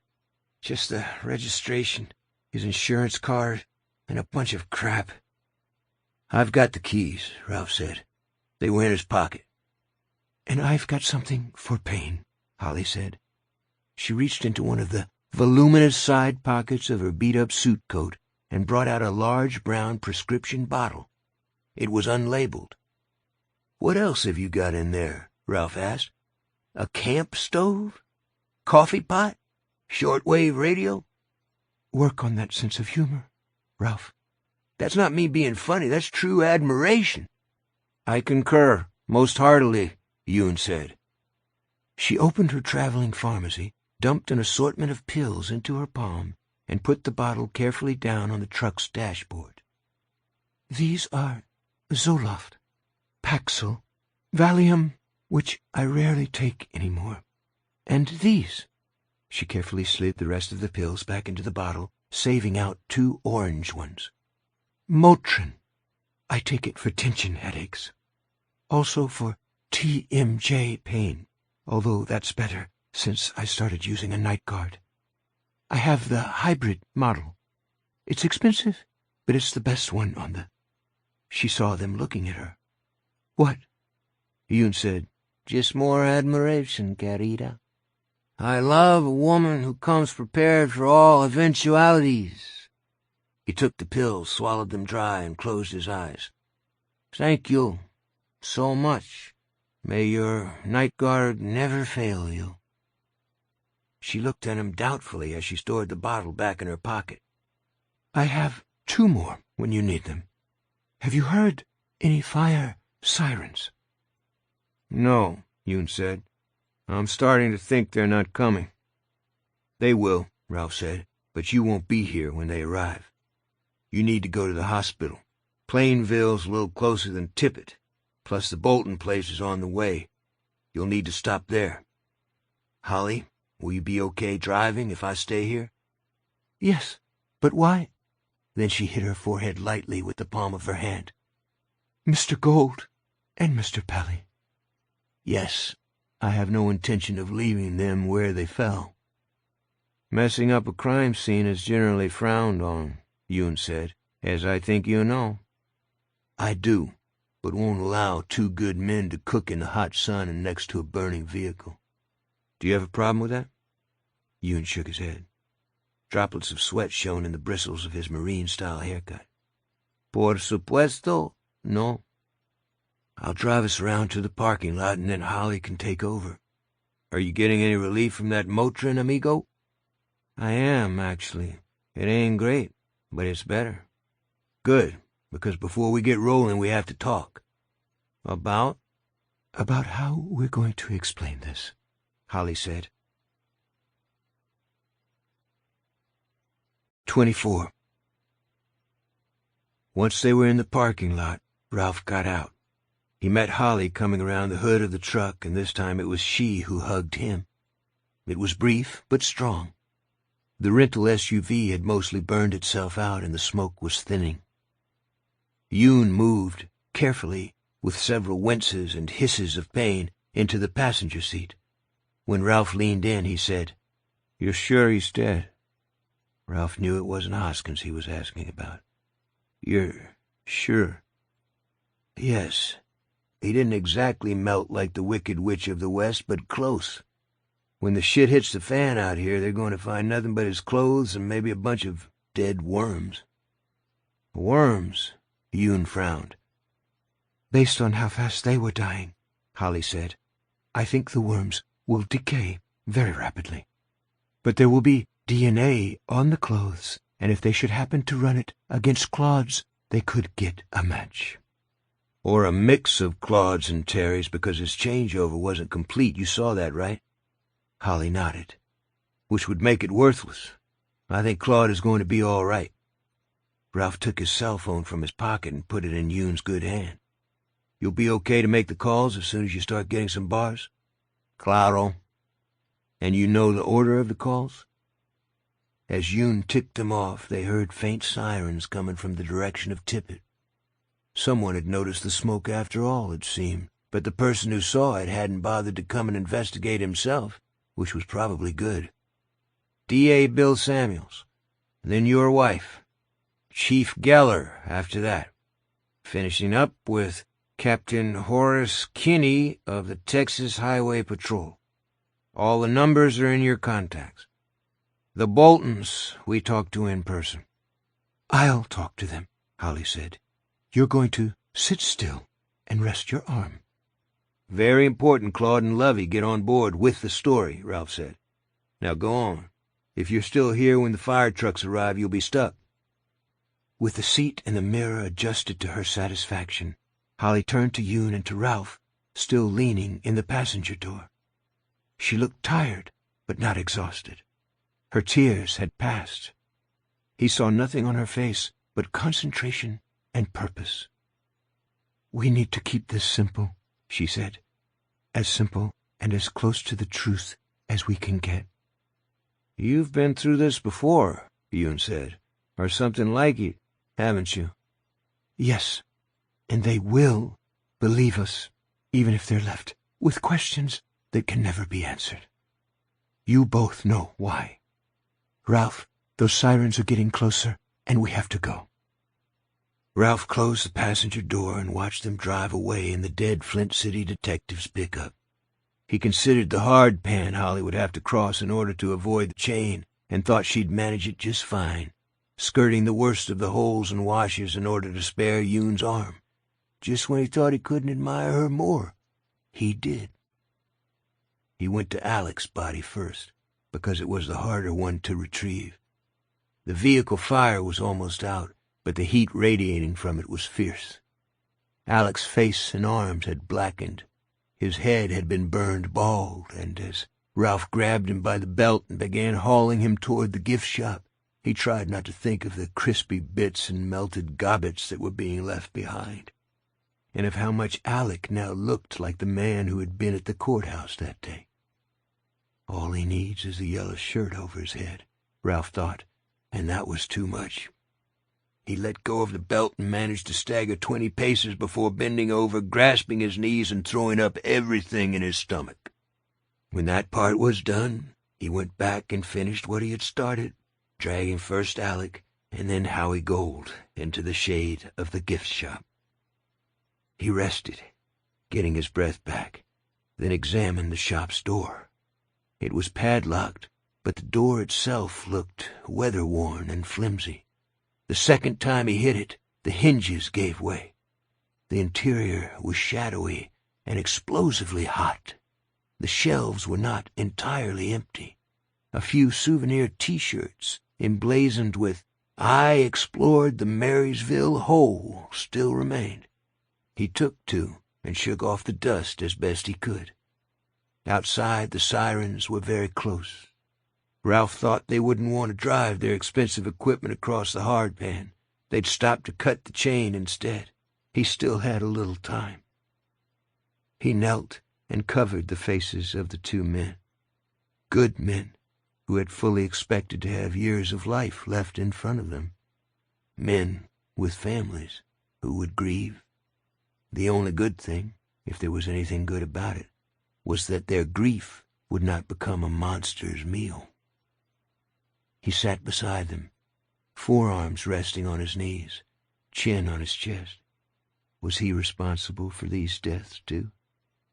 Partly, perhaps, because the chain always led back to that catastrophically unwise public arrest of Terry Maitland. But even in his exhaustion, he felt he did not need to own all of what had happened. "They will believe us," Holly had said, "and you both know why." Ralph did. They would believe even a shaky story, because footsteps didn't just end, and there was no way maggots could hatch inside a ripe cantaloupe with its tough skin intact. They would believe, because to admit any other possibility was to call reality itself into question. The irony was inescapable. The very thing that had protected the outsider during its long life of murder would now protect them. No end to the universe, Ralph thought, and waited in the shade of the gift shop for the fire trucks to arrive. 25. Holly drove to the Boltons, sitting upright, hands on the wheel at 10 and 2, listening as Yoon made the calls. Bill Samuels was horrified to learn that Howie Gold and Alec Pelly were dead, but Yoon cut off his questions. There would be time for questions and answers later, but that time was not now. Samuels was to re-interview all the witnesses who had been previously questioned, beginning with Willow Rainwater. He was to tell her straight out that serious questions had been raised about the identity of the man she had taken from the strip club to the train station in Dubrow. Was she still sure that person had been Terry Maitland? "Try to question her in a way that plants doubts," Yoon said. "Can you do that?" "Sure," Samuel said. "I've been doing it in front of juries for the last 5 years, and based on her statement, Ms. Rainwater already has a few. So do the other witnesses, especially since that tape of Terry at the convention in Cap City went public. It's got 500,000 hits just on YouTube. Now tell me about Howie and Alec." "Later. Time is tight, Mr. Samuels. Talk to the wits, starting with Rainwater. And something else. The meeting we had 2 nights ago. This is muy importante, so listen up." Samuels listened. Samuels agreed, and Yoon moved on to Jeannie Anderson. That call was longer, because she both needed and deserved a fuller explanation. When he finished, there were tears, but perhaps mostly of relief. It was awful that men had died, that Yoon himself had been injured, but her man, and her son's father, was okay. Yoon told her what she needed to do, and Jeannie agreed to do it immediately. He was preparing to make the 3rd call to FC Chief of Police Rodney Geller when they heard more sirens, this time approaching.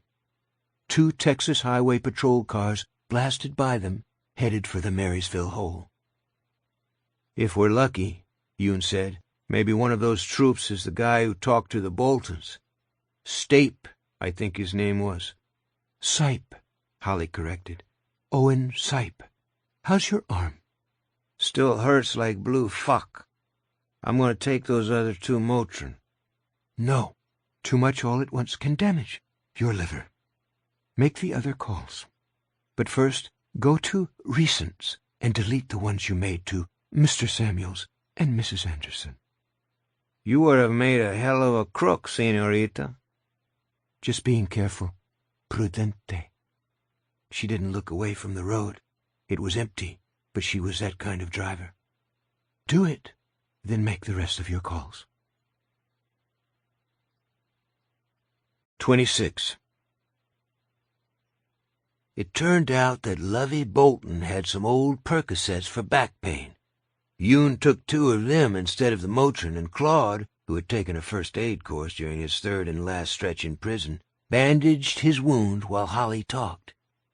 She did so rapidly, and not just because she wanted to get Lieutenant Sablow some real care. She needed the Boltons to understand their part in this before anyone official showed up. That would be soon, because the officers from the Highway Patrol would have questions for Ralph, and he would have to answer them. At least there was no disbelief here.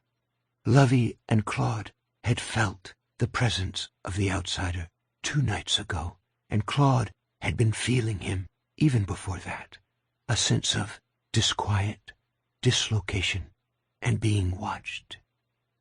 Of course you felt him, Holly said grimly. He was plundering your mind. You saw him, Claude said. He was hiding in that cave, and you saw him. Yes. And he looked like me. Almost exactly. Lovey spoke up, sounding timid. Would I have known the difference? Holly smiled. At a glance. I'm sure of it. Lieutenant Sablon, June, are you ready to go? Yes. He stood up. One great thing about hard drugs. Everything still hurts, but you don't give a shit.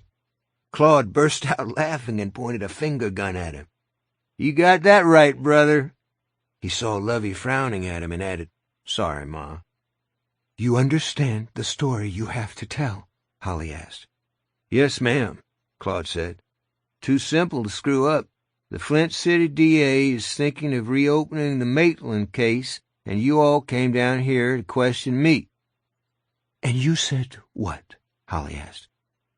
That the more I think about it, the more I'm sure it wasn't Coach Terry I saw that night, just someone who looked like him. What else? Yoon asked. Very important. Lovey answered this time. The bunch of you stopped by this morning to say goodbye and to ask if there was anything we might have forgotten. While you were getting ready to leave, there was a phone call. On your landline, Holly added, thinking, thank God they still have one. That's right, on the landline. The man said he worked with Detective Anderson. Who spoke to him? Holly said. That's right. The man told Detective Anderson the fellow you all were looking for, the real killer, was hiding out in the Marysville hole. Stick to that, Holly said. And thank you both. We're the ones who should be thanking you, Lovey said, and held out her arms. You come here, Miss Holly Gibney, and give old Lovey a hug. Holly went to the wheelchair and bent down. After the Marysville hole, Lovey Bolton's arms felt good. Necessary, even. She stayed in their embrace as long as she could. 27. Marcy Maitland had grown exceedingly wary of callers since her husband's public arrest, not to mention his public execution. So when the knock came at her door, she first went to the window, twitched aside the drapes, and peeped out. It was Detective Anderson's wife on the stoop, and it looked like she had been crying. Marcy hurried to the door and opened it. Yes, those were tears, and as soon as Jeannie saw Marcy's concerned face, they started again. What is it? What's happened? Are they all right? Jeannie stepped in. Where are your girls? Out back under the big tree, playing cribbage with Terry's board. They played all last night and started again early this morning. What's wrong? Jeannie took her by the arm and led her into the living room. You might want to sit down. Marcy stood where she was. Just tell me! There's good news, but there's also terrible news. Ralph and the Gibney woman are all right. Lieutenant Sablon was shot, but they don't believe it's life-threatening. Howie Gold and Mr. Pelly, though, they're dead. Shot from ambush by a man my husband works with. A detective. Jack Hoskins is his name. Dead? Dead? How can they be? Marcy sat heavily in what had been Terry's easy chair. It was either that or fall down. She stared up at Jeannie uncomprehendingly. What do you mean? Good news? How can there be? Jesus, it just keeps getting worse. She put her hands over her face. Jeannie dropped to her knees beside the chair and pulled them away, gently but firmly. You need to get yourself together, Marcy. I can't. My husband's dead, and now this. I don't think I'll ever be together again. Not even for Grace and Sarah. Stop it. Jeannie's voice was low, but Marcy blinked as if she had been slapped. Nothing can bring Terry back, but 2 good men died to redeem his name and give your girls a chance in this town. They have families, too, and I'll have to talk to Elaine Gold after I leave here. That's going to be awful. Yoon has been hurt, and my husband risked his life. I know you're in pain, but this part is not about you. Ralph needs your help. So do the others. So pull yourself together and listen. All right. Yes. Jeannie lifted one of Marcy's hands and held it. The fingers were cold, and Jeannie supposed her own weren't much warmer. Everything Holly Gibney told us was true. There was an outsider, and he wasn't a man. He was something else. Call him El Cuco, call him Dracula, call him the son of Sam or of Satan. It doesn't matter. He was there, in a cave. They found him and killed him. Ralph told me he looked like Claude Bolton, although the real Claude Bolton was miles away. I talked to Bill Samuels before I came over here.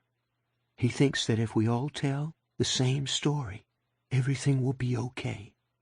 It's likely we can clear Terry's name if we all tell the same story. Can you do that? Jeannie could see hope filling Marcy Maitland's eyes, like water filling a well. Yes, I can do that. But what is the story? The meeting we had was only about trying to clear Terry's name. Nothing else. Just about clearing his name. At that meeting, Bill Samuels agreed to re-interview all the witnesses Ralph and the other officers questioned, starting with Willow Rainwater and working backward, right? Yes, that's right.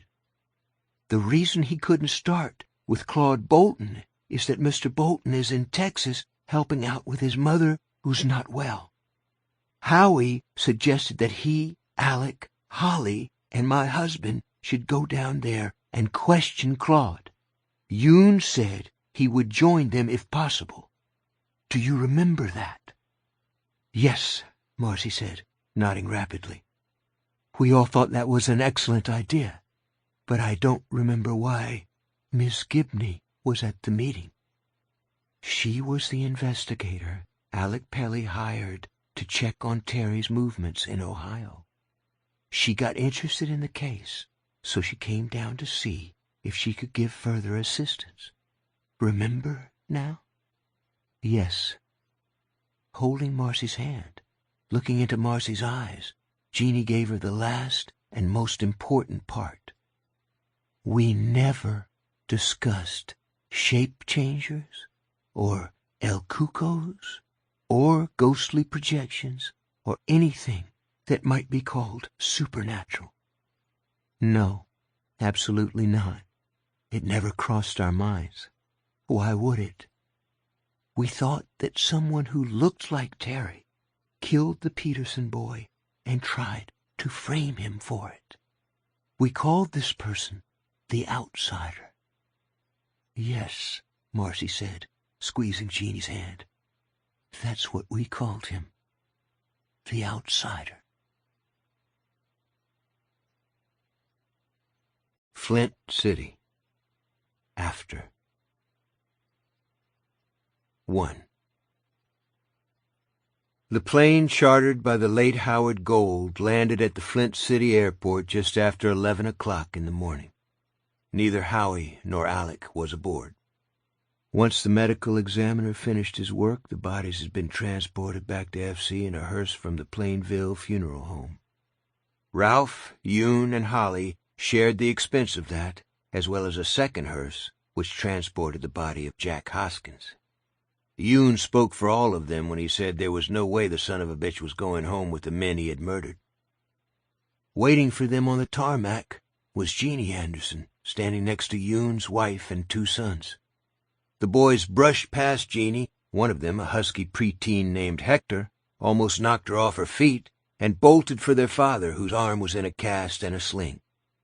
He embraced them with his good arm as best he could, disengaged himself, and beckoned his wife. She came on the run. So did Jeannie, her skirt flying out behind her. She threw her arms around Ralph and hugged him fiercely.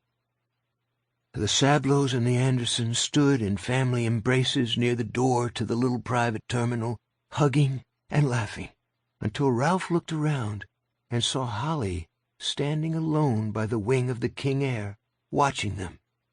She was wearing a new pantsuit, which she had been forced to buy at Plainville Ladies' Apparel, the nearest Walmart being 40 miles away on the outskirts of Austin.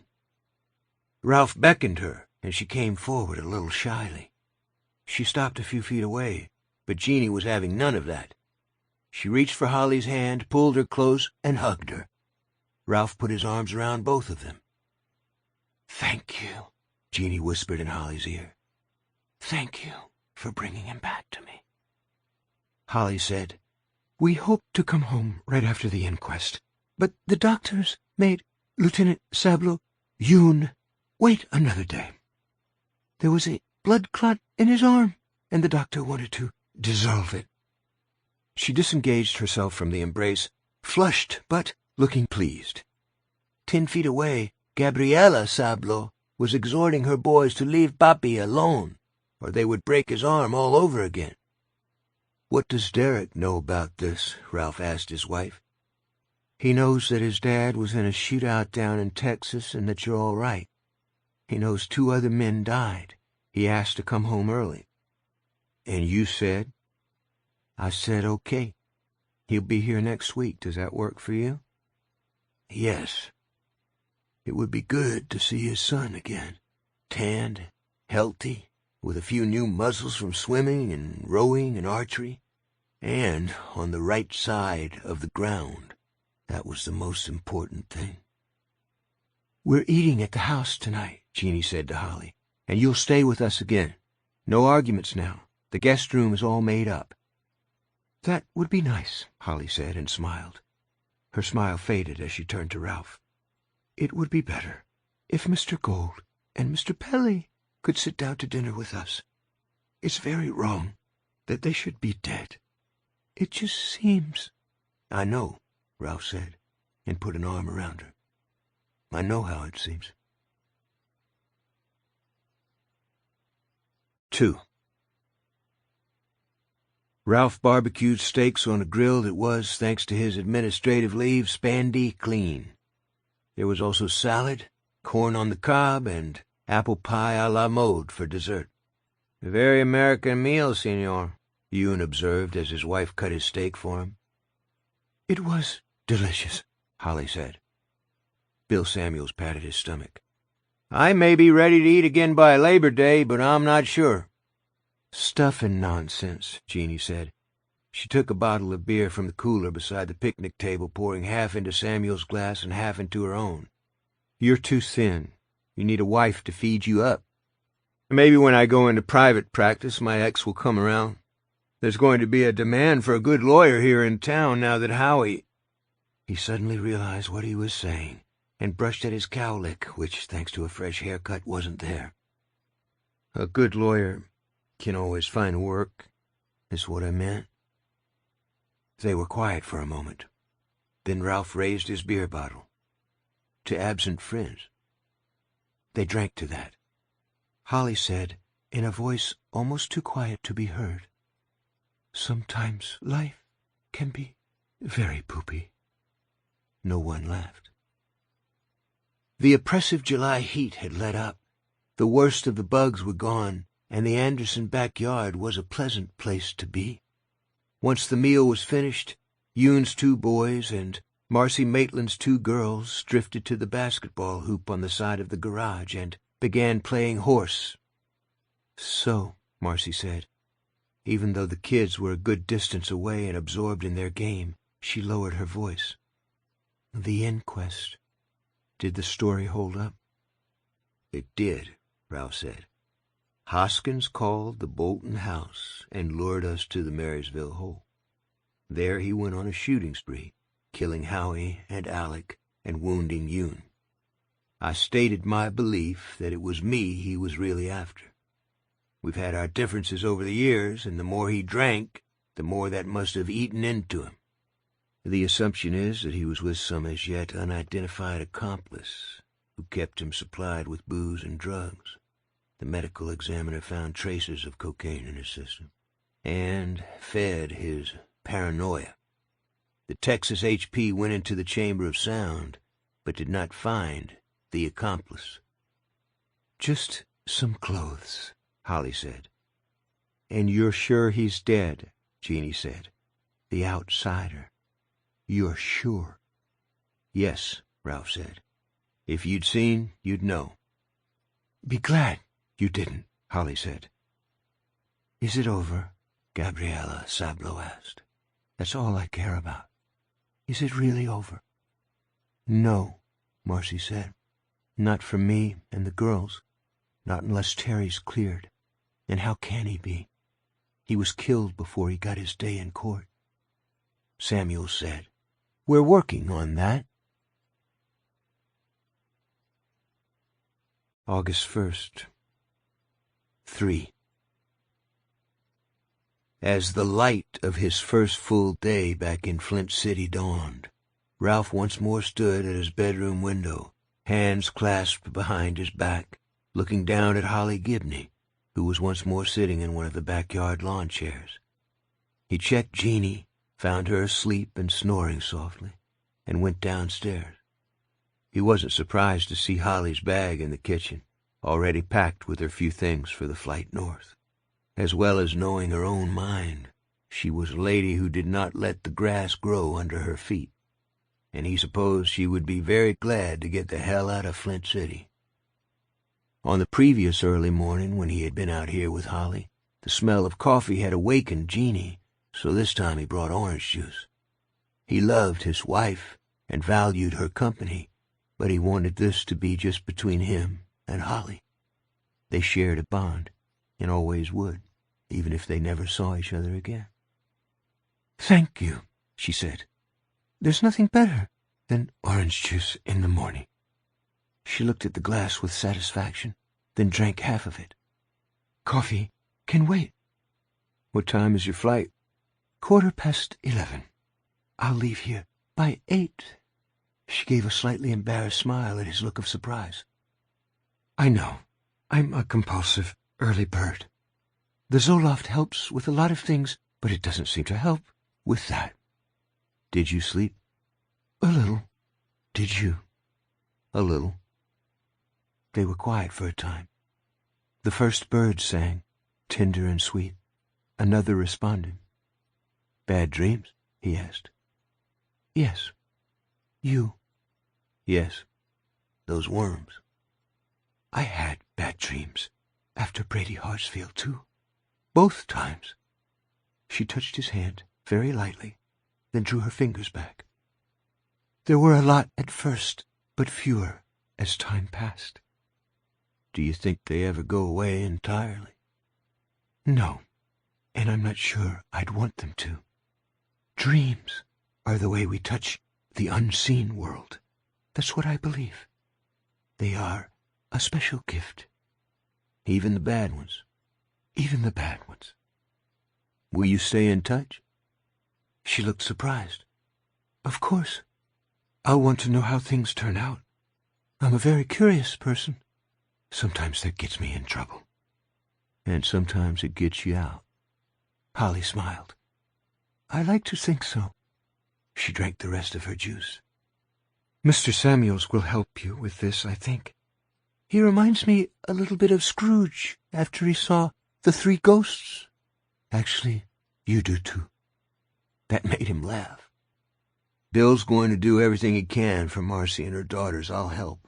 We both have a lot to make up for. She nodded. Do what you can. Absolutely. But then, let the fracking thing go. If you can't let go of the past, the mistakes you've made will eat you alive. She turned to him and gave him one of her rare, dead-on looks. "I'm a woman who knows." The kitchen light went on. Jeannie was up. Soon the three of them would have coffee out here at the picnic table. But while it was just the two of them, he had something else to say, and it was important. "Thank you, Holly. Thank you for coming, and thank you for believing. Thank you for making me believe. If not for you, he'd still be out there." She smiled. It was the radiant one. "You're welcome, but I'll be very happy to go back to finding deadbeats and bail jumpers and lost pets." From the doorway, Jeannie called, "Who wants coffee?" "Both of us," Ralph called back. "Coming right up. Save a place for me." Holly spoke in a voice so low he had to lean forward to hear her. "He was evil, pure evil." "No argument there," Ralph said. "But there's something I keep thinking about. That scrap of paper you found in the van. The one from Tommy and Tuppence. We talked about explanations for why it ended up where it did, do you remember?" "Sure." "They all seem unlikely to me. It never should have been there at all, but it was. And if not for that scrap, the link to what happened in Ohio, that thing might still be out there." "Your point being?" "It's simple," Holly said. "There's also a force for good in the world. That's something else I believe.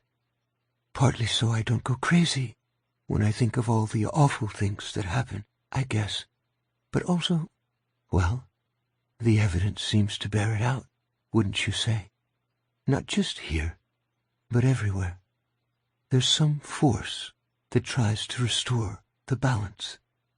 When the bad dreams come, Ralph, try to remember that little scrap of paper." He didn't reply at first, and she asked what he was thinking about. The screen door slammed, Jeannie with coffee. Their time together alone was almost up. "I was thinking about the universe. There really is no end to it, is there? And no explaining it." "That's right," she said. "No point in even trying." August 10th. 4. Flint County District Attorney William Samuels strode to the podium in the courthouse conference room with a slim folder in one hand.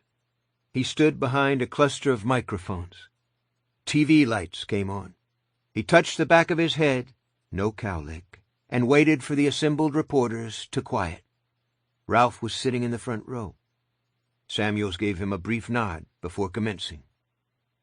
"Good morning, ladies and gentlemen. I have a brief statement to make in regard to the murder of Frank Peterson, and then I will take your questions. As many of you know, a videotape exists showing Terrence Maitland attending a conference in Cap City at the same time Frank Peterson was being abducted and subsequently murdered here in Flint City. There can be no doubt of this tape's authenticity, nor can we doubt the statements given by Mr. Maitland's colleagues who accompanied him to the conference and attest to his presence there. In the course of our investigation, we have also discovered Mr. Maitland's fingerprints at the Cap City Hotel where the conference was held, and have obtained ancillary testimony that proves those prints were made too close to the time of the Peterson boys' murder for Mr. Maitland to be considered a suspect." There was a murmur from the reporters. One of them called, "Then how do you explain Maitland's prints at the scene of the murder?" Samuels gave the reporter his best prosecutorial frown. "Hold your questions, please. I was just coming to that. After further forensic examination, we now feel that the fingerprints found in the van used to abduct the child and those found in Figgis Park were planted. This is uncommon, but far from impossible. Various techniques for planting bogus fingerprints can be found on the Internet, which is a valuable resource for criminals as well as law enforcement. It does, suggest, however, that this murderer is crafty as well as perverted and extremely dangerous. It may or may not suggest that he had a grudge against Terry Maitland. That is a line of investigation we will continue to pursue." He surveyed his audience soberly, feeling very glad indeed that he would never have to run for re-election in Flint County. After this, any shyster with a mail-order law degree could probably beat him, and handily. "You would have a perfect right to ask why we proceeded with the case against Mr. Maitland, given the facts I have just reviewed for you. There were two reasons. The most obvious is that we did not have all these facts in hand on the day Mr. Maitland was arrested, or on the day he would have been arraigned." "Ah, but by then we had most of them, didn't we, Bill?" Ralph thought as he sat dressed in his best suit and watching with his best law enforcement poker face. "The second reason we proceeded," Samuels continued, "was the presence of DNA at the scene, which seemed to match that of Mr. Maitland. There is a popular assumption that DNA matching is never wrong, but as the Council for Responsible Genetics pointed out in a scholarly article titled "The Potential for Error in Forensic DNA Testing," that is a misconception. If samples are mixed, for instance, the matching can't be trusted, and the samples taken at the Figgis Park scene were indeed mixed, containing DNA from both perpetrator and victim. He waited until the reporters had finished scribbling before going on. Added to this, the samples were exposed to ultraviolet light during the course of another unrelated testing procedure. Unfortunately, they are degraded to a point where they would have been, in the opinion of my department, inadmissible in a court of law. In plain English, the samples are worthless. He paused, turning to the next sheet in his folder. This was mere stagecraft, as all of the sheets in it were blank. "I only want to touch briefly on the events that took place in Marysville, Texas, subsequent to the murder of Terrence Maitland. It is our opinion that Detective John Hoskins of the Flint City Police Department was in some sort of twisted and criminal partnership with the person who killed Frank Peterson. We believe Hoskins was helping this individual to hide, and that they may have been planning to perpetrate a similar horrible crime. Thanks to the heroic efforts of Detective Ralph Anderson and those with him, whatever plans they may have made did not come to fruition." He looked up at his audience soberly. "Howard Gold and Alec Pelly died in Marysville, Texas, and we mourn their loss. What we and their families take comfort in is this: somewhere, at this very moment, there is a child who will never suffer the fate of Frank Peterson." A nice touch, Ralph thought. Just the right amount of pathos without getting all sloppy about it. "I'm sure many of you have questions about the events that occurred in Marysville, but I am not at liberty to answer them. The investigation, which is being jointly conducted by the Texas Highway Patrol and the Flint City Police Department, is ongoing. State Police Lieutenant Unel Sablo is working with both of these fine organizations as Chief Liaison Officer, and I'm sure that he will have information to share with you at the appropriate time." He's great at this stuff, Ralph thought, and with real admiration, hitting every damn note. Samuels closed his folder, lowered his head, then raised it again. "I'm not running for re-election, ladies and gentlemen, so I have the rare opportunity to be entirely honest with you." It gets even better, Ralph thought.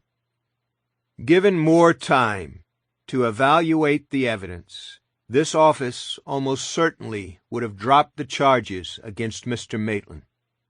Had we persisted and brought him to trial, I'm sure he would have been found innocent. And as I hardly need to add, he was innocent, according to the laws of jurisprudence, at the time of his death. Yet the cloud of suspicion over him, and consequently over his family, has remained. I am here today to dissipate that cloud. It is the opinion of the District Attorney's Office, and my personal belief, that Terry Maitland had nothing whatsoever to do with the death of Frank Peterson. Consequently, I am announcing that the investigation has been reopened, Although it is currently concentrated in Texas, the investigation in Flint City, Flint County, and Canning Township is also ongoing. Now, I will be happy to take any questions you may have." There were many. 5. Later that day, Ralph visited Samuels in his office. The soon-to-be retired DA had a bottle of Bushmills on his desk. He poured them each a knock and raised his glass. "Now the hurly-burly's done. Now the battle's lost and won. Mostly lost in my case, but what the fuck? Let's drink to the hurly-burly." They did so. "You handled the questions well," Ralph said, "especially considering the amount of bullshit you slung around." Samuel shrugged. "Bullshit is every good lawyer's stock in trade. Terry's not completely off the hook in this town and never will be. Marcy understands that, but people are coming around. Her friend, Jamie Mattingly, for instance. Marcy called to tell me that she came over and apologized. They had a good cry together. It's mostly the videotape of Terry in Cap City that turned the trick, but what I said about the prints and DNA will help a lot. Marcy's going to try to stick it out here. I think she'll succeed." "About that DNA," Ralph said. "Ed Bogan in the serology department at General ran those samples. With his reputation at stake, he should be squawking his head off." Samuel smiled. "He should, shouldn't he? Except the truth is even less palatable. Another case of footprints that just stop, you could say. There was no exposure to UV light, but the samples began developing white spots of no known origin, and now they're completely degraded. Bogan got in touch with state police forensics in Ohio, and guess what? Same thing with the Heath Holmes samples. A series of photos shows them basically disintegrating. A defense attorney would have a ball with that, wouldn't he? And the witnesses?" Bill Samuels laughed and poured himself another drink. He offered the bottle to Ralph, who shook his head. He was driving home. "They were the easy part. They've all decided they were wrong, with two exceptions, Arlene Stanhope and June Morris. They stand by their stories." Ralph was not surprised. Stanhope was the old lady who had seen the outsider approach Frank Peterson in the parking lot of Gerald's Fine Groceries and drive away with him. June Morris was the child who had seen him in Figgis Park with blood on his shirt. The very old and the very young always saw most clearly. "So now what?" "Now we finish our drinks and go our separate ways," Samuel said. "I just have one question." "Shoot." "Was he the only one? Or are there others?" Ralph's mind returned to the final confrontation in the cave, and to the greedy expression in the outsider's eyes as he asked his question. "Have you seen another one like me somewhere?" "I don't think so," he said. "But we'll never be completely sure. There might be anything out there. I know that now." "Jesus Christ, I hope not." Ralph made no reply. In his mind, he heard Holly saying, "There's no end to the universe." September 21st, 6. Ralph took his coffee with him into the bathroom to shave. He had been slipshod about this daily chore during his mandated time away from the police force, but he had been reinstated to active duty 2 weeks before. Jeannie was downstairs making breakfast. He could smell bacon and heard the blare of trumpets that signaled the beginning of the Today Show, which would open with the daily budget of bad news before moving on to the celeb of the week and many ads for prescription drugs. He set his coffee cup down on the little table and froze, watching as a red worm wriggled its way out from beneath his thumbnail. He looked in the mirror and saw his face changing into Claude Bolton's face. He opened his mouth to scream, A flood of maggots and red worms poured out over his lips and down the front of his shirt. 7. He woke, sitting up in bed, heart pounding in his throat and temples as well as in his chest, hands plastered over his mouth as if to hold in a scream, or something even worse. Jeannie slept on beside him, so he hadn't screamed. There was that. None of them got in me that day. None of them even touched me. You know that. Yes, he did. He had been there, after all, and he'd had a complete and overdue physical checkup before resuming his duties. Other than slightly elevated weight and cholesterol, Dr. Elway had pronounced him fine and fit. He glanced at the clock and saw it was 4:45. He lay back, looking up at the ceiling. A long time yet until first light.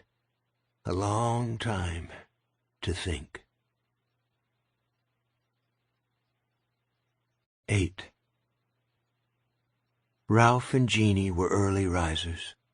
Derek would sleep until he was rousted at 7, the latest he could be allowed to sleep and still make the school bus. Ralph sat at the kitchen table in his pajamas while Jeannie started the bun and put out boxes of cereal for Derek to choose from when he came down. She asked Ralph how he'd slept. He said fine. She asked him how the job search for Jack Hoskins' replacement was going. He said it was over. Based on his and Betsy Riggins' recommendations, Chief Geller had decided to promote Officer Troy Ramage to Flint City's 3-man detective squad. He's not the brightest bulb in the chandelier, but he's a hard worker and a team player. I think he'll do. Good. Glad to hear it. She filled his mug, then ran a hand down his cheek. You're all scratchy, mister. You need to shave. He took his coffee, went upstairs, closed the bedroom door, and pulled his phone off the charger. The number he wanted was in his contacts, and although it was still early, today's opening trumpet flourish was still at least a half-hour away. He knew she would be up. On many days, the phone at her end never got through the first ring. This was one of them. Hello, Ralph. Hello, Holly. How did you sleep? Not so well. I had to dream about the worms. How about you? Last night was fine. I watched a movie on my computer and corked right off. When Harry Met Sally. That one always makes me laugh. Good. That's good. What are you working on? Mostly, it's the same old, same old. Her voice brightened. But I found a runaway from Tampa in a youth hostel. Her mom has been looking for her for 6 months. I talked to her, and she's going home. She says she'll give it one more try, even though she hates her mother's boyfriend. I suppose you gave her bus fare. Well, you know she's probably smoking it up right now in some bumblefuck's crash pad, don't you? They don't always do that, Ralph. You have to. I know. I have to believe. Yes. Silence for a moment in the connection between his place in the world and hers. Ralph, he waited. Those things that came out of him, they never touched either one of us. You know that, don't you? I do, he said. I think my dreams mostly have to do with a cantaloupe I cut open when I was a kid and what was inside. I told you about that, right? Yes. He could hear the smile in her voice and smiled in return as if she were in the room with him. Of course I did, probably more than once. Sometimes I think I'm losing it. Not at all. Next time we talk, it will be me calling you. After I dream, he's in my closet with Brady Hartsfield's face. And you'll be the one to say you slept fine. He knew it was true, because it had already happened. What you're feeling, and I'm feeling, that's normal. Reality is thin ice, but most people skate on it their whole lives and never fall through until the very end. We did fall through, but we helped each other out. We're still helping each other. You're helping me more, Ralph thought. You may have your problems, Holly, but you're better at this than I am. Far better. And you're all right? He asked her. I mean, really? Yes, really. And you will be. Message received. Call me if you hear the ice cracking under your feet. Of course, she said. And you'll do the same. It's how we go on. From downstairs, Jeannie called, "Breakfast in 10, honey."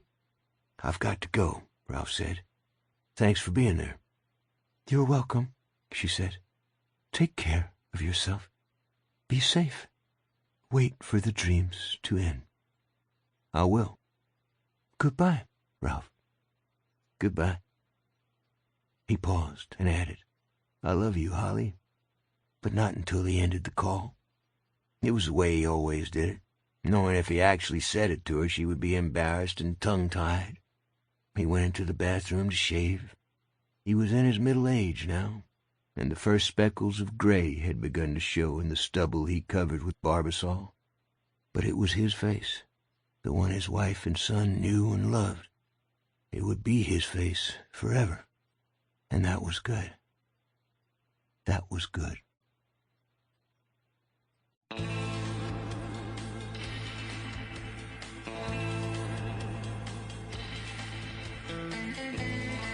The Outsider, a novel, was written by Stephen King and read by Will Patton. It was recorded by Elliot Elsey at True Phonic Recording in Charleston, South Carolina. Editing and post-production by Mike DeCino and Steve Varna for Common Mode. Terry Hogan was the mix engineer. The associate producer was Tiffany Ferrari.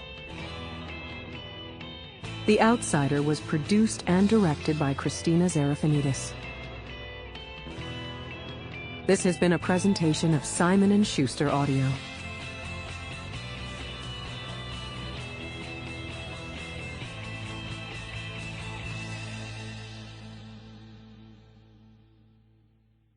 The Outsider, a novel, is available in print from Scribner. Also available from Simon & Schuster Audio by Stephen King. Mr. Mercedes, a novel read by Will Patton, and Pet Cemetery, a novel read by Michael C. Hall. Audible hopes you have enjoyed this program.